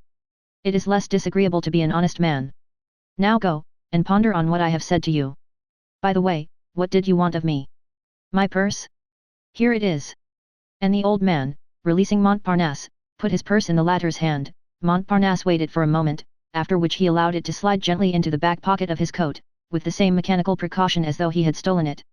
All this having been said and done, the goodman turned his back and tranquilly resumed his stroll. The blockhead, muttered Montparnasse.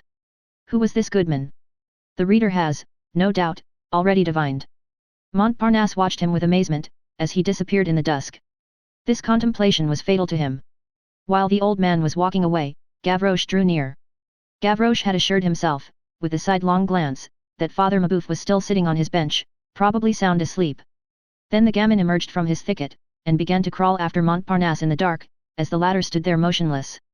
In this manner he came up to Montparnasse without being seen or heard, gently insinuated his hand into the back pocket of that frock coat of fine black cloth, seized the purse, withdrew his hand, and having recourse once more to his crawling, he slipped away like an adder through the shadows.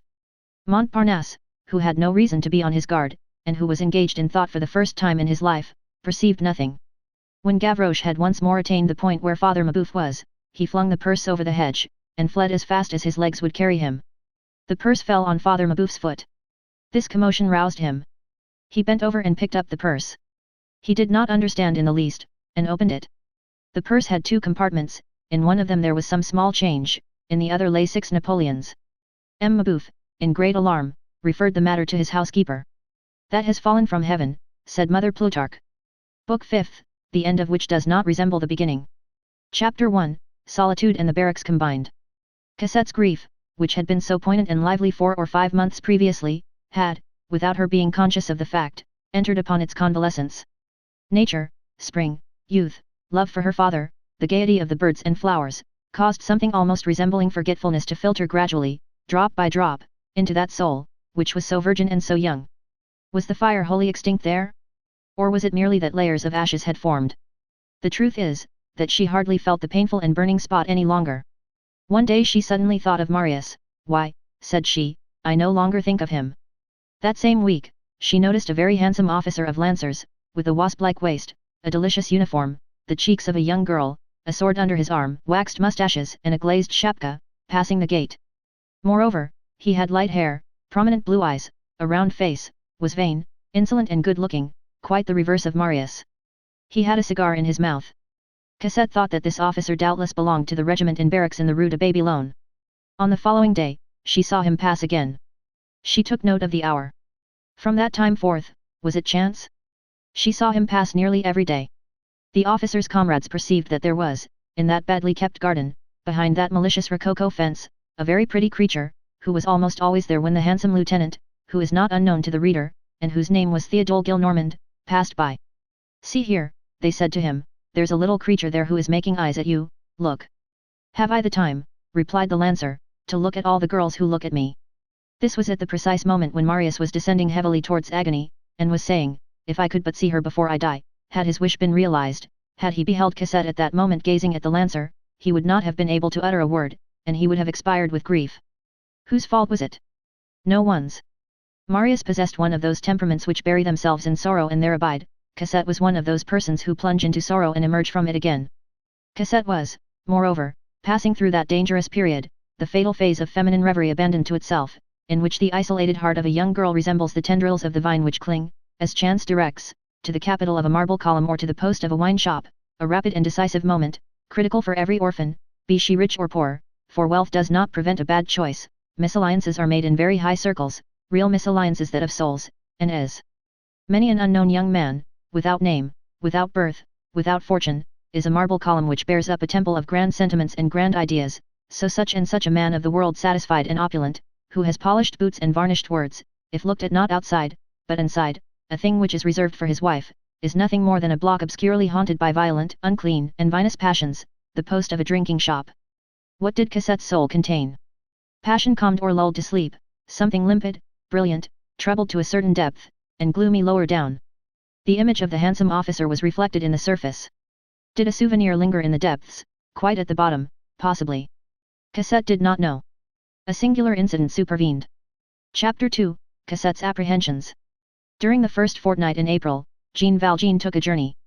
This, as the reader knows, happened from time to time, at very long intervals. He remained absent a day or 2 days at the utmost. Where did he go? No one knew, not even Cosette. Once only, on the occasion of one of these departures, she had accompanied him in a hackney coach as far as a little blind alley at the corner of which she read, Impasse de la Planchette. There he alighted, and the coach took Cosette back to the Rue de Babylone. It was usually when money was lacking in the house that Jean Valjean took these little trips. So Jean Valjean was absent. He had said, I shall return in 3 days. That evening, Cosette was alone in the drawing-room. In order to get rid of her ennui, she had opened her piano organ, and had begun to sing, accompanying herself the while, the chorus from Euryanthe, Hunters Astray in the Wood, which is probably the most beautiful thing in all the sphere of music. When she had finished, she remained wrapped in thought. All at once, it seemed to her that she heard the sound of footsteps in the garden. It could not be her father, he was absent, it could not be Toussaint, she was in bed, and it was 10 o'clock at night. She stepped to the shutter of the drawing-room, which was closed, and laid her ear against it. It seemed to her that it was the tread of a man, and that he was walking very softly. She mounted rapidly to the first floor, to her own chamber, opened a small wicket in her shutter, and peeped into the garden. The moon was at the full. Everything could be seen as plainly as by day. There was no one there. She opened the window. The garden was absolutely calm, and all that was visible was that the street was deserted as usual. Cassette thought that she had been mistaken. She thought that she had heard a noise. It was a hallucination produced by the melancholy and magnificent chorus of Weber, which lays open before the mind terrified depths, which trembles before the gaze like a dizzy forest, and in which one hears the crackling of dead branches beneath the uneasy tread of the huntsman of whom one catches a glimpse through the twilight. She thought no more about it. Moreover, Cassette was not very timid by nature. There flowed in her veins some of the blood of the bohemian and the adventuress who runs barefoot. It will be remembered that she was more of a lark than a dove. There was a foundation of wildness and bravery in her. On the following day, at an earlier hour, towards nightfall, she was strolling in the garden. In the midst of the confused thoughts which occupied her, she fancied that she caught for an instant a sound similar to that of the preceding evening, as though someone were walking beneath the trees in the dusk, and not very far from her, but she told herself that nothing so closely resembles a step on the grass as the friction of two branches which have moved from side to side, and she paid no heed to it. Besides, she could see nothing. She emerged from the thicket. She had still to cross a small lawn to regain the steps.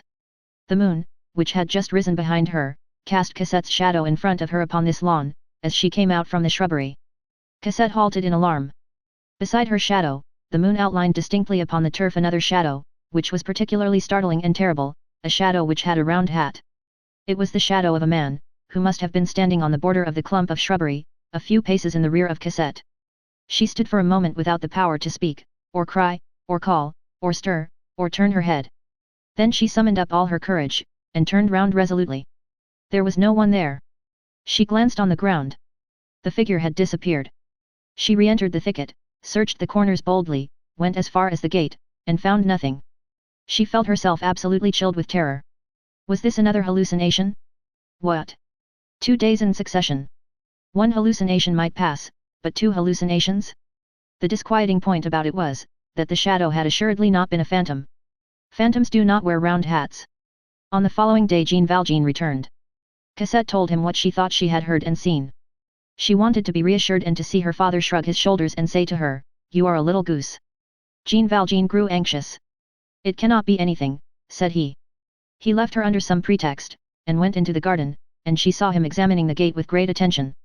During the night she woke up, this time she was sure, and she distinctly heard someone walking close to the flight of steps beneath her window.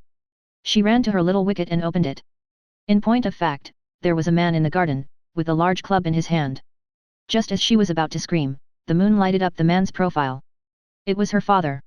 She returned to her bed, saying to herself, "He is very uneasy." Jean Valjean passed that night and the 2 succeeding nights in the garden. Cassette saw him through the hole in her shutter. On the 3rd night, the moon was on the wane, and had begun to rise later. At 1 o'clock in the morning, possibly, she heard a loud burst of laughter and her father's voice calling her. "Cassette!" She jumped out of bed, threw on her dressing gown, and opened her window. Her father was standing on the grass plot below. "I have waked you for the purpose of reassuring you," said he. "Look, there is your shadow with the round hat." And he pointed out to her on the turf a shadow cast by the moon, and which did indeed, bear considerable resemblance to the spectre of a man wearing a round hat. It was the shadow produced by a chimney pipe of sheet iron, with a hood, which rose above a neighbouring roof. Cassette joined in his laughter. All her lugubrious suppositions were allayed, and the next morning, as she was at breakfast with her father, she made merry over the sinister garden haunted by the shadows of iron chimney pots. Jean Valjean became quite tranquil once more. As for Cassette, she did not pay much attention to the question whether the chimney pot was really in the direction of the shadow which she had seen, or thought she had seen, and whether the moon had been in the same spot in the sky.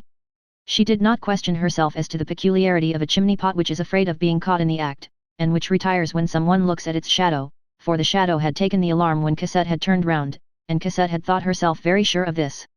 Cassette's serenity was fully restored. The proof appeared to her to be complete, and it quite vanished from her mind, whether there could possibly be anyone walking in the garden during the evening or at night. A few days later, however, a fresh incident occurred. Chapter 3, enriched with commentaries by Toussaint. In the garden, near the railing on the street, there was a stone bench, screened from the eyes of the curious by a plantation of yoke elms, but which could, in case of necessity, be reached by an arm from the outside, past the trees and the gate. One evening during that same month of April, Jean Valjean had gone out. Cassette had seated herself on this bench after sundown.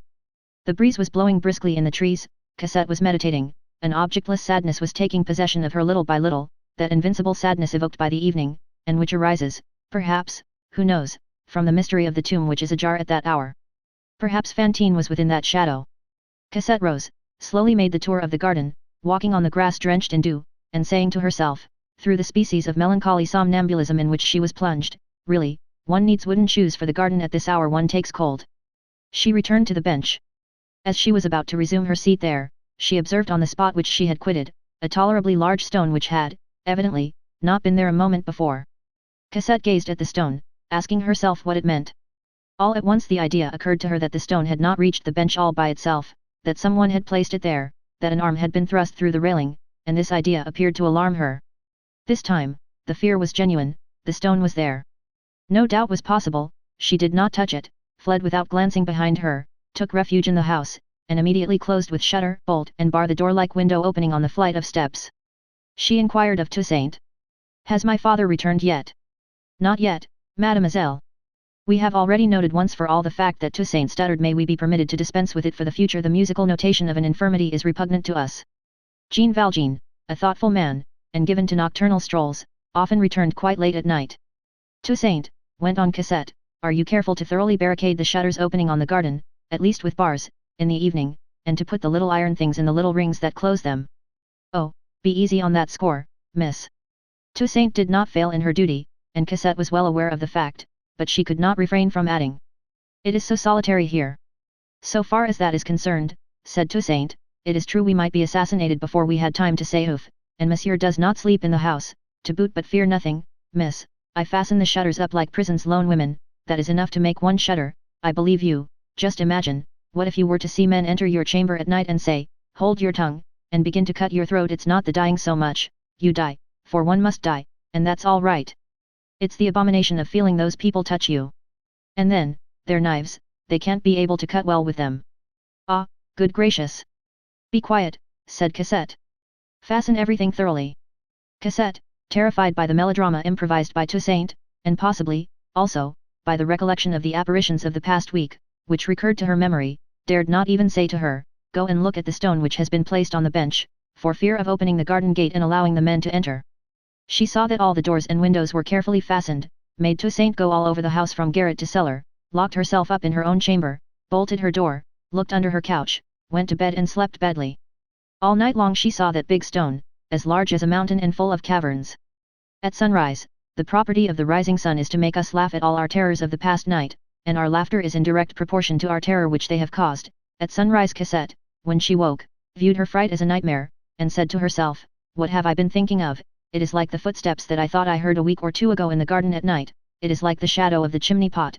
Am I becoming a coward?" The sun, which was glowing through the crevices in her shutters, and turning the damask curtains crimson, reassured her to such an extent that everything vanished from her thoughts, even the stone.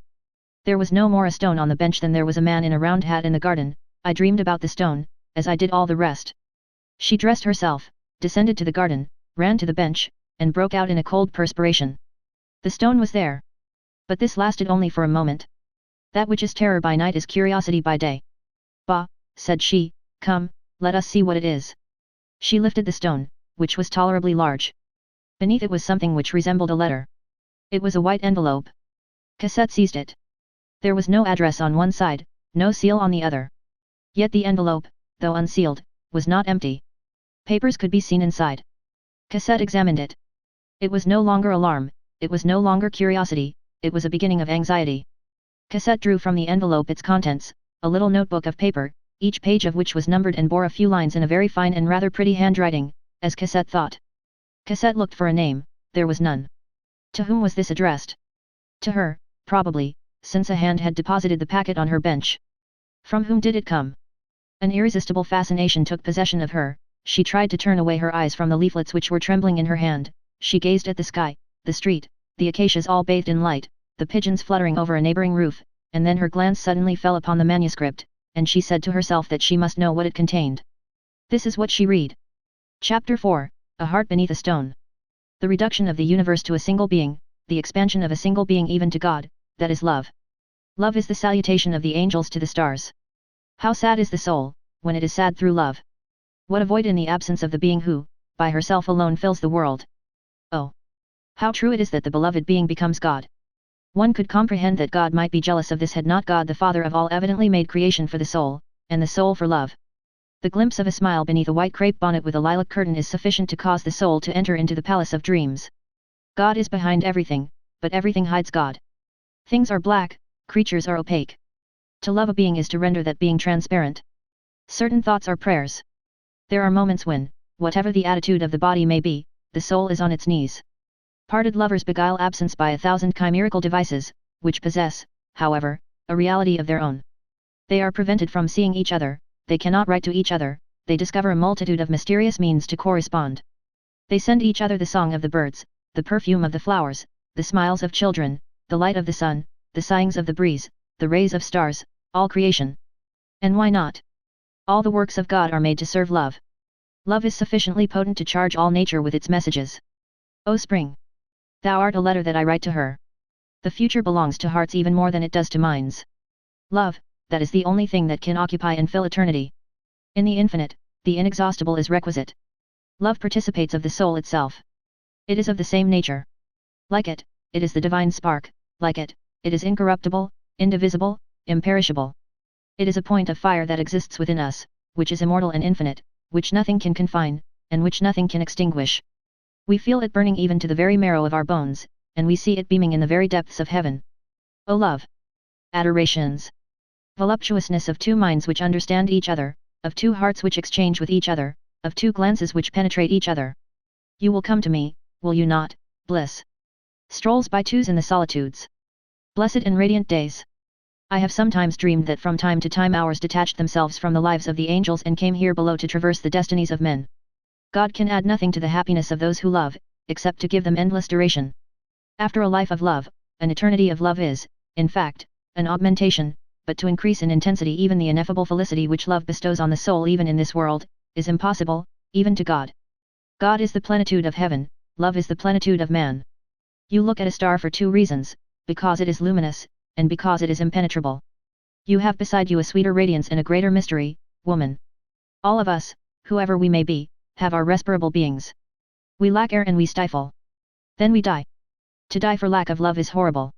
Suffocation of the soul. When love has fused and mingled two beings in a sacred and angelic unity, the secret of life has been discovered. So far as they are concerned, they are no longer anything more than the two boundaries of the same destiny, they are no longer anything but the two wings of the same spirit. Love, soar. On the day when a woman as she passes before you emits light as she walks, you are lost, you love. But one thing remains for you to do, to think of her so intently that she is constrained to think of you. What love commences can be finished by God alone. True love is in despair and is enchanted over a glove lost or a handkerchief found, and eternity is required for its devotion and its hopes. It is composed both of the infinitely great and the infinitely little. If you are a stone, be adamant, if you are a plant, be the sensitive plant, if you are a man, be love. Nothing suffices for love. We have happiness, we desire paradise, we possess paradise, we desire heaven. O ye who love each other, all this is contained in love. Understand how to find it there. Love has contemplation as well as heaven, and more than heaven, it has voluptuousness. Does she still come to the Luxembourg? No, sir. This is the church where she attends Mass, is it not? She no longer comes here. Does she still live in this house? She has moved away. Where has she gone to dwell? She did not say. What a melancholy thing not to know the address of one's soul. Love has its childishness, other passions have their pettinesses. Shame on the passions which belittle man. Honor to the one which makes a child of him. There is one strange thing, do you know it? I dwell in the night. There is a being who carried off my sky when she went away. Oh! Would that we were lying side by side in the same grave, hand in hand, and from time to time, in the darkness, gently caressing a finger, that would suffice for my eternity. Ye who suffer because ye love, love yet more. To die of love, is to live in it. Love. A somber and starry transfiguration is mingled with this torture. There is ecstasy in agony. O joy of the birds! It is because they have nests that they sing. Love is a celestial respiration of the air of paradise. Deep hearts, sage minds, take life as God has made it, it is a long trial, an incomprehensible preparation for an unknown destiny. This destiny, the true one, begins for a man with the first step inside the tomb. Then something appears to him, and he begins to distinguish the definitive.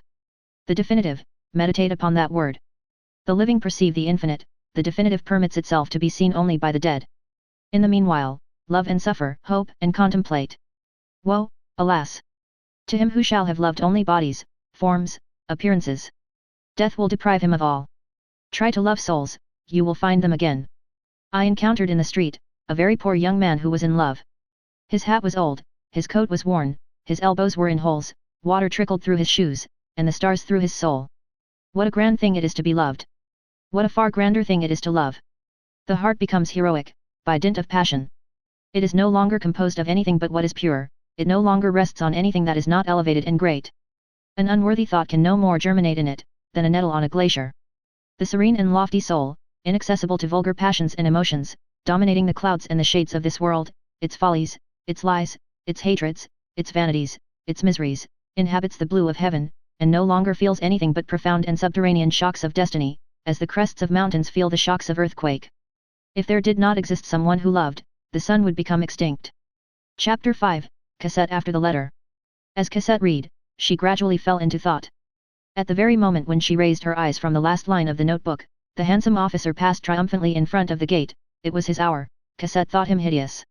She resumed her contemplation of the book.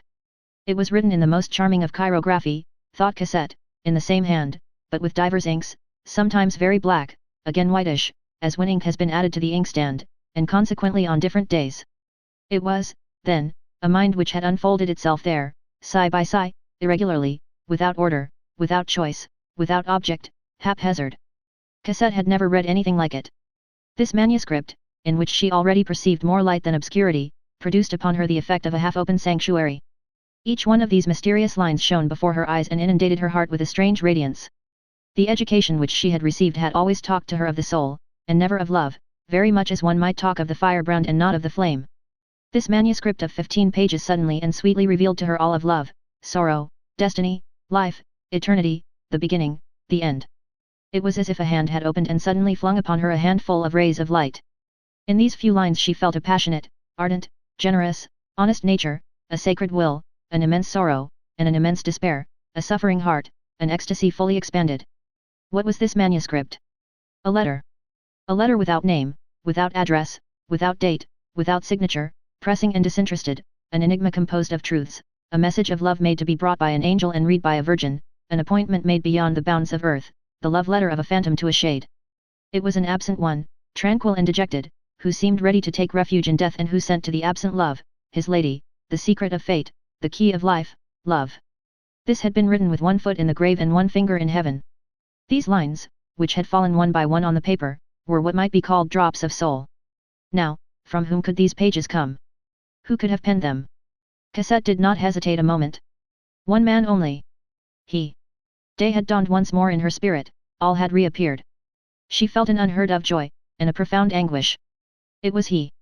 He who had written. He was there. It was he whose arm had been thrust through that railing. While she was forgetful of him, he had found her again. But had she forgotten him? No, never. She was foolish to have thought so for a single moment. She had always loved him, always adored him. The fire had been smothered, and had smoldered for a time, but she saw all plainly now, it had but made headway, and now it had burst forth afresh, and had inflamed her whole being. This notebook was like a spark which had fallen from that other soul into hers. She felt the conflagration starting up once more.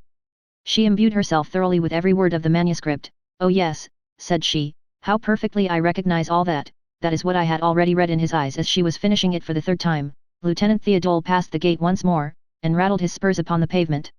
Cassette was forced to raise her eyes. She thought him insipid, silly, stupid, useless, foppish, displeasing, impertinent, and extremely ugly. The officer thought it his duty to smile at her. She turned away as in shame and indignation. She would gladly have thrown something at his head. She fled, re-entered the house, and shut herself up in her chamber to peruse the manuscript once more, to learn it by heart, and to dream. When she had thoroughly mastered it she kissed it and put it in her bosom. All was over, Cassette had fallen back into deep, seraphic love. The abyss of Eden had yawned once more. All day long, Cassette remained in a sort of bewilderment. She scarcely thought, her ideas were in the state of a tangled skein in her brain, she could not manage to conjecture anything, she hoped through a tremor, what? Vague things. She dared make herself no promises, and she did not wish to refuse herself anything. Flashes of pallor passed over her countenance, and shivers ran through her frame. It seemed to her, at intervals, that she was entering the land of chimeras. She said to herself, is this reality? Then she felt of the dear paper within her bosom under her gown, she pressed it to her heart, she felt its angles against her flesh, and if Jean Valjean had seen her at the moment, he would have shuddered in the presence of that luminous and unknown joy, which overflowed from beneath her eyelids. Oh yes, she thought, it is certainly he, this comes from him, and is for me. And she told herself that an intervention of the angels, a celestial chance, had given him back to her. Oh transfiguration of love! Oh dreams! That celestial chance, that intervention of the angels, was a pellet of bread tossed by one thief to another thief, from the Charlemagne courtyard to the Lion's Ditch, over the roofs of La Force. Chapter 6, Old People Are Made to Go Out Opportunely. When evening came, Jean Valjean went out. Cosette dressed herself.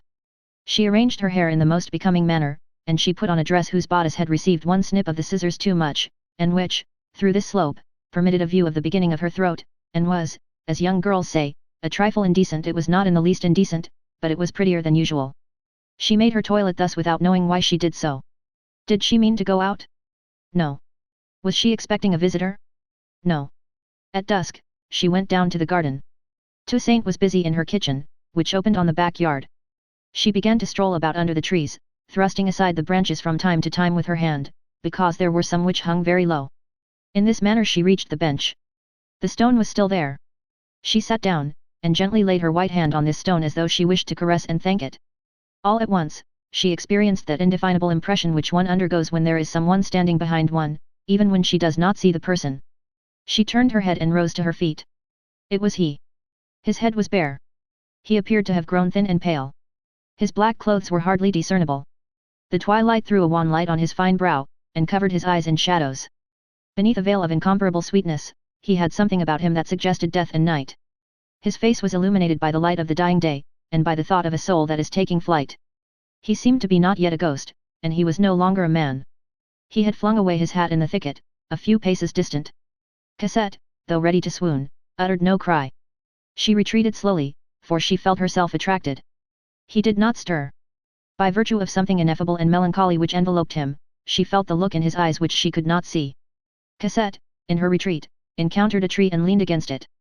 Had it not been for this tree, she would have fallen. Then she heard his voice, that voice which she had really never heard, barely rising above the rustle of the leaves, and murmuring.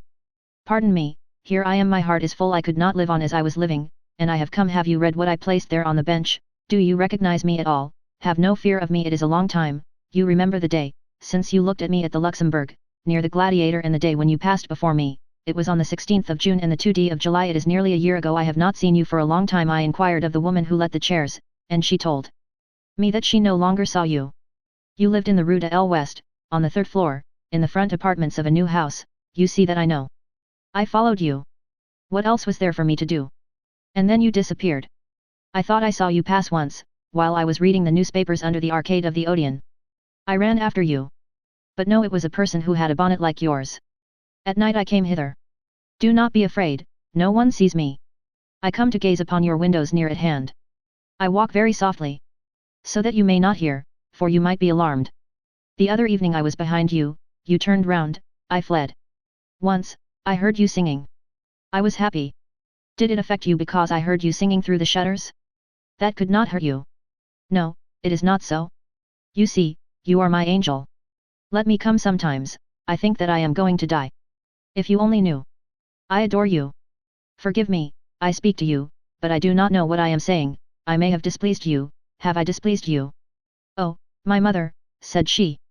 And she sank down as though on the point of death. He grasped her, she fell, he took her in his arms, he pressed her close, without knowing what he was doing. He supported her, though he was tottering himself. It was as though his brain were full of smoke, lightnings darted between his lips, his ideas vanished, it seemed to him that he was accomplishing some religious act, and that he was committing a profanation. Moreover, he had not the least passion for this lovely woman whose force he felt against his breast. He was beside himself with love. She took his hand and laid it on her heart. He felt the paper there, he stammered. You love me, then? She replied in a voice so low that it was no longer anything more than a barely audible breath. Hush, thou knowest it. And she hid her blushing face on the breast of the superb and intoxicated young man. He fell upon the bench, and she beside him. They had no words more. The stars were beginning to gleam. How did it come to pass that their lips met? How comes it to pass that the birds sing, that snow melts, that the rose unfolds, that May expands, that the dawn grows white behind the black trees on the shivering crest of the hills? A kiss, and that was all. Both started, and gazed into the darkness with sparkling eyes. They felt neither the cool night, nor the cold stone, nor the damp earth, nor the wet grass. They looked at each other, and their hearts were full of thoughts. They had clasped hands unconsciously. She did not ask him, she did not even wonder, how he had entered there, and how he had made his way into the garden. It seemed so simple to her that he should be there. From time to time, Marius' knee touched Cosette's knee, and both shivered. At intervals, Cosette stammered a word. Her soul fluttered on her lips like a drop of dew on a flower.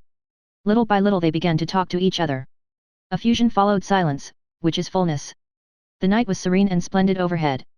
These two beings, pure as spirits, told each other everything, their dreams, their intoxications, their ecstasies, their chimeras, their weaknesses, how they had adored each other from afar, how they had longed for each other, their despair when they had ceased to see each other. They confided to each other in an ideal intimacy, which nothing could augment, their most secret and most mysterious thoughts. They related to each other, with candid faith in their illusions, all that love, youth and the remains of childhood which still lingered about them, suggested to their minds. Their two hearts poured themselves out into each other in such wise, that at the expiration of a quarter of an hour, it was the young man who had the young girl's soul, and the young girl who had the young man's soul. Each became permeated with the other, they were enchanted with each other. They dazzled each other. When they had finished, when they had told each other everything, she laid her head on his shoulder and asked him. "What is your name?" "My name is Marius," said he. "And yours?" "My name is Cosette." Book 6th, Little Gavroche. Chapter 1, The Malicious Playfulness of the Wind. Since 1823, when the tavern of Montfermeil was on the way to shipwreck and was being gradually engulfed, not in the abyss of a bankruptcy, but in the cesspool of petty debts, the Thénardier pair had had 2 other children, both males. That made 5, 2 girls and 3 boys. Madame Thénardier had got rid of the last 2, while they were still young and very small, with remarkable luck. Got rid of is the word. There was but a mere fragment of nature in that woman. A phenomenon, by the way, of which there is more than one example extant. Like the Miracle de la Mothe Houdancourt, the Thénardier was a mother to her daughters only. There her maternity ended. Her hatred of the human race began with her own sons. In the direction of her sons her evil disposition was uncompromising, and her heart had a lugubrious wall in that quarter. As the reader has seen, she detested the eldest, she cursed the other 2. Why? Because. The most terrible of motives, the most unanswerable of retorts, because. "I have no need of a litter of squalling brats," said this mother. Let us explain how the Thénardiers had succeeded in getting rid of their last 2 children, and even in drawing profit from the operation. The woman Magnon, who was mentioned a few pages further back, was the same one who had succeeded in making old Gillenormand support the 2 children which she had had. She lived on the Quai des Célestins, at the corner of this ancient street of the Petit Musc which afforded her the opportunity of changing her evil repute into good odor. The reader will remember the great epidemic of croup which ravaged the river districts of the Seine in Paris 35 years ago, and of which science took advantage to make experiments on a grand scale as to the efficacy of inhalations of alum, so beneficially replaced at the present day by the external tincture of iodine. During this epidemic, the Magnon lost both her boys, who were still very young, one in the morning, the other in the evening of the same day. This was a blow. These children were precious to their mother, they represented 80 francs a month. These 80 francs were punctually paid in the name of M. Gillenormand, by collector of his rents, M. Barge. A retired tipstaff, in the Rue du Roi de Sicile. The children dead, the income was at an end. The Magnon sought an expedient. In that dark Freemasonry of evil of which she formed a part, everything is known, all secrets are kept, and all lend mutual aid. Magnon needed 2 children, the Thénardiers had 2. The same sex, the same age. A good arrangement for the one, a good investment for the other. The little Thénardiers became little Magnons. Magnon quitted the Quai des Célestins and went to live in the Rue Cloche-Perce. In Paris, the identity which binds an individual to himself is broken between one street and another. The registry office being in no way warned, raised no objections, and the substitution was effected in the most simple manner in the world. Only, the Thénardier exacted for this loan of her children, 10 francs a month, which Magnon promised to pay, and which she actually did pay. It is unnecessary to add that M. Gillenormand continued to perform his compact. He came to see the children every 6 months. He did not perceive the change. "Monsieur," Magnon said to him, "how much they resemble you." Thénardier, to whom avatars were easy, seized this occasion to become Jondrette. His 2 daughters and Gavroche had hardly had time to discover that they had 2 little brothers. When a certain degree of misery is reached, one is overpowered with a sort of spectral indifference, and one regards human beings as though they were spectres. Your nearest relations are often no more for you than vague shadowy forms, barely outlined against a nebulous background of life and easily confounded again with the invisible. On the evening of the day when she had handed over her 2 little ones to Magnon, with express intention of renouncing them forever, the Thénardier had felt, or had appeared to feel, a scruple. She said to her husband, "But this is abandoning our children." Thénardier, masterful and phlegmatic, cauterized the scruple with this saying. Jean-Jacques Rousseau did even better. From scruples, the mother proceeded to uneasiness. "But what if the police were to annoy us? Tell me, Monsieur Thénardier, is what we have done permissible?" Thénardier replied, "Everything is permissible, no one will see anything but true blue in it, besides, no one has any interest in looking closely after children who have not a sou." Magnan was a sort of fashionable woman in the sphere of crime. She was careful about her toilet. She shared her lodgings, which were furnished in an affected and wretched style, with a clever Gallicized English thief. This English woman, who had become a naturalized Parisienne, recommended by very wealthy relations, intimately connected with the medals in the library and Mademoiselle Mars diamonds, became celebrated later on in judicial accounts. She was called Mamselle Miss. The two little creatures who had fallen to Magnan had no reason to complain of their lot recommended by the 80 francs, they were well cared for, as is everything from which profit is derived, they were neither badly clothed, nor badly fed, they were treated almost like little gentlemen, better by their false mother than by their real one. Magnan played the lady, and talked no thieves' slang in their presence. Thus passed several years. Thénardier augured well from the fact. One day, he chanced to say to Magnan as she handed him his monthly stipend of 10 francs, the father must give them some education. All at once, these two poor children, who had up to that time been protected tolerably well, even by their evil fate, were abruptly hurled into life and forced to begin it for themselves. A wholesale arrest of malefactors, like that in the Jondrette garret, necessarily complicated by investigations and subsequent incarcerations, is a veritable disaster for that hideous and occult counter-society which pursues its existence beneath public society. An adventure of this description entails all sorts of catastrophes in that sombre world. The Thénardier catastrophe involved the catastrophe of Magnan. One day, a short time after Magnan had handed to Éponine the note relating to the Rue Plumet, a sudden raid was made by the police in the Rue Cloche-Perce. Magnan was seized, as was also Mamselle Miss, and all the inhabitants of the house, which was of a suspicious character, were gathered into the net. While this was going on, the two little boys were playing in the backyard, and saw nothing of the raid. When they tried to enter the house again, they found the door fastened and the house empty. A cobbler opposite called them to him, and delivered to them a paper which their mother had left for them. On this paper there was an address: M. Barge, collector of rents, Rue du Roi de Cécile, number 8. The proprietor of the stall said to them, "You cannot live here any longer, go there, it is nearby the first street on the left, ask your way from this paper." The children set out, the elder leading the younger, and holding in his hand the paper which was to guide them. It was cold, and his benumbed little fingers could not close very firmly, and they did not keep a very good hold on the paper.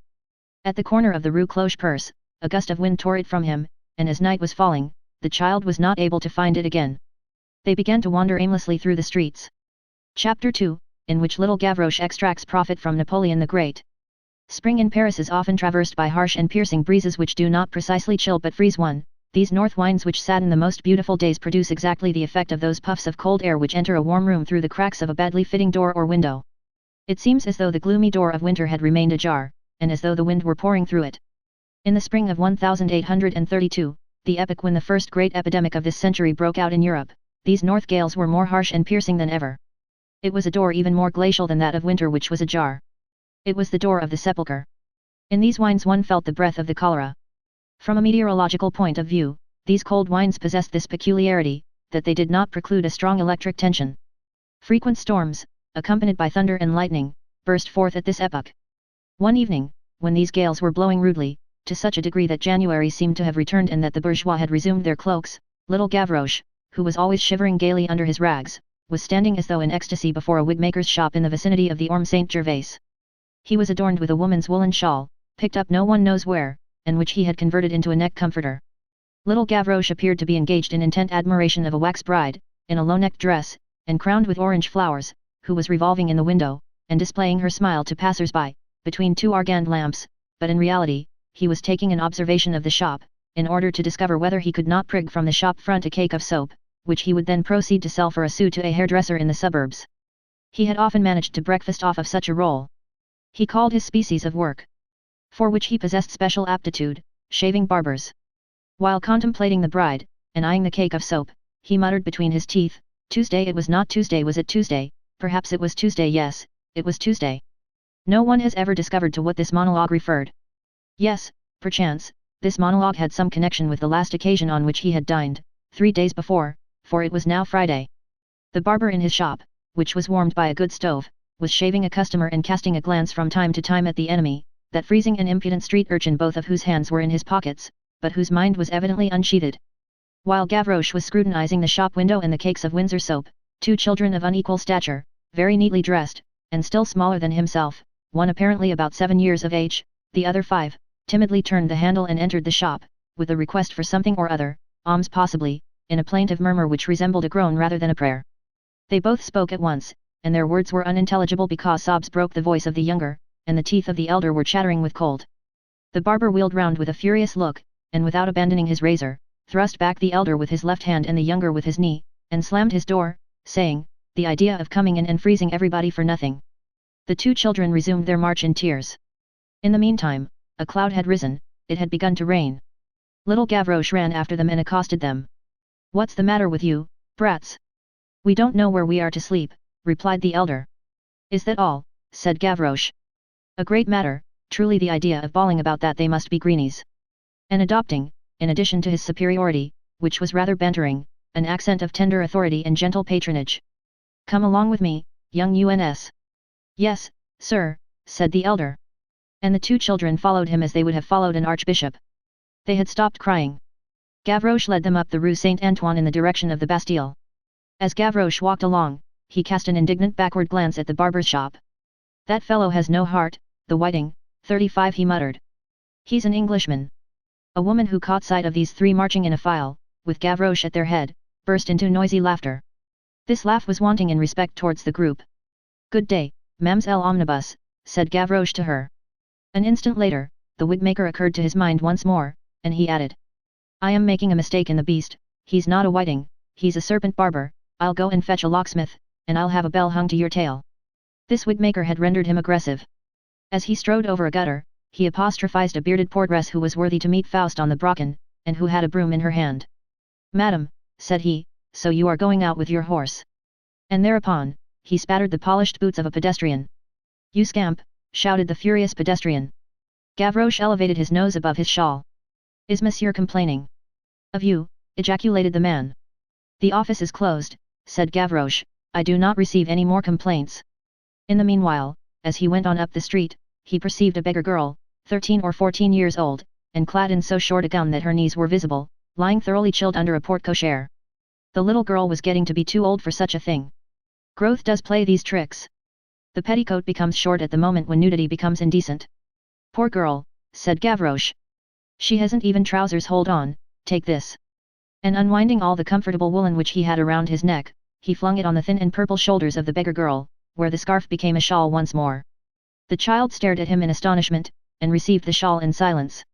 When a certain stage of distress has been reached in his misery, the poor man no longer groans over evil, no longer returns thanks for good. "That done, brrr," said Gavroche, who was shivering more than Saint Martin, for the latter retained one half of his cloak. At this brrr, the downpour of rain, redoubled in its spite, became furious. The wicked skies punish good deeds. "Ah, come now," exclaimed Gavroche, "what's the meaning of this? It's re-raining, good heavens, if it goes on like this, I shall stop my subscription." And he set out on the march once more. "It's all right," he resumed, casting a glance at the beggar girl, as she coiled up under the shawl, "she's got a famous peel." And looking up at the clouds he exclaimed, "Caught!" The two children followed close on his heels. As they were passing one of these heavy grated lattices, which indicate a baker's shop, for bread is put behind bars like gold, Gavroche turned round. "Ah, by the way, brats, have we dined?"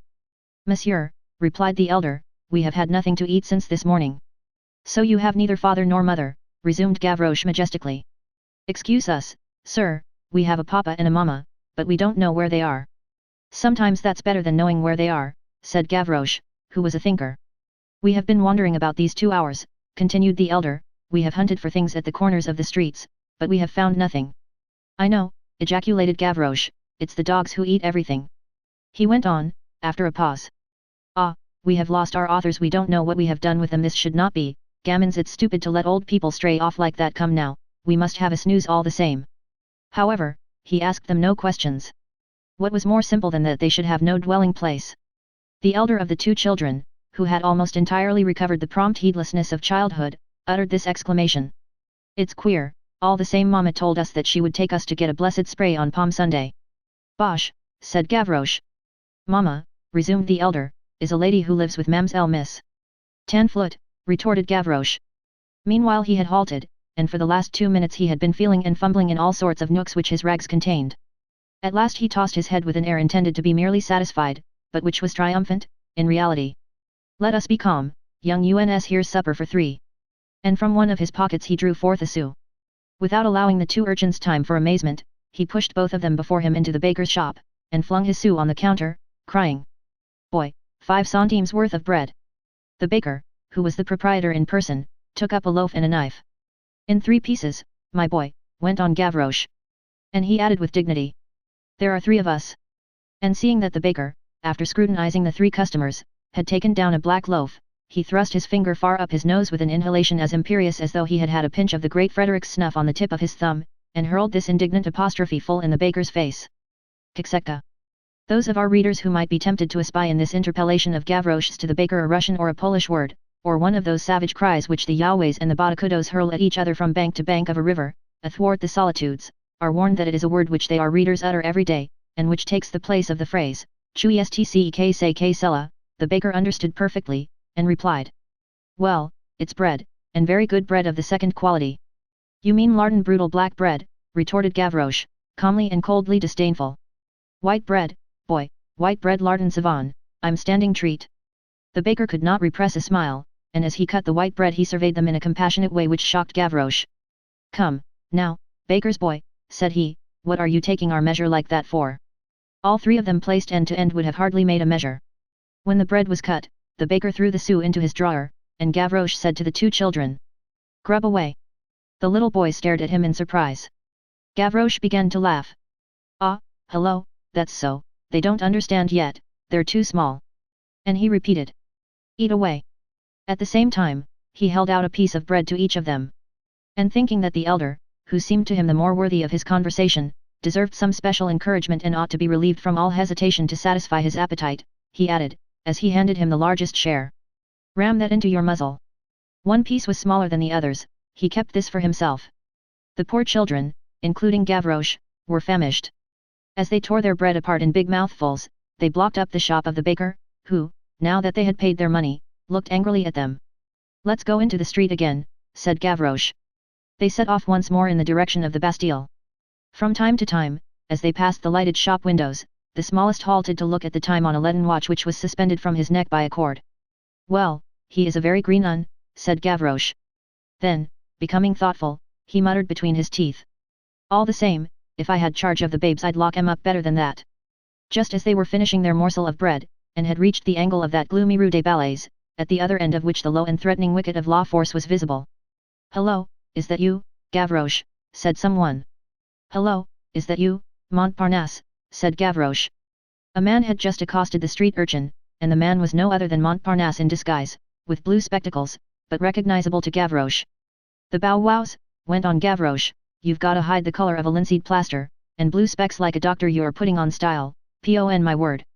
"Hush," ejaculated Montparnasse, "not so loud." And he drew Gavroche hastily out of range of the lighted shops. The 2 little ones followed mechanically, holding each other by the hand. When they were ensconced under the arch of a porte-cochere, sheltered from the rain and from all eyes. "Do you know where I'm going?" demanded Montparnasse. "To the Abbey of Ascend with regret," 36 replied Gavroche. "Joker." And Montparnasse went on. "I'm going to find Babette." "Ah," exclaimed Gavroche, "so her name is Babette." Montparnasse lowered his voice. "Not she, he." "Ah, Babette." "Yes, Babette. I thought he was buckled." "He has undone the buckle," replied Montparnasse. And he rapidly related to the gamin how, on the morning of that very day, Babette, having been transferred to La Conciergerie, had made his escape, by turning to the left instead of to the right in the police office. Gavroche expressed his admiration for this skill. "What a dentist!" he cried. Montparnasse added a few details as to Babette's flight, and ended with, "Oh, that's not all." Gavroche, as he listened, had seized a cane that Montparnasse held in his hand, and mechanically pulled at the upper part, and the blade of a dagger made its appearance.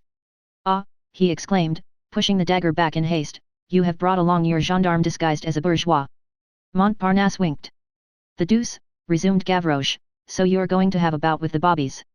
"You can't tell," replied Montparnasse with an indifferent air. "It's always a good thing to have a pin about one." Gavroche persisted. What are you up to tonight? Again Montparnasse took a grave tone, and said, mouthing every syllable, things. And abruptly changing the conversation. By the way. What? Something happened t'other day. Fancy I meet a bourgeois, he makes me a present of a sermon and his purse. I put it in my pocket. A minute later, I feel in my pocket there's nothing there. Except the sermon, said Gavroche. But you, went on Montparnasse, where are you bound for now? Gavroche pointed to his two protégés, and said. I'm going to put these infants to bed. Whereabouts is the bed? At my house. Where's your house? At my house. So you have a lodging? Yes, I have. And where is your lodging? In the Elephant, said Gavroche. Montparnasse, though not naturally inclined to astonishment, could not restrain an exclamation. In the Elephant? Well, yes, in the Elephant, retorted Gavroche. Cacat. This is another word of the language which no one writes, and which every one speaks. Caca signifies, chuist que say que cela est? What's the matter with that? The urchin's profound remark recalled Montparnasse to calmness and good sense. He appeared to return to better sentiments with regard to Gavroche's lodging. Of course, said he, yes, the Elephant. Is it comfortable there? Very, said Gavroche. It's really bully there. There ain't any drafts, as there are under the bridges. How do you get in? Oh, I get in. So there is a hole, demanded Montparnasse. Parbleu, I should say so, but you mustn't tell. It's between the four legs. The bobbies haven't seen it. And you climb up? Yes, I understand. A turn of the hand, crick, crack, and it's all over, no one there. After a pause, Gavroche added. I shall have a ladder for these children. Montparnasse burst out laughing. Where the devil did you pick up those young uns? Gavroche replied with great simplicity. They are some brats that a wigmaker made me a present of. Meanwhile, Montparnasse had fallen to thinking. You recognized me very readily, he muttered. He took from his pocket two small objects which were nothing more than two quills wrapped in cotton, and thrust one up each of his nostrils. This gave him a different nose. That changes you, remarked Gavroche, you are less homely so, you ought to keep them on all the time. Montparnasse was a handsome fellow, but Gavroche was a tease. Seriously, demanded Montparnasse, how do you like me so? The sound of his voice was different also. In a twinkling, Montparnasse had become unrecognizable. Oh, do play Perichinelle for us, exclaimed Gavroche. The two children, who had not been listening up to this point, being occupied themselves in thrusting their fingers up their noses, drew near at this name, and stared at Montparnasse with dawning joy and admiration. Unfortunately, Montparnasse was troubled. He laid his hand on Gavroche's shoulder, and said to him, emphasizing his words, listen to what I tell you, boy, if I were on the square with my dog, my knife and my wife, and if you were to squander 10 sous on me, I wouldn't refuse to work, but this isn't Shrove Tuesday. This odd phrase produced a singular effect on the gamin. He wheeled round hastily, darted his little sparkling eyes about him with profound attention, and perceived a police sergeant standing with his back to them a few paces off. Gavroche allowed an, ah, good, to escape him, but immediately suppressed it, and shaking Montparnasse's hand. Well, good evening, said he, I'm going off to my Elephant with my brats. Supposing that you should need me some night, you can come and hunt me up there. I lodge on the entresol. There is no porter. You will inquire for Monsieur Gavroche. Very good, said Montparnasse. And they parted, Montparnasse betaking himself in the direction of the Grève, and Gavroche towards the Bastille. The little one of 5, dragged along by his brother who was dragged by Gavroche, turned his head back several times to watch Perichinelle as he went. The ambiguous phrase by means of which Montparnasse had warned Gavroche of the presence of the policeman, contained no other talisman than the assonance dig repeated 5 or 6 times in different forms. This syllable, dig, uttered alone or artistically mingled with the words of a phrase, means, take care, we can no longer talk freely. There was besides, in Montparnasse's sentence, a literary beauty which was lost upon Gavroche, that is Monday dog, ma dag et ma diga, a slang expression of the temple, which signifies my dog, my knife and my wife, greatly in vogue among clowns and the red tails in the great century when Molière wrote and Collet drew. 20 years ago, there was still to be seen in the southwest corner of the Place de la Bastille, near the basin of the canal, excavated in the ancient ditch of the fortress prison, a singular monument, which has already been effaced from the memories of Parisians, and which deserved to leave some trace, for it was the idea of a member of the Institute, the General-in-Chief of the Army of Egypt. We say monument, although it was only a rough model. But this model itself, a marvelous sketch, the grandiose skeleton of an idea of Napoleon's, which successive gusts of wind have carried away and thrown, on each occasion, still further from us, had become historical and had acquired a certain definiteness which contrasted with its provisional aspect. It was an elephant 40 feet high, constructed of timber and masonry, bearing on its back a tower which resembled a house, formerly painted green by some dauber, and now painted black by heaven, the wind, and time. In this deserted and unprotected corner of the place, the broad brow of the colossus, his trunk, his tusks, his tower, his enormous crupper, his 4 feet, like columns produced, at night, under the starry heavens, a surprising and terrible form. It was a sort of symbol of popular force. It was somber, mysterious, and immense. It was some mighty, visible phantom, one knew not what, standing erect beside the invisible spectre of the Bastille. Few strangers visited this edifice, no passer-by looked at it. It was falling into ruins, every season the plaster which detached itself from its sides formed hideous wounds upon it. The Ediles, as the expression ran in elegant dialect, had forgotten it ever since 1814. There it stood in its corner, melancholy, sick, crumbling, surrounded by a rotten palisade, soiled continually by drunken coachmen, cracks meandered athwart its belly, a lath projected from its tail, tall grass flourished between its legs, and, as the level of the place had been rising all around it for a space of 30 years, by that slow and continuous movement which insensibly elevates the soil of large towns, it stood in a hollow, and it looked as though the ground were giving way beneath it. It was unclean, despised, repulsive, and superb, ugly in the eyes of the bourgeois, melancholy in the eyes of the thinker. There was something about it of the dirt which is on the point of being swept out, and something of the majesty which is on the point of being decapitated. As we have said, at night, its aspect changed. Night is the real element of everything that is dark. As soon as twilight descended, the old elephant became transfigured, he assumed a tranquil and redoubtable appearance in the formidable serenity of the shadows. Being of the past, he belonged to night, and obscurity was in keeping with his grandeur. This rough, squat, heavy, hard, austere, almost misshapen, but assuredly majestic monument, stamped with a sort of magnificent and savage gravity, has disappeared, and left to reign in peace, a sort of gigantic stove, ornamented with its pipe, which has replaced the sombre fortress with its 9 towers, very much as the bourgeoisie replaces the feudal classes. It is quite natural that a stove should be the symbol of an epoch in which a pot contains power. This epoch will pass away. People have already begun to understand that, if there can be force in a boiler, there can be no force except in the brain. In other words, that which leads and drags on the world, is not locomotives, but ideas. Harness locomotives to ideas, that is well done, but do not mistake the horse for the rider. At all events, to return to the Place de la Bastille, the architect of this elephant succeeded in making a grand thing out of plaster, the architect of the stove has succeeded in making a pretty thing out of bronze. This stovepipe, which has been baptized by a sonorous name, and called the Column of July, this monument of a revolution that miscarried, was still enveloped in 1832, in an immense shirt of woodwork, which we regret, for our part, and by a vast plank enclosure, which completed the task of isolating the elephant. It was towards this corner of the place, dimly lighted by the reflection of a distant street lamp, that the gamin guided his 2 brats. The reader must permit us to interrupt ourselves here and to remind him that we are dealing with simple reality, and that 20 years ago, the tribunals were called upon to judge, under the charge of vagabondage, and mutilation of a public monument, a child who had been caught asleep in this very elephant of the Bastille. This fact noted, we proceed. On arriving in the vicinity of the Colossus, Gavroche comprehended the effect which the infinitely great might produce on the infinitely small, and said, "Don't be scared, infants." Then he entered through a gap in the fence into the elephant's enclosure and helped the young ones to clamber through the breach. The 2 children, somewhat frightened, followed Gavroche without uttering a word, and confided themselves to this little providence in rags which had given them bread and had promised them a shelter. There, extended along the fence, lay a ladder which by day served the labourers in the neighbouring timber yard. Gavroche raised it with remarkable vigour, and placed it against one of the elephant's 4 legs. Near the point where the ladder ended, a sort of black hole in the belly of the colossus could be distinguished. Gavroche pointed out the ladder and the hole to his guests, and said to them, "Climb up and go in." The 2 little boys exchanged terrified glances. "You're afraid, brats," exclaimed Gavroche. And he added, "You shall see." He clasped the rough leg of the elephant, and in a twinkling, without deigning to make use of the ladder, he had reached the aperture. He entered it as an adder slips through a crevice, and disappeared within, and an instant later, the 2 children saw his head, which looked pale, appear vaguely, on the edge of the shadowy hole, like a wan and whitish spectre. "Well," he exclaimed, "climb up, young uns. You'll see how snug it is here. Come up, you," he said to the elder, "I'll lend you a hand."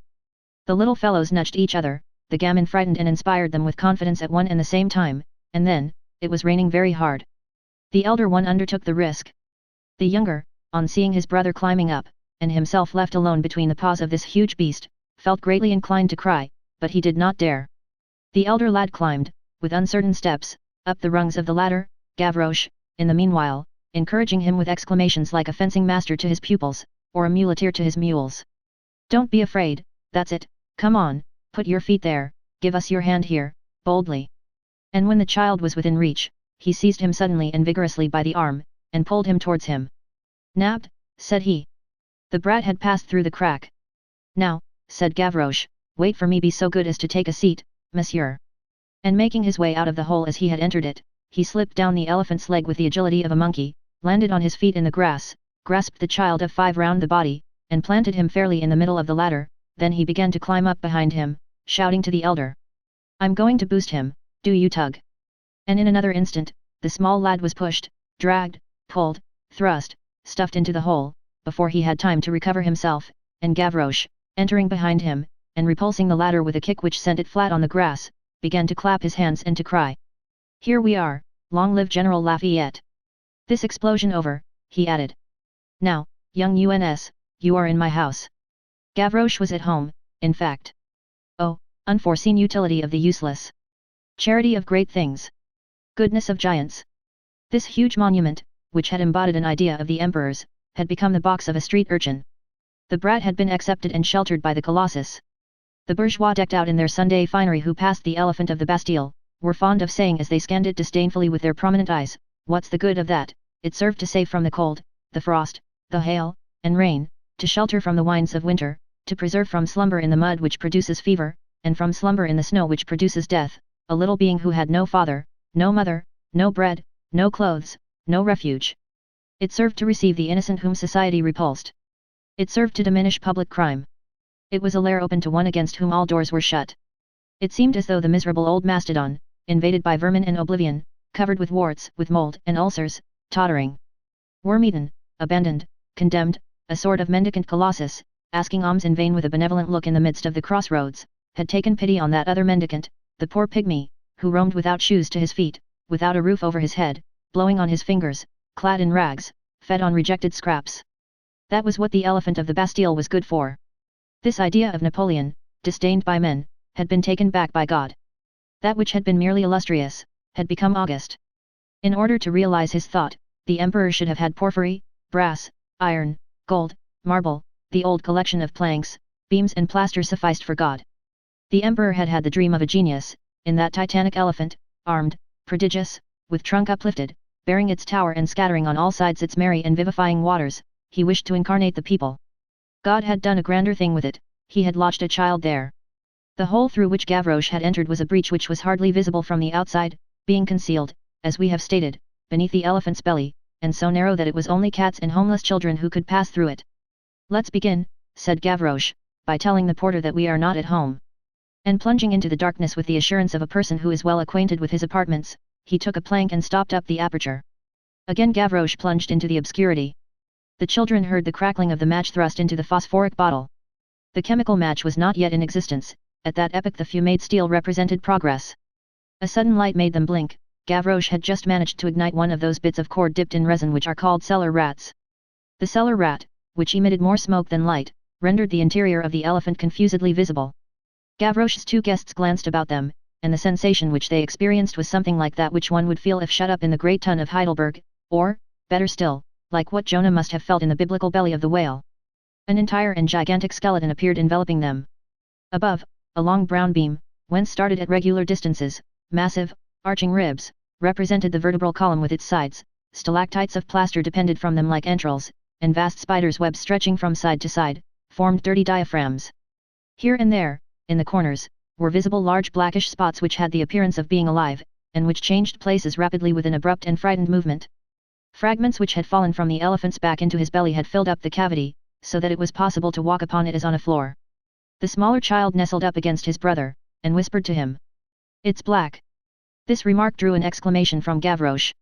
The petrified air of the 2 brats rendered some shock necessary. What's that you are gabbling about there? He exclaimed. Are you scoffing at me? Are you turning up your noses? Do you want the Tuileries? Are you brutes? Come, say, I warn you that I don't belong to the regiment of simpletons. Ah, come now, are you brats from the Pope's establishment? A little roughness is good in cases of fear. It is reassuring. The 2 children drew close to Gavroche. Gavroche, paternally touched by this confidence, passed from grave to gentle, and addressing the smaller. Stupid, said he, accenting the insulting word, with a caressing intonation, it's outside that it is black, outside it's raining, here it does not rain, outside it's cold, here there's not an atom of wind, outside there are heaps of people, here there's no one, outside there ain't even the moon, here there's my candle, confound it.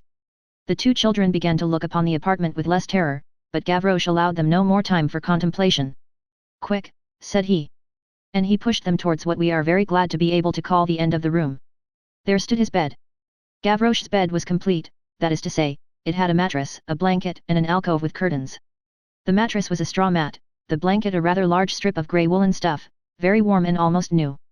This is what the alcove consisted of. 3 rather long poles, thrust into and consolidated, with the rubbish which formed the floor, that is to say, the belly of the elephant, 2 in front and 1 behind, and united by a rope at their summits, so as to form a pyramidal bundle.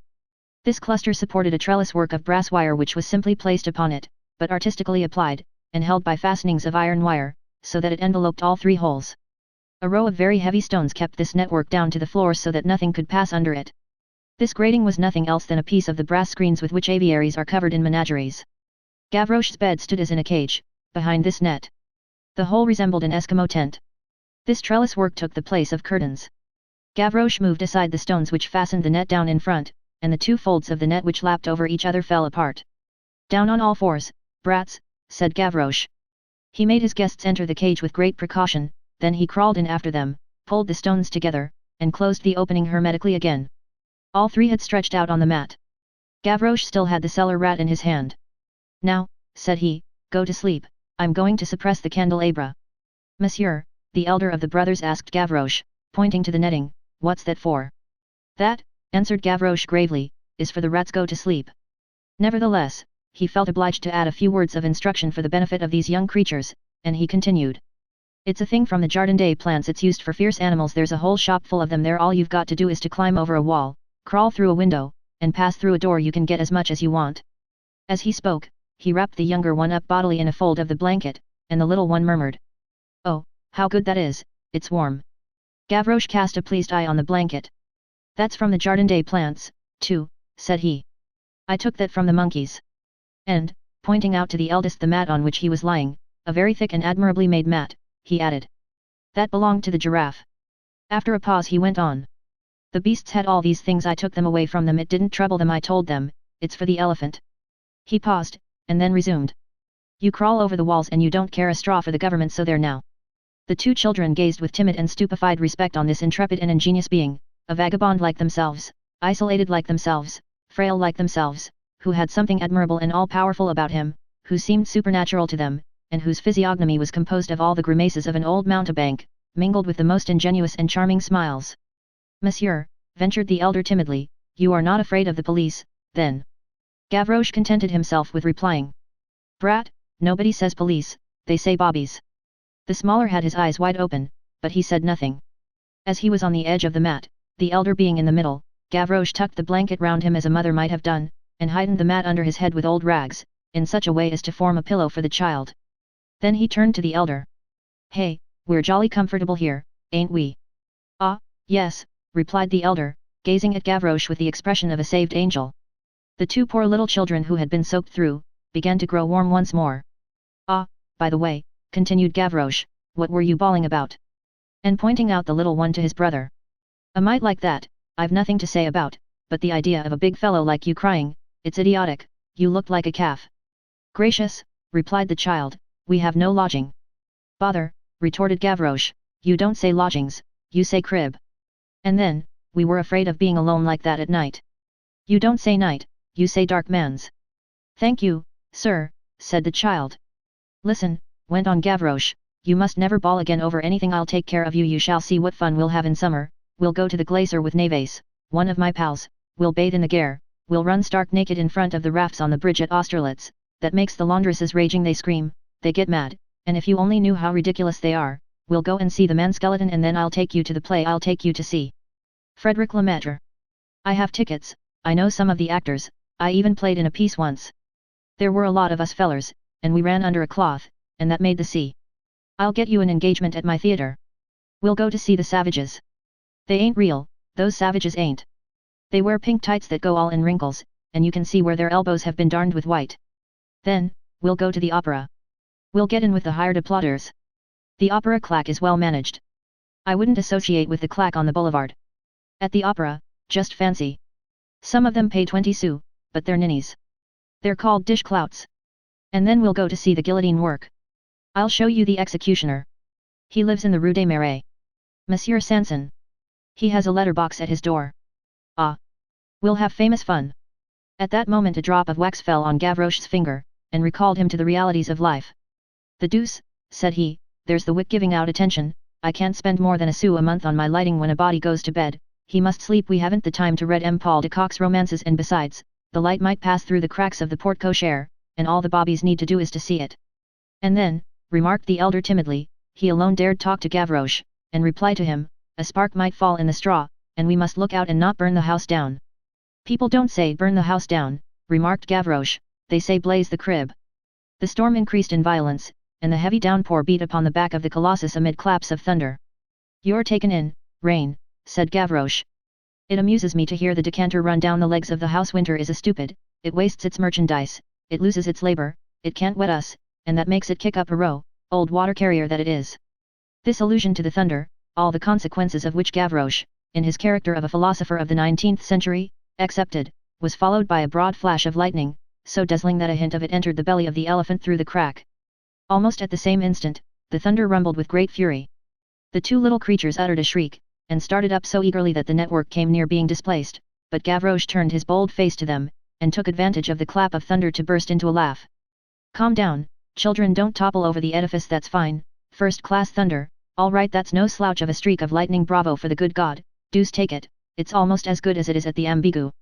That said, he restored order in the netting, pushed the two children gently down on the bed, pressed their knees, in order to stretch them out at full length, and exclaimed.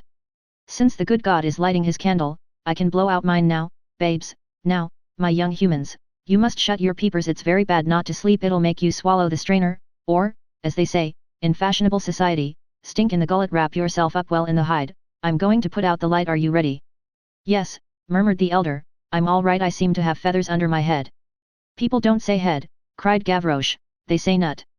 The two children nestled close to each other, Gavroche finished arranging them on the mat, drew the blanket up to their very ears, then repeated, for the third time, his injunction in the hieratical tongue.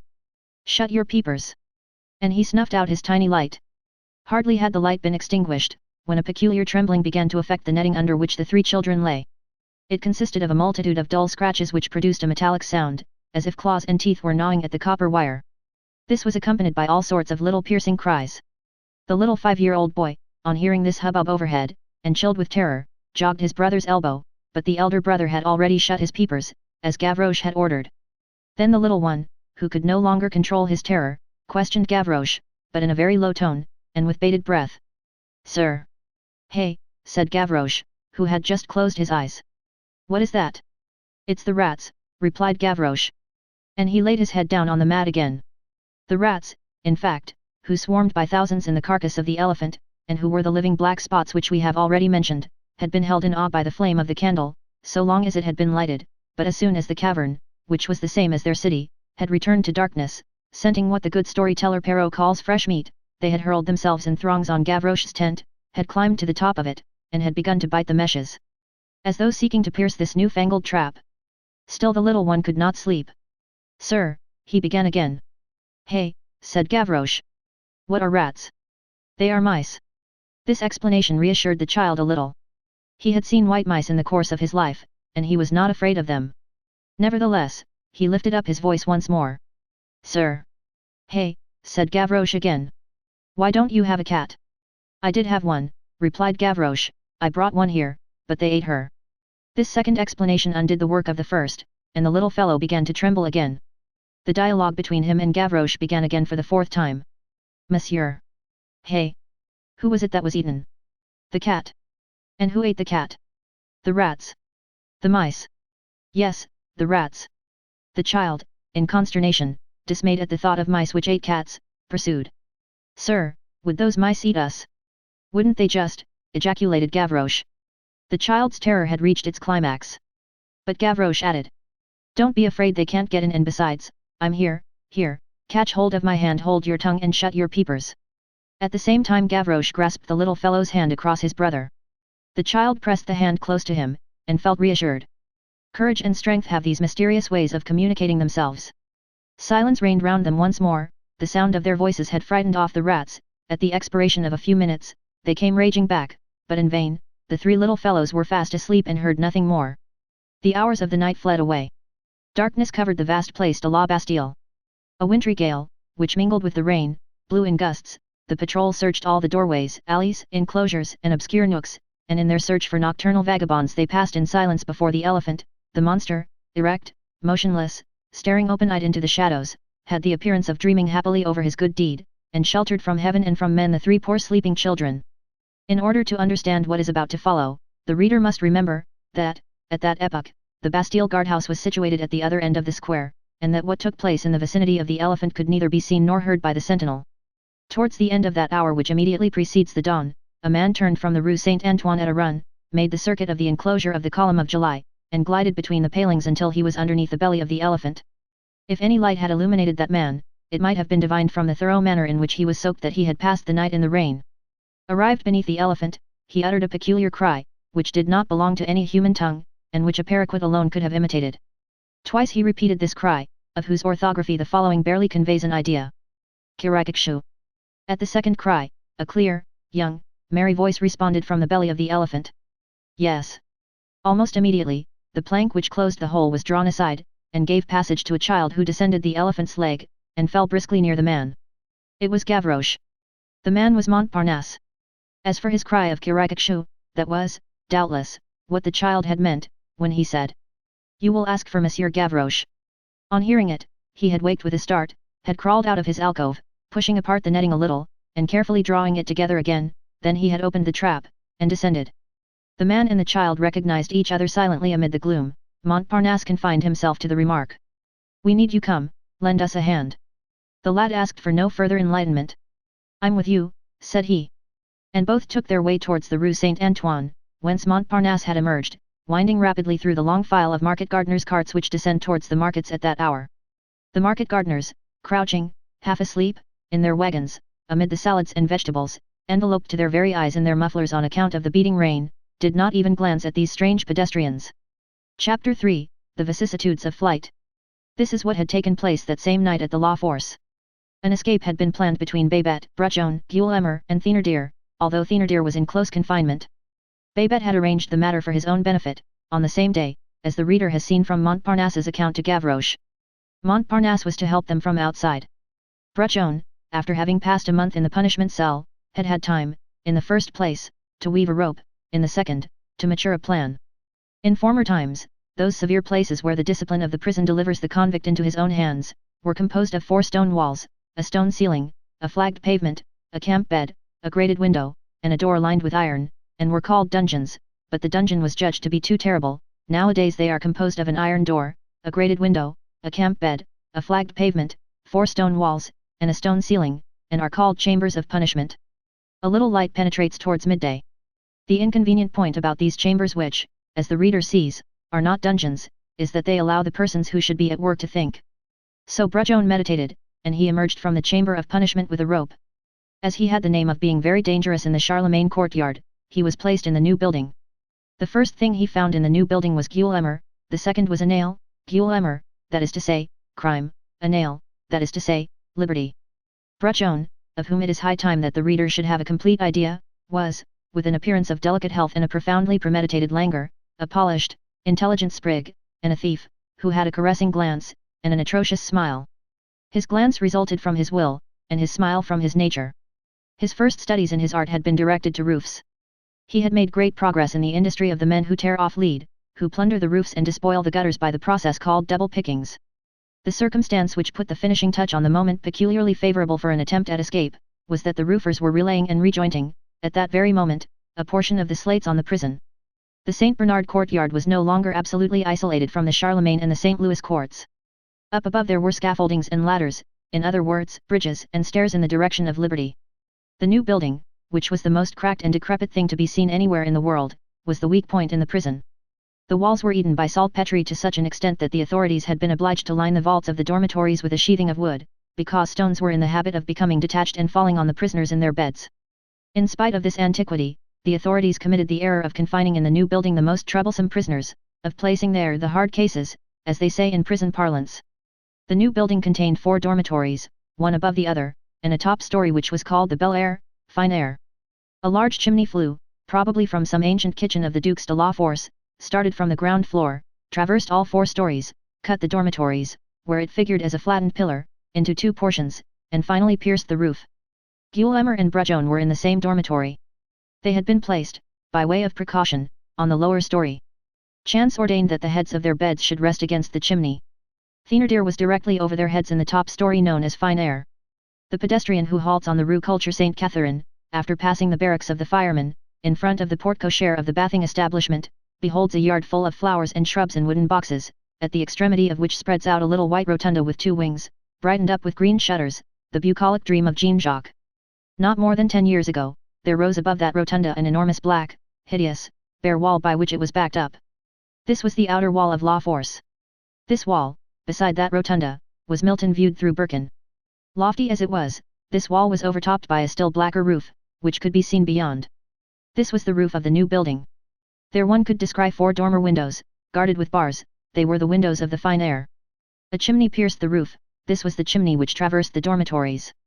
The Bel Air, that top story of the new building, was a sort of large hall, with a mansard roof, guarded with triple gratings and double doors of sheet iron, which were studded with enormous bolts.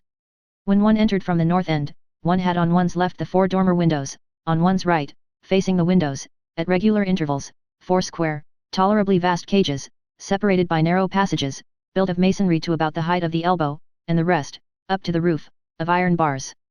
Thénardier had been in solitary confinement in one of these cages since the night of the 3d of February. No one was ever able to discover how, and by what connivance, he succeeded in procuring, and secreting a bottle of wine, invented, so it is said, by Desrues, with which a narcotic is mixed, and which the band of the Endormeurs, or sleep compellers, rendered famous. There are, in many prisons, treacherous employees, half jailers, half thieves, who assist in escapes, who sell to the police an unfaithful service, and who turn a penny whenever they can. On that same night, then, when little Gavroche picked up the 2 lost children, Brujon and Guillemer, who knew that Babette, who had escaped that morning, was waiting for them in the street as well as Montparnasse, rose softly, and with the nail which Brujon had found, began to pierce the chimney against which their beds stood. The rubbish fell on Brujon's bed, so that they were not heard. Showers mingled with thunder shook the doors on their hinges, and created in the prison a terrible and opportune uproar. Those of the prisoners who woke, pretended to fall asleep again, and left Guillemer and Brujon to their own devices. Brujon was adroit, Guillemer was vigorous. Before any sound had reached the watcher, who was sleeping in the grated cell which opened into the dormitory, the wall had been pierced, the chimney scaled, the iron grating which barred the upper orifice of the flue forced, and the 2 redoubtable ruffians were on the roof. The wind and rain redoubled, the roof was slippery. "What a good night to leg it," said Brujon. An abyss 6 feet broad and 80 feet deep separated them from the surrounding wall. At the bottom of this abyss, they could see the musket of a sentinel gleaming through the gloom. They fastened one end of the rope which Brujon had spun in his dungeon to the stumps of the iron bars which they had just wrenched off, flung the other over the outer wall, crossed the abyss at one bound, clung to the coping of the wall, got astride of it, let themselves slip, one after the other, along the rope, upon a little roof which touches the bath-house, pulled their rope after them, jumped down into the courtyard of the bath-house, traversed it, pushed open the porter's wicket, beside which hung his rope, pulled this, opened the porte cochere, and found themselves in the street. 3/4 of an hour had not elapsed since they had risen in bed in the dark, nail in hand, and their project in their heads. A few moments later they had joined Babette and Montparnasse, who were prowling about the neighborhood. They had broken their rope in pulling it after them, and a bit of it remained attached to the chimney on the roof. They had sustained no other damage, however, than that of scratching nearly all the skin off their hands. That night, Thénardier was warned, without anyone being able to explain how, and was not asleep. Towards 1 o'clock in the morning, the night being very dark, he saw 2 shadows pass along the roof, in the rain and squalls, in front of the dormer window which was opposite his cage. One halted at the window, long enough to dart in a glance. This was Brujon. Thénardier recognized him, and understood. This was enough. Thénardier, rated as a burglar, and detained as a measure of precaution under the charge of organizing a nocturnal ambush, with armed force, was kept in sight. The sentry, who was relieved every 2 hours, marched up and down in front of his cage with loaded musket. The fine air was lighted by a skylight. The prisoner had on his feet fetters weighing 50 pounds. Every day, at 4 o'clock in the afternoon, a jailer, escorted by 2 dogs, this was still in vogue at that time, entered his cage, deposited beside his bed a loaf of black bread weighing 2 pounds, a jug of water, a bowl filled with rather thin bouillon, in which swam a few Mayagan beans, inspected his irons and tapped the bars. This man and his dogs made 2 visits during the night. Thénardier had obtained permission to keep a sort of iron bolt which he used to spike his bread into a crack in the wall, in order to preserve it from the rats, as he said. As Thénardier was kept in sight, no objection had been made to this spike. Still, it was remembered afterwards, that one of the jailers had said, it would be better to let him have only a wooden spike. At 2 o'clock in the morning, the sentinel, who was an old soldier, was relieved, and replaced by a conscript. A few moments later, the man with the dogs paid his visit, and went off without noticing anything, except, possibly, the excessive youth and the rustic air of the raw recruit. 2 hours afterwards, at 4 o'clock, when they came to relieve the conscript, he was found asleep on the floor, lying like a log near Thénardier's cage. As for Thénardier, he was no longer there. There was a hole in the ceiling of his cage, and, above it, another hole in the roof. One of the planks of his bed had been wrenched off, and probably carried away with him, as it was not found. They also seized in his cell a half-empty bottle which contained the remains of the stupefying wine with which the soldier had been drugged. The soldier's bayonet had disappeared. At the moment when this discovery was made, it was assumed that Thénardier was out of reach.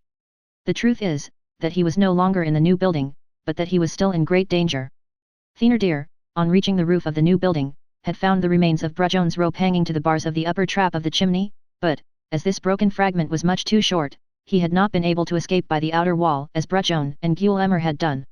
When one turns from the Rue des Ballets into the Rue du Roi de Sicile, one almost immediately encounters a repulsive ruin. There stood on that spot, in the last century, a house of which only the back wall now remains, a regular wall of masonry, which rises to the height of the 3rd story between the adjoining buildings. This ruin can be recognized by 2 large square windows which are still to be seen there. The middle one, that nearest the right gable, is barred with a worm-eaten beam adjusted like a prop. Through these windows there was formerly visible a lofty and lugubrious wall, which was a fragment of the outer wall of La Force. The empty space on the street left by the demolished house is half filled by a fence of rotten boards, shored up by 5 stone posts. In this recess lies concealed a little shanty which leans against the portion of the ruin which has remained standing. The fence has a gate, which, a few years ago, was fastened only by a latch. It was the crest of this ruin that Thénardier had succeeded in reaching, a little after 1 o'clock in the morning. How had he got there? That is what no one has ever been able to explain or understand. The lightning must, at the same time, have hindered and helped him. Had he made use of the ladders and scaffoldings of the slaters to get from roof to roof, from enclosure to enclosure, from compartment to compartment, to the buildings of the Charlemagne Court, then to the buildings of the St. Louis Court, to the outer wall, and thence to the hut on the Rue du Roi de Sicile? But in that itinerary there existed breaks which seemed to render it an impossibility. Had he placed the plank from his bed like a bridge from the roof of the fine air to the outer wall, and crawled flat, on his belly on the coping of the outer wall the whole distance round the prison as far as the hut? But the outer wall of La Force formed a crenellated and unequal line, it mounted and descended, it dropped at the firemen's barracks, it rose towards the bath house, it was cut in twain by buildings. It was not even of the same height on the Hotel Lamoignon as on the Rue Pavie, everywhere occurred falls and right angles, and then, the sentinels must have espied the dark form of the fugitive, hence, the route taken by Thénardier still remains rather inexplicable. In 2 manners, flight was impossible. Had Thénardier, spurred on by that thirst for liberty which changes precipices into ditches, iron bars into wattles of osier, a legless man into an athlete, a gouty man into a bird, stupidity into instinct, instinct into intelligence, and intelligence into genius, had Thénardier invented a third mode? No one has ever found out. The marvels of escape cannot always be accounted for. The man who makes his escape, we repeat, is inspired, there is something of the star and of the lightning in the mysterious gleam of flight, the effort towards deliverance is no less surprising than the flight towards the sublime, and one says of the escaped thief, how did he contrive to scale that wall, in the same way that one says of Corneille, where did he find the means of dying? At all events, dripping with perspiration, drenched with rain, with his clothes hanging in ribbons, his hands flayed, his elbows bleeding, his knees torn, Thénardier had reached what children, in their figurative language, call the edge of the wall of the ruin.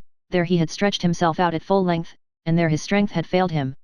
A steep escarpment 3 stories high separated him from the pavement of the street. The rope which he had was too short. There he waited, pale, exhausted, desperate with all the despair which he had undergone, still hidden by the night, but telling himself that the day was on the point of dawning, alarmed at the idea of hearing the neighbouring clock of St. Paul strike 4 within a few minutes, an hour when the sentinel was relieved and when the latter would be found asleep under the pierced roof, staring in horror at a terrible depth, at the light of the street lanterns, the wet, black pavement, that pavement. Longed for yet frightful, which meant death, and which meant liberty. He asked himself whether his 3 accomplices in flight had succeeded, if they had heard him, and if they would come to his assistance. He listened. With the exception of the patrol, no one had passed through the street since he had been there. Nearly the whole of the descent of the market gardeners from Montreuil, from Caron, from Vincennes, and from Bercy to the markets was accomplished through the Rue Saint-Antoine. 4 o'clock struck. Thénardier shuddered. A few moments later, that terrified and confused uproar which follows the discovery of an escape broke forth in the prison. The sound of doors opening and shutting, the creaking of gratings on their hinges, a tumult in the guard-house, the hoarse shouts of the turnkeys, the shock of musket butts on the pavement of the courts, reached his ears. Lights ascended and descended past the grated windows of the dormitories, a torch ran along the ridgepole of the top story of the new building, the firemen belonging in the barracks on the right had been summoned. Their helmets, which the torch lighted up in the rain, went and came along the roofs. At the same time, Thénardier perceived in the direction of the Bastille a wan whiteness lighting up the edge of the sky in doleful wise. He was on top of a wall 10 inches wide, stretched out under the heavy rains, with 2 gulfs to right and left, unable to stir, subject to the giddiness of a possible fall, and to the horror of a certain arrest, and his thoughts, like the pendulum of a clock, swung from one of these ideas to the other. Dead if I fall, caught if I stay. In the midst of this anguish, he suddenly saw, the street being still dark, a man who was gliding along the walls and coming from the Rue Pavée, halt in the recess above which Thénardier was, as it were, suspended. Here this man was joined by a second, who walked with the same caution, then by a third, then by a fourth. When these men were reunited, one of them lifted the latch of the gate in the fence, and all 4 entered the enclosure in which the shanty stood. They halted directly under Thénardier. These men had evidently chosen this vacant space in order that they might consult without being seen by the passers-by or by the sentinel who guards the wicket of La Force a few paces distant. It must be added, that the rain kept this sentinel blocked in his box. Thénardier, not being able to distinguish their visages, lent an ear to their words with the desperate attention of a wretch who feels himself lost. Thénardier saw something resembling a gleam of hope flash before his eyes. These men conversed in slang. The first said in a low but distinct voice, "Let's cut, what are we up to here?" The second replied, "It's raining hard enough to put out the very devil's fire, and the bobbies will be along instanter. There's a soldier on guard yonder, we shall get nabbed here." These 2 words, Isago and Isacale, both of which mean ICI, and which belong, the first to the slang of the barriers, the second to the slang of the temple, were flashes of light for Thénardier. By the Isago he recognized Brujon, who was a prowler of the barriers. By the Isacale he knew Babet, who, among his other trades, had been an old clothes broker at the temple. The antique slang of the great century is no longer spoken except in the temple, and Babet was really the only person who spoke it in all its purity. Had it not been for the Isacale, Thénardier would not have recognized him, for he had entirely changed his voice. In the meanwhile, the third man had intervened. "There's no hurry yet, let's wait a bit. How do we know that he doesn't stand in need of us?" By this, which was nothing but French, Thénardier recognized Montparnasse, who made it a point in his elegance to understand all slangs and to speak none of them. As for the fourth, he held his peace, but his huge shoulders betrayed him. Thénardier did not hesitate. It was Gueulemer. Brujon replied almost impetuously but still in a low tone. "What are you jabbering about? The tavern keeper hasn't managed to cut his stick. He don't tumble to the racket, that he don't. You have to be a pretty knowing cove to tear up your shirt, cut up your sheet to make a rope, punch holes in doors, get up false papers, make false keys, file your irons, hang out your cord, hide yourself, and disguise yourself. The old fellow hasn't managed to play it, he doesn't understand how to work the business." Babet added, still in that classical slang which was spoken by Poulailler and Cartouche, and which is to the bold, new, highly colored and risky argot used by Brujon what the language of Racine is to the language of André Chenier. "Your tavern keeper must have been nabbed in the act. You have to be knowing he's only a greenhorn. He must have let himself be taken in by a bobby, perhaps even by a sheep who played it on him as his pal. Listen, Montparnasse, do you hear those shouts in the prison? You have seen all those lights. He's recaptured. There, he'll get off with 20 years. I ain't afraid, I ain't a coward, but there ain't anything more to do, or otherwise they'd lead us a dance. Don't get mad, come with us. Let's go drink a bottle of old wine together." "One doesn't desert one's friends in a scrape," grumbled Montparnasse. "I tell you he's nabbed," retorted Brujon. "At the present moment, the innkeeper ain't worth a ha'penny. We can't do nothing for him. Let's be off every minute. I think a bobby has got me in his fist." Montparnasse no longer offered more than a feeble resistance. The fact is, that these 4 men, with the fidelity of ruffians who never abandon each other, had prowled all night long about La Force, great as was their peril, in the hope of seeing Thénardier make his appearance on the top of some wall. But the night, which was really growing too fine, for the downpour was such as to render all the streets deserted, the cold which was overpowering them, their soaked garments, their hole-ridden shoes, the alarming noise which had just burst forth in the prison, the hours which had elapsed, the patrol which they had encountered, the hope which was vanishing, all urged them to beat a retreat. Montparnasse himself, who was, perhaps, almost Thénardier's son-in-law, yielded. A moment more, and they would be gone. Thénardier was panting on his wall like the shipwrecked sufferers of the Midas on their raft when they beheld the vessel which had appeared in sight vanish on the horizon. He dared not call to them, a cry might be heard and ruin everything. An idea occurred to him, a last idea, a flash of inspiration. He drew from his pocket the end of Brajon's rope, which he had detached from the chimney of the new building, and flung it into the space enclosed by the fence. This rope fell at their feet. A widow, 37 said Babette. My tortoise, 38 said Brajon. The tavern keeper is there, said Montparnasse.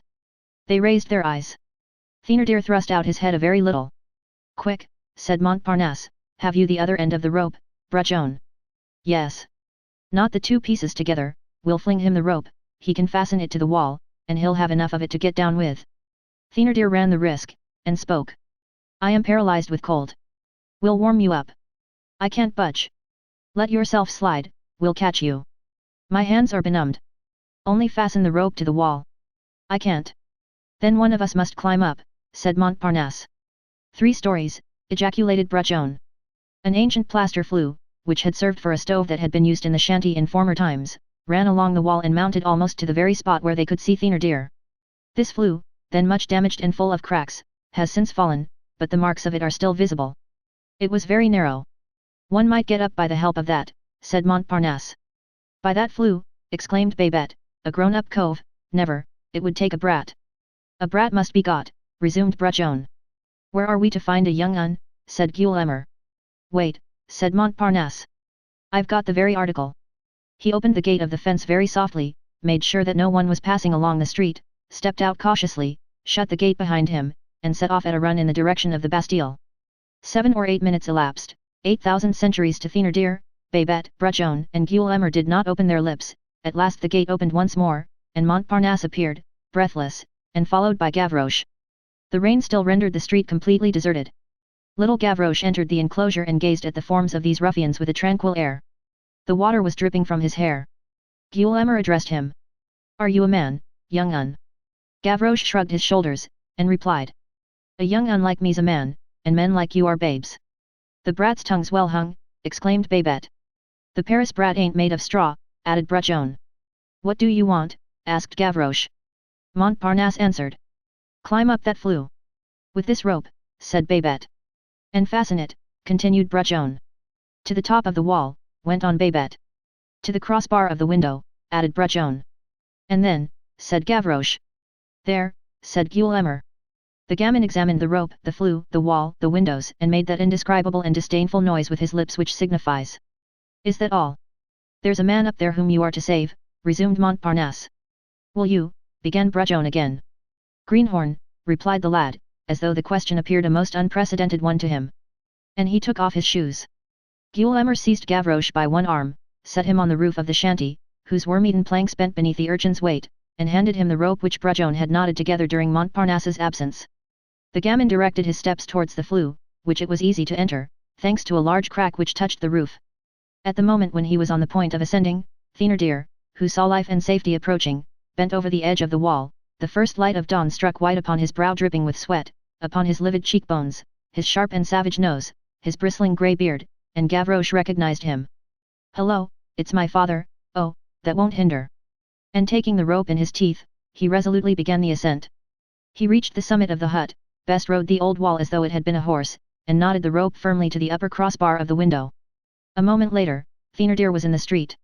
As soon as he touched the pavement, as soon as he found himself out of danger, he was no longer either weary, or chilled or trembling, the terrible things from which he had escaped vanished like smoke, all that strange and ferocious mind awoke once more, and stood erect and free, ready to march onward. These were this man's first words. Now, whom are we to eat? It is useless to explain the sense of this frightfully transparent remark, which signifies both to kill, to assassinate, and to plunder. To eat, true sense, to devour. Let's get well into a corner, said Brajon. Let's settle it in 3 words, and part at once. There was an affair that promised well in the Rue Plumet, a deserted street, an isolated house, an old rotten gate on a garden, and lone women. Well, why not? Demanded Thénardier. Your girl, Éponine, went to see about the matter, replied Babette. And she brought a biscuit to Magnan, added Gueulemer. Nothing to be made there. The girl's no fool, said Thénardier. Still, it must be seen to. Yes, yes, said Breton, it must be looked up. In the meanwhile, none of the men seemed to see Gavroche, who, during this colloquy, had seated himself on one of the fence posts. He waited a few moments, thinking that perhaps his father would turn towards him, then he put on his shoes again, and said, "Is that all? You don't want any more, my men? Now you're out of your scrape I'm off, I must go and get my brats out of bed." And off he went. The 5 men emerged, one after another, from the enclosure. When Gavroche had disappeared at the corner of the Rue des Ballets, Babet took Thénardier aside. "Did you take a good look at that young un?" he asked. "What young un?" "The one who climbed the wall and carried you the rope." "Not particularly." "Well, I don't know, but it strikes me that it was your son." "Bah," said Thénardier, "do you think so?" Book 7th, Slang. Chapter 1, Origin. Pagrisha is a terrible word.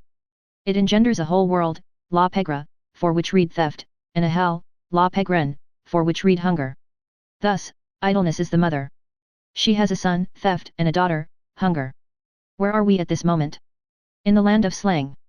What is slang? It is at one and the same time a nation and a dialect. It is theft in its 2 kinds, people and language. When, 34 years ago, the narrator of this grave and somber history introduced into a work written with the same aim as This 39 a thief who talked argot, there arose amazement and clamor. What? How? Argot? Why, argot is horrible, it is the language of prisons, galleys, convicts, of everything that is most abominable in society, etc., etc. We have never understood this sort of objections.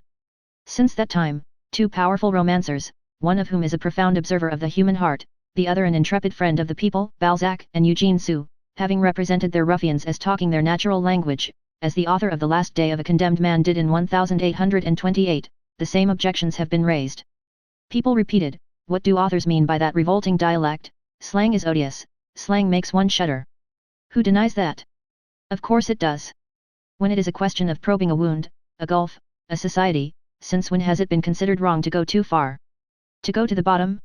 We have always thought that it was sometimes a courageous act, and, at least, a simple and useful deed, worthy of the sympathetic attention which duty accepted and fulfilled merits. Why should one not explore everything, and study everything? Why should one halt on the way? The halt is a matter depending on the sounding line, and not on the leadsman.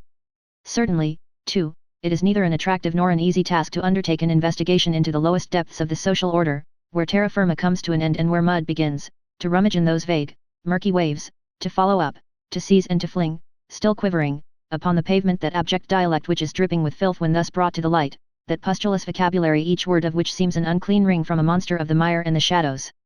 Nothing is more lugubrious than the contemplation thus in its nudity, in the broad light of thought, of the horrible swarming of slang. It seems, in fact, to be a sort of horrible beast made for the night which has just been torn from its cesspool. One thinks one beholds a frightful, living, and bristling thicket which quivers, rustles, wavers, returns to shadow, threatens and glares. One word resembles a claw, another an extinguished and bleeding eye, such and such a phrase seems to move like the claw of a crab. All this is alive with the hideous vitality of things which have been organized out of disorganization. Now, when has horror ever excluded study? Since when has malady banished medicine? Can one imagine a naturalist refusing to study the viper, the bat, the scorpion, the centipede, the tarantula, and one who would cast them back into their darkness, saying, "Oh, how ugly that is"? The thinker who should turn aside from slang would resemble a surgeon who should avert his face from an ulcer or a wart. He would be like a philologist refusing to examine a fact in language, a philosopher hesitating to scrutinize a fact in humanity. For, it must be stated to those who are ignorant of the case, that argot is both a literary phenomenon and a social result. What is slang, properly speaking? It is the language of wretchedness. We may be stopped, the fact may be put to us in general terms, which is one way of attenuating it. We may be told, that all trades, professions, it may be added, all the accidents of the social hierarchy and all forms of intelligence, have their own slang.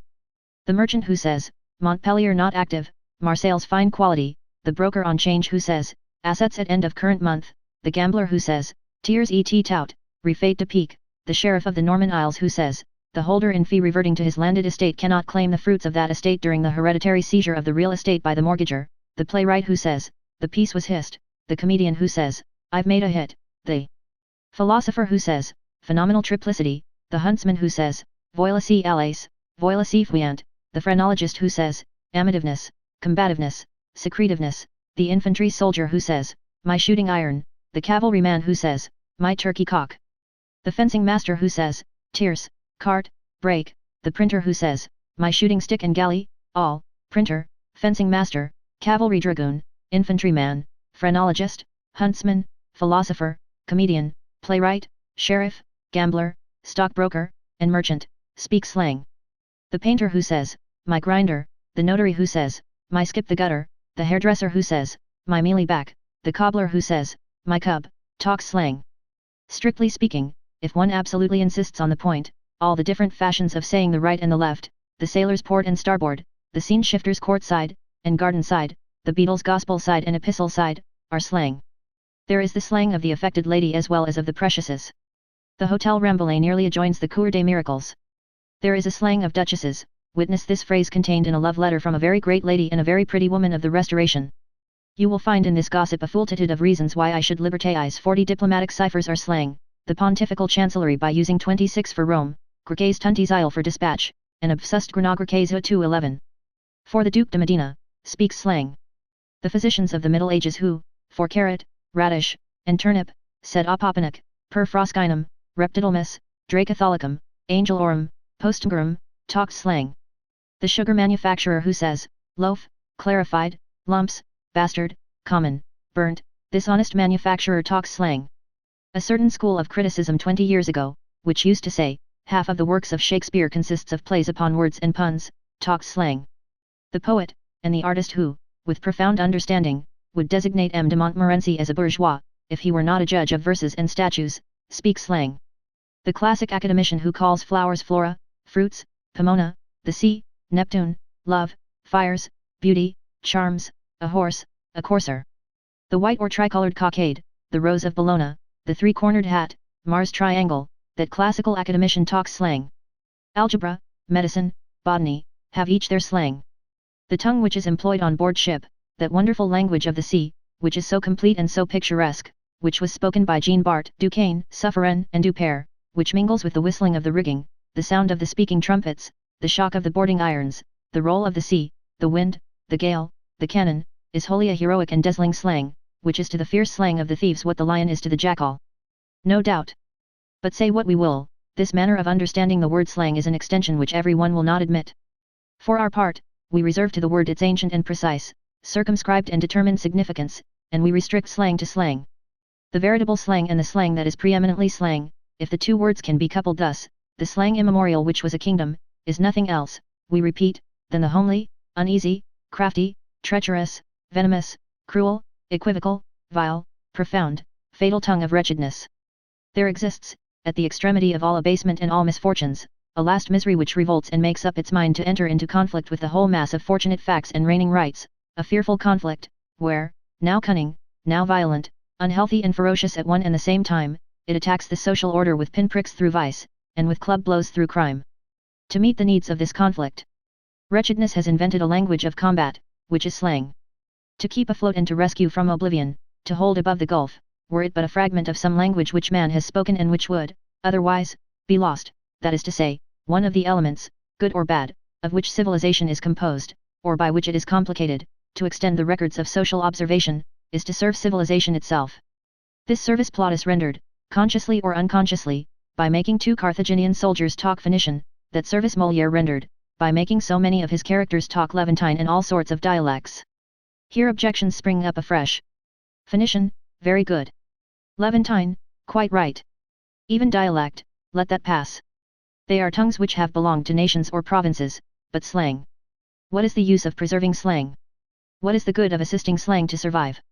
To this we reply in one word, only. Assuredly, if the tongue which a nation or a province has spoken is worthy of interest, the language which has been spoken by a misery is still more worthy of attention and study. It is the language which has been spoken, in France, for example, for more than 4 centuries, not only by a misery, but by every possible human misery. And then, we insist upon it, the study of social deformities and infirmities, and the task of pointing them out with a view to remedy, is not a business in which choice is permitted. The historian of manners and ideas has no less austere a mission than the historian of events. The latter has the surface of civilization, the conflicts of crowns, the births of princes, the marriages of kings, battles, assemblages, great public men, revolutions in the daylight, everything on the exterior. The other historian has the interior, the depths, the people who toil, suffer, wait, the oppressed woman, the agonizing child, the secret war between man and man, obscure ferocities, prejudices, plotted iniquities, the subterranean, the indistinct tremors of multitudes, the die of hunger, the counterblows of the law, the secret evolution of souls, the go barefoot, the bare-armed, the disinherited, the orphans, the unhappy, and the infamous, all the forms which roam through the darkness. He must descend with his heart full of charity, and severity at the same time, as a brother and as a judge, to those impenetrable casemates where crawl, pell-mell, those who bleed and those who deal the blow, those who weep and those who curse, those who fast and those who devour, those who endure evil and those who inflict it. Have these historians of hearts and souls duties at all inferior to the historians of external facts? Does anyone think that Alighieri has any fewer things to say than Machiavelli? Is the underside of civilization any less important than the upper side merely because it is deeper and more somber? Do we really know the mountain well when we are not acquainted with the cavern? Let us say, moreover, parenthetically, that from a few words of what precedes a marked separation might be inferred between the two classes of historians which does not exist in our mind. No one is a good historian of the patent, visible, striking, and public life of peoples, if he is not, at the same time, in a certain measure, the historian of their deep and hidden life, and no one is a good historian of the interior unless he understands how, at need, to be the historian of the exterior also. The history of manners and ideas permeates the history of events, and this is true reciprocally. They constitute two different orders of facts which correspond to each other, which are always interlaced, and which often bring forth results. All the lineaments which Providence traces on the surface of a nation have their parallels, somber but distinct, in their depths, and all convulsions of the depths produce ebullitions on the surface. True history being a mixture of all things. The true historian mingles in everything. Man is not a circle with a single center, he is an ellipse with a double focus. Facts form one of these, and ideas the other. Slang is nothing but a dressing room where the tongue, having some bad action to perform, disguises itself. There it clothes itself in word masks, in metaphor rags. In this guise it becomes horrible. One finds it difficult to recognize. Is it really the French tongue, the great human tongue? Behold it ready to step upon the stage and to retort upon crime, and prepared for all the employments of the repertory of evil. It no longer walks, it hobbles, it limps on the crutch of the cord of miracles, a crutch metamorphosable into a club.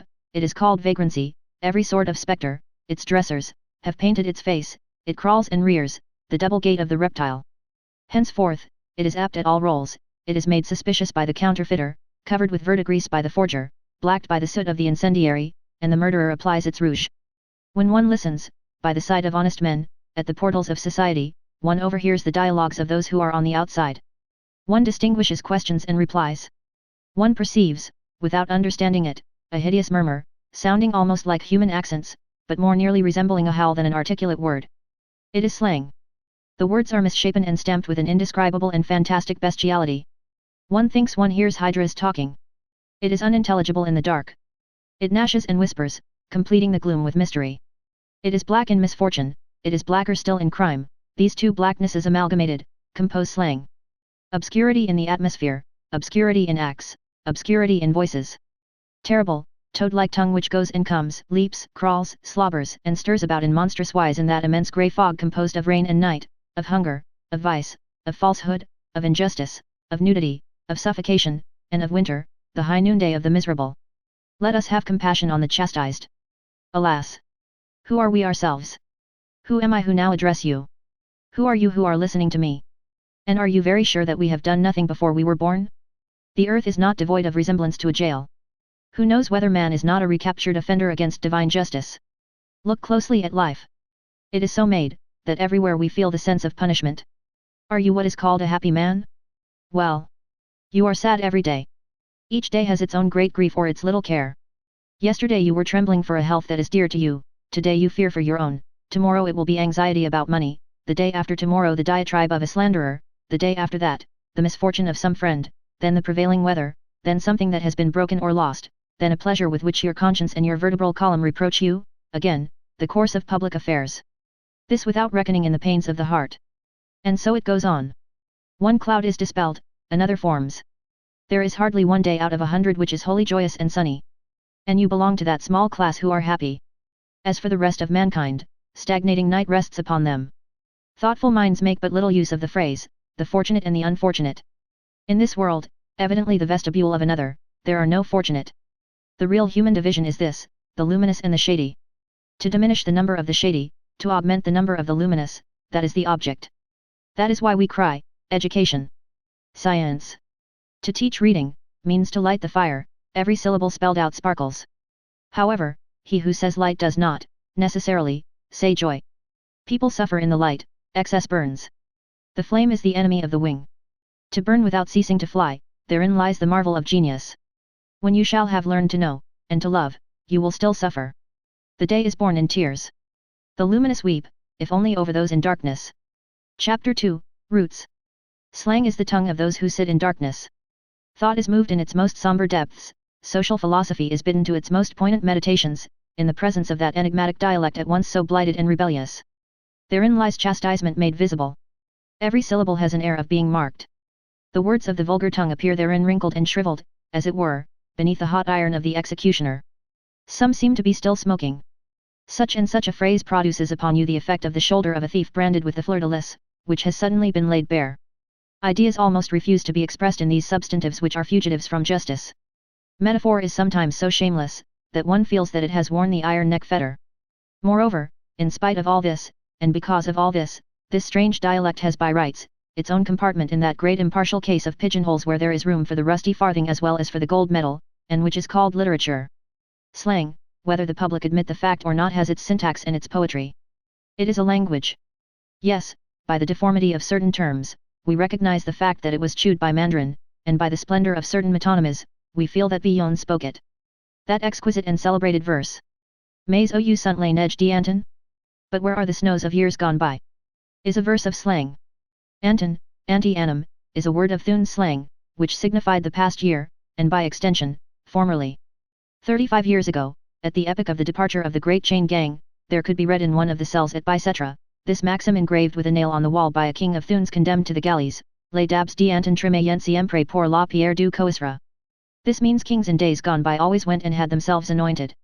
In the opinion of that king, anointment meant the galleys. The word décarade, which expresses the departure of heavy vehicles at a gallop, is attributed to Villon, and it is worthy of him. This word, which strikes fire with all four of its feet, sums up in a masterly onomatopoeia the whole of La Fontaine's admirable verse. 6 forts chevaux tirent un coche. 6 stout horses drew a coach. From a purely literary point of view, few studies would prove more curious and fruitful than the study of slang. It is a whole language within a language, a sort of sickly excrescence, an unhealthy graft which has produced a vegetation, a parasite which has its roots in the old Gallic trunk, and whose sinister foliage crawls all over one side of the language. This is what may be called the first, the vulgar aspect of slang. But, for those who study the tongue as it should be studied, that is to say, as geologists study the earth, slang appears like a veritable alluvial deposit. According as one digs a longer or shorter distance into it, one finds in slang, below the old popular French, Provençal, Spanish, Italian, Levantine, that language of the Mediterranean ports, English and German, the Romance language in its three varieties, French, Italian, and Romance, Latin, and finally Basque and Celtic. A profound and unique formation. A subterranean edifice erected in common by all the miserable. Each accursed race has deposited its lair, each suffering has dropped its stone there, each heart has contributed its pebble. A throng of evil, base, or irritated souls, who have traversed life and have vanished into eternity, linger there almost entirely visible still beneath the form of some monstrous word. Do you want Spanish?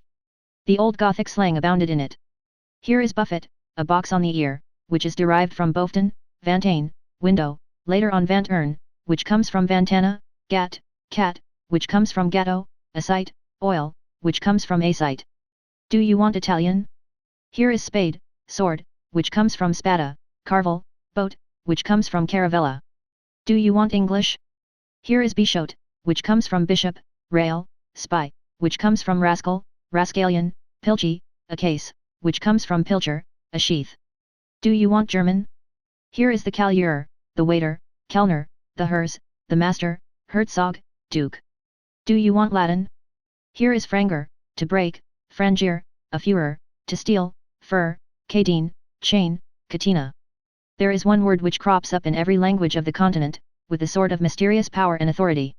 It is the word Magnus, the Scotchman makes of it his Mac, which designates the chief of the clan, Mac Farlane, Mac Calamari, the Great Farlane, the Great Calamari 41. Slang turns it into Mech and later Le Meg, that is to say, God. Would you like Basque? Here is Gaisto, the devil, which comes from Gaisto, evil, Sorgabon, good night, which comes from Gabon, good evening. Do you want Celtic? Here is Blavin, a handkerchief, which comes from blaves, gushing water, menace, a woman, in a bad sense, which comes from manak, full of stones, barrant, brook, from Barrington, fountain, goffer, locksmith, from goff, blacksmith, gudaus, death, which comes from gwindu, black-white. Finally, would you like history? Slang calls crowns les Maltesers, a souvenir of the coin in circulation on the galleys of Malta. In addition to the philological origins just indicated, slang possesses other and still more natural roots, which spring, so to speak, from the mind of man itself. In the first place, the direct creation of words. Therein lies the mystery of tongues. To paint with words, which contains figures one knows not how or why, is the primitive foundation of all human languages, what may be called their granite. Slang abounds in words of this description, immediate words, words created instantaneously no one knows either where or by whom, without etymology, without analogies, without derivatives, solitary, barbarous, sometimes hideous words, which at times possess a singular power of expression and which live. The executioner, le tall, the forest, le sabri, fear, flight, taf, the lackey, le larbin, the mineral, the prefect, the minister, feroz, the devil, le rabuin. Nothing is stranger than these words which both mask and reveal.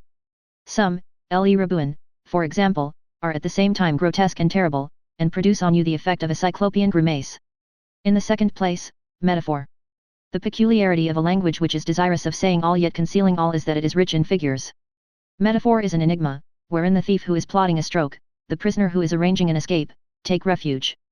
No idiom is more metaphorical than slang, to visser le coco, to unscrew the nut, to twist the neck, tortiller, to wriggle, to eat, etragerb, to be tried, a rat, a bread thief, il lansquine, it rains, a striking, ancient figure which partly bears its date about it, which assimilates long oblique lines of rain, with the dense and slanting pikes of the lancers, and which compresses into a single word the popular expression, it rains halberds.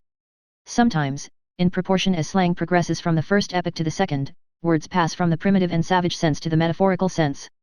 The devil ceases to be le rabuin, and becomes le boulanger, the baker, who puts the bread into the oven.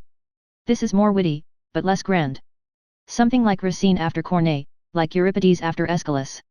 Certain slang phrases which participate in the two epochs and have at once the barbaric character and the metaphorical character resemble phantasmagories.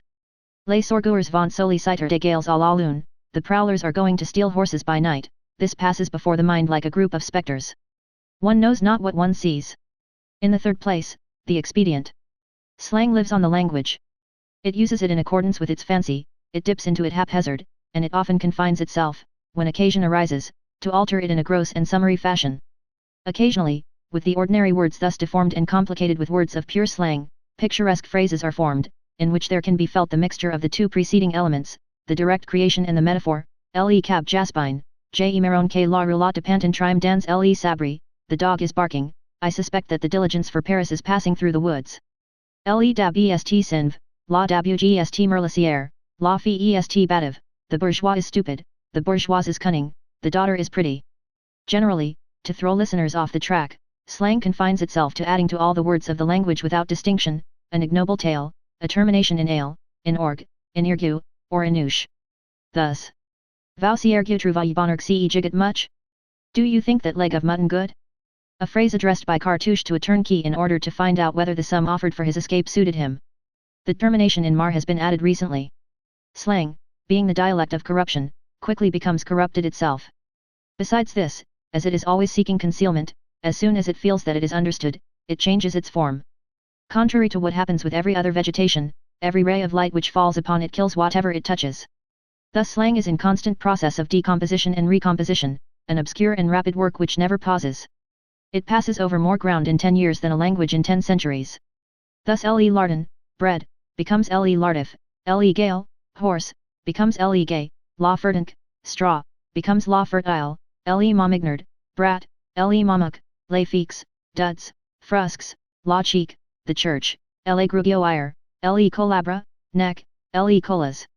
The devil is at first, gaisto, then le rabuin, then the baker, the priest is a radicon, then the boar, le sanglier, the dagger is le vinctu, 22, then le surin, then le lingra, the police are rails, then rusans, then rouses. Then marchands de lacets, dealers in stay laces, then coquers, then cons, the executioner is le tall, then charlotte, le tiger, then le bequillard. In the 17th century, to fight was to give each other snuff, in the 19th it is to chew each other's throats. There have been 20 different phrases between these two extremes. Cartouche's talk would have been Hebrew to Lacenaire. All the words of this language are perpetually engaged in flight like the men who utter them. Still, from time to time, and in consequence of this very movement, the ancient slang crops up again and becomes new once more. It has its headquarters where it maintains its sway. The temple preserved the slang of the 17th century, Bicetra, when it was a prison, preserved the slang of Thunes. There one could hear the termination in ank of the old Thunures. Boyenches too, bois tu, do you drink? But perpetual movement remains its law, nevertheless. If the philosopher succeeds in fixing, for a moment, for purposes of observation, this language which is incessantly evaporating, he falls into doleful and useful meditation. No study is more efficacious and more fecund in instruction. There is not a metaphor, not an analogy, in slang, which does not contain a lesson. Among these men, to beat means to feign, one beats a malady, ruse is their strength. For them, the idea of the man is not separated from the idea of darkness. The night is called la sorg, man, el org. Man is a derivative of the night. They have taken up the practice of considering society in the light of an atmosphere which kills them, of a fatal force, and they speak of their liberty as one would speak of his health. A man under arrest is a sick man, one who is condemned is a dead man. The most terrible thing for the prisoner within the four walls in which he is buried, is a sort of glacial chastity, and he calls the dungeon the castus. In that funereal place, life outside always presents itself under its most smiling aspect. The prisoner has irons on his feet. You think, perhaps, that his thought is that it is with the feet that one walks? No, he is thinking that it is with the feet that one dances, so, when he has succeeded in severing his fetters, his first idea is that now he can dance, and he calls the saw the bastringui, public house ball, a name is a center, profound assimilation. The ruffian has two heads, one of which reasons out his actions and leads him all his life long, and the other which he has upon his shoulders on the day of his death. He calls the head which counsels him in crime la sorbonne, and the head which expiates it la tronc, when a man has no longer anything but rags upon his body and vices in his heart. When he has arrived at that double moral and material degradation which the word blackguard characterizes in its two acceptations, he is ripe for crime. He is like a well-whetted knife, he has two cutting edges, his distress and his malice. So slang does not say a blackguard, it says un regus. What are the galleys? A brazier of damnation, a hell. The convict calls himself a faggot, and finally, what name do malefactors give to their prison? The college. A whole penitentiary system can be evolved from that word. Does the reader wish to know where the majority of the songs of the galleys, those refrains called in the special vocabulary l'urlan-fa, have had their birth? Let him listen to what follows. There existed at the Châtelet in Paris a large and long cellar. This cellar was 8 feet below the level of the Seine. It had neither windows nor air holes, its only aperture was the door. Men could enter there, air could not. This vault had for ceiling a vault of stone, and for floor 10 inches of mud. It was flagged, but the pavement had rotted and cracked under the oozing of the water. 8 feet above the floor, a long and massive beam traversed this subterranean excavation from side to side. From this beam hung, at short distances apart, chains 3 feet long, and at the end of these chains there were rings for the neck. In this vault, men who had been condemned to the galleys were incarcerated until the day of their departure for Toulon. They were thrust under this beam, where each one found his fetters swinging in the darkness and waiting for him. The chains, those pendant arms, and the necklets, those open hands, caught the unhappy wretches by the throat. They were riveted and left there. As the chain was too short, they could not lie down.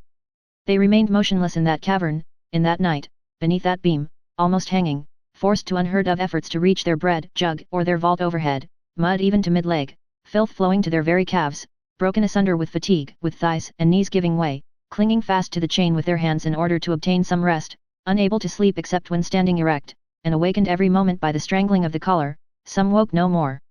In order to eat, they pushed the bread, which was flung to them in the mud, along their leg with their heel until it reached their hand.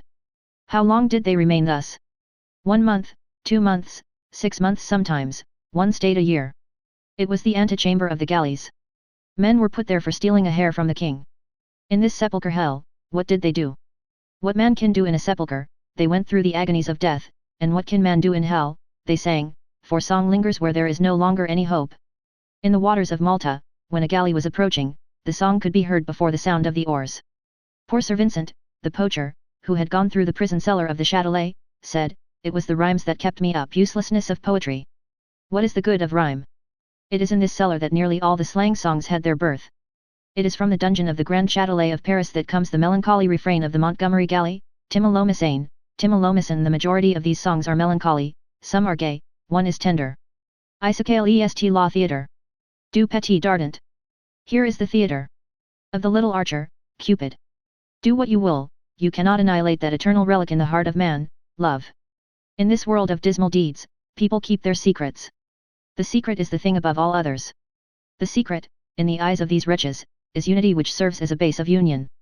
To betray a secret is to tear from each member of this fierce community something of his own personality. To inform against, in the energetic slang dialect, is called, to eat the bit, as though the informer drew to himself a little of the substance of all and nourished himself on a bit of each one's flesh. What does it signify to receive a box on the ear?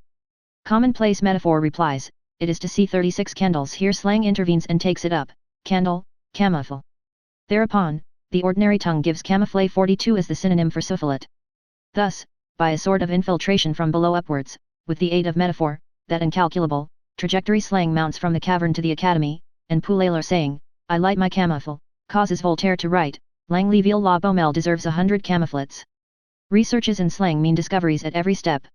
Study and investigation of this strange idiom lead to the mysterious point of intersection of regular society with society which is accursed. The thief also has his food for cannon, stealable matter, you, I, whoever passes by, le panter. Pan, everybody. Slang is language turned convict. That the thinking principle of man be thrust down ever so low, that it can be dragged and pinioned there by obscure tyrannies of fatality, that it can be bound by no one knows what fetters in that abyss, is sufficient to create consternation. Oh, poor thought of miserable wretches! Alas! Will no one come to the succor of the human soul in that darkness? Is it her destiny there to await forever the mind, the liberator, the immense rider of Pegasi and hippogriffs, the combatant of heroes of the dawn who shall descend from the azure between two wings, the radiant night of the future? Will she forever summon in vain to her assistance the lance of light of the ideal? Is she condemned to hear the fearful approach of evil through the density of the gulf, and to catch glimpses, nearer and nearer at hand, beneath the hideous water of that dragon's head, that maw streaked with foam, and that writhing undulation of claws, swellings, and rings? Must it remain there, without a gleam of light, without hope, given over to that terrible approach, vaguely scented out by the monster, shuddering, dishevelled, wringing its arms, forever chained to the rock of night, a sombre Andromeda white and naked amid the shadows? Chapter 3, Slang which weeps and slang which laughs. As the reader perceives, slang in its entirety, slang of 400 years ago, like the slang of today, is permeated with that sombre, symbolical spirit which gives to all words a mien which is now mournful, now menacing. One feels in it the wild and ancient sadness of those vagrants of the court of miracles who played at cards with packs of their own, some of which have come down to us. The 8 of clubs, for instance, represented a huge tree bearing 8 enormous trefoil leaves, a sort of fantastic personification of the forest. At the foot of this tree a fire was burning, over which 3 hares were roasting a huntsman on a spit, and behind him, on another fire, hung a steaming pot, whence emerged the head of a dog. Nothing can be more melancholy than these reprisals in painting, by a pack of cards, in the presence of stakes for the roasting of smugglers and of the cauldron for the boiling of counterfeiters. The diverse forms assumed by thought in the realm of slang, even song, even raillery, even menace, all partook of this powerless and dejected character. All the songs, the melodies of some of which have been collected, were humble and lamentable to the point of evoking tears. The Pegra is always the poor Pegra, and he is always the hare in hiding, the fugitive mouse, the flying bird. He hardly complains, he contents himself with sighing. One of his moans has come down to us, I do not understand how God, the Father of men, can torture his children and his grandchildren and hear them cry, without himself suffering torture. 43 The wretch, whenever he has time to think, makes himself small before the low, and frail in the presence of society, he lies down flat on his face, he entreats, he appeals to the side of compassion, we feel that he is conscious of his guilt. Towards the middle of the last century a change took place, prison songs and thieves' ritornelles assumed, so to speak, an insolent and jovial mien. The plaintive malure was replaced by the larifla. We find in the 18th century, in nearly all the songs of the galleys and prisons, a diabolical and enigmatical gaiety. We hear this strident and lilting refrain which we should say had been lighted up by a phosphorescent gleam, and which seems to have been flung into the forest by a will-o'-the-wisp playing the fife. Moralibus slababo. Mir latone ribon ribet. Sir labobi mir lababo. Mir latone ribon ribo. This was sung in a cellar or in a nook of the forest while cutting a man's throat. A serious symptom. In the 18th century, the ancient melancholy of the dejected classes vanishes. They begin to laugh.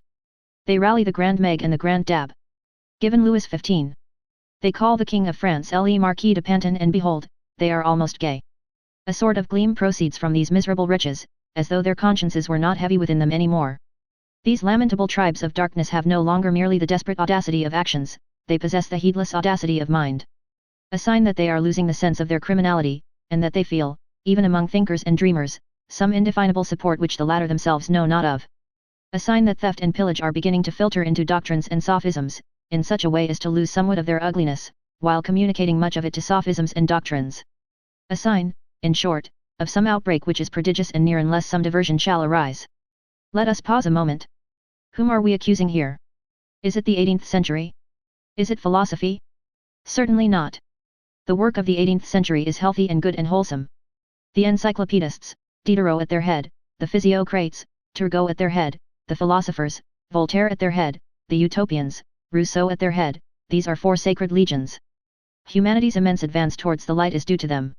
They are the 4 vanguards of the human race, marching towards the 4 cardinal points of progress. Diderot towards the beautiful, Turgot towards the useful, Voltaire towards the true, Rousseau towards the just.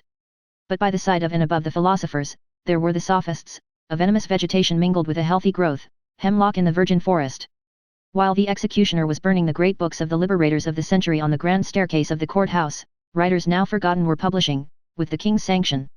No one knows what strangely disorganizing writings, which were eagerly read by the unfortunate.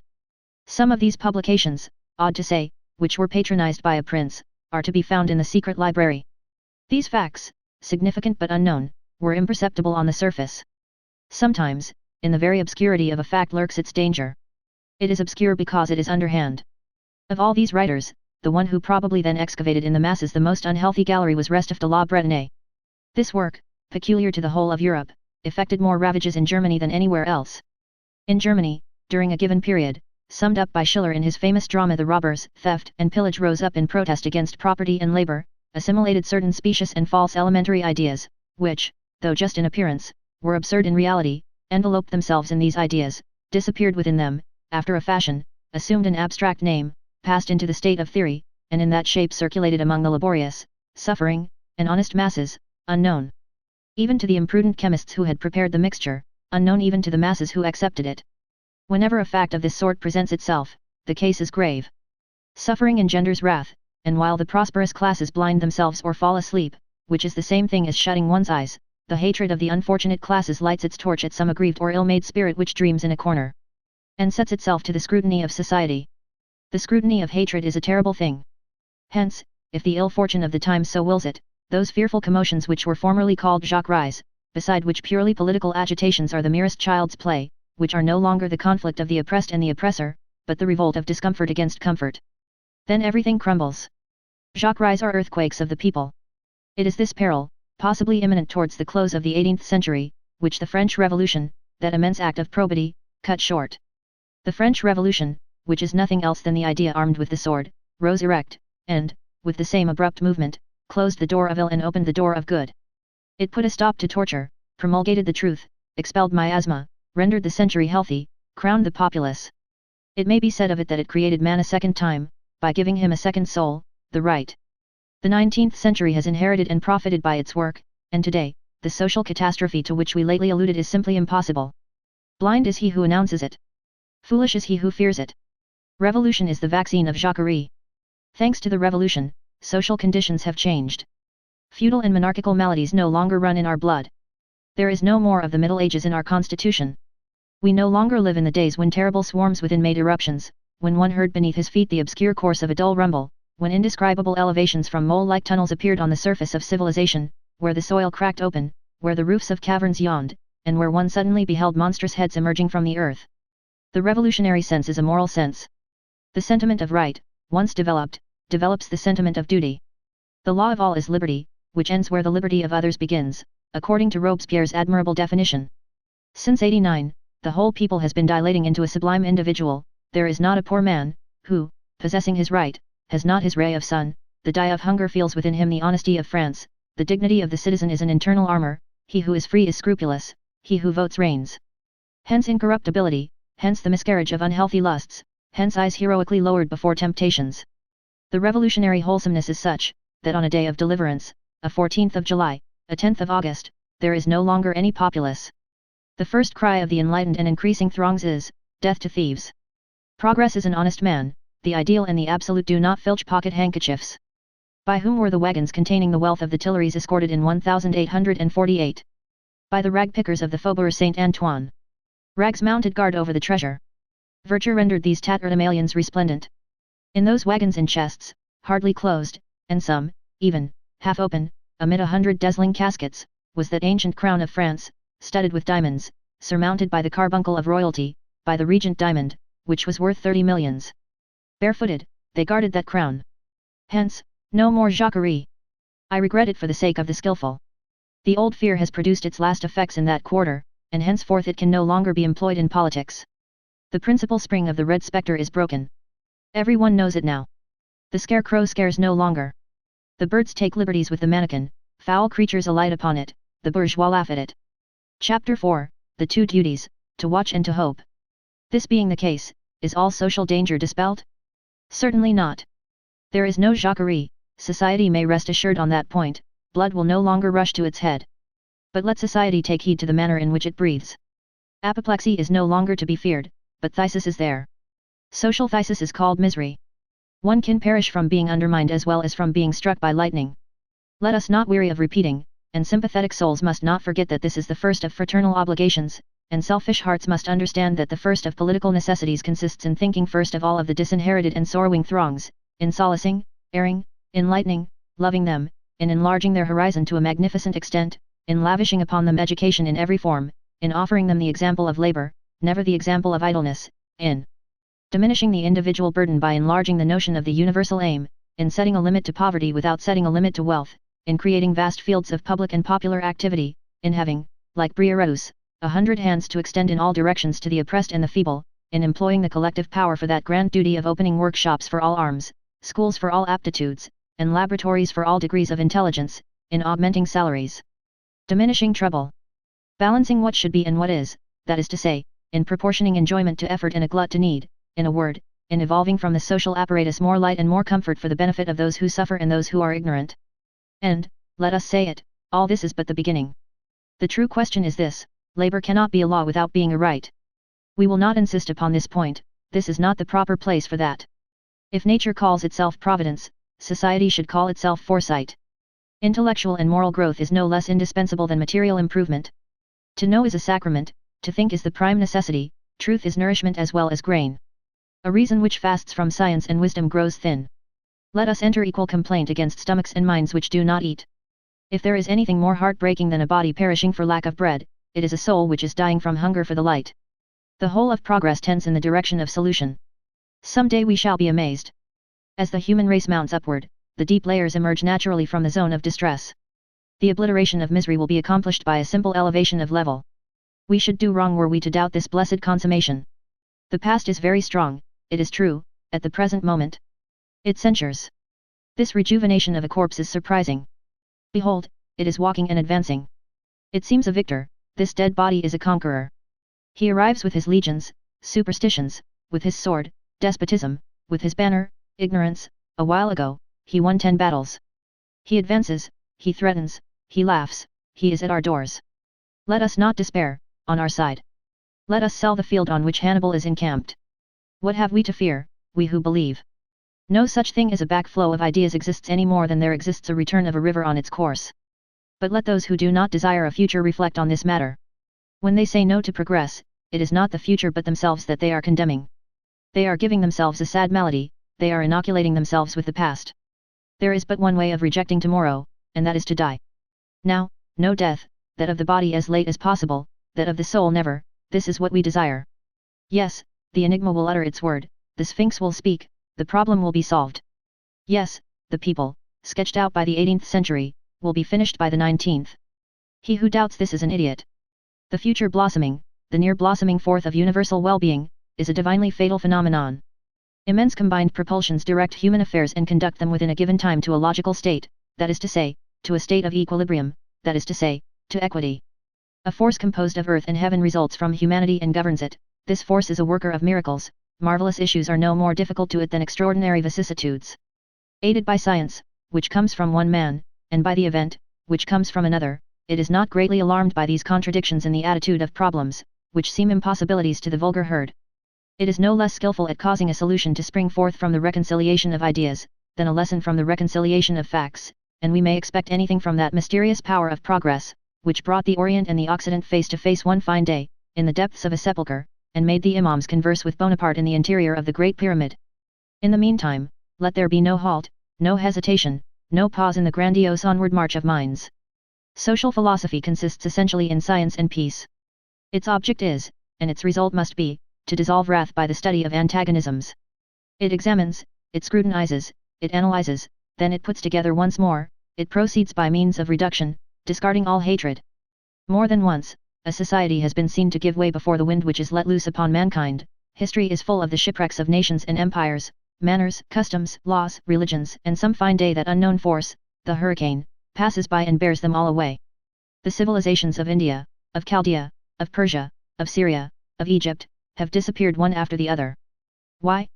We know not. What are the causes of these disasters? We do not know. Could these societies have been saved? Was it their fault? Did they persist in the fatal vice which destroyed them? What is the amount of suicide in these terrible deaths of a nation and a race? Questions to which there exists no reply. Darkness enwraps condemned civilizations. They sprung a leak, then they sank. We have nothing more to say, and it is with a sort of terror that we look on, at the bottom of that sea which is called the past, behind those colossal waves, at the shipwreck of those immense vessels, Babylon, Nineveh, Tarsus, Thebes, Rome. Beneath the fearful gusts which emerge from all the mouths of the shadows. But shadows are there, and light is here. We are not acquainted with the maladies of these ancient civilizations, we do not know the infirmities of our own. Everywhere upon it we have the right of light, we contemplate its beauties, we lay bare its defects. Where it is ill, we probe, and the sickness once diagnosed, the study of the cause leads to the discovery of the remedy. Our civilization, the work of 20 centuries, is its law and its prodigy, it is worth the trouble of saving. It will be saved. It is already much to have solaced it, its enlightenment is yet another point. All the labors of modern social philosophies must converge towards this point. The thinker of today has a great duty, to auscultate civilization. We repeat, that this auscultation brings encouragement, it is by this persistence in encouragement that we wish to conclude these pages, an austere interlude in a mournful drama. Beneath the social mortality, we feel human imperishableness. The globe does not perish, because it has these wounds, craters, eruptions, sulfur pits, here and there, nor because of a volcano which ejects its pus. The maladies of the people do not kill man. And yet, anyone who follows the course of social clinics shakes his head at times. The strongest, the tenderest, the most logical have their hours of weakness. Will the future arrive? It seems as though we might almost put this question, when we behold so much terrible darkness. Melancholy face-to-face encounter of selfish and wretched. On the part of the selfish, the prejudices, shadows of costly education, appetite increasing through intoxication, a giddiness of prosperity which dulls, a fear of suffering which, in some, goes as far as an aversion for the suffering, an implacable satisfaction, the eye so swollen that it bars the soul, on the side of the wretched covetousness, envy, hatred of seeing others enjoy, the profound impulses of the human beast towards assuaging its desires, hearts full of mist, sadness, need, fatality. Impure and simple ignorance. Shall we continue to raise our eyes to heaven? Is the luminous point which we distinguish there one of those which vanish? The ideal is frightful to behold, thus lost in the depths, small, isolated, imperceptible, brilliant, but surrounded by those great, black menaces, monstrously heaped around it, yet no more in danger than a star in the maw of the clouds. Book 8, Enchantments and Desolations. Chapter 1, Full Light. The reader has probably understood that Eponine, having recognized through the gate, the inhabitant of that Rue Plumet whither Magnan had sent her, had begun by keeping the ruffians away from the Rue Plumet, and had then conducted Marius thither, and that, after many days spent in ecstasy before that gate, Marius, drawn on by that force which draws the iron to the magnet and a lover towards the stones of which is built the house of her whom he loves, had finally entered Cosette's garden as Romeo entered the garden of Juliet. This had even proved easier for him than for Romeo. Romeo was obliged to scale a wall, Marius had only to use a little force on one of the bars of the decrepit gate which vacillated in its rusty recess, after the fashion of old people's teeth. Marius was slender and readily passed through. As there was never any one in the street, and as Marius never entered the garden except at night, he ran no risk of being seen. Beginning with that blessed and holy hour when a kiss betrothed these two souls, Marius was there every evening. If, at that period of her existence, Cosette had fallen in love with a man in the least unscrupulous or debauched, she would have been lost, for there are generous natures which yield themselves, and Cosette was one of them. One of woman's magnanimities is to yield. Love, at the height where it is absolute, is complicated with some indescribably celestial blindness of modesty. But what dangers you run, O noble souls! Often you give the heart, and we take the body. Your heart remains with you, you gaze upon it in the gloom with a shudder. Love has no middle course, it either ruins or it saves. All human destiny lies in this dilemma. This dilemma, ruin, or safety, is set forth no more inexorably by any fatality than by love. Love is life, if it is not death. Cradle, also coffin. The same sentiment says yes and no in the human heart. Of all the things that God has made, the human heart is the one which sheds the most light, alas, and the most darkness. God willed that Cosette's love should encounter one of the loves which save. Throughout the whole of the month of May of that year 1832, there were there, in every night, in that poor, neglected garden, beneath that thicket which grew thicker and more fragrant day by day, two beings composed of all chastity, all innocence, overflowing with all the felicity of heaven, nearer to the archangels than to mankind, pure, honest, intoxicated, radiant, who shone for each other amid the shadows. It seemed to Cosette that Marius had a crown, and to Marius that Cosette had a nimbus. They touched each other, they gazed at each other, they clasped each other's hands, they pressed close to each other, but there was a distance which they did not pass. Not that they respected it, they did not know of its existence. Marius was conscious of a barrier, Cosette's innocence, and Cosette of a support, Marius' loyalty. The first kiss had also been the last.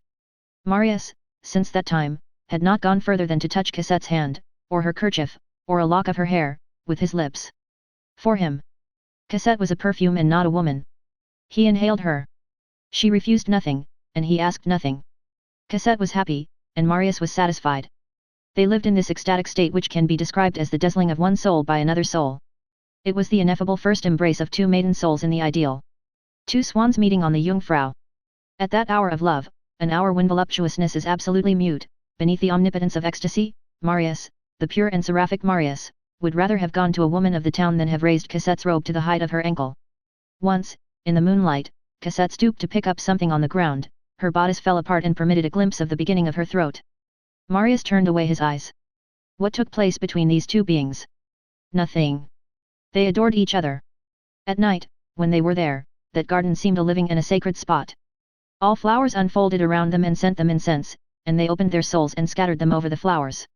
The wanton and vigorous vegetation quivered, full of strength and intoxication, around these two innocents, and they uttered words of love which set the trees to trembling. What words were these? Breaths. Nothing more.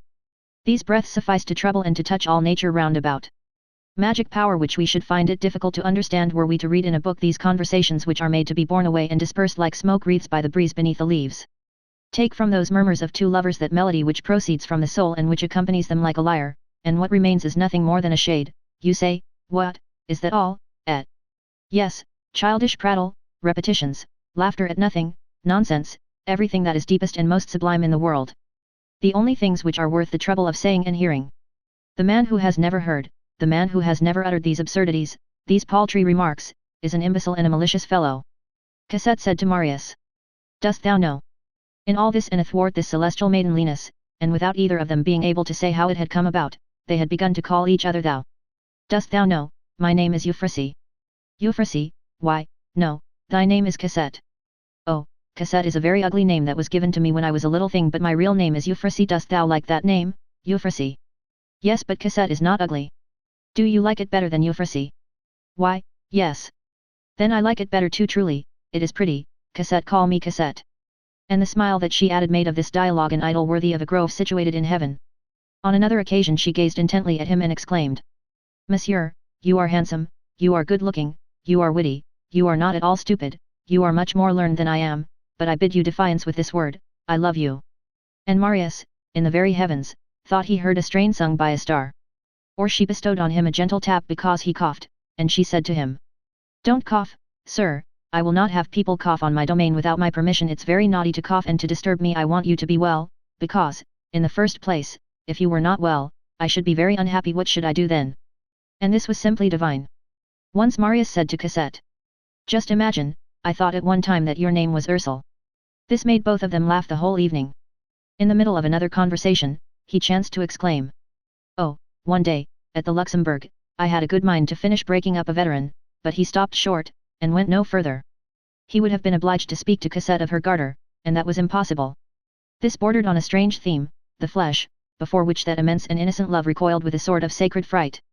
Marius pictured life with Cosette to himself like this, without anything else, to come every evening to the Rue Plumet, to displace the old and accommodating bar of the Chief Justice's gate, to sit elbow to elbow on that bench, to gaze through the trees at the scintillation of the oncoming night, to fit a fold of the knee of his trousers into the ample fall of Cosette's gown, to caress her thumbnail, to call her thou, to smell of the same flower, one after the other, forever, indefinitely.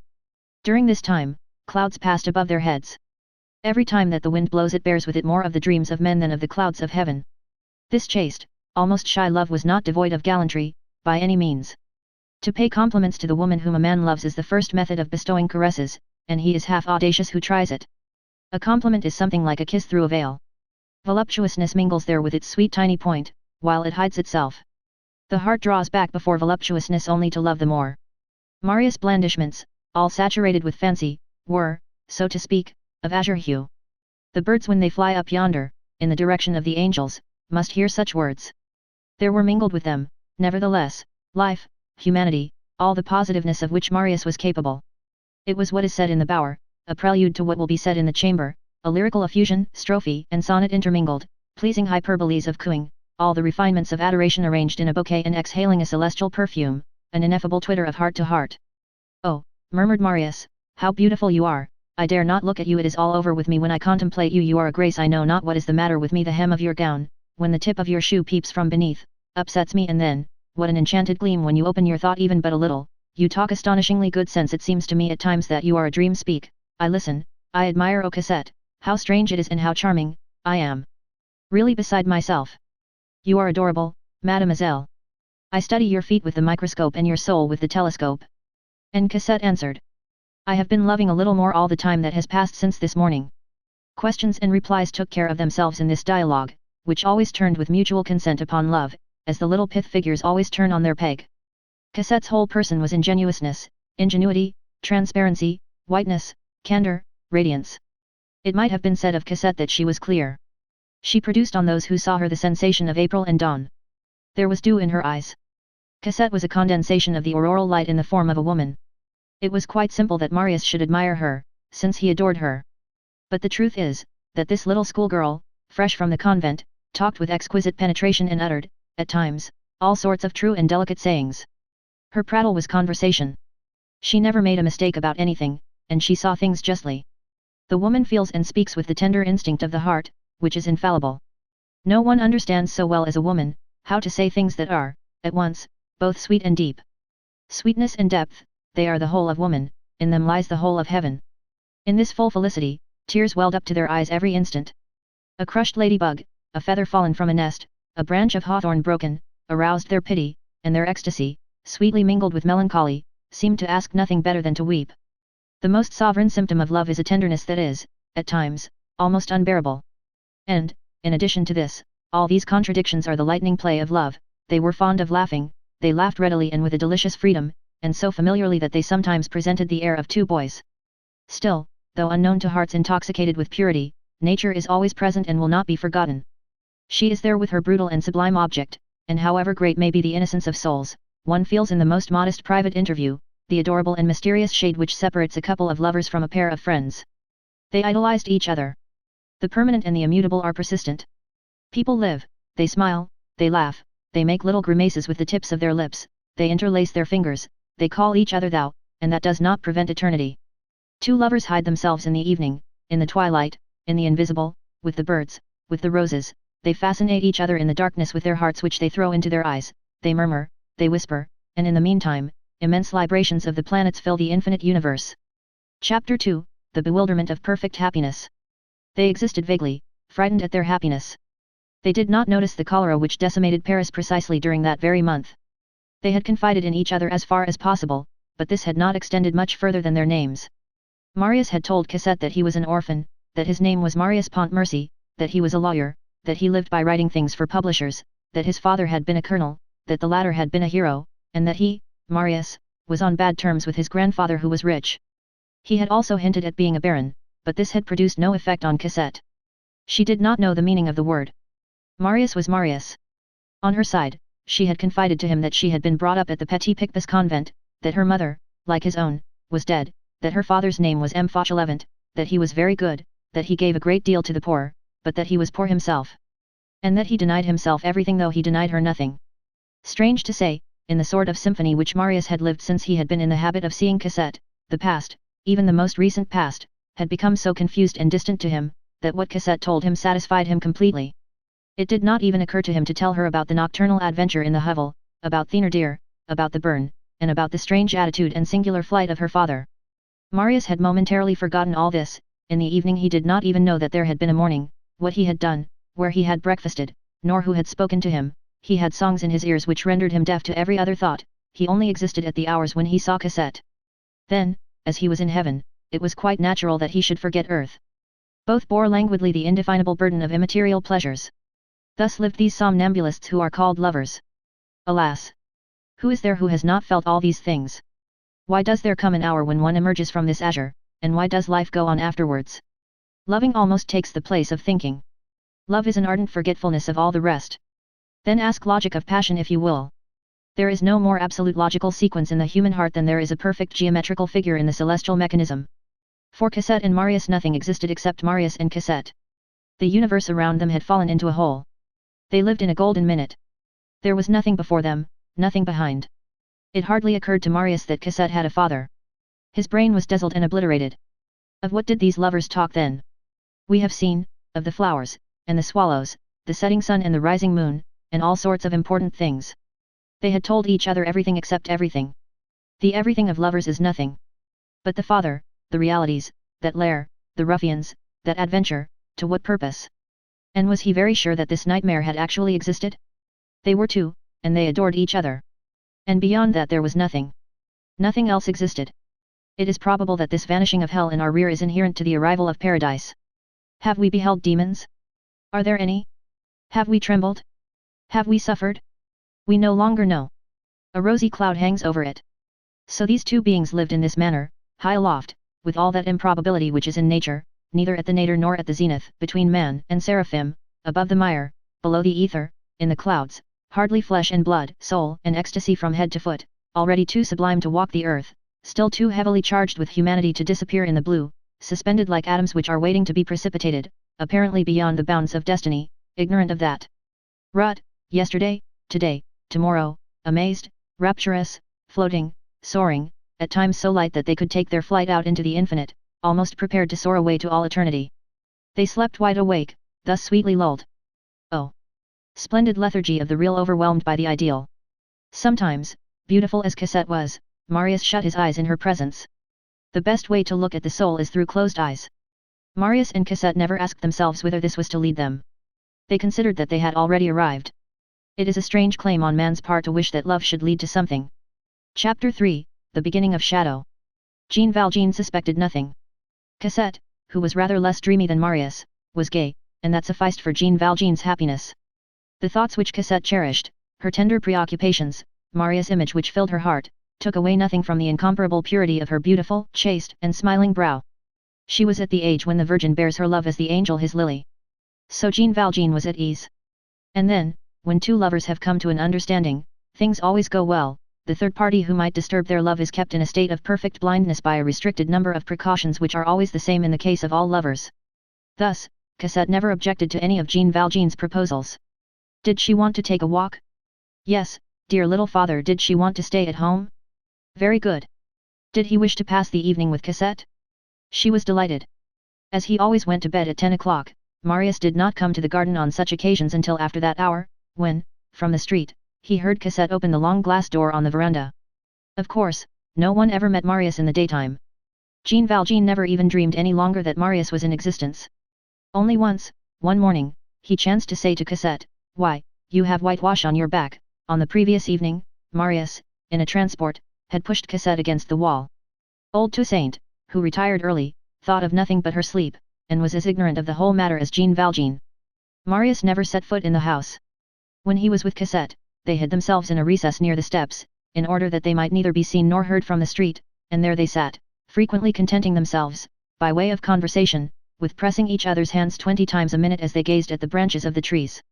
At such times, a thunderbolt might have fallen 30 paces from them, and they would not have noticed it, so deeply was the reverie of the one absorbed and sunk in the reverie of the other. Limpid purity. Ours wholly white, almost all alike. This sort of love is a recollection of lily petals and the plumage of the dove. The whole extent of the garden lay between them and the street. Every time that Marius entered and left, he carefully adjusted the bar of the gate in such a manner that no displacement was visible. He usually went away about midnight, and returned to Courfeyrac's lodgings. Courfeyrac said to Bahorel. Would you believe it, Marius comes home nowadays at 1 o'clock in the morning. Bahorel replied. What do you expect, there's always a petard in a seminary fellow. At times, Courfeyrac folded his arms, assumed a serious air, and said to Marius. You are getting irregular in your habits, young man. Courfeyrac, being a practical man, did not take in good part this reflection of an invisible paradise upon Marius. He was not much in the habit of concealed passions, it made him impatient, and now and then he called upon Marius to come back to reality. One morning, he threw him this admonition. My dear fellow, you produce upon me the effect of being located in the moon, the realm of dreams, the province of illusions, capital, soap bubble come, be a good boy, what's her name? But nothing could induce Marius to talk. They might have torn out his nails before one of the two sacred syllables of which that ineffable name, Cosette, was composed. True love is as luminous as the dawn and as silent as the tomb. Only, Courfeyrac saw this change in Marius, that his taciturnity was of the beaming order. During this sweet month of May, Marius and Cosette learned to know these immense delights. To dispute and to say you for thou, simply that they might say thou the better afterwards. To talk at great length with very minute details, of persons in whom they took not the slightest interest in the world, another proof that in that ravishing opera called love, the libretto counts for almost nothing. For Marius, to listen to Cosette discussing finery. For Cosette, to listen to Marius talk in politics. To listen, knee pressed to knee, to the carriages rolling along the Rue de Babylone. To gaze upon the same planet in space, or at the same glowworm gleaming in the grass. To hold their peace together, a still greater delight than conversation. Etc., etc. In the meantime, divers complications were approaching. One evening, Marius was on his way to the rendezvous, by way of the Boulevard des Invalides. He habitually walked with drooping head. As he was on the point of turning the corner of the Rue Plumet, he heard someone quite close to him say, Good evening, Monsieur Marius. He raised his head and recognized Éponine. This produced a singular effect upon him. He had not thought of that girl a single time since the day when she had conducted him to the Rue Plumet. He had not seen her again, and she had gone completely out of his mind. He had no reasons for anything but gratitude towards her, he owed her his happiness, and yet, it was embarrassing to him to meet her. It is an error to think that passion, when it is pure and happy, leads man to a state of perfection. It simply leads him, as we have noted, to a state of oblivion. In this situation, man forgets to be bad, but he also forgets to be good. Gratitude, duty, matters essential and important to be remembered, vanish. At any other time, Marius would have behaved quite differently to Éponine. Absorbed in Cosette, he had not even clearly put it to himself that this Éponine was named Éponine Thénardier, and that she bore the name inscribed in his father's will, that name, for which, but a few months before, he would have so ardently sacrificed himself. We show Marius as he was. His father himself was fading out of his soul to some extent, under the splendor of his love. He replied with some embarrassment. Ah, so it's you, Éponine. Why do you call me you, have I done anything to you? No, he answered. Certainly, he had nothing against her. Far from it. Only, he felt that he could not do otherwise, now that he used thou to Cosette, than say you to Éponine. As he remained silent, she exclaimed. Say. Then she paused. It seemed as though words failed that creature formerly so heedless and so bold. She tried to smile and could not. Then she resumed. Well. Then she paused again, and remained with downcast eyes. Good evening, Mr. Marius, said she suddenly and abruptly, and away she went. Chapter 4, A cab runs in English and barks in slang.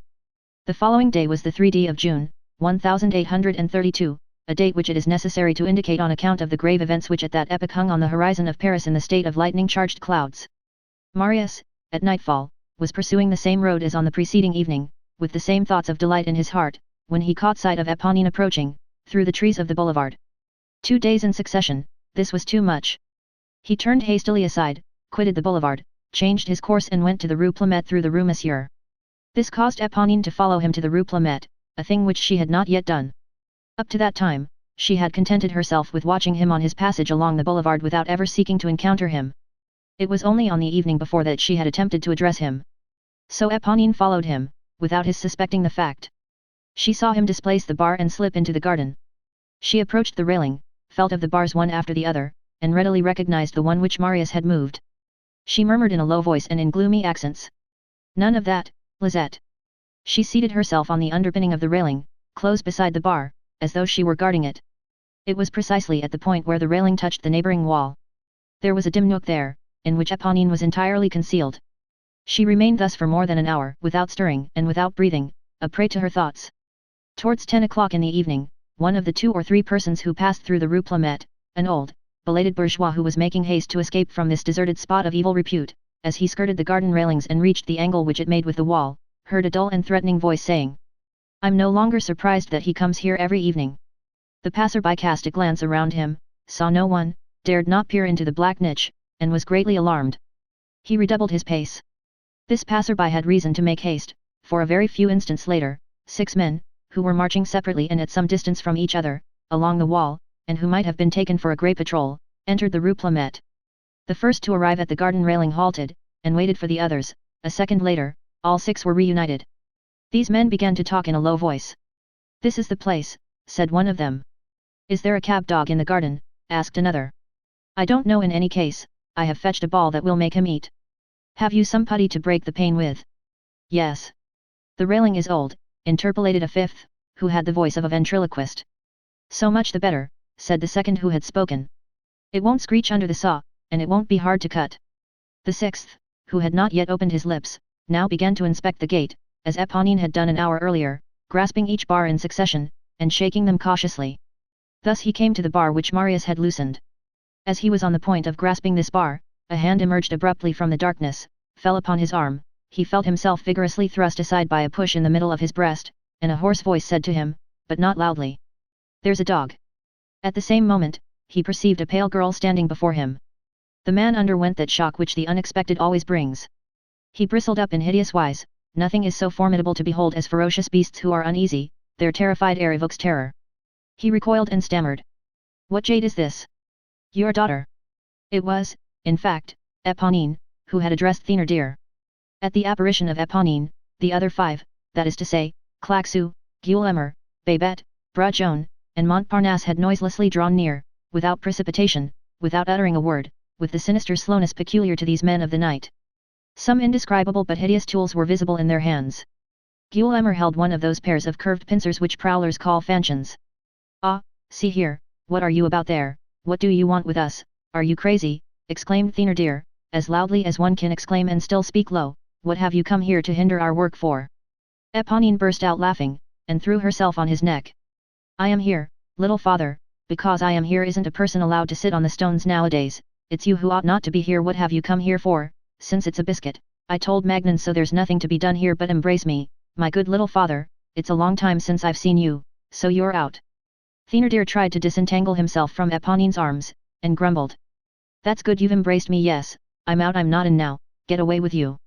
But Eponine did not release her hold, and redoubled her caresses. "But how did you manage it, little pa? You must have been very clever to get out of that. Tell me about it. And my mother, where is mother? Tell me about mamma." Thénardier replied. "She's well, I don't know, let me alone, and be off, I tell you." "I won't go, so there now," pouted Eponine like a spoiled child, "you send me off, and it's 4 months since I saw you, and I've hardly had time to kiss you." And she caught her father round the neck again. "Come, now, this is stupid," said Babette. "Make haste," said Gueulemer, "the cops may pass." The ventriloquist's voice repeated his distich. "Nous en sommes pas lejour de Ellen. A bicoder papa, ma man. This isn't New Year's Day. To peck at pa and ma." Eponine turned to the 5 ruffians. "Why, it's Monsieur Brajon, good day, Monsieur Babette, good day, Monsieur Claquesous, don't you know me, Monsieur Gueulemer, how goes it, Montparnasse?" "Yes, they know you," ejaculated Thénardier. "But good day, good evening, sheer off, leave us alone." "It's the hour for foxes, not for chickens," said Montparnasse. "You see the job we have on hand here," added Babette. Eponine caught Montparnasse's hand. "Take care," said he, "you'll cut yourself, I've a knife open." "My little Montparnasse," responded Eponine very gently, "you must have confidence in people. I am the daughter of my father, perhaps Monsieur Babette, Monsieur Gueulemer, I'm the person who was charged to investigate this matter." It is remarkable that Eponine did not talk slang. That frightful tongue had become impossible to her since she had known Marius. She pressed in her hand, small, bony, and feeble as that of a skeleton, Gueulemer's huge, coarse fingers, and continued. "You know well that I'm no fool ordinarily, I am believed I have rendered you service on various occasions. Well, I have made inquiries, you will expose yourselves to no purpose, you see I swear to you that there is nothing in this house." "There are lone women," said Gueulemer.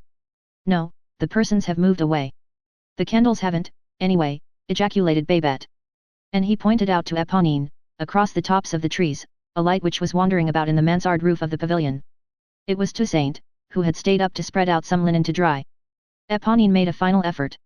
Well, said she, they're very poor folks, and it's a hovel where there isn't a sou. Go to the devil, cried Thénardier. When we've turned the house upside down and put the cellar at the top and the attic below, we'll tell you what there is inside, and whether it's francs or sous or half-farthings. And he pushed her aside with the intention of entering. My good friend, Mr. Montparnasse, said Eponine, I entreat you, you are a good fellow, don't enter. Take care, you'll cut yourself, replied Montparnasse. Thénardier resumed in his decided tone. Decamp, my girl, and leave men to their own affairs. Eponine released Montparnasse's hand, which she had grasped again, and said. So you mean to enter this house? Rather, grinned the ventriloquist. Then she set her back against the gate, faced the 6 ruffians who were armed to the teeth, and to whom the night lent the visages of demons, and said in a firm, low voice. Well, I don't mean that you shall. They halted in amazement. The ventriloquist, however, finished his grin. She went on. Friends, listen well, this is not what you want now. I'm talking in the first place, if you enter this garden, if you lay a hand on this gate, I'll scream, I'll beat on the door, I'll rouse everybody, I'll have the whole 6 of you seized, I'll call the police. She'd do it, too, said Thénardier in a low tone to Brajon and the ventriloquist. She shook her head and added. Beginning with my father. Thénardier stepped nearer. Not so close, my good man, said she. He retreated, growling between his teeth. Why, what's the matter with her? And he added. Bitch. She began to laugh in a terrible way. As you like, but you shall not enter here. I'm not the daughter of a dog, since I'm the daughter of a wolf. There are 6 of you, what matters that to me? You are men. Well, I'm a woman. You don't frighten me. I tell you that you shan't enter this house, because it doesn't suit me. If you approach, I'll bark. I told you, I'm the dog, and I don't care a straw for you. Go your way, you bore me, go where you please, but don't come here, I forbid it. You can use your knives, I'll use kicks, it's all the same to me, come on. She advanced a pace nearer the ruffians, she was terrible, she burst out laughing. Pardine, I'm not afraid. I shall be hungry this summer, and I shall be cold this winter. Aren't they ridiculous, these ninnies of men, to think they can scare a girl? What, scare? Oh, yes, much, because you have finical poppets of mistresses who hide under the bed when you put on a big voice. Forsooth, I ain't afraid of anything, that I ain't. She fastened her intent gaze upon Thénardier and said. Not even of you, father.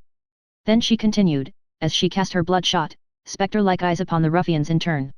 What do I care if I'm picked up tomorrow morning on the pavement of the Rue Plumet, killed by the blows of my father's club, or whether I'm found a year from now in the nets at St. Cloud or the Isle of Swans in the midst of rotten old corks and drowned dogs? She was forced to pause, she was seized by a dry cough, her breath came from her weak and narrow chest like the death rattle. She resumed. I have only to cry out, and people will come, and then slap, bang, there are 6 of you, I represent the whole world. Thénardier made a movement towards her. Don't approach, she cried. He halted, and said gently. Well, no, I won't approach, but don't speak so loud. So you intend to hinder us in our work, my daughter, but we must earn our living all the same. Have you no longer any kind feeling for your father? You bother me, said Eponine. But we must live, we must eat. Burst. So saying, she seated herself on the underpinning of the fence and hummed. Monday bras si dodu. Ma jambe bien faite. Etle temps perdu. My arm so plump. My leg well formed. And time wasted. She had set her elbow on her knee and her chin in her hand, and she swung her foot with an air of indifference. Her tattered gown permitted a view of her thin shoulder blades. The neighboring street lantern illuminated her profile and her attitude. Nothing more resolute and more surprising could be seen. The 6 rascals, speechless and gloomy at being held in check by a girl, retreated beneath the shadow cast by the lantern, and held counsel with furious and humiliated shrugs. In the meantime she stared at them with a stern but peaceful air. There's something the matter with her, said Babette. A reason is she in love with the dog. It's a shame to miss this. Anyway, 2 women, an old fellow who lodges in the backyard, and curtains that ain't so bad at the windows. The old cove must be a Jew. I think the job's a good one. Well, go in, then, the rest of you, exclaimed Montparnasse. Do the job. I'll stay here with the girl, and if she fails us. He flashed the knife, which he held open in his hand, in the light of the lantern. Thénardier said not a word, and seemed ready for whatever the rest pleased. Brajon, who was somewhat of an oracle, and who had, as the reader knows, put up the job, had not as yet spoken. He seemed thoughtful. He had the reputation of not sticking at anything, and it was known that he had plundered a police post simply out of bravado. Besides this he made verses and songs, which gave him great authority. Babette interrogated him. You say nothing, Brajon. Brajon remained silent an instant longer, then he shook his head in various ways, and finally concluded to speak. See here, this morning I came across two sparrows fighting, this evening I jostled a woman who was quarreling. All that's bad, let's quit. They went away. As they went, Montparnasse muttered. Never mind, if they had wanted, I'd have cut her throat. Babette responded. I wouldn't, I don't hit a lady. At the corner of the street they halted and exchanged the following enigmatical dialogue in a low tone. Where shall we go to sleep tonight? Under Pantin Paris. Have you the key to the gate, Thénardier? Perdie. Éponine, who never took her eyes off of them, saw them retreat by the road by which they had come. She rose and began to creep after them along the walls and the houses. She followed them thus as far as the boulevard. There they parted, and she saw these 6 men plunge into the gloom, where they appeared to melt away. Chapter 5, Things of the Night. After the departure of the ruffians, the Rue Plumet resumed its tranquil, nocturnal aspect. That which had just taken place in this street would not have astonished a forest. The lofty trees, the copses, the heaths, the branches rudely interlaced, the tall grass, exist in a sombre manner, the savage swarming there catches glimpses of sudden apparitions of the invisible, that which is below man distinguishes, through the mists, that which is beyond man, and the things of which we living beings are ignorant there meet face to face in the night. Nature, bristling and wild, takes alarm at certain approaches in which she fancies that she feels the supernatural. The forces of the gloom know each other, and are strangely balanced by each other. Teeth and claws fear what they cannot grasp. Blood-drinking bestiality, voracious appetites, hunger in search of prey, the armed instincts of nails and jaws which have for source and aim the belly. Glare and smell out uneasily the impassive spectral form straying beneath a shroud, erect in its vague and shuddering robe, and which seem to them to live with a dead and terrible life. These brutalities, which are only matter, entertain a confused fear of having to deal with the immense obscurity condensed into an unknown being. A black figure barring the way stops the wild beast short. That which emerges from the cemetery intimidates and disconcerts that which emerges from the cave, the ferocious fear the sinister, wolves recoil when they encounter a ghoul. Chapter 6, Marius becomes practical once more to the extent of giving Cosette his address. While this sort of a dog with a human face was mounting guard over the gate, and while the 6 ruffians were yielding to a girl, Marius was by Cosette's side. Never had the sky been more studded with stars and more charming, the trees more trembling, the odor of the grass more penetrating, never had the birds fallen asleep among the leaves with a sweeter noise, never had all the harmonies of universal serenity responded more thoroughly to the inward music of love, never had Marius been more captivated, more happy, more ecstatic. But he had found Cosette sad, Cosette had been weeping. Her eyes were red. This was the first cloud in that wonderful dream. Marius' first word had been, "What is the matter?" And she had replied, "This." Then she had seated herself on the bench near the steps, and while he tremblingly took his place beside her, she had continued. "My father told me this morning to hold myself in readiness, because he has business, and we may go away from here." Marius shivered from head to foot. When one is at the end of one's life, to die means to go away, when one is at the beginning of it, to go away means to die. For the last 6 weeks, Marius had little by little, slowly, by degrees, taken possession of Cosette each day. As we have already explained, in the case of first love, the soul is taken long before the body, later on, one takes the body long before the soul, sometimes one does not take the soul at all, the Faubles and the Prud'hommes add, because there is none, but the sarcasm is, fortunately, a blasphemy. So Marius possessed Cosette, as spirits possess, but he enveloped her with all his soul, and seized her jealously with incredible conviction. He possessed her smile, her breath, her perfume, the profound radiance of her blue eyes, the sweetness of her skin when he touched her hand, the charming mark which she had on her neck, all her thoughts. Therefore, he possessed all Cosette's dreams. He incessantly gazed at it, and he sometimes touched lightly with his breath, the short locks on the nape of her neck, and he declared to himself that there was not one of those short hairs which did not belong to him, Marius.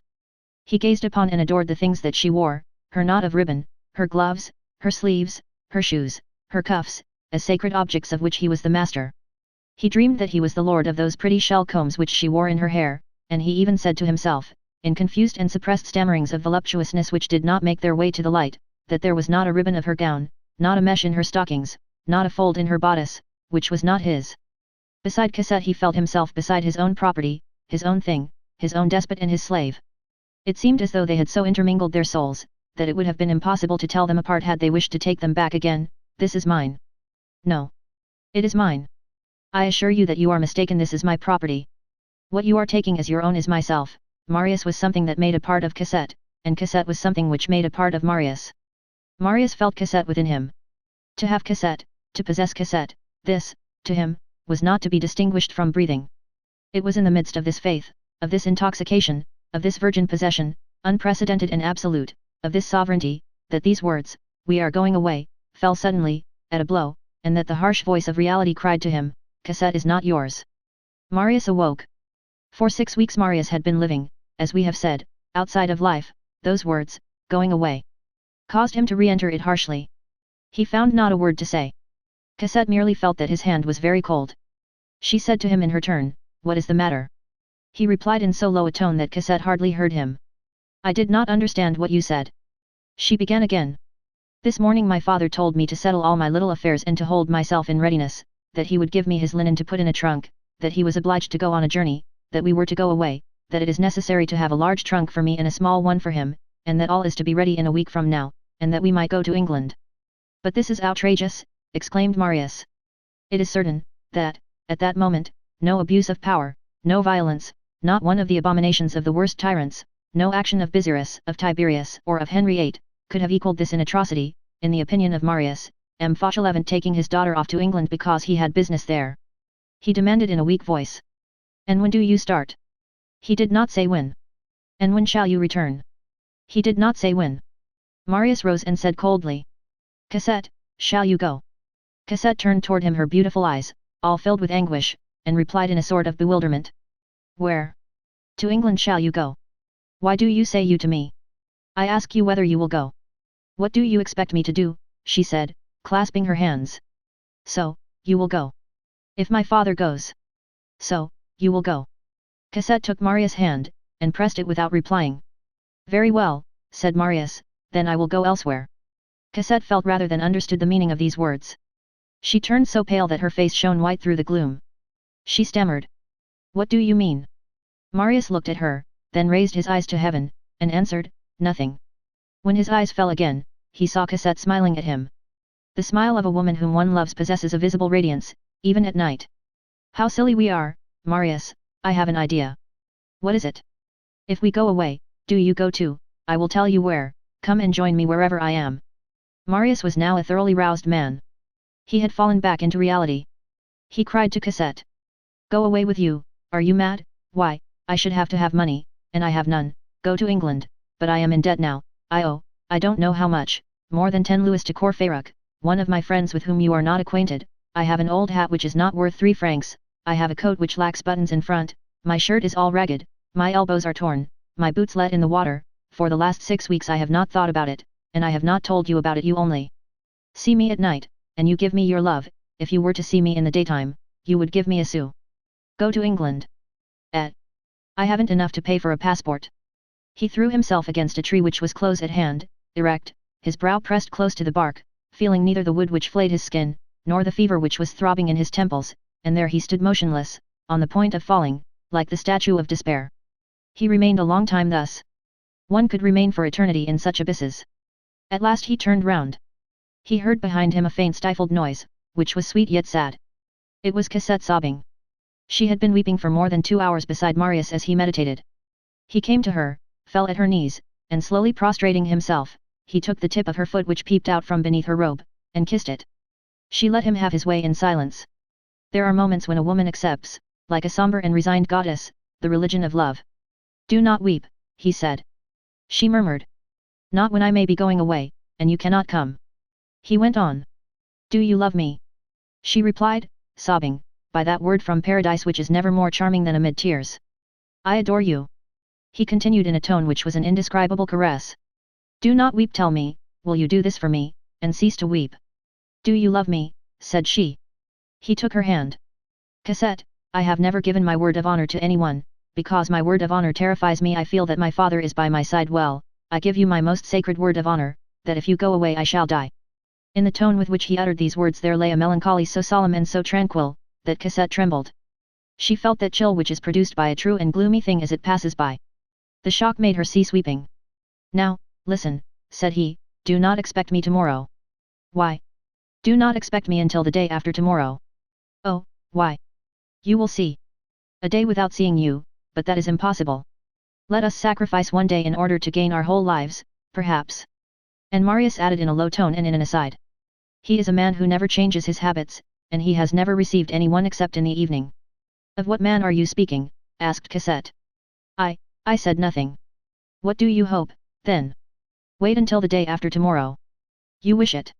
Yes, Cassette. She took his head in both her hands, raising herself on tiptoe in order to be on a level with him, and tried to read his hope in his eyes. Marius resumed. Now that I think of it, you ought to know my address. Something might happen, one never knows. I live with that friend named Courfeyrac, Rue de la Verrerie, No. 16. He searched in his pocket, pulled out his penknife, and with the blade he wrote on the plaster of the wall. 16 Rue de la Verrerie.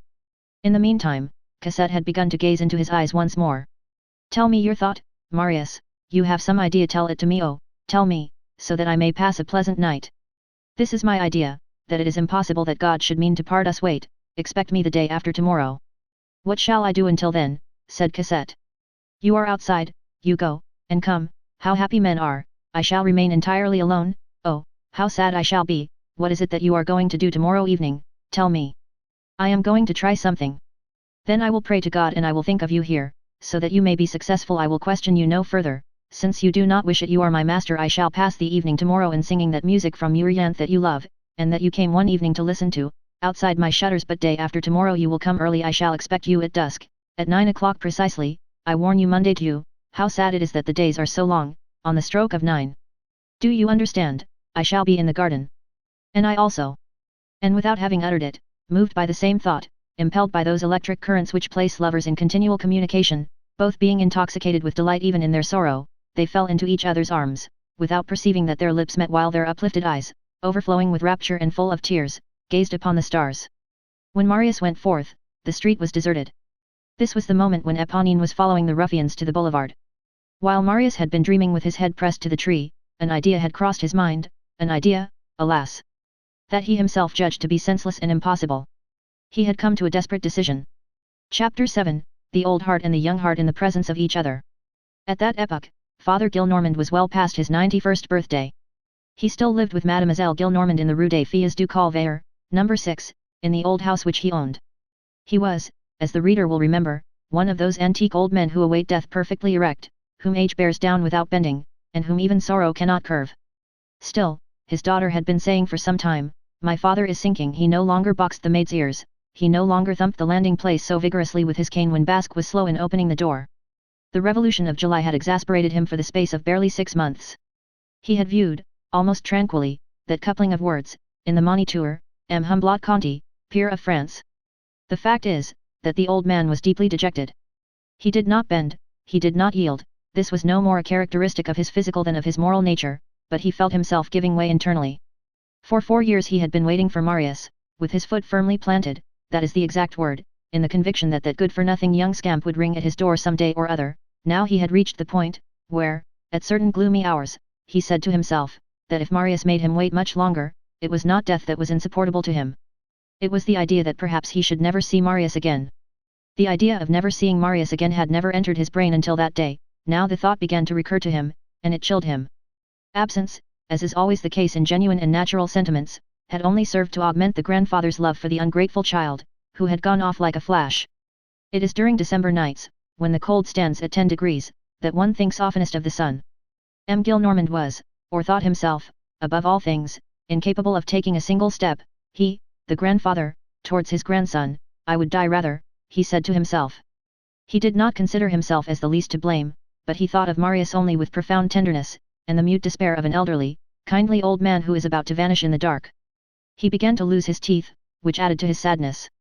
M. Gillenormand, without however acknowledging it to himself, for it would have rendered him furious and ashamed, had never loved a mistress as he loved Marius. He had placed in his chamber, opposite the head of his bed, so that it should be the first thing on which his eyes fell on waking, an old portrait of his other daughter, who was dead, Madame Pontmercy, a portrait which had been taken when she was 18. He gazed incessantly at that portrait. One day, he happened to say, as he gazed upon it, I think the likeness is strong. To my sister, inquired Mademoiselle Gillenormand. Yes, certainly. The old man added. And to him also. Once as he sat with his knees pressed together, and his eyes almost closed, in a despondent attitude, his daughter ventured to say to him, Father, are you as angry with him as ever? She paused, not daring to proceed further. With whom? He demanded. With that poor Marius. He raised his aged head, laid his withered and emaciated fist on the table, and exclaimed in his most irritated and vibrating tone. Poor Marius, do you say, that gentleman is a knave, a wretched scoundrel, a vain little ingrate, a heartless, soulless, haughty, and wicked man? And he turned away so that his daughter might not see the tear that stood in his eye. 3 days later he broke a silence which had lasted 4 hours, to say to his daughter point blank. I had the honor to ask Mademoiselle Gillenormand never to mention him to me. Aunt Gillenormand renounced every effort, and pronounced this acute diagnosis: my father never cared very much for my sister after her folly. It is clear that he detests Marius. After her folly meant, after she had married the colonel. However, as the reader has been able to conjecture, Mademoiselle Gillenormand had failed in her attempt to substitute her favourite, the officer of Lancers, for Marius. The substitute, Theodule, had not been a success. M. Gillenormand had not accepted the quid pro quo. A vacancy in the heart does not accommodate itself to a stopgap. Theodule, on his side, though he scented the inheritance, was disgusted at the task of pleasing. The goodman bored the Lancer, and the Lancer shocked the goodman. Lieutenant Theodule was gay, no doubt, but a chatterbox, frivolous, but vulgar, a high liver, but a frequenter of bad company. He had mistresses, it is true, and he had a great deal to say about them, it is true also, but he talked badly. All his good qualities had a defect. M. Gillenormand was worn out with hearing him tell about the love affairs that he had in the vicinity of the barracks in the Rue de Babylone. And then, Lieutenant Gillenormand sometimes came in his uniform, with the tricolored cockade. This rendered him downright intolerable. Finally, Father Gillenormand had said to his daughter, I've had enough of that Theodule. I haven't much taste for warriors in time of peace. Receive him if you choose. I don't know, but I prefer slashers to fellows that drag their swords. The clash of blades in battle is less dismal, after all, than the clank of the scabbard on the pavement, and then, throwing out your chest like a bully and lacing yourself like a girl, with stays under your cuirass, is doubly ridiculous when one is a veritable man. One holds equally aloof from swagger and from affected airs. He is neither a blusterer nor a finicky-hearted man. Keep your Theodule for yourself. It was in vain that his daughter said to him, but he is your grandnephew. Nevertheless, it turned out that M. Gillenormand, who was a grandfather to the very fingertips, was not in the least a granduncle. In fact, as he had good sense, and as he had compared the two, Theodule had only served to make him regret Marius all the more. One evening, it was the 24th of June, which did not prevent Father Gillenormand having a rousing fire on the hearth. He had dismissed his daughter, who was sewing in a neighbouring apartment. He was alone in his chamber, amid its pastoral scenes, with his feet propped on the andirons, half enveloped in his huge screen of coromandel lacquer, with its 9 leaves, with his elbow resting on a table where burned 2 candles under a green shade, engulfed in his tapestry armchair, and in his hand a book which he was not reading. He was dressed, according to his wont, like an increased Oible, and resembled an antique portrait by Garat. This would have made people run after him in the street, had not his daughter covered him up, whenever he went out, in a vast bishop's wadded cloak, which concealed his attire. At home, he never wore a dressing gown, except when he rose and retired. It gives one a look of age, said he. Father Gillenormand was thinking of Marius lovingly and bitterly, and, as usual, bitterness predominated. His tenderness once soured always ended by boiling and turning to indignation. He had reached the point where a man tries to make up his mind and to accept that which rends his heart. He was explaining to himself that there was no longer any reason why Marius should return, that if he intended to return, he should have done it long ago, that he must renounce the idea. He was trying to accustom himself to the thought that all was over, and that he should die without having beheld that gentleman again. But his whole nature revolted, his aged paternity would not consent to this. Well, said he, this was his doleful refrain, he will not return. His bald head had fallen upon his breast, and he fixed a melancholy and irritated gaze upon the ashes on his hearth. In the very midst of his reverie, his old servant Basque entered, and inquired, Can Monsieur receive M. Marius? The old man sat up erect, pallid, and like a corpse which rises under the influence of a galvanic shock. All his blood had retreated to his heart. He stammered. M. Marius what? I don't know, replied Basque, intimidated and put out of countenance by his master's air. I have not seen him. Nicolette came in and said to me, There's a young man here, say that it is M. Marius. Father Gillenormand stammered in a low voice. Show him in. And he remained in the same attitude, with shaking head, and his eyes fixed on the door. It opened once more. A young man entered. It was Marius. Marius halted at the door, as though waiting to be bidden to enter. His almost squalid attire was not perceptible in the obscurity caused by the shade. Nothing could be seen but his calm, grave, but strangely sad face. It was several minutes before Father Gillenormand, dulled with amazement and joy, could see anything except a brightness as when one is in the presence of an apparition. He was on the point of swooning, he saw Marius through a dazzling light. It certainly was he, it certainly was Marius. At last. After the lapse of 4 years. He grasped him entire, so to speak, in a single glance. He found him noble, handsome, distinguished, well-grown, a complete man, with a suitable mien and a charming air. He felt a desire to open his arms, to call him, to fling himself forward, his heart melted with rapture, affectionate words swelled and overflowed his breast, at length all his tenderness came to the light and reached his lips, and, by a contrast which constituted the very foundation of his nature, what came forth was harshness. He said abruptly. "What have you come here for?" Marius replied with embarrassment. "Monsieur."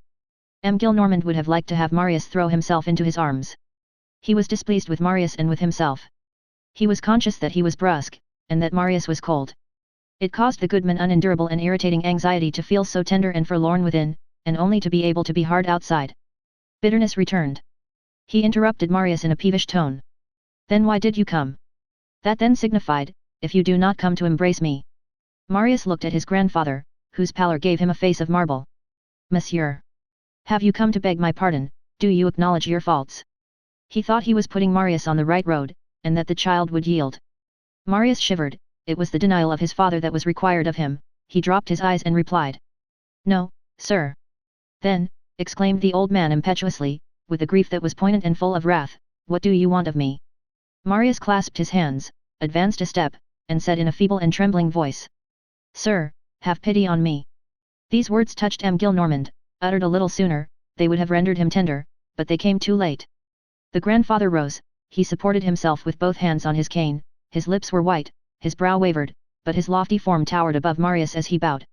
"Pity on you, sir, it is youth demanding pity of the old man of 91, you are entering into life, I am leaving it, you go to the play, to balls, to the café, to the billiard hall, you have wit, you please the women, you are a handsome fellow, as for me, I spit on my brands in the heart of summer, you are rich with the only riches that are really such, I possess all the poverty of age, infirmity, isolation, you have your 32 teeth, a good digestion, bright eyes, strength, appetite, health, gaiety, a forest of black hair, I have no longer even white hair, I have lost my teeth, I am losing my legs, I am losing my memory, there are 3 names of streets that I confound incessantly, the Rue Charlotte, the Rue du Chaumet, and the Rue Saint Claude, that is what I have come to, you have before you the whole future, full of sunshine, and I am beginning to lose my sight, so far am I advancing into the night, you are in love, that is a matter of course, I am beloved by no one in all the world. And you ask pity of me. Parbleu! Molière forgot that. If that is the way you jest at the courthouse, messieurs the lawyers, I sincerely compliment you. You are droll." And the octogenarian went on in a grave and angry voice. "Come, now, what do you want of me?" "Sir," said Marius, "I know that my presence is displeasing to you, but I have come merely to ask one thing of you, and then I shall go away immediately." "You are a fool," said the old man. "Who said that you were to go away?" This was the translation of the tender words which lay at the bottom of his heart. "Ask my pardon, throw yourself on my neck."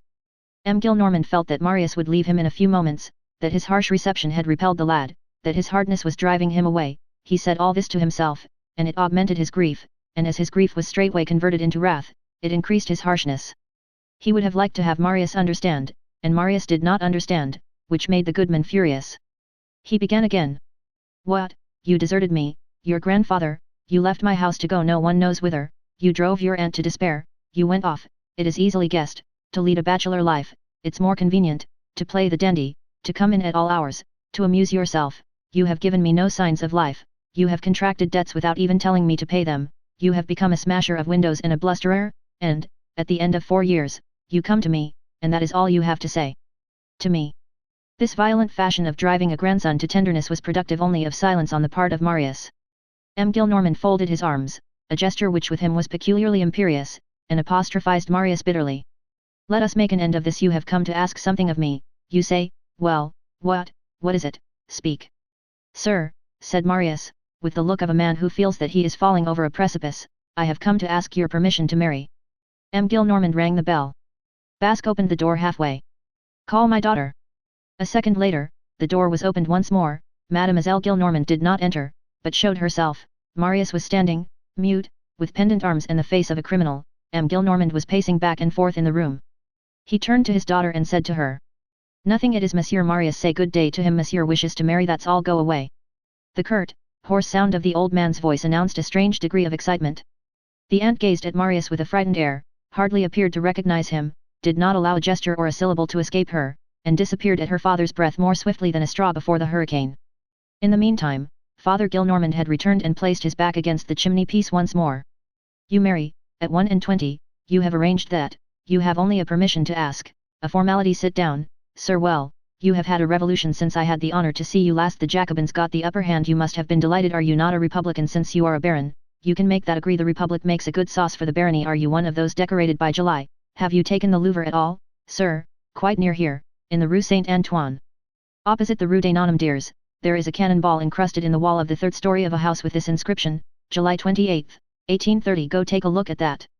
It produces a good effect. Ah! Those friends of yours do pretty things. By the way, aren't they erecting a fountain in the place of the monument of MLE Duc de Berry? So you want to marry? Whom? Can one inquire without indiscretion? He paused, and, before Marius had time to answer, he added violently. Come now, you have a profession, a fortune made. How much do you earn at your trade of lawyer? Nothing, said Marius, with a sort of firmness and resolution that was almost fierce. Nothing, then all that you have to live upon is the 1200 livres that I allow you. Marius did not reply. M. Gillenormand continued. Then I understand the girl is rich. As rich as I am. What, no dowry? No. Expectations? I think not. Utterly naked. What's the father? I don't know. And what's her name? Mademoiselle Fauchelevent. Fauch what? Fauchelevent. PTTT, ejaculated the old gentleman. Sir, exclaimed Marius. M. Gillenormand interrupted him with the tone of a man who is speaking to himself. That's right, 21 years of age, no profession, 1200 livres a year. Madame la Baronne de Pontmercy will go and purchase a couple of sous worth of parsley from the fruiterer. Sir, repeated Marius, in the despair at the last hope, which was vanishing, I entreat you, I conjure you in the name of heaven, with clasped hands, sir, I throw myself at your feet, permit me to marry her. The old man burst into a shout of strident and mournful laughter, coughing and laughing at the same time. Ah, you said to yourself, Pardine, I'll go hunt up that old blockhead, that absurd numbskull, what a shame that I'm not 25, how I'd treat him to a nice respectful summons, how nicely I'd get along without him, it's nothing to me, I'd say to him, you're only too happy to see me, you old idiot, I want to marry, I desire to wed Mamselle no matter whom, daughter of Monsieur no matter what, I have no shoes, she has no chemise, that just suits, I want to throw my career, my future, my youth, my life to the dogs, I wish to take a plunge into wretchedness with a woman around my neck, that's an idea, and you must consent to it, and the old fossil will consent. Go, my lad, do as you like, attach your paving stone, marry your Pauselevent, your Couplevent, never, sir, never. Father. Never.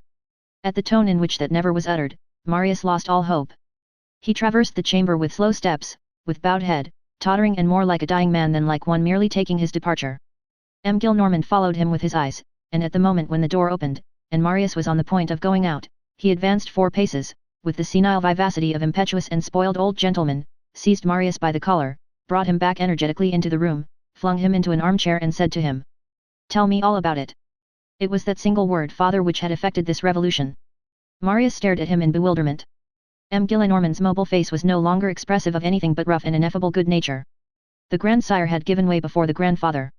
Come, see here, speak, tell me about your love affairs, jabber, tell me everything, sapristi, how stupid young folks are. Father, repeated Marius. The old man's entire countenance lighted up with indescribable radiance. Yes, that's right, call me father, and you'll see. There was now something so kind, so gentle, so open-hearted, and so paternal in this brusqueness, that Marius, in the sudden transition from discouragement to hope, was stunned and intoxicated by it, as it were. He was seated near the table, the light from the candles brought out the dilapidation of his costume, which Father Gillenormand regarded with amazement. Well, father, said Marius. Ah, by the way, interrupted M. Gillenormand, you really have not a penny then, you are dressed like a pickpocket. He rummaged in a drawer, drew forth a purse, which he laid on the table. Here are 100 louis, buy yourself a hat. Father, pursued Marius, my good father, if you only knew, I love her, you cannot imagine it. The first time I saw her was at the Luxembourg, she came there, in the beginning, I did not pay much heed to her, and then, I don't know how it came about, I fell in love with her. Oh, how unhappy that made me. Now, at last, I see her every day, at her own home, Her father does not know it, just fancy, they are going away, it is in the garden that we meet, in the evening, her father means to take her to England. Then I said to myself, I'll go and see my grandfather and tell him all about the affair. I should go mad first, I should die, I should fall ill, I should throw myself into the water. I absolutely must marry her, since I should go mad otherwise. This is the whole truth, and I do not think that I have omitted anything. She lives in a garden with an iron fence, in the Rue Plumet. It is in the neighborhood of the Invalids. Father Gillenormand had seated himself, with a beaming countenance, beside Marius. As he listened to him and drank in the sound of his voice, he enjoyed at the same time a protracted pinch of snuff. At the words Rue Plumet he interrupted his inhalation and allowed the remainder of his snuff to fall upon his knees. The Rue Plumet, did you say? Let us see, are there not barracks in that vicinity? Why, yes, that's it. Your cousin Theodule has spoken to me about it. The Lancer, the officer, a gay girl, my good friend, a gay girl, pardieu, yes, the Rue Plumet. It is what used to be called the Rue Blomet. It all comes back to me now. I have heard of that little girl of the iron railing in the Rue Plumet in a garden. Pamela, your taste is not bad. She is said to be a very tidy creature. Between ourselves, I think that simpleton of a Lancer has been courting her a bit. I don't know where he did it. However, that's not to the purpose. Besides, he is not to be believed. He brags, Marius. I think it quite proper that a young man like you should be in love. It's the right thing at your age. I like you better as a lover than as a Jacobin. I like you better in love with a petticoat, sapristi.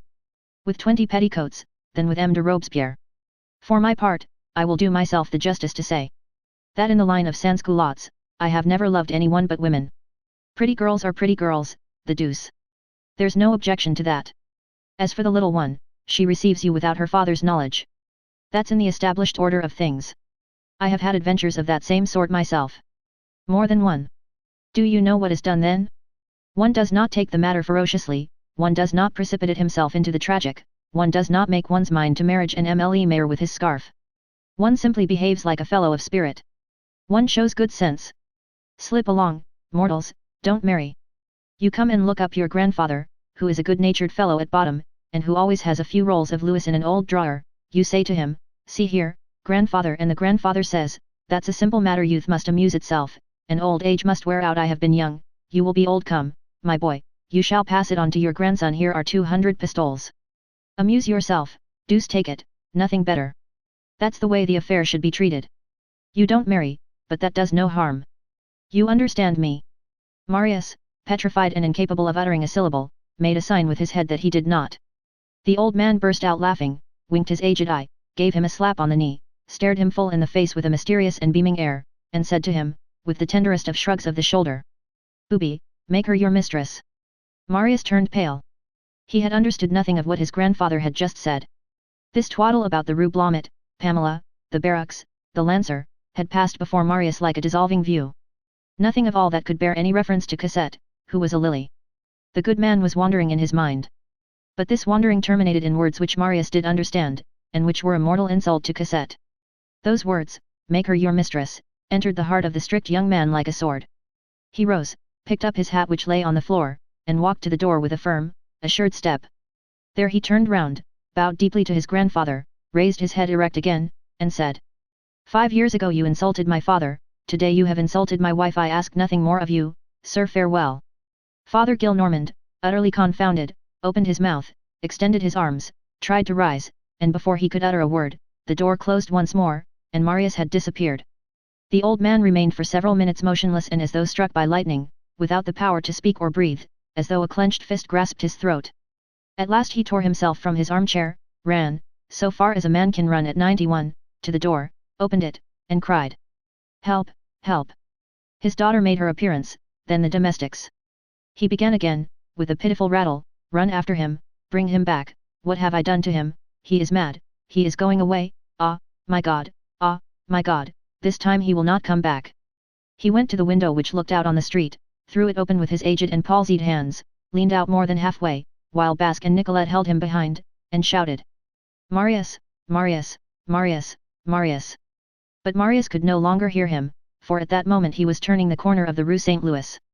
The octogenarian raised his hands to his temples 2 or 3 times with an expression of anguish, recoiled tottering, and fell back into an armchair, pulseless, voiceless, tearless, with quivering head and lips which moved with a stupid air, with nothing in his eyes and nothing any longer in his heart except a gloomy and profound something which resembled night. Book 9th, Whither are they going? Chapter 1, Jean Valjean. That same day, towards 4 o'clock in the afternoon, Jean Valjean was sitting alone on the backside of one of the most solitary slopes in the Champ de Mars.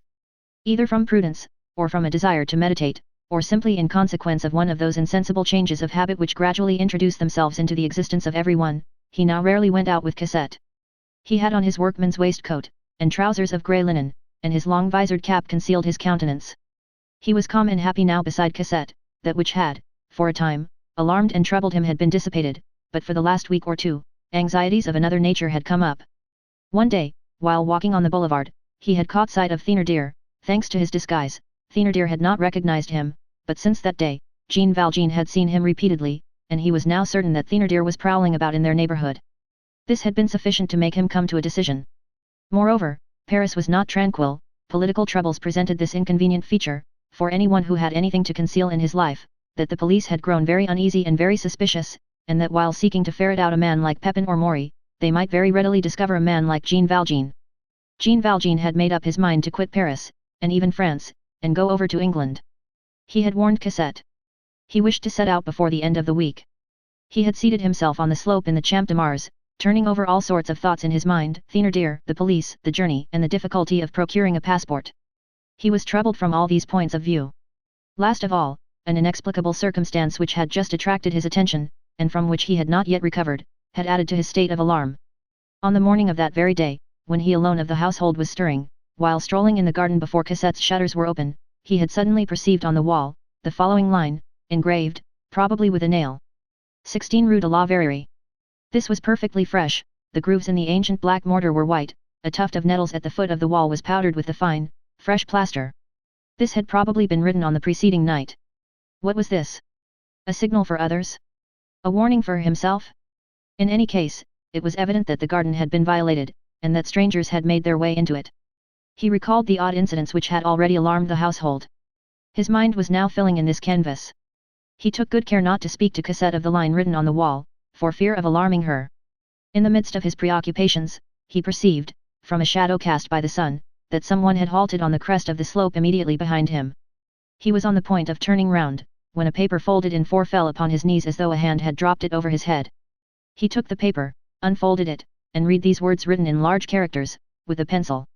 Move away from your house. Jean Valjean sprang hastily to his feet. There was no one on the slope. He gazed all around him and perceived a creature larger than a child, not so large as a man, clad in a grey blouse and trousers of dust-colored cotton velvet, who was jumping over the parapet and who slipped into the moat of the Champ de Mars. Jean Valjean returned home at once, in a very thoughtful mood. Chapter 2, Marius. Marius had left M. Gillenormand in despair.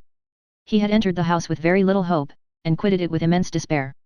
However, and those who have observed the depths of the human heart will understand this, the officer, the lancer, the ninny, cousin Theodule, had left no trace in his mind. Not the slightest. The dramatic poet might, apparently, expect some complications from this revelation made point blank by the grandfather to the grandson. But what the drama would gain thereby, truth would lose. Marius was at an age when one believes nothing in the line of evil, later on comes the age when one believes everything. Suspicions are nothing else than wrinkles. Early youth has none of them. That which overwhelmed Othello glides innocuous over Candide. Suspect Cosette. There are hosts of crimes which Marius could sooner have committed.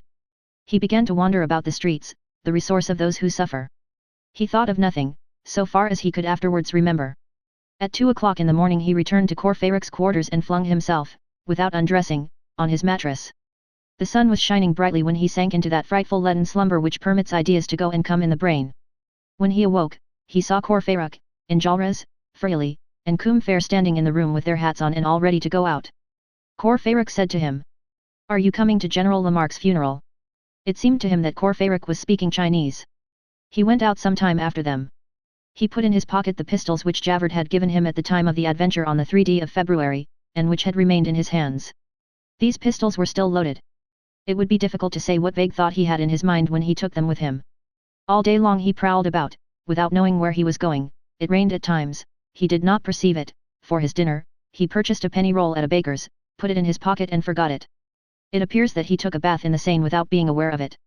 There are moments when a man has a furnace within his skull. Marius was passing through one of those moments. He no longer hoped for anything. This step he had taken since the preceding evening. He waited for night with feverish impatience, he had but one idea clearly before his mind, this was, that at 9 o'clock he should see Cassette. This last happiness now constituted his whole future, after that, gloom. At intervals, as he roamed through the most deserted boulevards, it seemed to him that he heard strange noises in Paris. He thrust his head out of his reverie and said, "Is there fighting on hand?" At nightfall, at 9 o'clock precisely, as he had promised Cassette, he was in the Rue Plumet. When he approached the grating he forgot everything. It was 48 hours since he had seen Cassette, he was about to behold her once more, every other thought was effaced, and he felt only a profound and unheard of joy. Those minutes in which one lives centuries always have this sovereign and wonderful property, that at the moment when they are passing they fill the heart completely. Marius displaced the bar, and rushed headlong into the garden. Cassette was not at the spot where she ordinarily waited for him. He traversed the thicket, and approached the recess near the flight of steps. "She is waiting for me there," said he. Cassette was not there. He raised his eyes, and saw that the shutters of the house were closed. He made the tour of the garden was deserted. Then he returned to the house, and, rendered senseless by love, intoxicated, terrified, exasperated with grief and uneasiness, like a master who returns home at an evil hour, he tapped on the shutters. He knocked and knocked again, at the risk of seeing the window open, and her father's gloomy face make its appearance, and demand, "What do you want?" This was nothing in comparison with what he dimly caught a glimpse of. When he had rapped, he lifted up his voice and called Cassette. "Cassette," he cried, "Cassette," he repeated imperiously. There was no reply. All was over.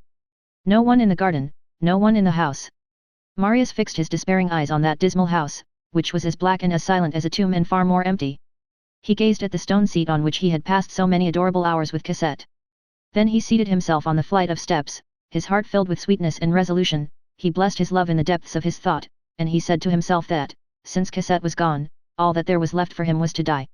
All at once he heard a voice which seemed to proceed from the street, and which was calling to him through the trees. "Mr. Marius!" He started to his feet. "Hey," said he. "Mr. Marius, are you there?" "Yes." "Mr. Marius," went on the voice, "your friends are waiting for you at the barricade of the Rue de la Chanvrerie." This voice was not wholly unfamiliar to him. It resembled the hoarse, rough voice of Eponine. Marius hastened to the gate, thrust aside the movable bar, passed his head through the aperture, and saw someone who appeared to him to be a young man, disappearing at a run into the gloom. Chapter 3, M. Mabeuf. Jean Valjean's purse was of no use to M. Mabeuf. M. Mabeuf, in his venerable, infantile austerity, had not accepted the gift of the stars. He had not admitted that a star could coin itself into Louis d'Or. He had not divined that what had fallen from heaven had come from Gavroche. He had taken the purse to the police commissioner of the quarter, as a lost article placed by the finder at the disposal of claimants. The purse was actually lost. It is unnecessary to say that no one claimed it, and that it did not succor M. Mabeuf. Moreover, M. Mabeuf had continued his downward course. His experiments on indigo had been no more successful in the Jardin des Plantes than in his garden at Austerlitz. The year before he had owed his housekeeper's wages. Now, as we have seen, he owed 3/4 of his rent. The pawnshop had sold the plates of his flora after the expiration of 13 months. Some coppersmith had made stewpans of them. His copper plates gone, and being unable to complete even the incomplete copies of his flora which were in his possession, he had disposed of the text, at a miserable price, as waste paper, to a second-hand bookseller. Nothing now remained to him of his life's work. He set to work to eat up the money for these copies. When he saw that this wretched resource was becoming exhausted, he gave up his garden and allowed it to run to waste. Before this, a long time before, he had given up his 2 eggs and the morsel of beef which he ate from time to time. He dined on bread and potatoes.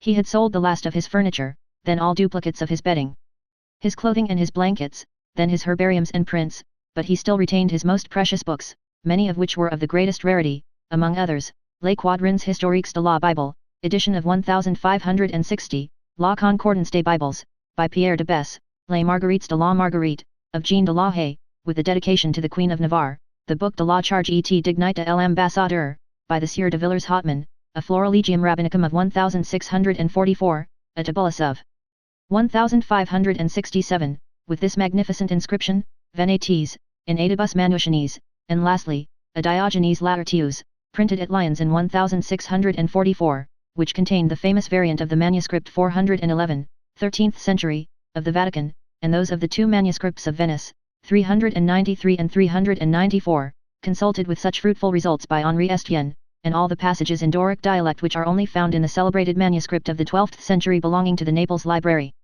M. Mabeuf never had any fire in his chamber, and went to bed at sundown, in order not to consume any candles. It seemed as though he had no longer any neighbors, people avoided him when he went out, he perceived the fact. The wretchedness of a child interests a mother, the wretchedness of a young man interests a young girl, the wretchedness of an old man interests no one. It is, of all distresses, the coldest. Still, Father Mabeuf had not entirely lost his childlike serenity. His eyes acquired some vivacity when they rested on his books, and he smiled when he gazed at the Diogenes Laertius, which was a unique copy. His bookcase with glass doors was the only piece of furniture which he had kept beyond what was strictly indispensable. One day, Mother Plutarch said to him, "I have no money to buy any dinner." What she called dinner was a loaf of bread and 4 or 5 potatoes. "On credit," suggested M. Mabeuf. "You know well that people refuse me."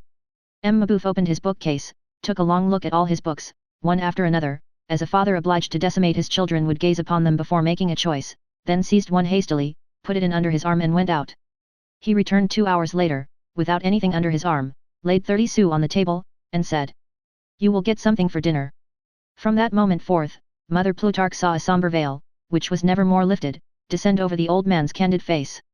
On the following day, on the day after, and on the day after that, it had to be done again. M. Mabeuf went out with a book and returned with a coin. As the second-hand dealers perceived that he was forced to sell, they purchased of him for 20 sous that for which he had paid 20 francs, sometimes at those very shops. Volume by volume, the whole library went the same road. He said at times, "But I am 80," as though he cherished some secret hope that he should arrive at the end of his days before reaching the end of his books. His melancholy increased. Once, however, he had a pleasure. He had gone out with a Robert Estienne, which he had sold for 35 sous under the Quai Malaquais, and he returned with an Aldus which he had bought for 40 sous in the Rue des Grès. "I owe 5 sous, he said, beaming on Mother Plutarch. That day he had no dinner. He belonged to the Horticultural Society. His destitution became known there. The president of the society came to see him, promised to speak to the Minister of Agriculture and Commerce about him, and did so. "Why, what," exclaimed the minister, "I should think so, an old savant, a botanist, an inoffensive man, something must be done for him." On the following day, M. Mabeuf received an invitation to dine with the minister. Trembling with joy, he showed the letter to Mother Plutarch. "We are saved," said he. On the day appointed, he went to the minister's house. He perceived that his ragged cravat, his long, square coat, and his waxed shoes astonished the ushers. No one spoke to him, not even the minister. About 10 o'clock in the evening, while he was still waiting for a word, he heard the minister's wife, a beautiful woman in a low-necked gown whom he had not ventured to approach, inquire, "Who is that old gentleman?" He returned home on foot at midnight, in a driving rainstorm. He had sold an Elsevier to pay for a carriage in which to go thither. He had acquired the habit of reading a few pages in his Diogenes Laertius every night, before he went to bed. He knew enough Greek to enjoy the peculiarities of the text which he owned. He had now no other enjoyment. Several weeks passed. All at once, Mother Plutarch fell ill. There is one thing sadder than having no money with which to buy bread at the baker's, and that is having no money to purchase drugs at the apothecary's. One evening, the doctor had ordered a very expensive potion. And the malady was growing worse, a nurse was required. M. Mabeuf opened his bookcase, there was nothing there. The last volume had taken its departure. All that was left to him was Diogenes Laertius. He put this unique copy under his arm, and went out. It was the 4th of June, 1832, he went to the Porte Saint-Jacques, to Royal's successor, and returned with 100 francs. He laid the pile of 5-franc pieces on the old serving woman's nightstand, and returned to his chamber without saying a word. On the following morning, at dawn, he seated himself on the overturned post in his garden, and he could be seen over the top of the hedge, sitting the whole morning motionless, with drooping head, his eyes vaguely fixed on the withered flower beds. It rained at intervals, the old man did not seem to perceive the fact. In the afternoon, extraordinary noises broke out in Paris. They resembled shots and the clamours of a multitude. Father Mabeuf raised his head. He saw a gardener passing, and inquired, "What is it?" The gardener, spade on back, replied in the most unconcerned tone, "It is the riots." "What riots?" "Yes, they are fighting." "Why are they fighting?" "Ah, good heavens!" ejaculated the gardener. "In what direction?" went on M. Mabeuf. "In the neighbourhood of the arsenal." Father Mabeuf went to his room, took his hat, mechanically sought for a book to place under his arm, found none, said, "Ah, truly," and went off with a bewildered air. Book 10th, the 5th of June, 1832. Chapter 1, The Surface of the Question. Of what is revolt composed? Of nothing and of everything. Of an electricity disengaged, little by little, of a flame suddenly darting forth, of a wandering force, of a passing breath. This breath encounters heads which speak, brains which dream, souls which suffer, passions which burn, wretchedness which howls, and bears them away. Whither? At random. Athwart the state, the laws, athwart prosperity and the insolence of others. Irritated convictions, embittered enthusiasms, agitated indignations, instincts of war which have been repressed, youthful courage which has been exalted, generous blindness, curiosity, the taste for change, the thirst for the unexpected, the sentiment which causes one to take pleasure in reading the posters for the new play, and love, the prompter's whistle, at the theatre, the vague hatreds, rancors, disappointments, every vanity which thinks that destiny has bankrupted it, discomfort, empty dreams, ambitions that are hedged about, whoever hopes for a downfall, some outcome, in short, at the very bottom, the rabble, that mud which catches fire, such are the elements of revolt. That which is grandest and that which is basest, the beings who prowl outside of all bounds, awaiting an occasion, bohemians, vagrants, vagabonds of the crossroads, those who sleep at night in a desert of houses with no other roof than the cold clouds of heaven, those who, each day, demand their bread from chance and not from toil. The unknown of poverty and nothingness, the bare-armed, the barefooted, belong to revolt. Whoever cherishes in his soul a secret revolt against any deed whatever on the part of the state, of life, or of fate, is ripe for riot, and, as soon as it makes its appearance, he begins to quiver, and to feel himself borne away with the whirlwind. Revolt is a sort of waterspout in the social atmosphere which forms suddenly in certain conditions of temperature, and which, as it eddies about, mounts, descends, thunders, tears, raises, crushes, demolishes, uproots, bearing with it great natures and small, the strong man and the feeble mind, the tree trunk and the stalk of straw. Woe to him whom it bears away as well as to him whom it strikes. It breaks the one against the other. It communicates to those whom it seizes an indescribable and extraordinary power. It fills the first comer with the force of events, it converts everything into projectiles. It makes a cannonball of a rough stone, and a general of a porter. If we are to believe certain oracles of crafty political views, a little revolt is desirable from the point of view of power. System, revolt strengthens those governments which it does not overthrow. It puts the army to the test, it consecrates the bourgeoisie, it draws out the muscles of the police, it demonstrates the force of the social framework. It is an exercise in gymnastics, it is almost hygiene. Power is in better health after a revolt, as a man is after a good rubbing down. Revolt, 30 years ago, was regarded from still other points of view. There is for everything a theory, which proclaims itself good sense, Philintus against Alcestis, mediation offered between the false and the true, explanation, admonition, rather haughty extenuation which, because it is mingled with blame and excuse, thinks itself wisdom, and is often only pedantry. A whole political school called the Golden Mean has been the outcome of this. As between cold water and hot water, it is the lukewarm water party. This school with its false depth, all on the surface, which dissects effects without going back to first causes, chides from its height of a demi-science, the agitation of the public square. If we listen to this school, the riots which complicated the affair of 1830 deprived that great event of a portion of its purity. The Revolution of July had been a fine popular gale, abruptly followed by blue sky. They made the cloudy sky reappear. They caused that revolution, at first so remarkable for its unanimity, to degenerate into a quarrel. In the Revolution of July, as in all progress accomplished by fits and starts, there had been secret fractures, these riots rendered them perceptible. It might have been said, ah, this is broken. After the Revolution of July, one was sensible only of deliverance, after the riots, one was conscious of a catastrophe. All revolt closes the shops, depresses the funds, throws the exchange into consternation, suspends commerce, clogs business, precipitates failures, no more money, private fortunes rendered uneasy, public credit shaken, industry disconcerted, capital withdrawing, work at a discount, fear everywhere, counter shocks in every town. Hence gulfs. It has been calculated that the first day of a riot costs France 20 millions, the second day 40, the third 60, a 3 days uprising costs 120 millions, that is to say, if only the financial result be taken into consideration, it is equivalent to a disaster, a shipwreck, or a lost battle, which should annihilate a fleet of 60 ships of the line. No doubt, historically, uprisings have their beauty. The war of the pavements is no less grandiose, and no less pathetic, than the war of thickets. In the one there is the soul of forests, in the other the heart of cities. The one has Jean Chouin, the other has a Jean. Revolts have illuminated with a red glare all the most original points of the Parisian character: generosity, devotion, stormy gaiety, students proving that bravery forms part of intelligence, the National Guard invincible, bivouacs of shopkeepers, fortresses of street urchins, contempt of death on the part of passers-by. Schools and legions clashed together. After all, between the combatants, there was only a difference of age. The race is the same. It is the same stoical men who died at the age of 20 for their ideas, at 40 for their families. The army, always a sad thing in civil wars, opposed prudence to audacity. Uprisings, while proving popular intrepidity, also educated the courage of the bourgeois. This is well, but is all this worth the bloodshed, and to the bloodshed add the future darkness, progress compromised, uneasiness among the best men, honest liberals in despair, foreign absolutism happy in these wounds dealt to revolution by its own hand, the vanquished of 1830 triumphing and saying, "We told you so," add Paris enlarged, possibly, but France most assuredly diminished add, for all must needs be told, the massacres which have too often dishonored the victory of order grown ferocious over liberty gone mad. To sum up all, uprisings have been disastrous. Thus speaks that approximation to wisdom with which the bourgeoisie, that approximation to the people, so willingly contents itself. For our parts, we reject this word uprisings as too large, and consequently as too convenient. We make a distinction between one popular movement and another popular movement. We do not inquire whether an uprising costs as much as a battle. Why a battle, in the first place? Here the question of war comes up. Is war less of a scourge than an uprising is of a calamity? And then, are all uprisings calamities? And what if the revolt of July did cost 120 millions?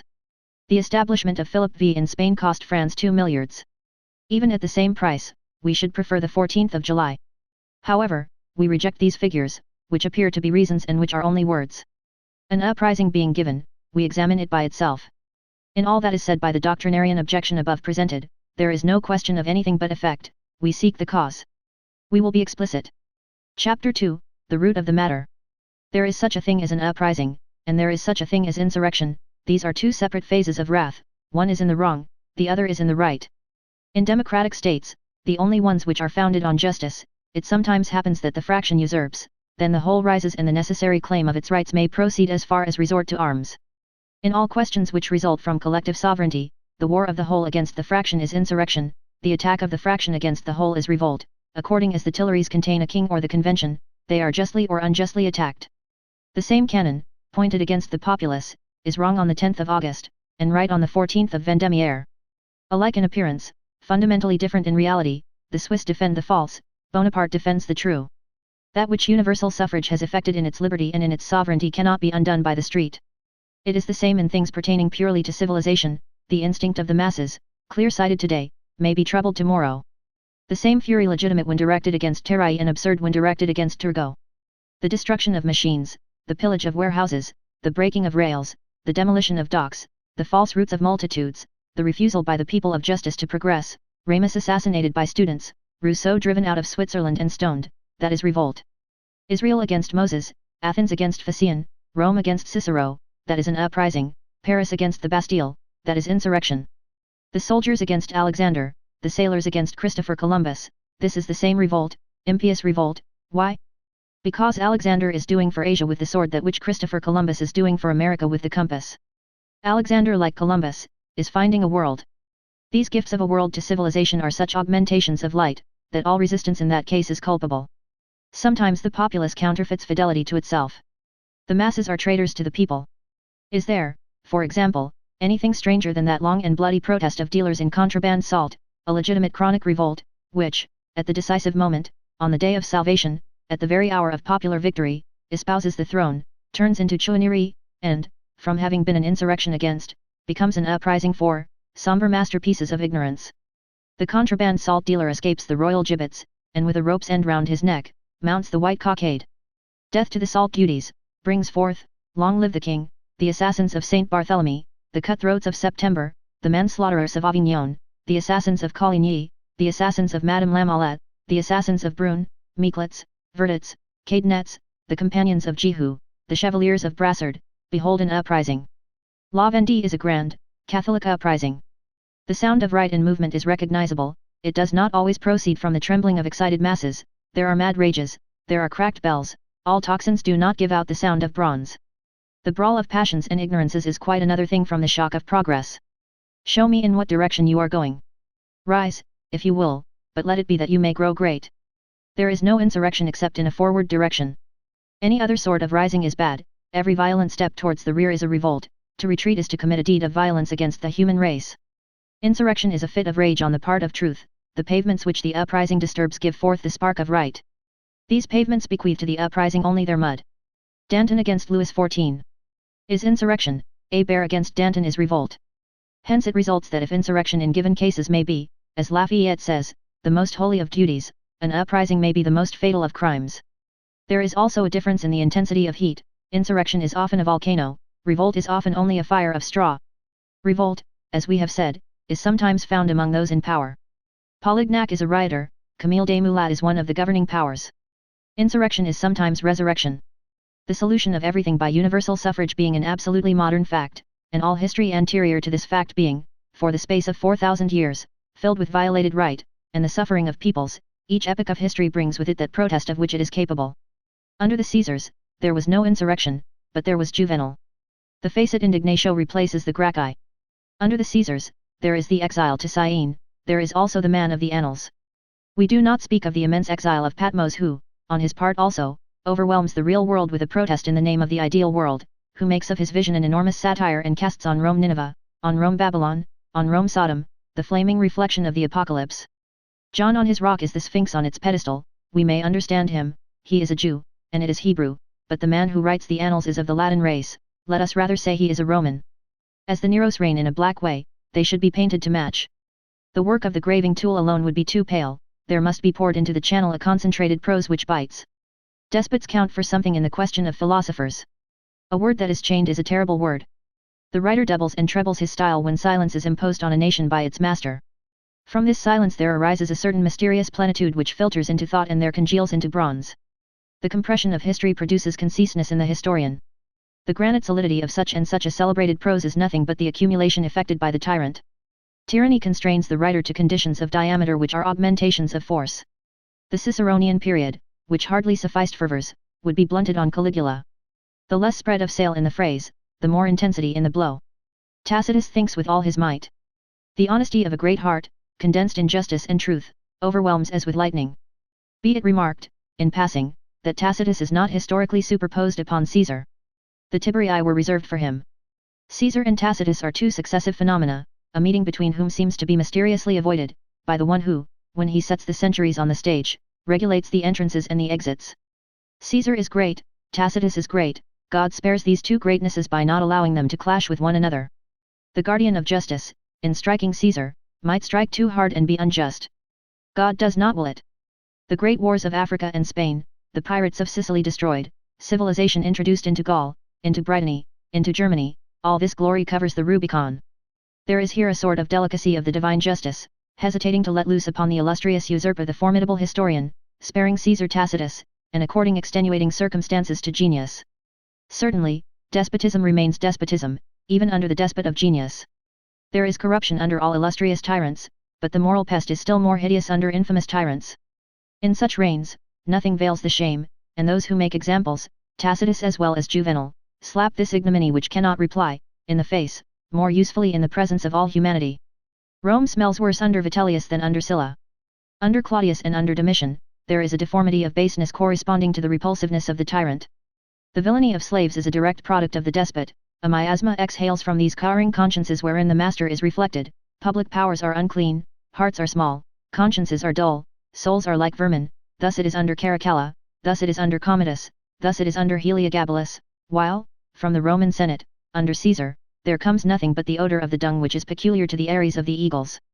Hence the advent, apparently tardy, of the Tacituses and the Juvenals. It is in the hour for evidence, that the demonstrator makes his appearance.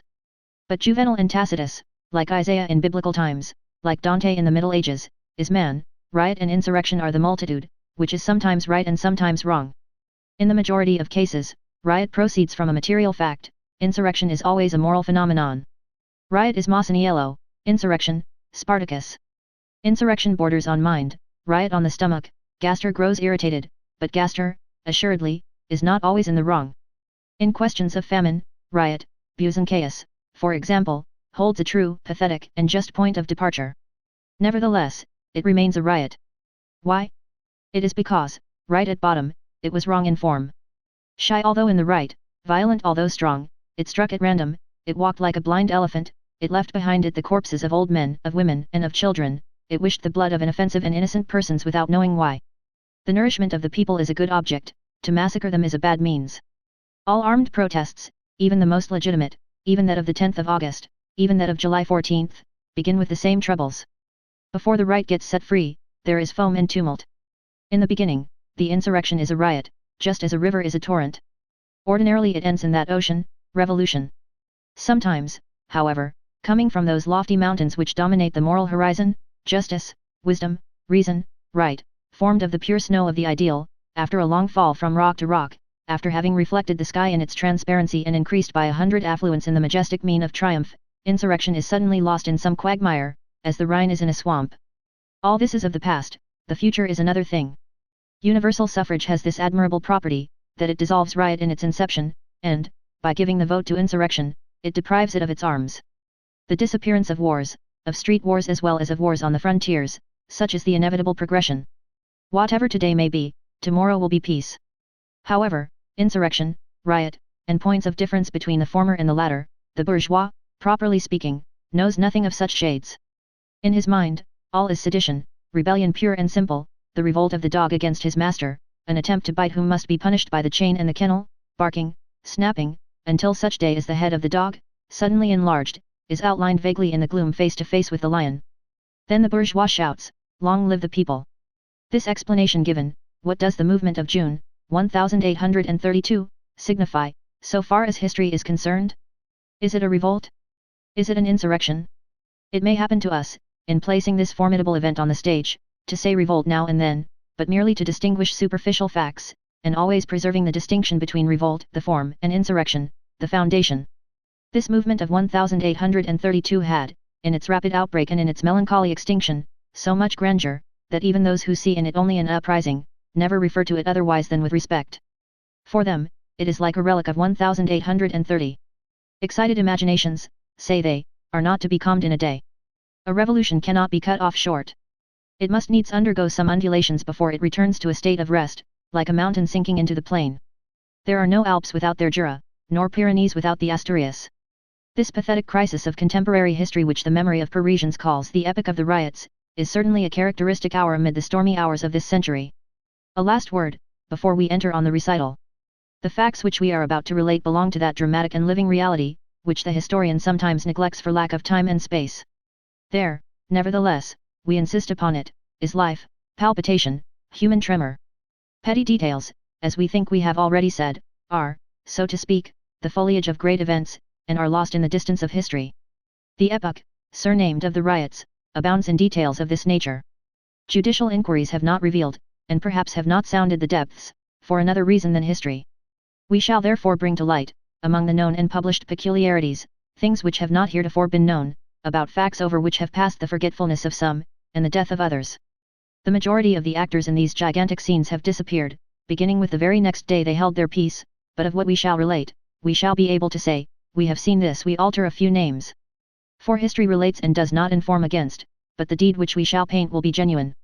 In accordance with the conditions of the book which we are now writing, we shall show only one side and one episode, and certainly, the least known at that, of the 2 days, the 5th and the 6th of June, 1832, but we shall do it in such wise that the reader may catch a glimpse, beneath the gloomy veil which we are about to lift, of the real form of this frightful public adventure. Chapter 3, A Burial, an Occasion to be Born Again. In the spring of 1832, although the cholera had been chilling all minds for the last 3 months and had cast over their agitation an indescribable and gloomy pacification, Paris had already long been ripe for commotion. As we have said, the great city resembles a piece of artillery. When it is loaded, it suffices for a spark to fall, and the shot is discharged. In June, 1832, the spark was the death of General Lamarck. Lamarck was a man of renown and of action. He had had in succession, under the Empire and under the Restoration, the sorts of bravery requisite for the 2 epochs, the bravery of the battlefield and the bravery of the tribune. He was as eloquent as he had been valiant, a sword was discernible in his speech. Like Foy, his predecessor, after upholding the command, he upheld liberty, he sat between the left and the extreme left, beloved of the people because he accepted the chances of the future, beloved of the populace because he had served the emperor well. He was, in company with Counts Gerard and Drouet, one of Napoleon's marshals in petto. The treaties of 1815 removed him as a personal offence. He hated Wellington with a downright hatred which pleased the multitude, and, for 17 years, he majestically preserved the sadness of Waterloo, paying hardly any attention to intervening events. In his death agony, at his last hour, he clasped to his breast a sword which had been presented to him by the officers of the 100 Days.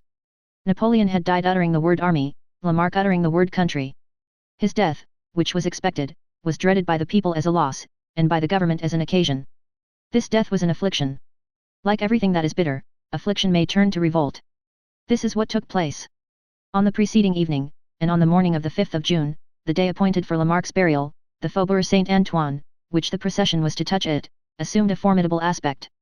This tumultuous network of streets was filled with rumors. They armed themselves as best they might. Joiners carried off doorweights of their establishment to break down doors. One of them had made himself a dagger of a stocking weaver's hook by breaking off the hook and sharpening the stump. Another, who was in a fever to attack, slept wholly dressed for 3 days. A carpenter named Lombier met a comrade, who asked him, "Whither are you going?" Well, I have no weapons." "What then?" "I'm going to my timber yard to get my compasses." "What for?" "I don't know," said Lombier. A certain Jacqueline, an expeditious man, accosted some passing artisans. "Come here, you." He treated them to 10 sous worth of wine and said, "Have you work?" "No, go to Filspierre." Between the Barrière Caron and the Barrière Montreuil, and you will find work at Filspierre's. They found cartridges and arms. Certain well-known leaders were going the rounds, that is to say, running from one house to another, to collect their men. At Barthélemy's, near the Barrière du Trône, at Capel's, near the Petit Chapeau, the drinkers accosted each other with a grave air. They were heard to say, "Have you your pistol?" "Under my blouse." "And you?" "Under my shirt." In the Rue Traversier, in front of the Bland workshop, and in the yard of the Maison Brûlée, in front of toolmaker Bernier's, groups whispered together. Among them was observed a certain Mavot, who never remained more than a week in one shop, as the masters always discharged him because they were obliged to dispute with him every day. Mavot was killed on the following day at the barricade of the Rue Ménilmontant. Pretot, who was destined to perish also in the struggle, seconded Mavot, and to the question, "What is your object?" he replied, "Insurrection." Workmen assembled at the corner of the Rue de Bercy, waited for a certain Lemerin, the revolutionary agent for the Faubourg Saint-Marceau. Watchwords were exchanged almost publicly. On the 5th of June, accordingly, a day of mingled rain and sun, General Lamarck's funeral procession traversed Paris with official military pomp, somewhat augmented through precaution. 2 battalions, with draped drums and reversed arms, 10,000 National Guards, with their swords at their sides, escorted the coffin. The hearse was drawn by young men. The officers of the Invalides came immediately behind it, bearing laurel branches. Then came an innumerable, strange, agitated multitude, the sectionaries of the Friends of the People, the law school, the medical school, refugees of all nationalities, and Spanish, Italian, German, and Polish flags, tricolored horizontal banners, every possible sort of banner, children waving green boughs, stonecutters and carpenters who were on strike at the moment, printers who were recognizable by their paper caps, marching 2 by 2, 3 by 3, uttering cries, nearly all of them brandishing sticks, some brandishing sabers. Without order and yet with a single soul, now a tumultuous rout, again a column. Squads chose themselves leaders. A man armed with a pair of pistols in full view, seemed to pass the host in review, and the files separated before him. On the side alleys of the boulevards, in the branches of the trees, on balconies, in windows, on the roofs, swarmed the heads of men, women, and children. All eyes were filled with anxiety. An armed throng was passing, and a terrified throng looked on. The government, on its side, was taking observations. It observed with its hand on its sword.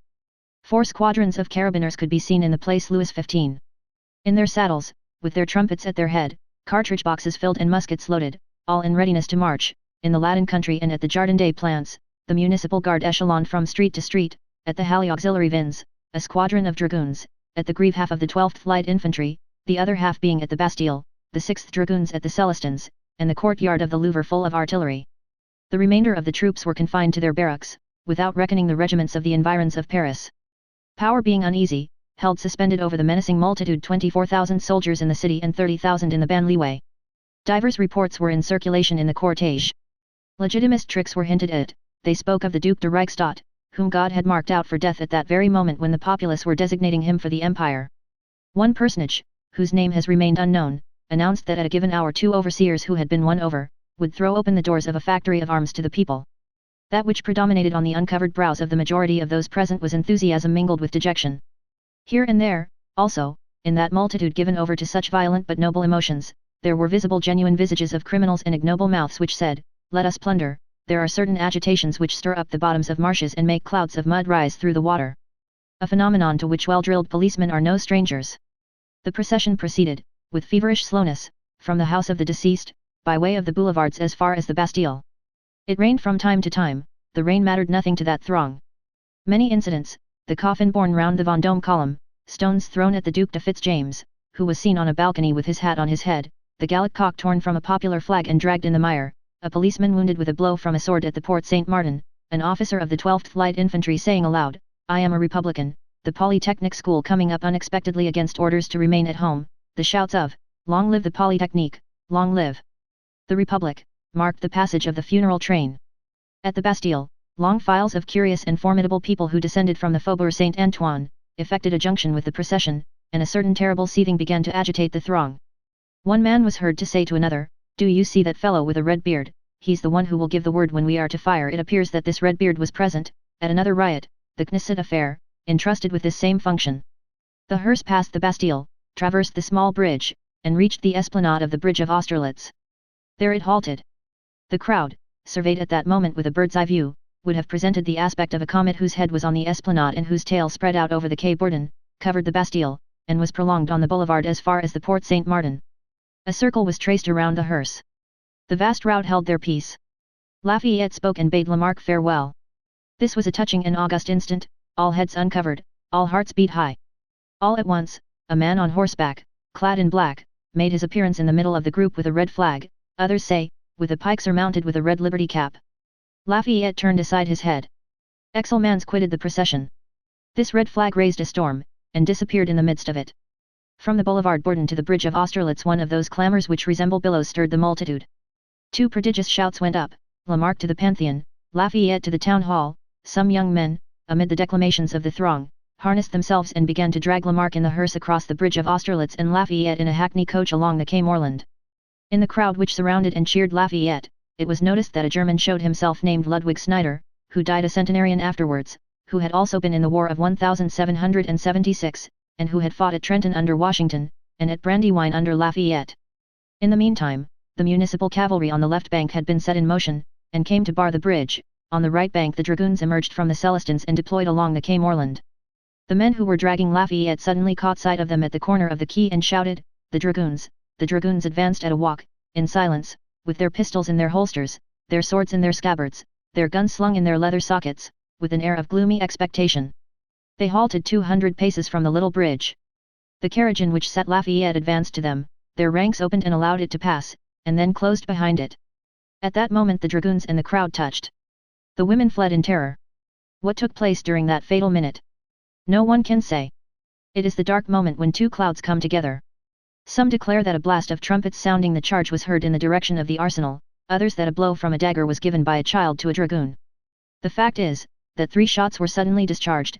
The first killed Cholet, chief of the squadron, the second killed an old deaf woman who was in the act of closing her window, the third singed the shoulder of an officer. A woman screamed, "They are beginning too soon," and all at once, a squadron of dragoons which had remained in the barracks up to this time, was seen to debouch at a gallop with bared swords, through the Rue Bassompierre and the Boulevard Bourdon, sweeping all before them.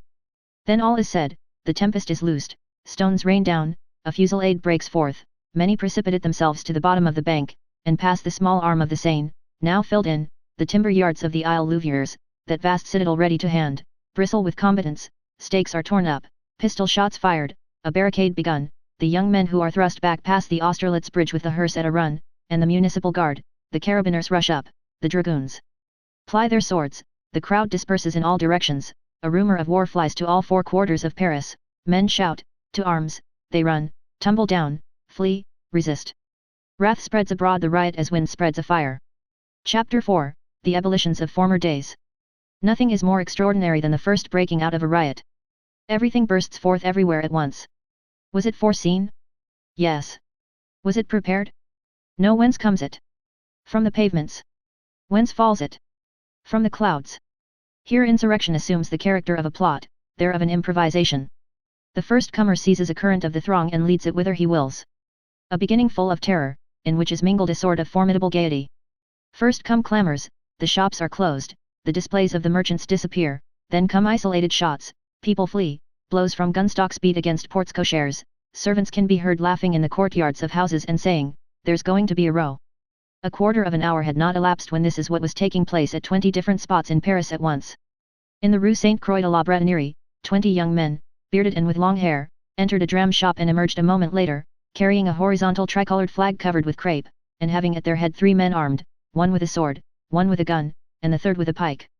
In the Rue des Nonne-Indières, a very well-dressed bourgeois, who had a prominent belly, a sonorous voice, a bald head, a lofty brow, a black beard, and one of these stiff mustaches which will not lie flat, offered cartridges publicly to passers-by.